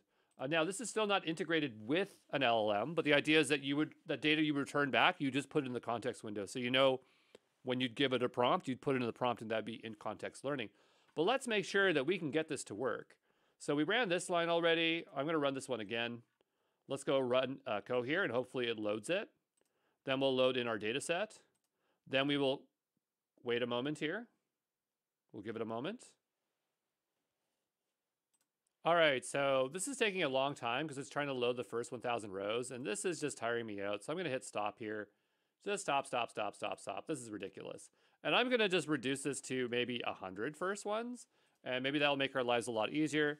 So just hit cancel here. Yes, I want to interrupt it. What a pain in the butt. Sometimes the people that write these examples aren't the ones that actually utilize them, and so that's where it gets kind of frustrating. So I am hitting stop here, and I'll just hit restart so that the kernel stops here. And because it did restart it, I'm going to just go from the top here. I'm going to assume that it's lost that context. And so we'll go ahead here. And this time I'm just going to load 100 as opposed to 1,000. And maybe this one will be a lot more reasonable. So we'll just wait a little bit here, okay? All right, so this one's also having a really hard time with it. Well, this repository, hold on. This repository track contains custom code which must be executed correctly to load the data. You can inspect the repository. You can avoid this prompt in the future by, oh, did I just have to press yes up here the entire time and I hadn't been paying attention? Did that fix it? Why does it look failed now? Let's go ahead and try this one more time. And I'll say Y and then enter. Okay, so maybe 1,000 wasn't that bad to begin with, but I only want 100 to be honest. No, okay, let's go do 1,000. Maybe 1,000 wasn't that bad, and it was just me that was the problem this entire time. Okay, so that's the problem. I was waiting here. I wasn't reading. I was confused. I do apologize. Let's go ahead and continue on. So now we are embedding the text of Trek. So there we go. So we literally did 1,000 embeddings. Here we're grabbing the shape. So we see 1,000 to 1,024. So it looks like it wants the second one here. So that kind of makes sense. Then down below here, we are connecting to Pinecone. So let's go ahead and see if that works. Here it says name serverless spec is not defined. Fair enough. Can we just do this? I think that's working. And so I believe it is creating the index now. And there we go. So the next thing is we're going to upsert or insert the data into the database. Upsert as in send it up to the database. And so now the data has been inserted. I'm not sure if we have to wait for that to become eventually consistent, but let's go ahead and see if we can query it. So here it says, what caused the 1929 Great Depression? And here we're using the co-embedding model. So we have to embed our query first, right? And then we can query against it. And so I believe, yeah, this is the index that's coming from Pinecone. And then we can query that and see what we get. And then we can print out our results. And so here we go. We have some results being returned back to us. And so this is an integration of RAG.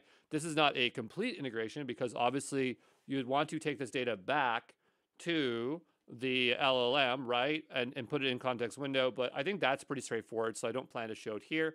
And we're going to call this one done and dusted. So we'll go here, just make sure I'm not committing keys. And this will be our example with Pinecone. And so that is your first example of utilizing RAG, okay? Ciao. Hey, it's Andrew Brown, and one solution I would like to look at is Elastic. So Elasticsearch is definitely something that you'll hear again and again when talking about RAG systems, because having full text search engine works really, really well for RAG. Obviously, AWS has a solution and some other providers do, but I was thinking maybe we could go directly to Elastic, and I wonder if I can make a trial without entering my credit card in. I'm not sure if I can, but we'll go take a look here. So does Elastic have a free trial? No credit card. Let's see if it does. Because if it does, then we can try to utilize it, right? No credit card required, it's saying. So if that's the case, we'll go ahead and continue. Here, I'm going to say Exam Pro Co. We'll continue on. As Elastic, I feel, is something that, you know, if you were to use something in production, Elastic would be really good. MongoDB as well would be really good. So I'm going to go ahead and just fill in my information. Okay, we'll go ahead and continue. I'm new to Elastic. I have some experience with Elastic, but it's been a while. Just evaluate it, I suppose. And so we have a few options. We have Elasticsearch, Elastic for observability, Elastic for security. We're just going with regular Elasticsearch here today. And we can say where we can host it. I'm totally fine with GCP. I do not care where it's going here today. But it's nice we have some options. Looks like we got a video here that we can watch while we're hanging out. But we are going to hang out until it's done, which apparently it looks like it's going really quick. So it's not even 3 to 5 minutes, unless there is some post stuff that we have to wait for. But let's get into Elastic here, and we'll go ahead and close this out. And so we have an Elasticsearch endpoint that we can utilize. So the question is how can we start building with this? Let's go take a look at the playground. I haven't used the Elasticsearch interface here, so this is my first time in here, but I have worked with Elastic, so I'm not super worried about it. But right away, it says experiment with combining Elasticsearch data with powerful large language models. That sounds perfect. That's exactly what we want. And we do want to connect it to an LLM. So let's go ahead and take a look here. So we have a few options: Amazon Bedrock, Google Gemini, OpenAI. I feel like I'm not using Google Gemini enough. So let's go ahead and take a look here. So send a request to Google Gemini. So we would, let's see, we would add a connector name. So we'd specify a project with a very specific model. Yeah, I'm just curious, what does the other ones look like? Maybe OpenAI is much easier to utilize. Yes, here it's so much more straightforward. I think I prefer that. So I'm going to go ahead and I'm going to go and use the OpenAI one. Sorry, Google, you just made it too much work when I have to make a new project. I don't feel like doing that here today. Though I did create a GenAI project, so it isn't really that much of an issue to figure out. So I am being a little bit, a bit of a pain in the butt. But we'll go here and just make sure I'm logged in. There's a video where we do this, so you should already have an OpenAI account. And we'll go over, and I already have a project for Basic. I'm just going to work with that project. I'm totally fine with it. If you don't have one, go make a new project. But we're going to go over to this project in particular. We'll say Manage Projects. Then we'll go to API keys. And I already have a key here. I'm going to revoke it. I'm going to generate a new key. This is going to be for Elastic. I'm just going to put in my Basic project. I'm going to go ahead and create that. And now I have a key. We'll copy that. We'll make our way back over to here. I'll paste in my key. Now, I do have a bit of spend on my OpenAI, so this is less of an issue. So just say OpenAI connection. And that is our provider. I guess there's other compatible ones. That's kind of cool. So we'll go ahead and hit save. So that makes me think that as long as you have an OpenAI compatible interface, it can work with it. So now I've connected an LLM. Let's go ahead and create ourselves an index. This seems like a really easy way to make a RAG. And so we have API. So use the API to connect directly to your Elastic interface. Discover, extract, index searchable content from websites. Ooh, I like that. And then we also have connectors. Let's go ahead and crawl a URL. So this index will hold the data content sourced. So maybe we'll just type in, I don't know, let's just try Exam Pro, because I don't mind scraping Exam Pro for content. And add a domain to your index. So configure a domain you'd like to crawl. So we'll type in www.exampro.co. This is going to totally mess up my data. I probably shouldn't tell people to do that. But we'll go here, we'll add the domain. And now we have, I guess, a crawler. We'll go ahead and hit crawl all domains crawl all the domains on this here. So we'll go ahead and press that. It's a static website, so you can't really hurt it. Don't do app.exampro.co. That'd be really annoying. Do www.exampro.co. And so now it's running a web crawler. This is incredible how easy this is. Sorry, Amazon Bedrock knowledge base, which uses Elasticsearch or whatever their variant is underneath. But honestly, Elasticsearch is the main website here. This one we're utilizing is probably a lot easier. So I think that it's crawled. What it has done, I'm not sure, but let's go view that in the playground and see what we know about it. So how many courses are on exampro.co? Can it answer that? The product context does not specify the exact number of courses available on Co, therefore I don't know the answer. Okay, so let's go to the exampro.co website. And well, we have a Boxing Day sale. Obviously, you can see the time of this. If we go down below, who is your favorite instructor? Okay, so let's go over here and say, on exampro.co, who is the favorite instructor?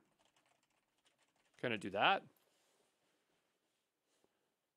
And so it says, according to the context provided, Andrew Brown is mentioned as a favorite cloud instructor on ExamPro.co. He is described as an AWS community hero, GCP champion innovator. Not anymore. I got to take that off the thing.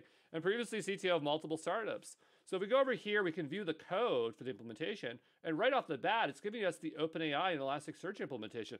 That is really awesome. I'm going to go over to here, and we're just going to go directly over to GenAI Essentials.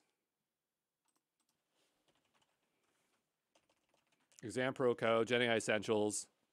And I might already have an environment running. I do. So I'm going to go ahead and open that up. And I just want to bring that code over and make sure that we can execute it programmatically. All right. So we now have this open here. I'm going to make a new one here for Elasticsearch. And we'll go ahead and make a new file called basic.ipynb. I'm going to go and make a new .env here. And we'll make a new .env example. And we'll make a new .getignore. Okay, so what we'll do is we'll go over to Elastic. And we have a bunch of application code. There's a lot. Apparently, you can use it with LangChain. I would not use LangChain. I'm so sorry. I'm just done with LangChain these days. We'll go ahead and go all the way down to the ground. We'll copy this. And we'll go back over to here. And we'll paste it in. No, we got to go over here. And we'll make a new code block. And then another new code block. And we'll paste it in. We'll break this up a little bit. So I'm going to bring these up into another line here. Then we'll bring this up into here. I like how they give you the pip. Wow, this is super easy. I do want it to be quiet, but I don't need the U. So we'll say python.env. So we are installing the three things that we are utilizing. And then we'll do this. We also need to bring in .env to load it. So I'm going to bring these three lines in from another project. I'm saying there's no module called Elasticsearch. Could not find a version that satisfies the requirements for python.env. It's because I spelt it wrong. It's got to be like this. So we'll adjust that, and that should fix that installation there.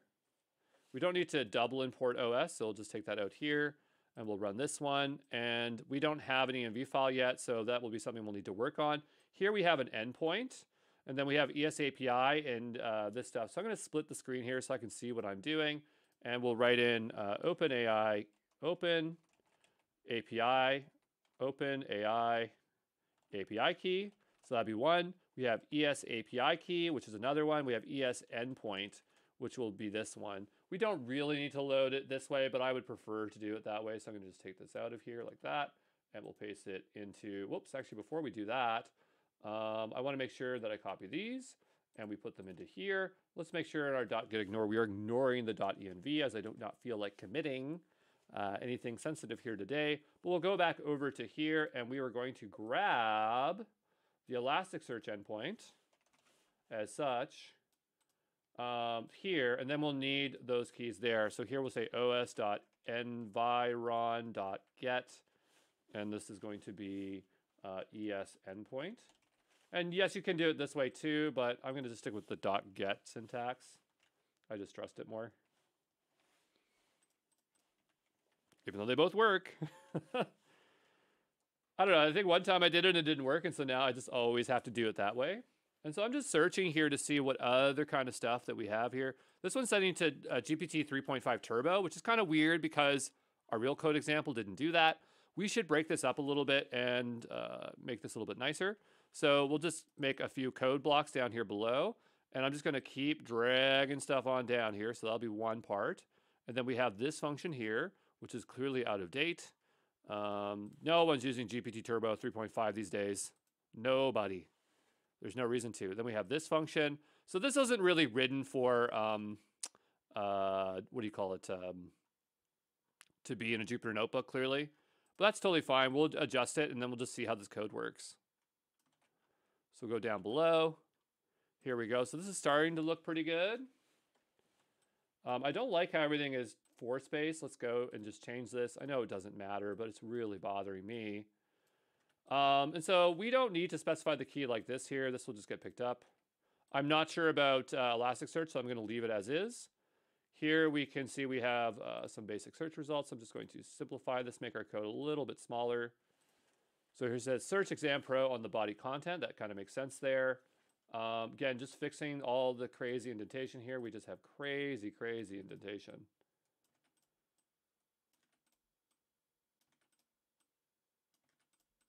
Okay, and we'll bring this over to the wall.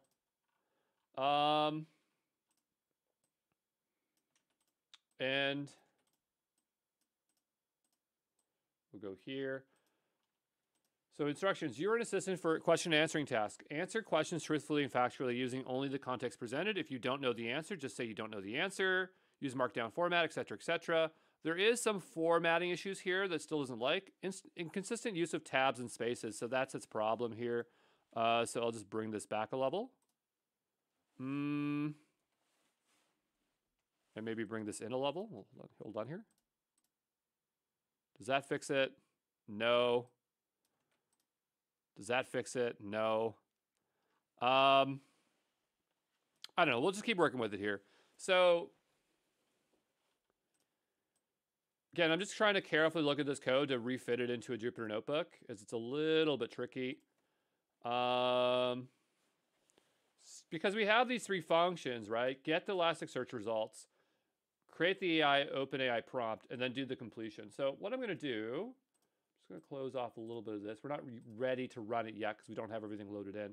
But I want to get these three things generally where they are. So the first one is get Elasticsearch results, which is this right here. So what I'm going to do is I'm just going to take this variable here, and I'm just going to do this. Okay, and then I'll take this out of here like this. And again, just trying to make this a lot more readable. So we have our query here. We have retriever, standard query, multi-match query fields. We're obviously not talking about any of those options in here. We'd have to read the documentation to figure that out. And so we have our Elasticsearch results. The next thing is to create an OpenAI prompt. Create OpenAI prompt. So I'm going to go ahead here. And the result here that we're returning is actually this. Okay. So we set the context to be empty. Then based on our results, which is here, we're going to iterate through our results. Okay. And it says for semantics text matches, we need to extract the text from the inner hits. Okay, so that's doing obviously something. But here we're seeing in-context learning. So remember we said that if you're using RAG, you're pulling data and you're putting it into the prompt. That's what it's doing here. And so I guess that's kind of like the systems prompt. Yes, it is. I believe it is. So here we have context prompt. So I would name this system prompt to make it more sense. And then here we would then pass this in as system prompt, because that's what it actually is doing here. And then we have our question. So then I'll just clear this out like this. Okay. Now the code was fine, but it was intended for not, like, again, it wasn't intended for Jupyter notebooks. And so then we have our question, which is up here like this. So we'll do that. We're not returning a response. We're just going to print it. And so the only thing I don't know about this code is whether it's going to like that turbo. I suppose we could just swap it out because the syntax looks very, very much easy. So let's say GPT-4o mini. Hopefully I have that set correctly there. And then I'm just going to delete out this block because it's useless. Okay. So now we'll go back over to our env and we need to populate this information. So, oh, you know what? I brought this one into the wrong one. It's okay. So I'm going to close out this one here. We're going to copy this here and I'll paste it in here. I'll go back over to here. This is completely useless, so we'll take this out. I'm going to go back over to Elastic. Oh, I already have an API key from earlier, so we'll grab this one. That was the one we were using earlier in this interface. And so I'm going to paste it into here. The one thing I need is the Elastic API key. So I'm looking for that Elastic API key. I'm not sure where it is. We'll go under maybe organization. I kind of feel like that's where they would put an API key. It is. We'll go over to here. We'll create the new API key. I'm going to call this example. And I really want this to like be dead in a week. And this API key is for Elastic Clouds API only. The API key created here grants access to clouds for managing organization deployments. That is not what we want. Okay, that's not what we want. We want an actual API key. I mean, I think that's what we want. Let's go back over here for a second. We'll go back over to this. For Elasticsearch, for querying. Yeah, it's just for querying, right? So we'll go into our deployment here. Also, how fast was that? That was crazy. Every time you use knowledge base, you got to wait forever. It's crazy with Amazon Bedrock.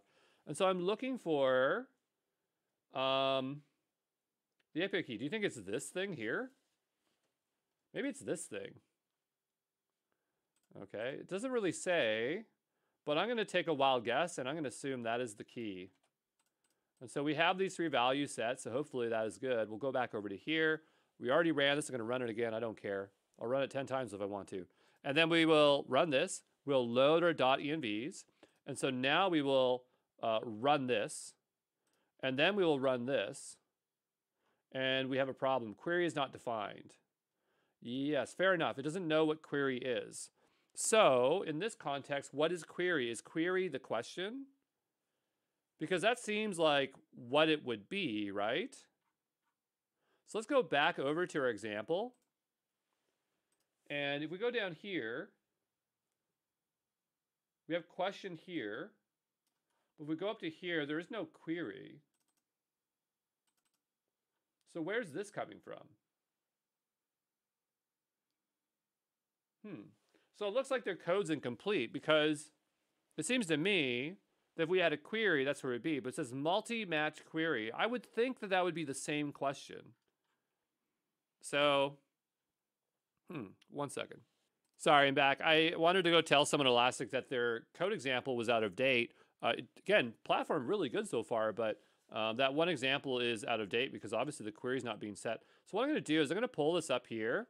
And I'm assuming that the query is the question. That's what I'm assuming that it is.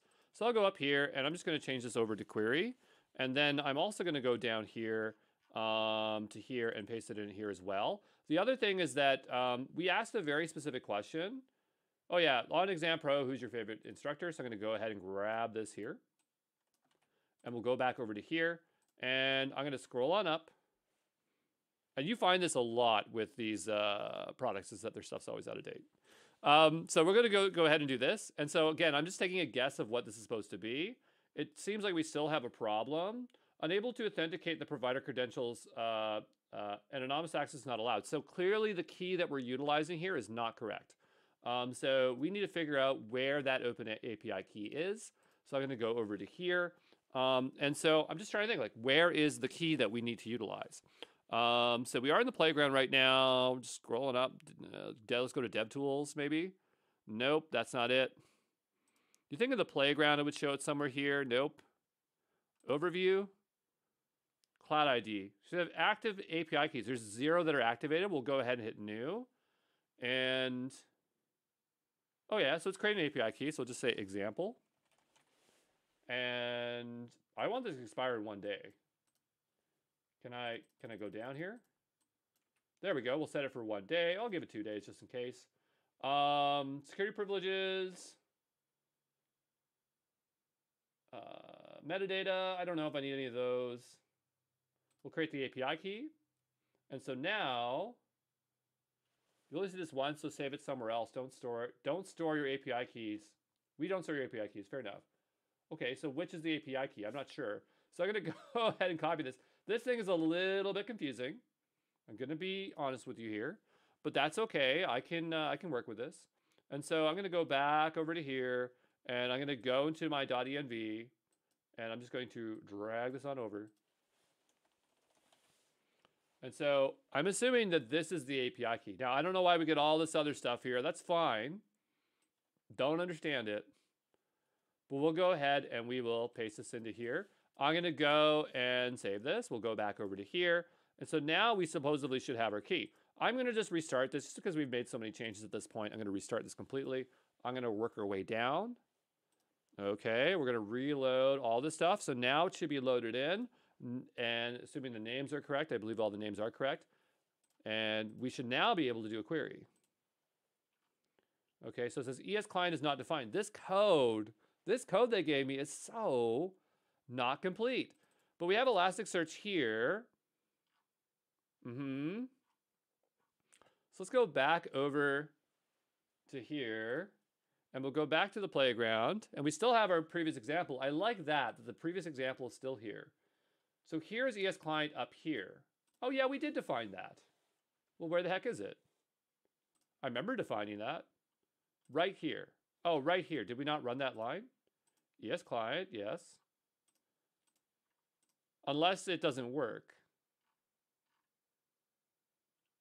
Okay, so here it says, authentication, unable to authenticate with the provided credentials, and anonymous access is not allowed for this request. So it could be that there's something with this API key that we have to set. So we'll go over to manage API keys here. That's like another spot. Okay, so this is where we really wanted to be. Wow, do I have a lot of keys? Who knew I had this many keys? So this is the example that I have here. Control security privileges. I mean, we don't need to write. We just need read-only access. So let's just do that. Let's go to metadata. I don't need any metadata, so we'll update it. So maybe we just needed some permissions to work with it. And so we'll go back over to here. I'm not sure if this stuff propagates instantaneously, but we'll try it again. And unable to authenticate provided credentials, anonymous access is not allowed. Well, I definitely have the correct key now, for sure. So we'll go back over to here. And we'll click into this again. We gave it permissions. But we updated the key, right? All I can think of is that it doesn't propagate instantaneously. Because again, I'm not certain how long it takes. I'm going to go give this another restart. And we'll try this one more time. If it doesn't work, we'll just read the code and we'll just be like, okay, cool. But we're not going to fiddle around with this all day, every day. Because if it's not easy to use, then that's their problem, right? And so we'll go ahead and run this. So 401. Okay, so I'll spend a little bit extra time with this Elastic, and we'll go ahead and do this.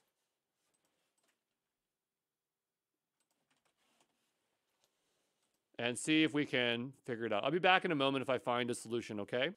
So here it's saying the docs you referenced are to create the Elasticsearch Service API key to operate an Elasticsearch deployment. API keys allow you to create, update, delete deployments, not necessarily work with data. For operations you're trying to do, the Elasticsearch normal REST API, you need to create a normal API key. Well, I'm not sure, but we created a key here. Let's go over to manage. So what kind of key is this? Allow external services to access Elastic Stack on behalf of the user. Okay, but what kind of key is this? I don't know.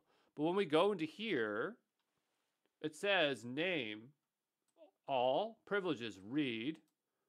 And so there's no restrictions here. So to me, this has to be the right kind of key that we're supposed to utilize. Okay, so there's something that's missing here that I'm not aware of, but I can't figure it out. So we're not going to fiddle around with it too long, but I would say that if we could get past this authentication thing, I think Elasticsearch, this thing looks really cool. Like it gives us a complete example here. I'm going to play around with it a little bit more. I just want to see if I can get to work. All right, so here they're suggesting that when you connect with API, there's two parts to it. This worked for me. The API key is apparently API key ID, and then API key. So maybe this is our problem. Now, that's not what it showed us, but maybe that will fix our issue. But if we can figure it out, that's totally cool. So I'm going to go here, and I'm going to just paste this as such, like that. And so I'm going to bring this on. Well, we don't really need to do that, do we? So this is going to be API, ESP API key. I mean, that wouldn't match their docs, though, right? So ESP API key ID. And so now I have this variant here, and so maybe this will fix our problem. So supposedly this one is fine. I hope I kept that open somewhere still. Did I? No, I did not. So I'm going to go ahead and delete this. We are going to create a new API key. This will be example 2. And example 2. And we will give it full read-only access. Oops. Let's actually go back here. Let's create this again. I'm creating from this interface. I'm noticing that we have all clusters, all indices everywhere. This gives us full access everywhere. So that sounds good to me. I'm going to ignore the expiry date here. I'm just going to manually delete that out. And so I've created it, but where's the key information? Now copy this key. You'll not be able to view it again. Oh, well, this one only has the... Okay, but this key looks different. What is going on? The UI is a little bit inconsistent here. So hold on here. That's way longer. Oh my goodness. Okay, so let's go back to here. Maybe all we do need is one, and then the interface is just confusing. So let's go ahead and take a look here. And we will do this. And I guess I'll just restart this again. I'm going to make sure that I save that file. Where is it here? Yeah, here it is. And we'll go ahead and we'll run this. And then we'll run this one. And then we'll run this one. And now we'll run this one. Run this one. Please work. Please work. Okay, there we go. So it's really weird. It seems like there's more than one way to make a key, and then the output of the key is different, so that's kind of strange. But anyway, we figured it out. That's totally fine. Let's go ahead and continue on here. And we'll go ahead and run this. I don't know. Okay, well, I mean, it must have the information, right? So here we have the results. I'm curious what it's getting back as results. So here for semantic search text, let's go print out. I'm going to separate this out into 2 steps here. And we'll say print context. Okay, we'll hit print here. So we are getting stuff back. So it is grabbing stuff. But maybe the issue is like the query itself is not optimal. So this is the question that we ask. But what is the query? So maybe these things should be separate. Okay, so we have question here. And then we have query. So this will be favorite instructor. So now what we're kind of doing is we're selectively just choosing this text's favorite instructor.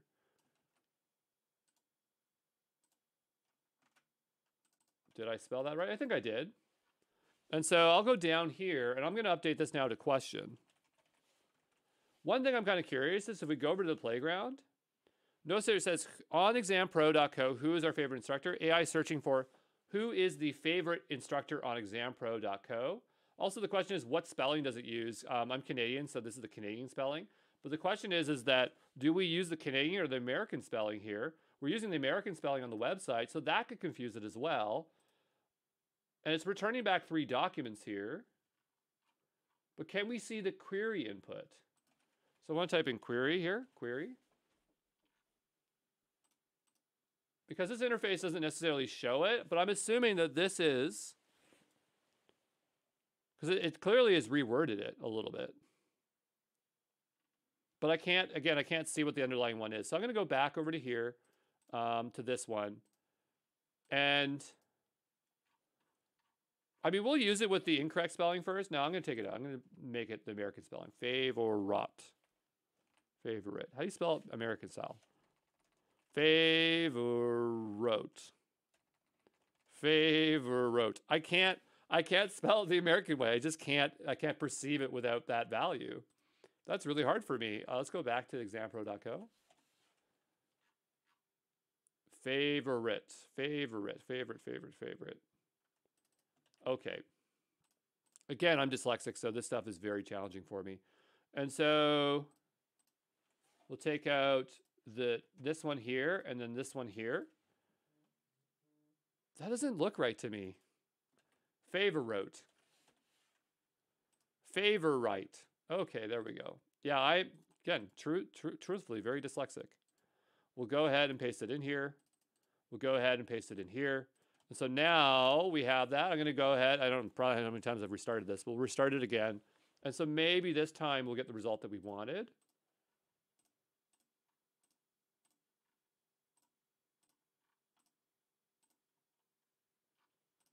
Okay.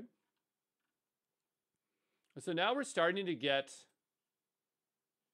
different text in here. I'm not sure if it's the text that we want, but we'll go ahead and we'll run this. There we go. And so now we're getting the result that we want. So that's the integration with Elasticsearch. Again, the UI really good. Getting the key, what a pain in the butt. Looks like we have other connectors here, which might be interesting. So if there's other data sources that we want to plug into, they are clearly here, and that could be easy to do. But yeah, I'm not sure cost-wise how good this is. So if we go look at like Elasticsearch pricing, I'd imagine it's on par with AWS. We'll go over to here for a second. What's the pricing for this thing? $95 a month for standard. So that sounds about right. I'm pretty certain that Elasticsearch cluster on AWS is going to cost way more than that. So this, I think, is still more cost effective. Let's go take a look here. Say AWS Elasticsearch pricing. There's the equivalent is OpenSearch. But I think there's deployments onto AWS as well. Let's go take a look at what the cost of OpenSearch is. You obviously do get a free tier, but we will scroll on down here and just take a look here. Maybe AWS OpenSearch is cheaper. I don't know.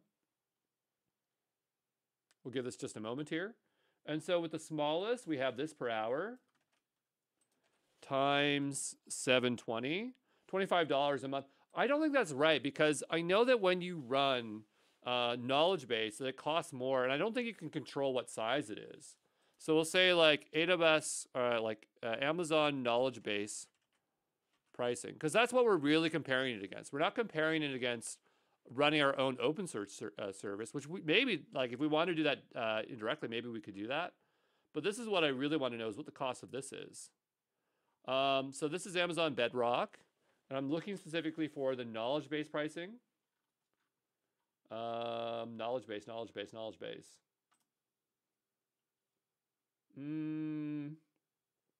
That's the structured query, but what about just running it?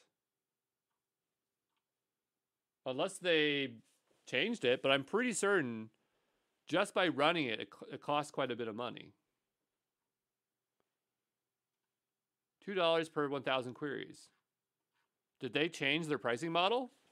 Knowledge base pricing model, Amazon. Because they might have changed it, right? Yeah, like, see this? They're talking about like how expensive it gets. AWS Bedrock knowledge base, minimum cost beware. And so they're talking about what it runs underneath. And it says it comes out to $720 per month or $360. And so that's why I keep thinking it's very expensive, but I couldn't figure it out based on that pricing page. But anyway, Elasticsearch, it's really good. I've always heard really good things about it. So other than the API key being a little bit confusing there, we did get a working example. We're going to wrap this one up. We're going to make sure we didn't commit anything here. And we'll say that this is done with Elasticsearch. And so that was great. And we will see you in the next one. Ciao.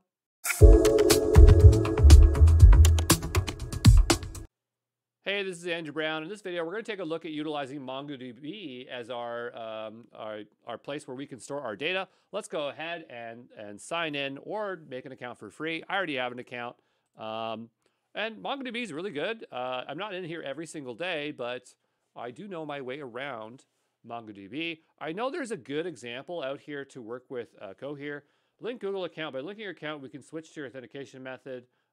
Sure, we'll link our account here. Oh, I do not want to have to put a password in. Just let me in here today. So I'm going to go ahead and give this another go. I think it's because I have a manual account. So I'm going to return to login, and I'm just going to log in manually. Just give me one moment here. There we go, we're in. I'm going to remind myself later. I do not want to do that right now. And so now I'm in MongoDB. I probably already have a cluster set up here. Actually, it looks like it's deleted. And so I want to start working with this. And so let's go ahead. I know Cohere has an example. So say Cohere MongoDB as a reg example. So that might be one we might want to take a look at as a way to do integrations. So MongoDB and Cohere. MongoDB Atlas Search as a fully managed thing. Let's take a look at this guide. How to use embeddings. I know I've done one of them around here. I'm just trying to find it here. So is this the one that I utilized before? I'm not certain. I think I'd rather go to the MongoDB website and we'll take a look at RAG this way and we'll find an example that way there. Because I know that I think it might have been this way. Like if I went to vector search and I found an example there, that was the one that worked a lot better for me. So again, just looking for it. Just give me a second to find it, okay? All right, so I got to the docs here with Atlas Vector Search, RAG. And over here we have AI integrations. And so I'm looking for a particular integration here. I remember having a tutorial using it with MongoDB. Give me a second. I probably have it on my email. Here, I found it. It's over here in Cohere AI guides. And so this is one I think that we could go ahead and utilize. They do have a Colab, so maybe we should just open this up in Colab. I feel like we haven't done enough in Colab. And since there's a button there, let's press it and launch it up here. And so this is integrations between Cohere and MongoDB. So yeah, we'll just scroll on down a little bit here and see what we have. So they're just kind of explaining how it all works.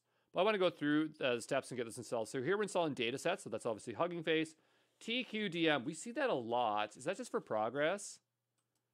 A fast extensible progress bar. It is. It's just the progress bar. And then we're bringing Cohere and we're bringing PyMongo. So we'll go ahead and say run. At this point, you should have Colab. So this should be a non-issue for you. And we'll give that a moment to run here. All right, so let's take a look here. It says pip dependency resolver does not currently take into account. Okay, it's that generic error that says there could be issues, but I don't believe there's an issue.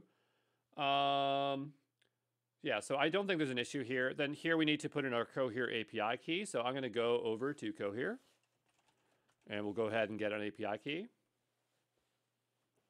And we'll sign in here. I wonder if, now that I'm getting really good at loading up my environment variables, I wonder if there's a way to do that here so we're not directly exposing our key. I'm not really sure if there actually is a way that we can do that. This one's going to be MongoDB. Okay, we'll copy that. And I mean, there's a file system right here. So in theory, we could make a .env file. But where is this file? Uh-oh. Now I don't know where I am. Hey, when that happens. So I'm just going to recollapse that. I really don't know where I am. So I'm just going to do it the lame way. I'm just going to paste it in here like this. It looks like it also wants Hugging Face token. I'm not sure why. Oh, maybe for the data sets. So we're going to make our way over to Hugging Face, I guess. Get really good at grabbing keys everywhere. And we're going to go down over to access tokens. And I got to sign in, so just give me a moment here. Okay, and so I have an older key here. I'm going to go ahead and delete it. I'm always making new keys. Every 2 seconds I'm making keys. We'll go ahead and make a new key here. This will be read-only and just be for MongoDB. I'm not sure what it wants to pull at this point in time, but we'll go ahead and find out in just a moment. And so we'll paste in that key.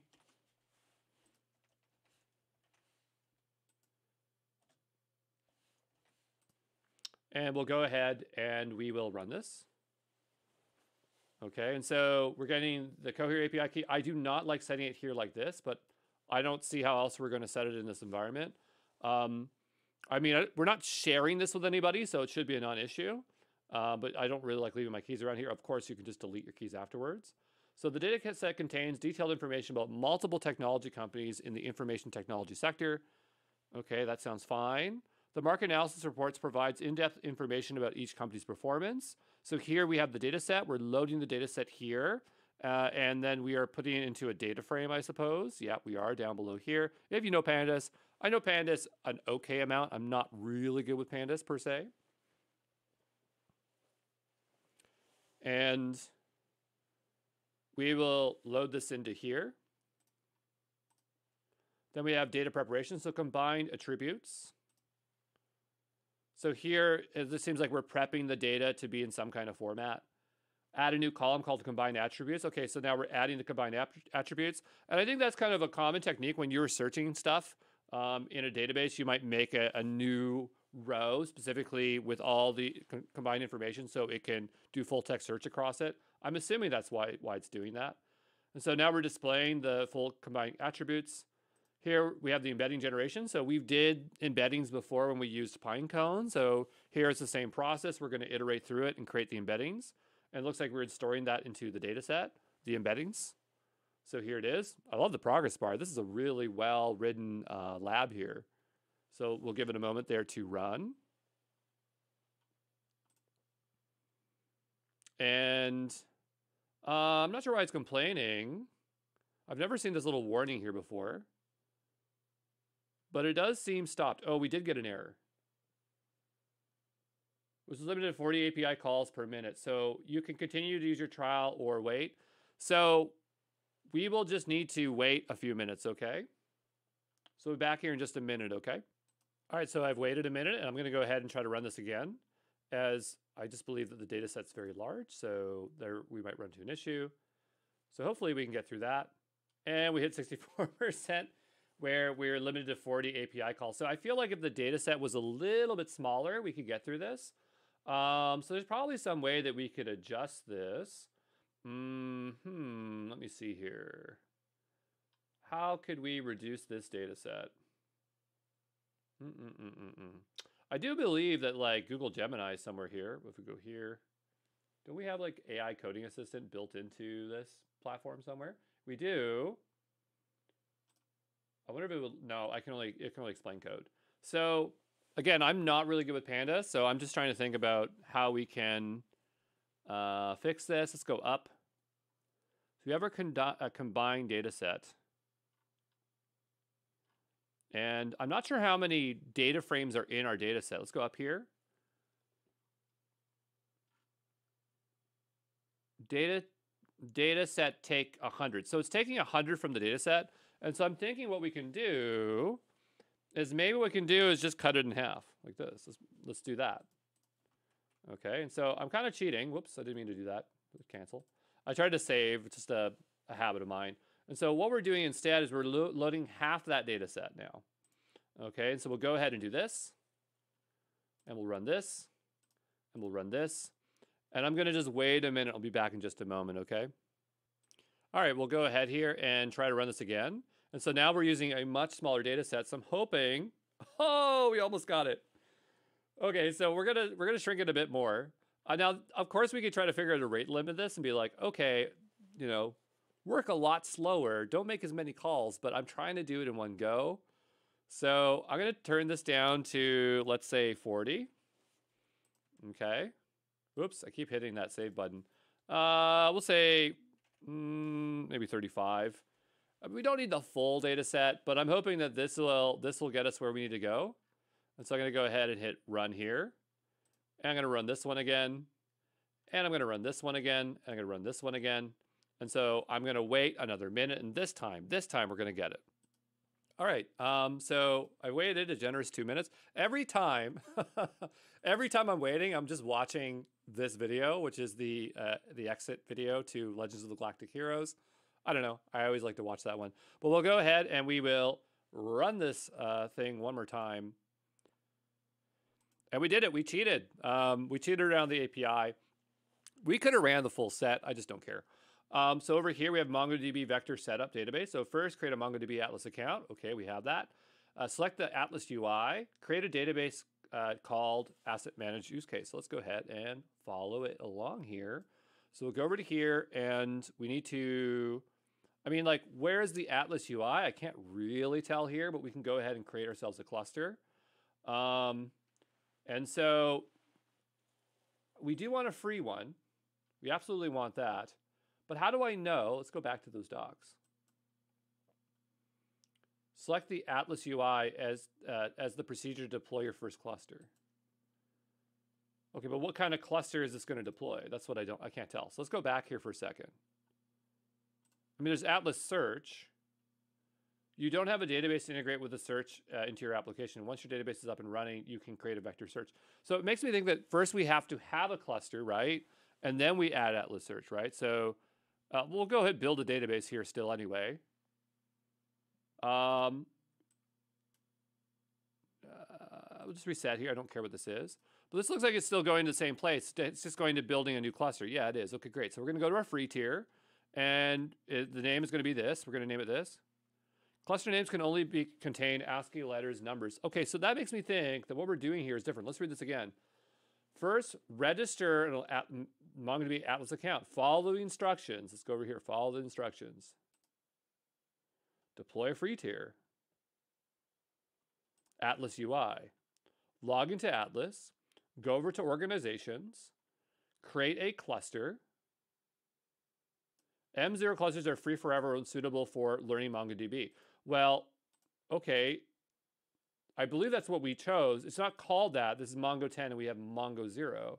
But then we go down below here and it's saying that we cannot name the cluster this. Create the database asset management use case. Within the database, create the collection market reports. So here, if it has a problem with the name, we'll just change it out. So this is not a big deal. Maybe something has changed since we last used it. So we'll go ahead and do this and then this. Okay, great. And yeah, I don't care where it goes. It could be Northern Virginia. Automatically security setup, preload data sample. I don't think we want a data sample loaded in here because we are loading in our own data. We're going to go to advanced configuration because I'm not sure if there's something else we need to see here. We'll go to free. Wow, there's way more options here. Cluster capacity, that sounds fine. We don't need termination protection. And then here's the cluster name again. So I'm going to try again to put the name in. What a little pain this is. And so we'll go over to here and fix this. And we will create the cluster. And so now we need to set some stuff here. So we'll go back over to here. Okay, so it's not saying what we have to set here. And so we need to set a username. So I'm just going to say admin. And then the password is going to be capital T testing 1 2 3 4 5 6 exclamation mark. If you've watched any of my videos, you know that's how I always do it. The password contains special characters which will be UN encoded. So what I'll do is I'll just do capital T testing 1 2 3 4 5 6, and I will not do that one on the end there with the exclamation mark. And it looks like we already have a user down here, but I'm going to create this user anyway. And so now we have this admin user that we have here. Then we have my local environment or cloud environment. I'm not really worried about this stuff right now. Where would you like to connect? Well, technically my cloud environment. Use this to add a network IP address to the IP list. You can modify it at any time. Use this to configure network access between Atlas and your configured stuff. Well, that's going to be kind of hard because this is not on my local machine, right? This is in wherever this thing is. And I'm not going to know what the IP address of this is. So I'm not sure what I'm going to do for that. I mean, down below here, it says 0000. So it looks like it's already open to the internet. So I'm going to go ahead and hit finish because I believe that this cluster is already open to the internet. I'm not going to have an issue with it. So now we have created our cluster, right? You're deploying 0 of 3 changes. So I think it's still deploying. It's not 100% done yet. So that is what we're waiting on here. So I'm going to go back to Atlas here. And we have project 0. You may have had to create a project. I didn't. And we have our cluster. And so here it is spinning up. Okay. So let's go back over to here. And so we have our data. Okay. And then we see that information. And then it's going to want to know our Mongo URI. So that will be the next thing that we provide to it. So if I click connect, it's not ready yet. But in here, we should be able to find, I think it's through drivers. It's still provisioning. So I think here, that's where we're going to see our connection URL string. So we're going to wait. Oh, here it is. And we're going to try that again. So I'm going to go hit connect. I'm going to go to drivers. And then down below here, it says use connection string in your application. I mean, I actually want the real one. Here, it's saying DB username, password. So it seems like I have to replace these myself, which is not a big deal. And so we'll go here. And we said that this was admin, right? Admin. And then this one here is capital T testing 1, 2, 3, 4, 5, 6, right? So that's what it should be to get in here. I also got to remember having to fiddle with these at one point, but I'm not sure if that's still an issue. So we're going to go ahead and set that URI. And so the rest here should be attempting to establish a connection to MongoDB. Here it's looking for a very specific name. It's not my fault that it uses, it does not allow underscores, so I'll change that to hyphens. But I think they said that we also had to create something else, right?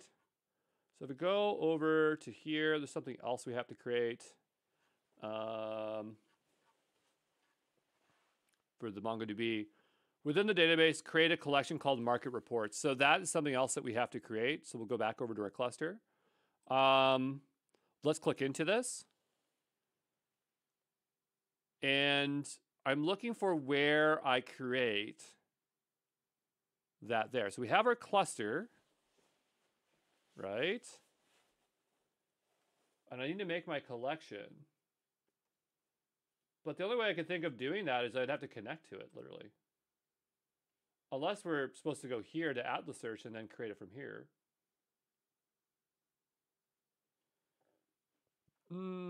Yeah, here's a collection.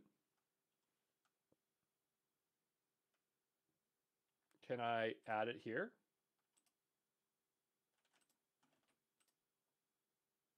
I don't want to do anything. I just want to put one in here. So again, I'm trying to find a way that I can insert this. Let's browse collections here. So yeah, we currently don't have any collections.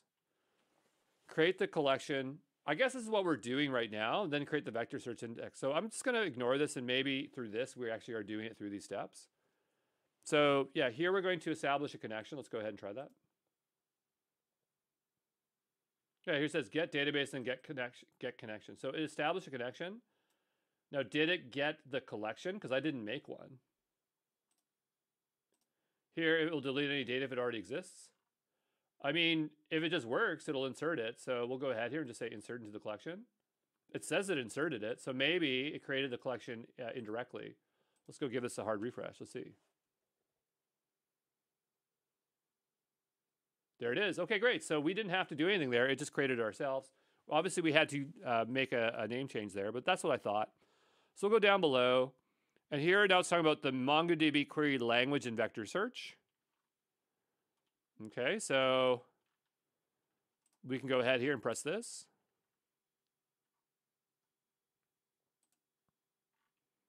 Okay, and then they're talking about the cohere re-ranker.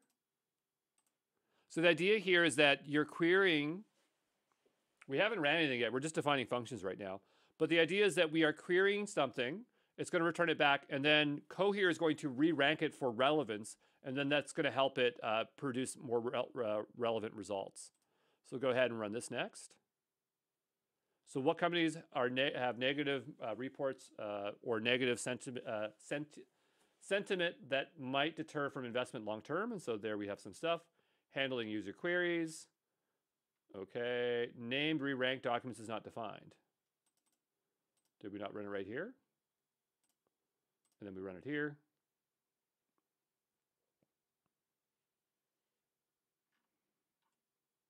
And I mean, I believe it's working.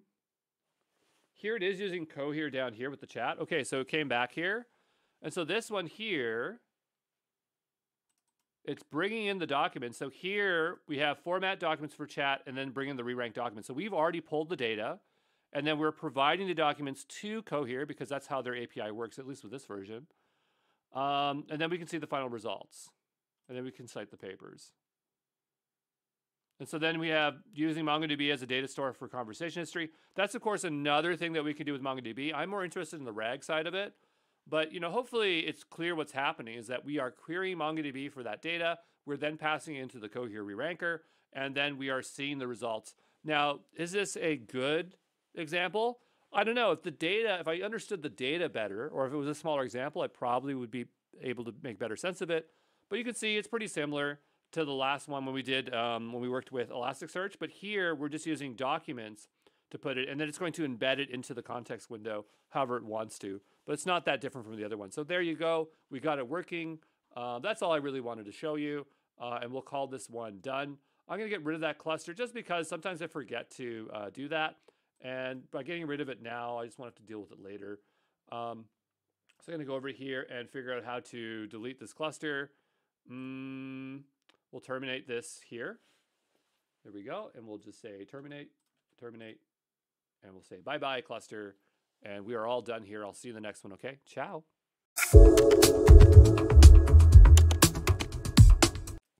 Hey, this is Andrew Brown. In this video, I want to take a look at using Postgres as a vector store because I know that we can do that. So what I'm going to do is open this environment up in github.dev. I clearly had an older one here.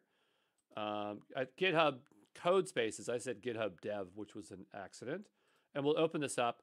And I think what we'll do is we'll get a bit of help from Claude. Since I'm paying for Claude, I better start using it. And I'm going to say, can you give me a simple code example of using Postgres as a vector store? Because it has an extension that we can utilize for it here. Yeah, PG vector is what we're talking about here.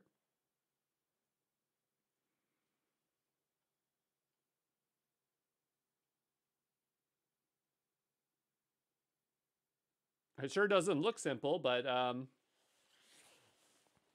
think it's something we can manage. So what I'm going to do is we're going to come over to GenAI Essentials, and I'm going to go bring this into a dark mode theme. I'm going to make a new folder here called PG Vector. Okay, well, we want to give it permission to, there we go. We fixed the permission here. Good. Reload. I don't know. It's being a bit finicky here today. And I'm going to make a new folder here called PG Vector. Okay. Can you give me code to run Postgres via a Docker container?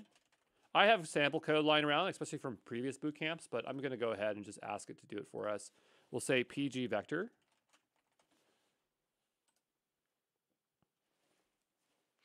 And I'm going to see if we get some nice Docker setup here. Great. Give me the code, please. What the heck is VectorDB? Oh, it's setting it up as the database. Okay, great. Okay, so here's the file. There's a lot going on in here. I don't think this is everything. Yeah, this is the Docker file. Okay, so we'll grab this. And I'll go back over to here, and we'll make a new Docker file. And we'll paste that in. I'm not sure what the latest version of Postgres is, but 15 sounds okay to me. As long as it works, that's all I care about. And then we have our Docker Compose YAML file, which I missed this here. So let's go ahead and do that. So I'm going to go and say docker compose.yaml, and we'll paste that on in here. So that will set it up. We are clearly setting up our username and password right there in line. That's totally fine. It's going to run on 5432, which makes sense. We are mounting this volume, so the data is not within the container. It's mounted to this environment here. Sorry, I'm not sure why this is left blank. I don't know if that actually matters. Oh, unless it's following with the, no, that doesn't. Why is that blank? So I'm not sure if that's an issue, but I guess we'll find out. Then we have some initialized initial SQL. So I'm going to grab this, and I'm going to make this here. I assume we'll have to run this manually. Init SQL, and we'll paste it in here. I'll go back over to here, and we do have some environment variables. I'm not sure why we have to set it there when they're getting set somewhere else, but maybe we will need this here later on. There's nothing sensitive here, so this is not a big deal. And so, yeah, we should be able to do Docker Compose up. I'm very skeptical of this empty part here, but maybe we'll find out that it's not an issue. So we'll go here and type in PG Vector folder. I'm going to go ahead and do Docker Compose up. How would it know, because we'd have to create the database, how would it know that the extension's enabled? But maybe we'll take a look at our extension, or our init SQL. And so it enables PG Vector right here as an extension. That's usually what you do with Postgres, is you will enable them there. Here it's creating a document embeddings table if it doesn't exist, and then the embeddings IDX. If we go in the Docker file, it's not like it's loading it in anywhere here. It would have been nice if it set it up there, but if it doesn't, that's totally fine. We'll go to our Docker Compose YAML file. Okay, so here, it is pulling the file here. Okay, great. So it's good that we put it in there. And it's putting it here in the volume. I guess it's fine, but I guess that way that when we connect to the Docker container, we can just run it in place. I feel like this is not really necessary, but it's totally fine. Like, it's not going to initially load it. I don't think it would. So we'll just wait for this to build. All right, so our container is running on port 5432. Now, we should be able to install maybe some kind of database viewer. So I can just type in Postgres here. There might be like a generic one that we can utilize.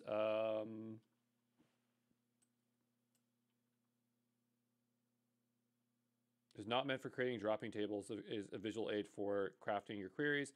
Sure, I don't care. I mean, we don't need to use that to create the things. I just need to see something, so we'll go ahead and install that one. Is that the most popular one? It looks like it's very popular, so we'll go ahead into here. So right now, there are no databases. That is no surprise, unless we have to create a connection first. I mean, it is running on port 5432, so we should just be able to hit enter here. Say 127.0.0.0.1. The thing is vector DB. Vector, and the password here is vector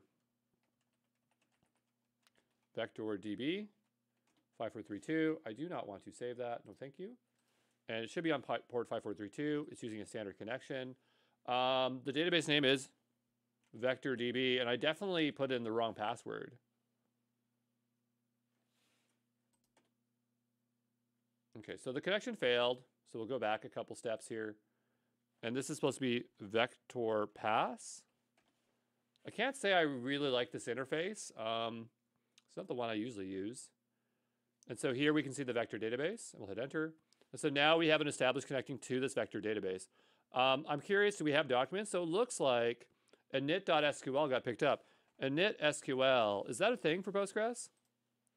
Okay, so that actually is a thing. I didn't know that.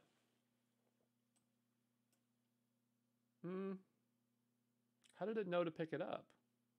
Well, anyway, that's interesting because now our table is set up for the stuff that we need. So I mean, that's really good. I guess my thought next is, what can we do? So let's go back over to here. And if we go here into our vector store example, we do have some code. I'm not sure how good this code is. We'll go ahead and copy it. I'm going to make a iron Python file. So this will be basic.ipynb. And we will make a new block of code here. We'll paste it in. And we do have a lot of stuff here.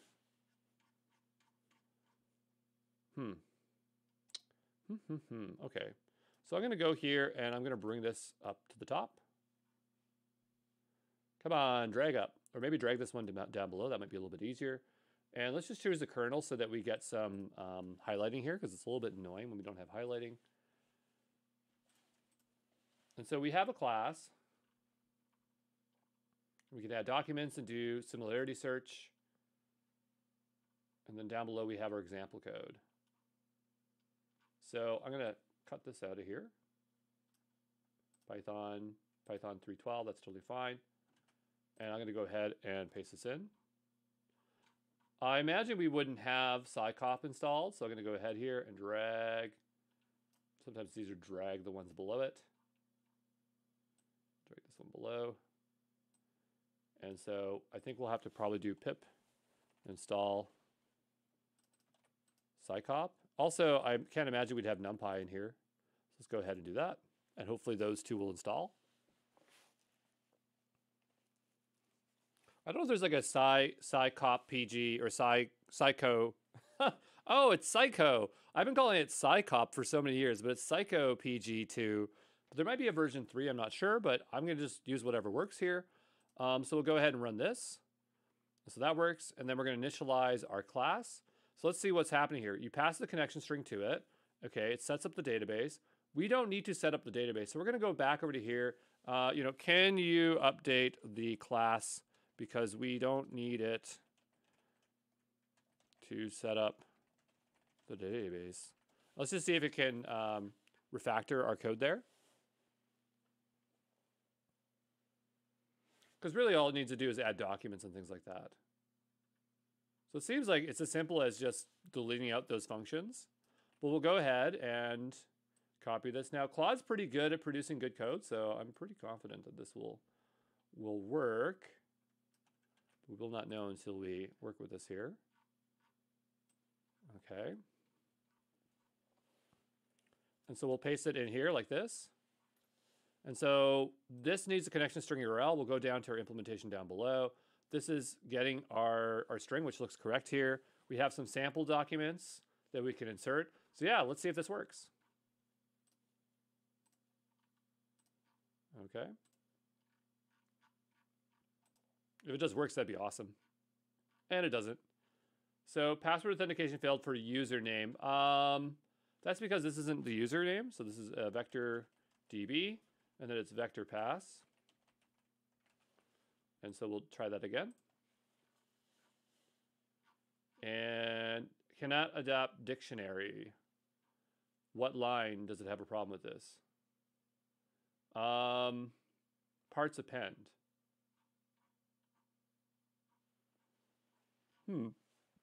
So somewhere the format's not correct.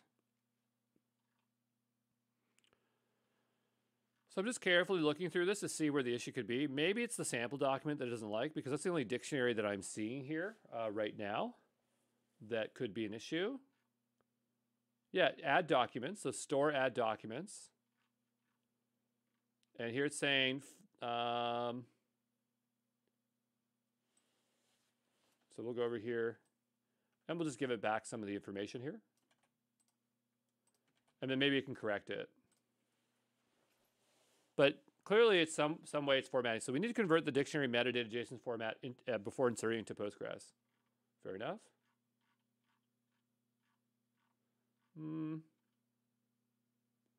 So it seems like there is some formatting issue.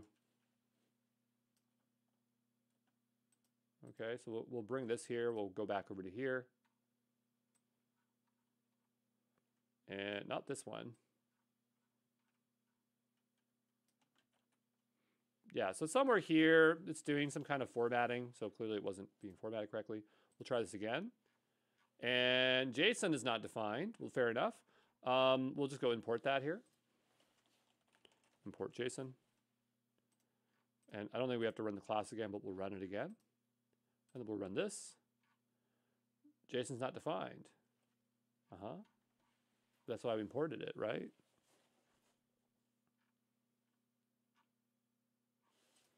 I do not see where this line is, JSON. Oh, it's right here. Oh, from this. Okay, great. Okay, so we'll copy this. It's really here. It has its own JSON structure. We'll run this, then we'll run that. We'll scroll on down. We'll run this. No operator matches given name arguments types. You might need to add explicit typecasting. Oh my goodness. So, I mean, at least it's getting close to producing what we want.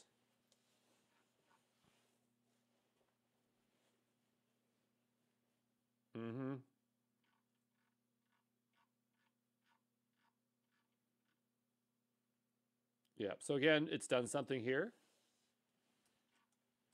Worst case, we could always read the code and make sense of it.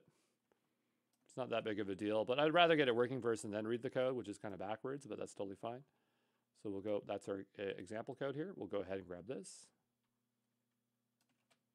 And then we'll hit run. I was just hoping that it would work. Oh, there we go. Okay, so great. So we have a working example. Let's now go read our code and see what's going on here. So the idea is that we have a PG vector store, right? And we have some sample documents.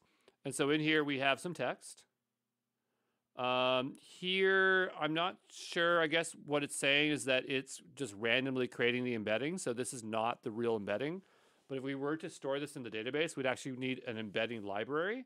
So I guess what they're saying here is like, this is the text representation and this is the embedding example, right? And then down below here, you can see we're adding the documents and it says mp random 384.toList, so replace with a real query embedding. Okay, and then it's doing a similarity search and stuff like that. So maybe there is a real embedding. Can we use a real open source embedding library?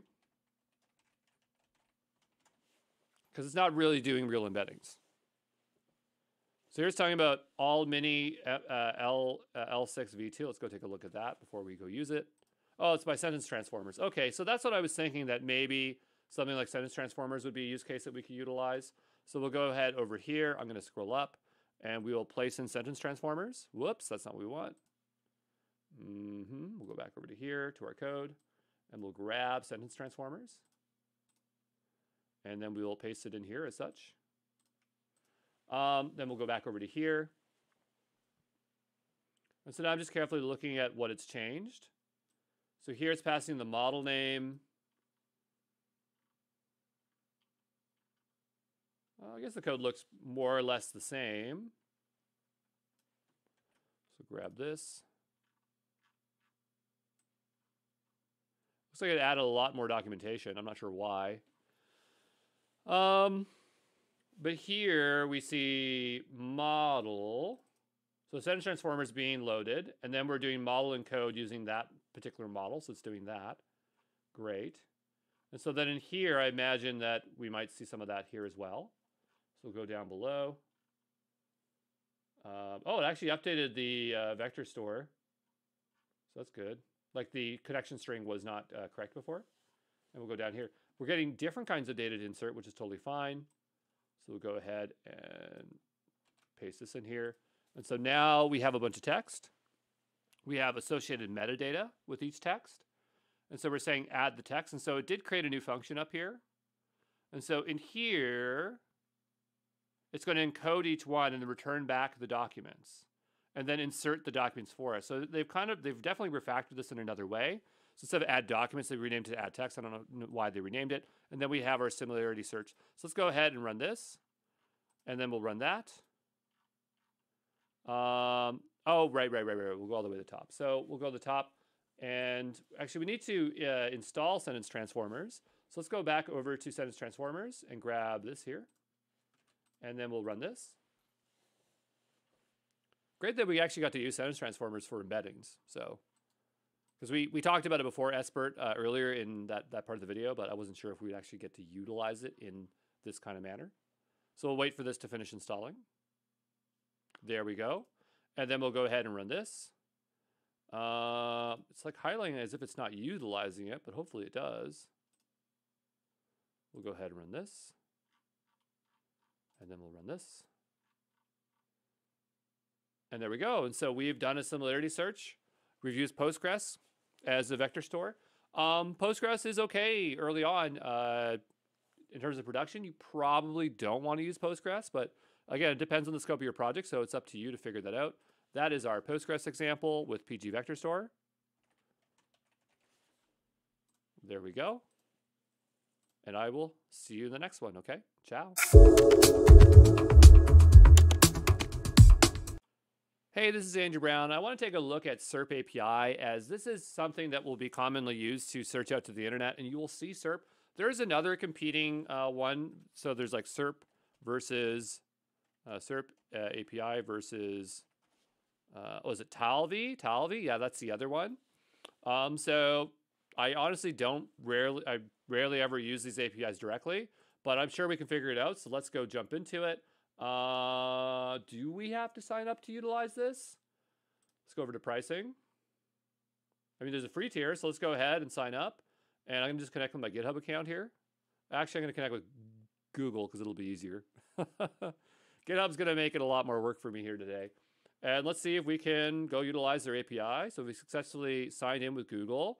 Free plan includes 100 searches per month, non-commercial use only. For free plans, you need to verify your account, check your inbox, and verify your email, verify your phone number. Okay, so I'm going to go ahead and do that. So I'll be back in just a moment. All right, so I've confirmed both. We're going to go ahead and hit subscribe now. And so that should bring us into here. And so we have our account. There's a very old photo of me, but that's totally okay. And wow, oh wow, is there a lot of documentation. But I already have an environment or developer environment open here in GitHub code spaces for our GenAI Essentials. I'm going to make a new folder here called SERP API. And I'm going to just continue on with using IronPython, IYPNB. Okay, and so we should, no, that's not right. It's IPY, IronPython Jupyter Notebook. The Y is for Jupyter, which is, to me, silly. So we have an API key here. I need to learn how to start working this. We'll take a look at the playground. I'm not sure if there's anything interesting here. I mean, that's kind of cool. But what I want to find out is how to programmatically work with this. So where's the SERP API SDK? Okay, so here's an example. So it seems like, well, that's a Ruby example. I love Ruby, but let's go switch over to Python. And so here we go. All right, so we will go, close this out. That's my personal email. We'll go and add SERP. So we'll say pip install SERP API. And then we'll also get python.env. And so we'll grab both of those there. And then we have some stuff down below. And we'll add this here. And I mean, is that my API key? If that is, it's really silly that they did that. We'll go back to my accounts. And this is my API key here. Oh yeah, they put it right in there. That's a very weird interface. But we'll go ahead and we'll just place it in here. And I will also make a example file here. And it's not like I can hide my key. Like they don't make that easy there. But we'll go ahead and say git ignore. And we're going to ignore the .env here. And so we have an API key. I'm just going to call this SERP API key. Okay, and then we'll go over here. We'll go back to this example. I'm going to grab this on out here, and I'll paste it into here. And then we'll go back over to here. I'll need to import a few things. We'll go over to Streamlit here. I always pull that because it's at the bottom.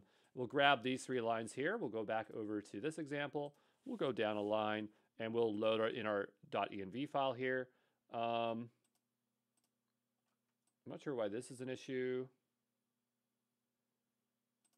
Cannot import. I'll bring this down a line so that it just doesn't conflict with what we're doing. I'm going to run this again. From SERP API, import that. Well, that's what the library is called. Okay, well, let's go. Maybe it's not called that. SERP API Python. Maybe that's not the name of the library. They didn't particularly tell us what the name of the library was. Okay, but how do we install it? Okay, so the actual one's called this. Interesting. So we'll go back over to here, and then we'll paste this in here as such. And we will then install the Google search results that way. Then we'll run this one. Then we'll run this one. No, that should not be an issue now. I'm going to go ahead and give this a restart. Maybe this requires a hard restart. And then we'll load this in here. And then we'll load this in here. There we go. Now we have a non-issue. And so then we'll grab this. I'm going to say os.environ.get. And this will be, what do we call this? SERP API key. And so this is literally just searching out to Google. And we'll go down here, and then we'll print the results, AI overview.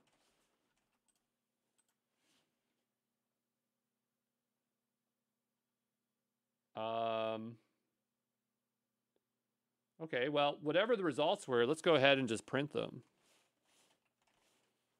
I'm going to do this in a separate one just so that I'm not calling it a bunch of times. And let's just print it here. And so you can see we have some kind of results. This is not easy to read. Pretty print JSON, Python, because I can't read this. I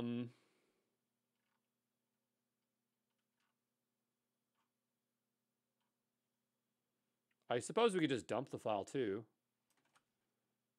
Let's go take a look at that.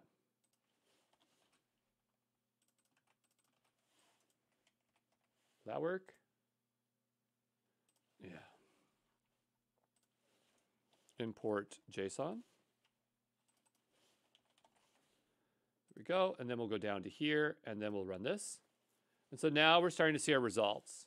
Okay, so what do we have? We have search metadata results, search parameters, search information, ads.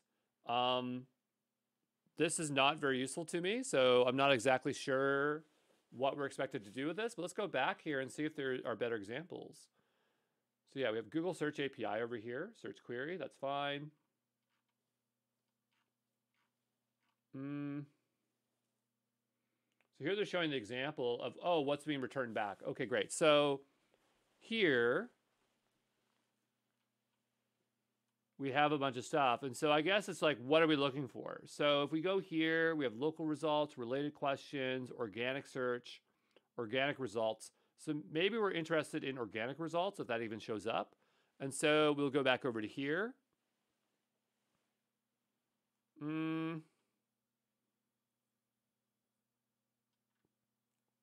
Why doesn't that match?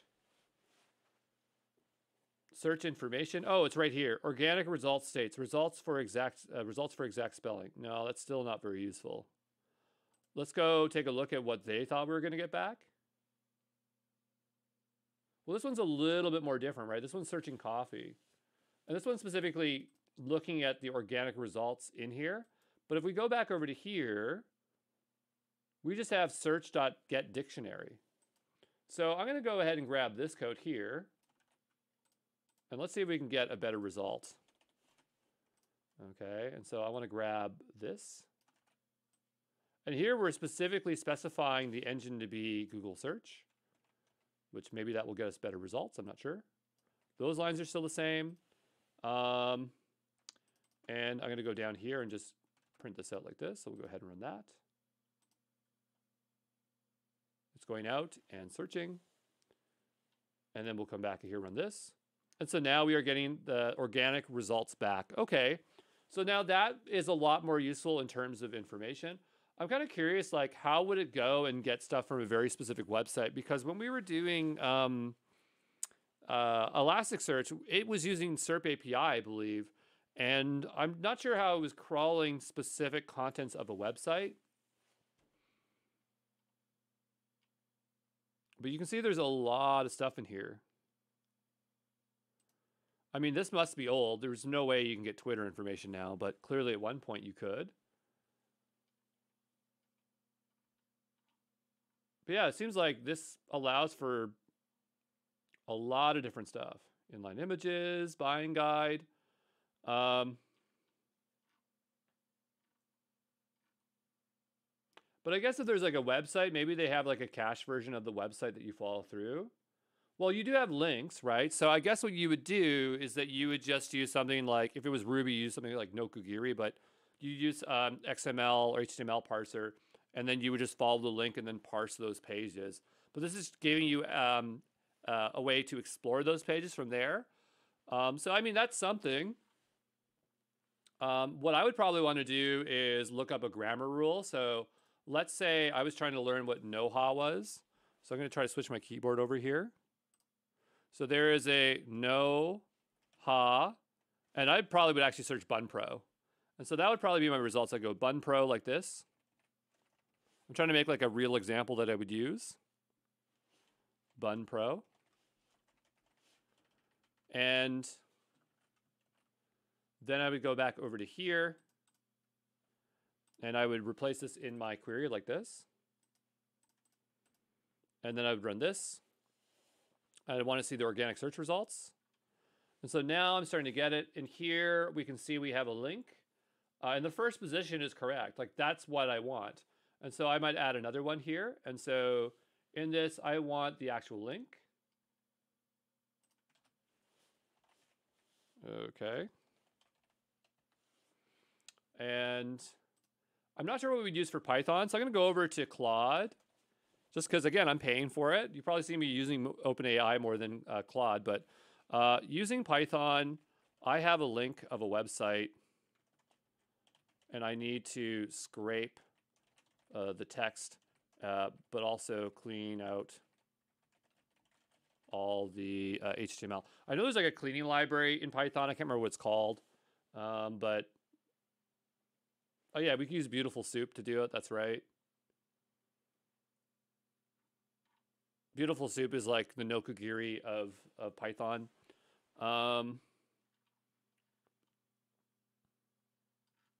Yeah, okay, we'll give it a go. It probably has something built in to be able to scrape it out, so maybe that's what it's doing. So I'm going to go here and make a new link, and we will go ahead and do pip install requests and Beautiful Soup 4. I guess it's version 4 that we're on right now. That was a really fast run. Usually when you use Nokogiri, it takes forever. And so here we have an example of text. So I'm going to go ahead and grab this here. And so this defines that, but we'll bring this on to the next line here. Okay, so I'm just hoping that this works. Remove script and style. Not exactly what I meant. Clean the text. Okay, so maybe that's what cleans it right there.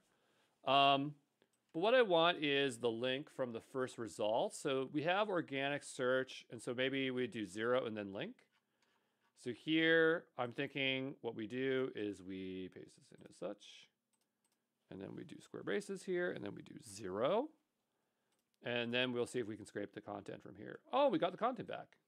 Cool. Okay, so now we have this grammar rule, all the information about this grammar rule.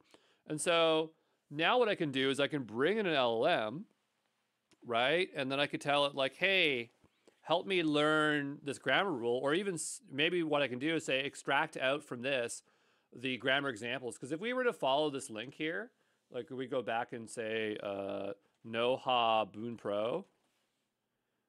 That's not the example, but here's kind of the one that I was looking for, Noha. Or Nowa. I'm saying Noha, it's Nowa. But we'll go back and turn back on my Japanese keyboard here so I can type it in. But we say no hua. It's not probably hua, I'm just saying it like that weird way. But we go here, and this is like a JLPT N5. It's like beginner level stuff. And in here, they have examples, right? And so maybe I want to extract out the examples here, right? And so we have the text, the body text. And now I want to feed it over to an LLM. And I know that we've done an example with a few different ones. And so maybe I'd like to go use just because I'm already using it, I'm going to probably go use Anthropic.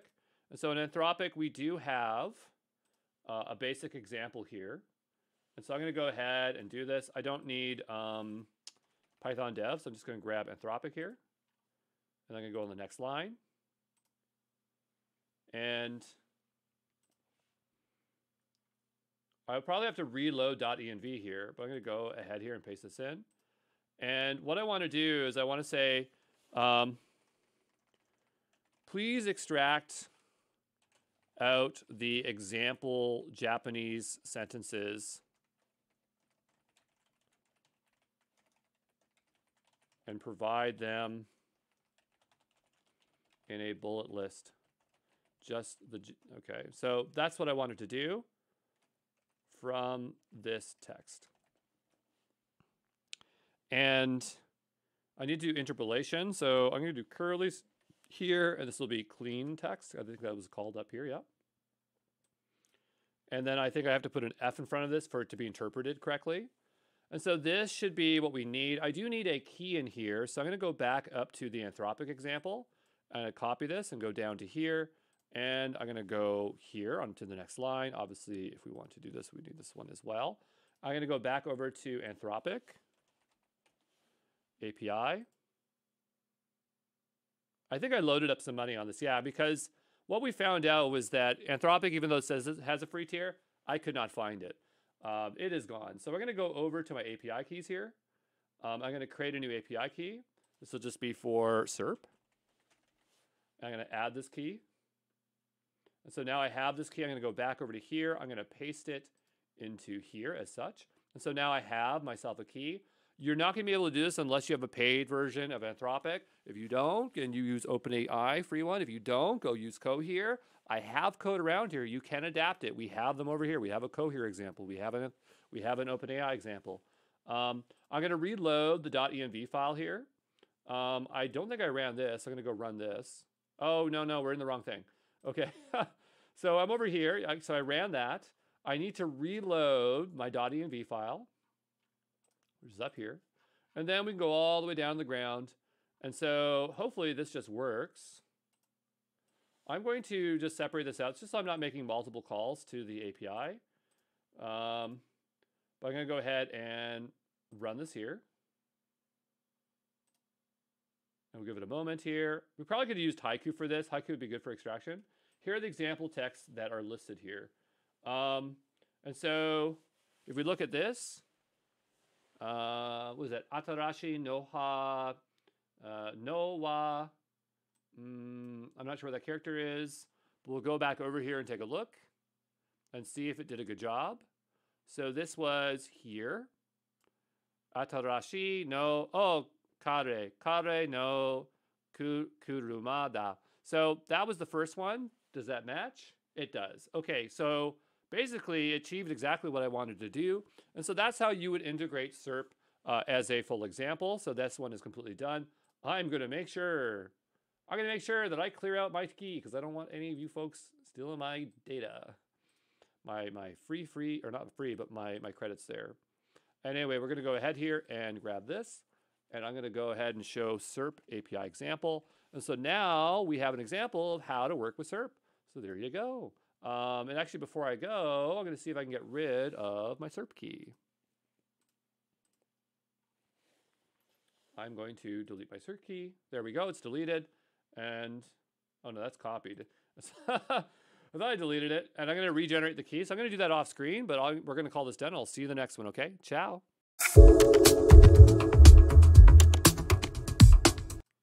So our friend George, who's really good at building out agentic workflows, was telling me about All Hands, which is an open source project, I believe, that is I thought it was by GitHub, but maybe it's just on GitHub. So yeah, I'm not sure I'm familiar with the company per se, but this project started as Open Devon, and now it's been renamed to Open Hands. If you've heard of Devon, that is a agentic coding agent that will write code for you. And so Open Devon is the open source one of it, and they renamed it to Open Hands. So I have seen this in the past, but it's been a while since I used it, and so it might be fun to give this a go. It looks like we can run this in a Docker container. And so if we are going to do that, I think this is where I'm going to use my Intel machine. If you can run Docker containers on your local machine, then go ahead and do that. Last time I tried this in a video, it was failing because this machine is very old. Not my Intel machine, but this my big recording machine here is. So I'm going to go ahead and open up a remote desktop connection as I have it on my network, this other machine. I believe that it's still turned on, so we'll go ahead and try to connect to it. Okay. We'll say yes. And here we go. So as you can see, I was trying to do something earlier here that failed. I think I was trying to use VLLM, and that was like super hard to use, unbelievably difficult to use, at least in that take that I was taking it. Let's go look for, I think it was called Open Hands. Open Hands. By All Hands, yep. And so they're suggesting that we can start working with this by running a container. I'm not sure how large this container is, so hopefully it is not super large, but we'll go ahead and we will open up Visual Studio Code. Okay, I'm going to go ahead and run new terminal. And I'm just going to cd into my sites directory. We're not doing anything in sites, but I want to make sure that I have Docker installed. If you don't have Docker installed, we have a tutorial on that, setting up your dev environment. And so follow the instructions there. Let's go ahead. Whoops, I did not mean to split that side by side, but actually that might work perfectly for me here. And so I want to first pull the container. So go ahead and do that. And we will just wait for that to pull, okay? All right, so we've pulled the image, and now the next question is, can we run it? So I'm just carefully looking here if we need anything additional. It doesn't appear that we do. There's a lot of lines here, but let's hope that this just works. So we'll go ahead and hit enter. And we'll give it a moment. One thing it is saying is that we'll need a model provider and API key, such as Claude Sonnet. And I mean, that's something that we could probably try to get set up. So we will see what configuration has. I wonder if we can configure that through AWS. That would be the easiest way to do it, but I imagine it wants an API key directly. So that is something, let's go take a look at that while that is going here. Whoops. And we'll just expand this here. So let's see what options we do have. I mean, the easiest for me to hook up would be GPT-4o, and so I might just do that.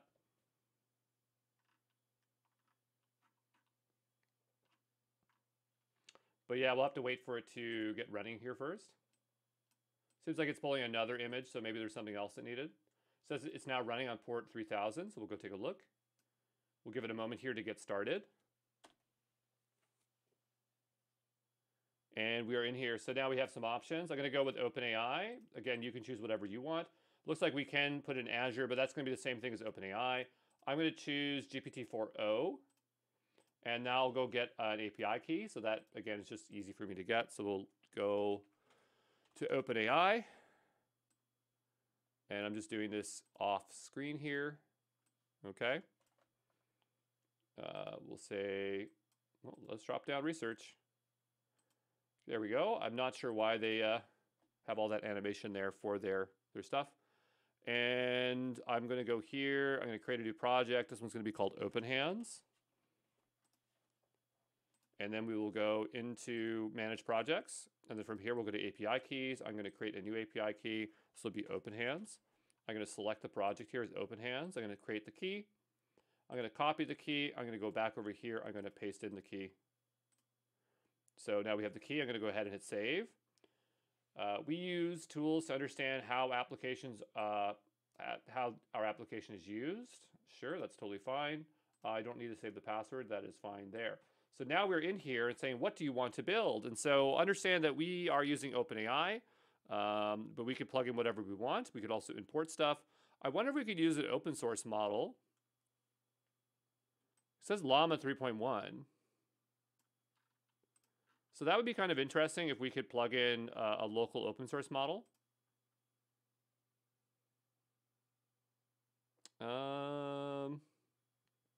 I mean, if it's OpenAI compatible, I bet you could. Yeah, so you could probably use it, maybe.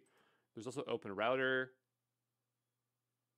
So I'm not sure, but we will just use the API for now. And I'll just say, you know, I want to build a game of Zork. Okay, and so now it opens this really interesting interface. And so we are just waiting for it to do something. So say waiting for the client to become ready. I've never used this before, so I'm not sure what the experience is going to be like. So the agent is now running the task.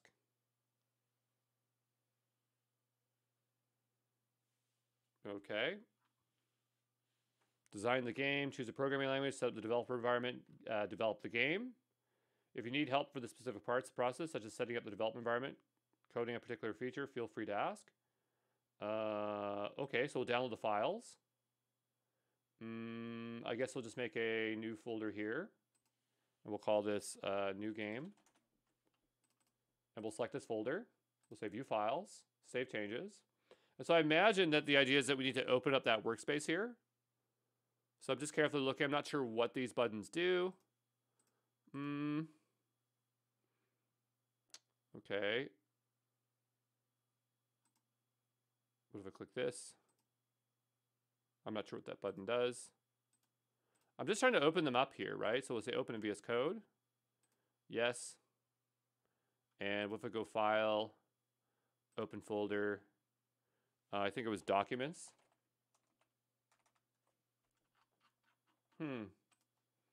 Okay, so my question is like, all right, we have this open, but how do we start working with the code here? So give me just a moment, okay?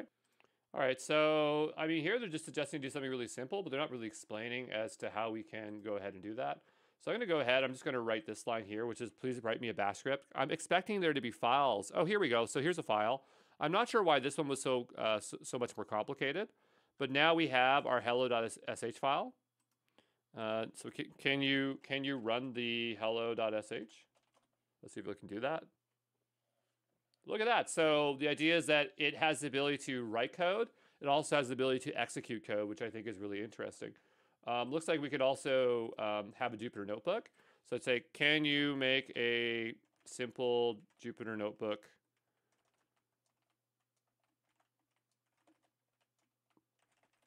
to use BERT to do classification? Let's see if it can do that.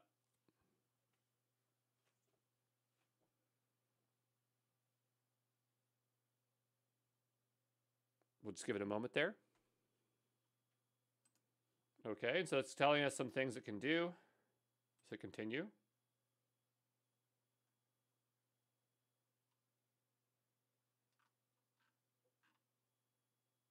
All right, but the thing is, what I wanted to do is I actually wanted to create the files. Oh, it did. There it is. Okay, great. And so now if I go over to here, why can't I see it over here, though?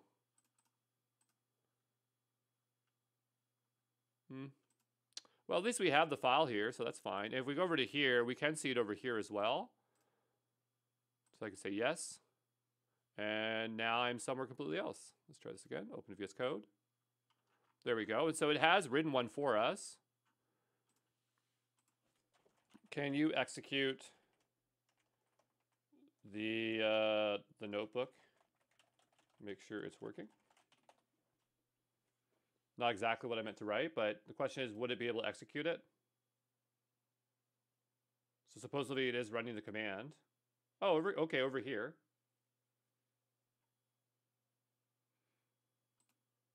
And I mean, we obviously wouldn't see it here, but it clearly is executing. So it's opening the notebook and then it's trying to execute and see what happens. While that's happening, let's read through it. So it installs Torch. It brings in BERT uncased. We have a simple data set. So yeah, it should be pretty simple and easy for this to run on my machine. So I'm going to just pause and I'm going to see if it actually works. All right, so it said it ran the Jupyter command. Now it's running it again. I'm not sure as to why it's doing it twice. But here I have execution timeout. Jupyter current working space is this. And so it might be attempting it more than once to make this work. And here we can see that it did timeout. I don't want it to do it multiple times, so I'm just going to hit stop. But you get kind of the idea of what it can do here. So we can go and say, can you make my bash script into a simple game? Let's see if we can do that.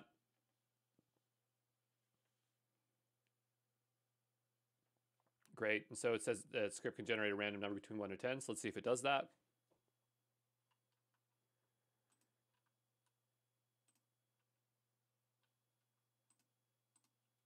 Obviously, it can also work with browser files. So that's kind of interesting.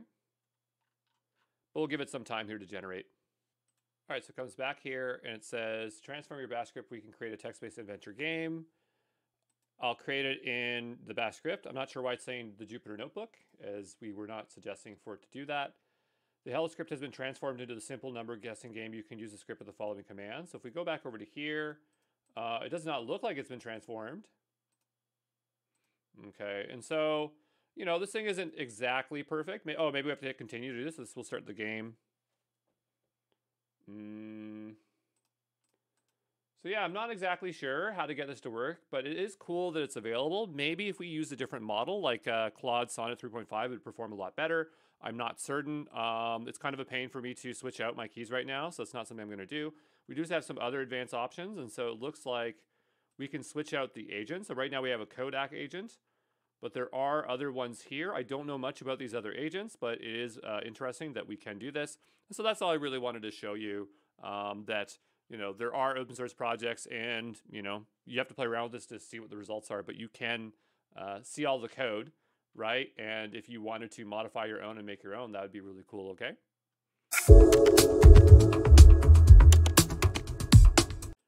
Hey, this is Andy Brown. In this video, I want to show you Crew AI, which allows you to build AI agents. So it is an opinionated framework. George, our friend, showed us it over at StackPack. And so, wow, is this thing powerful.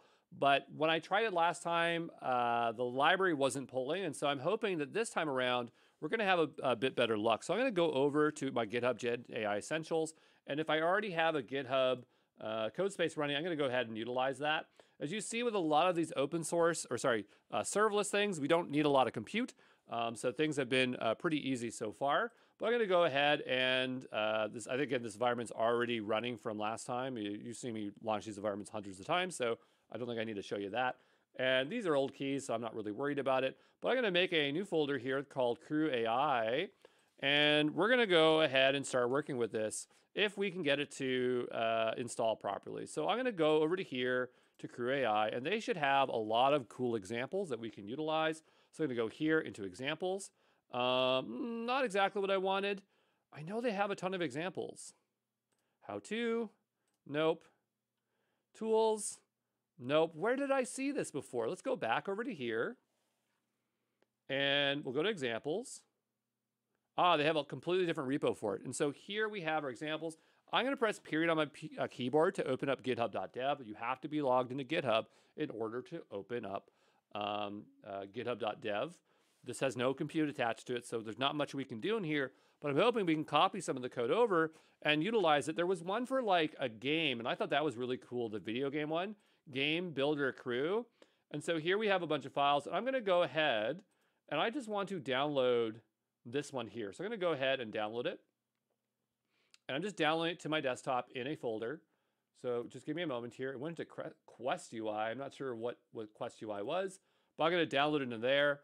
And then once that's downloaded, I'm going to bring it over into here, into this folder here. So give me a moment as I'm looking for this Quest UI directory. I'm not sure why it's called that, but I believe it's downloaded. And so I'm going to go ahead into this Crew AI directory and drag it in, right? If you are using my repo, then you can just open it up. And so they're talking about how this might work. There is a Pi project toml in here that shows some configuration. I believe that this is utilized. Does this use poetry? I found out there's a thing called poetry for Python. And it sounds like it's supposed to be basically bundler for Python, right? So poetry add, whatever. So similar to pip, but more like whatever that is. Yeah, there's a poetry log file. This is totally like just like what do you call it? Bundler. So maybe I should like Crew AI if that's what it is. Or sorry, not Crew AI, but poetry. We'll go ahead here, and I don't think poetry is installed. Yeah, there's no way that would be installed, especially if I spell it wrong. It's not going to work. Poetry. No, so I'm going to do a pip install poetry. I'm going to assume that's how we install it, right? I haven't used it before. Well, sorry, I've seen it before, but when I did this last time, it didn't work as expected. I'm going to do a poetry install and see if that works. And it's saying it doesn't find it because we're in the wrong directory, and so we'll cd into it. Okay, so we'll go ahead and do a poetry install. And here it says, the current activated Python version 3.12 is not supported by the project. So it wants a version of 3.10. And we've ran into this issue before. This is where we'll need to create a new environment. Do we have conda installed? We do. Excellent. And so I believe we have in here in our local dev environment instructions on how to set up a new Python environment. So let's go ahead and read through that.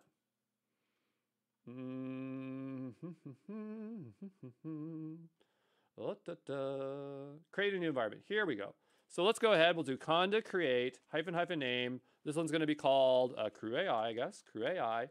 And we'll say Python version 3.10.0 -y. And we'll go ahead and install that. And so this will be our workaround for us here once this is all set up. So we now have that set up. We'll say conda activate Crew AI. So we'll activate that there. Conda init before conda activate. Okay, conda init. Did we not? I guess we'd have to do that for the first time. That's fine. Conda crew activate. Okay. but we did do that, right? I'm going to try this again. Maybe it didn't create it. All I'm thinking is that maybe it didn't create it because we didn't do the conda init.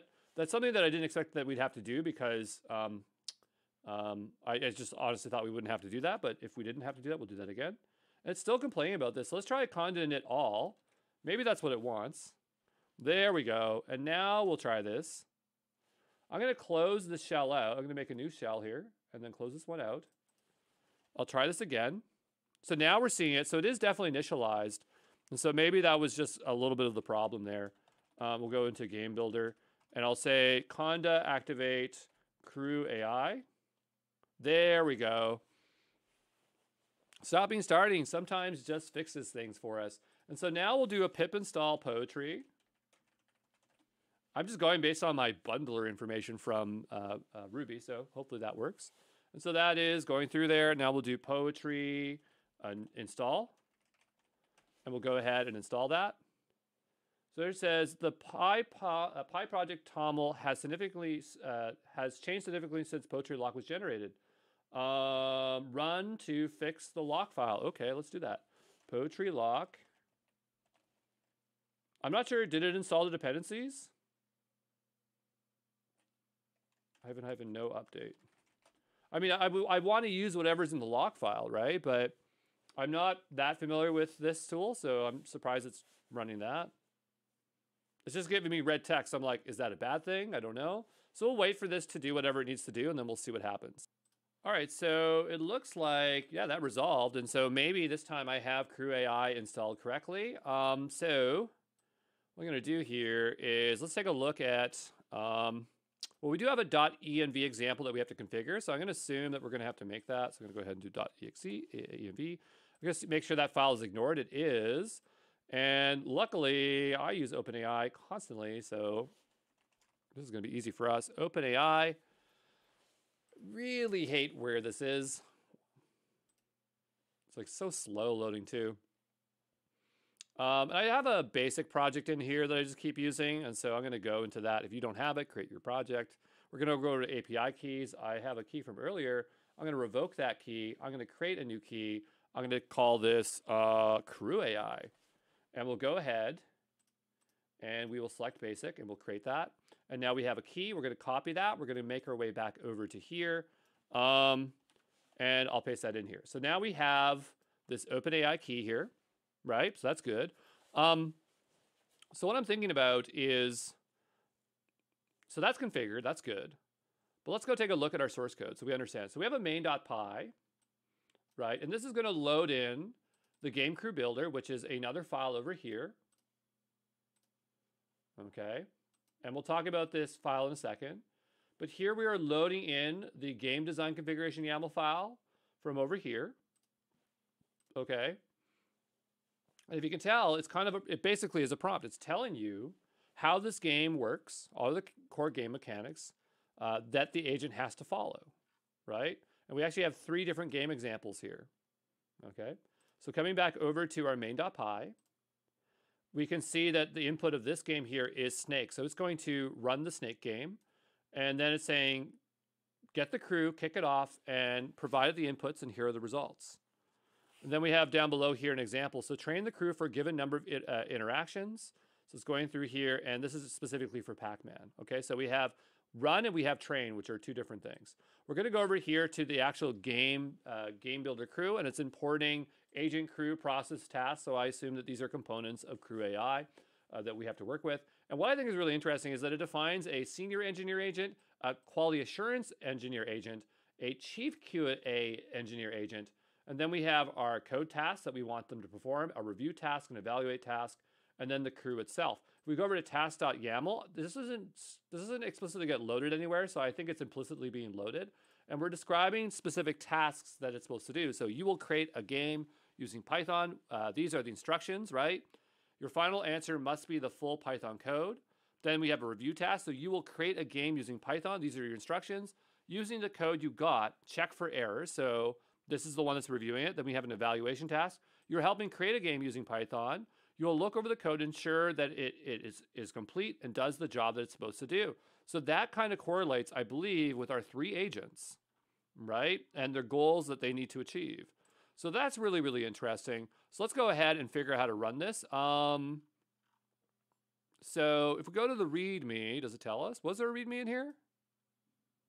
Did we get a README? We do. Okay, great. And so we'll go over to here. So this one says it's using GPT-4o, which is fine. That's what I would like it to use. This will use the GPT-4o unless you change it to a different model, which is totally fine. You may incur costs. I'm using a paid version of it. If you're using the free version, this might fail. I don't know. So we did poetry install, which is fine. We didn't do poetry lock, poetry install, but we did poetry install. We can modify the agents or tasks. If we want to run it, it's poetry run game builder crew. Okay. I did not know that poetry could also be utilized. Well, I guess that makes sense because like if I was doing bundler, I would run it in the context of bundler, right? So I do bundle exec Ruby whatever, whatever. And so this is a library, and so it knows that it can run that mod or library module there. So we'll go ahead and do this, and we'll see what happens. If it works, that'd be really cool. So it says no module name game builder crew. I think it's because we are in the game builder directory. I wonder if that's messing us up. I'm not sure. Maybe if we go back a directory, let's see what happens. What if we do it here like this? Could not find Project Toml. Okay, so that's not helping it out. Oops. No, we're still in there. Okay. Is there like a file missing from this? We have the init.py, right? So that's what it needs to know that it is a library. Maybe we need to cd into the source directory. But then why is the .env out here? Then how would it load it?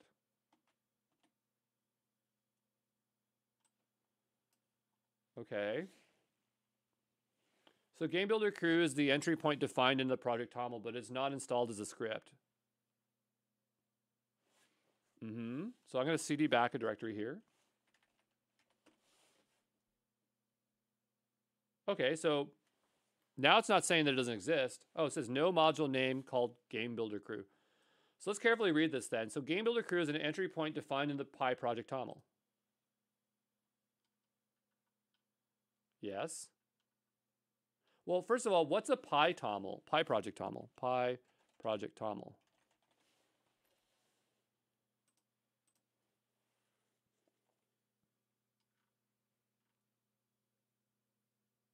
The changes to build system requirements for Python projects.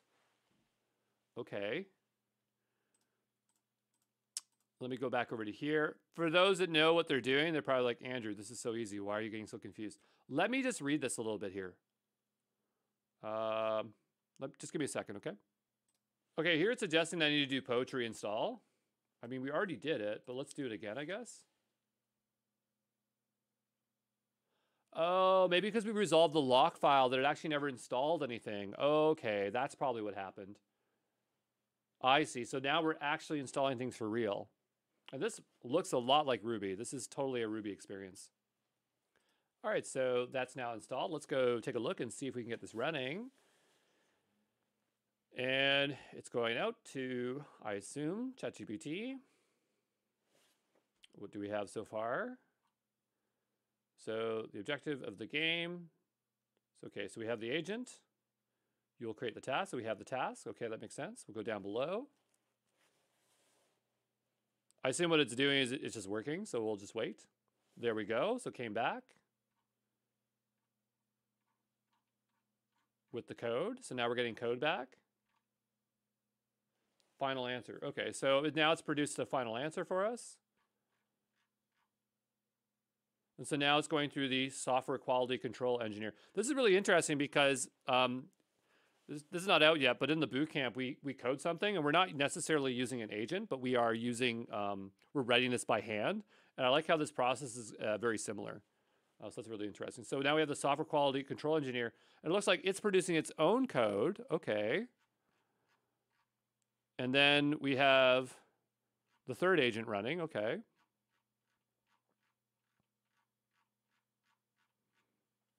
Cool. And so here's the results. Okay, so now we can go ahead here, final code for the game. I'm going to assume that this works because otherwise how would it not if they have it as an example.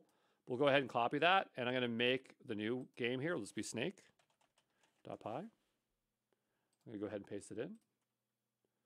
And so now we have our game here. I'm not sure what this utilizes. It uses Pygame. I'm not sure if I can run this on this environment, because I think this has a UI, right?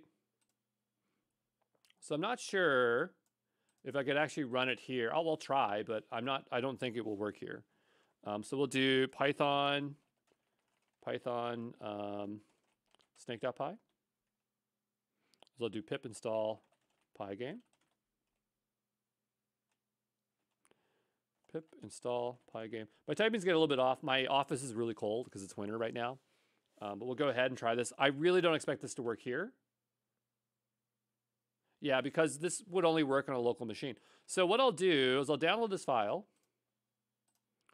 This looks successful, so I'm going to go ahead and copy what I can here. So go ahead here and just say save. But what I want to do is I want to open up Visual Studio Code locally. Here we go. And I'm just going to load in this single file here. So I'm in the GenAI Essentials here. This actually is the same course, so I could just pull it.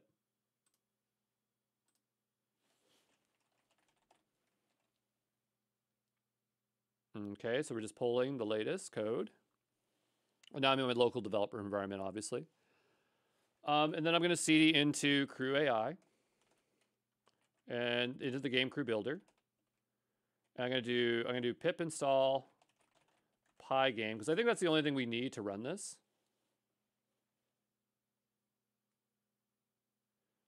Okay, and so that's going to install.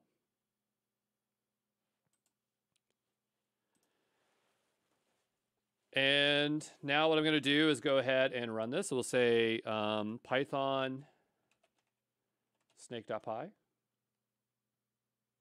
No, it's just Python, maybe Python 3 snake.py. And so what I'm expecting is it to launch some kind of interface. But right now we are in WSL, so that might not work. Now that I'm thinking about it, I'm not sure how would that work here. It wouldn't. So it is running, but I don't think it has any way for us to see it. So actually, I'm going to have to go over to terminal here. Now I'm on Windows. I have command prompt on this machine here. Do I have Python installed? Okay, so we'll type exit. And I'm going to cd into this directory here, and then we're going to go into GenAI Essentials, and then we're going to go into Crew AI. If you can't get this to run, it's totally fine. Like, it's a lot of work to do this. If you're on a Mac, this would be a lot easier, obviously. But I'm going to go ahead here and just do dir.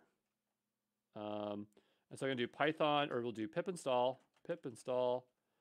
Pygame. And so we'll install it now. Now it's installing on my Windows side of my machine, not within WSL, because this needs a way of launching, and it needs some kind of interface that taps into the Windows API. This should work on Mac, by the way, if you're on a Mac. On Linux, I have no idea. So we'll go ahead and we'll run this. So we'll say Python snake.py. So now it should open up. And there we go. So we have our game. And it works. Cool.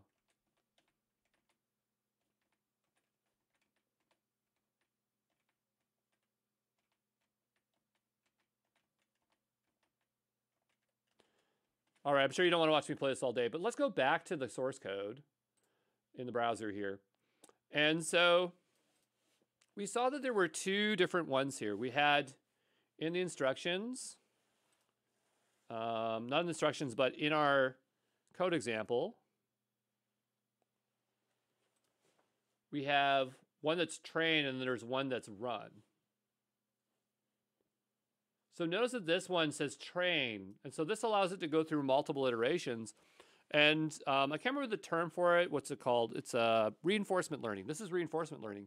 And so that's really interesting to me that we can go through that. And so I guess the idea is that it would continuously produce the code that produces the best outcome.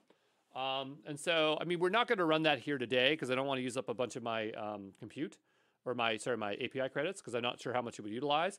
But this is just one example. And so we are obviously looking at the coding example for a game, but you can apply this to anything. And yeah, it's just that it gives you the boilerplate code to do it. And so this is something that's super powerful and really awesome. I don't know why I don't use it more, because I know about it. But anyway, there you go. And so we will see you in the next one. Okay, ciao.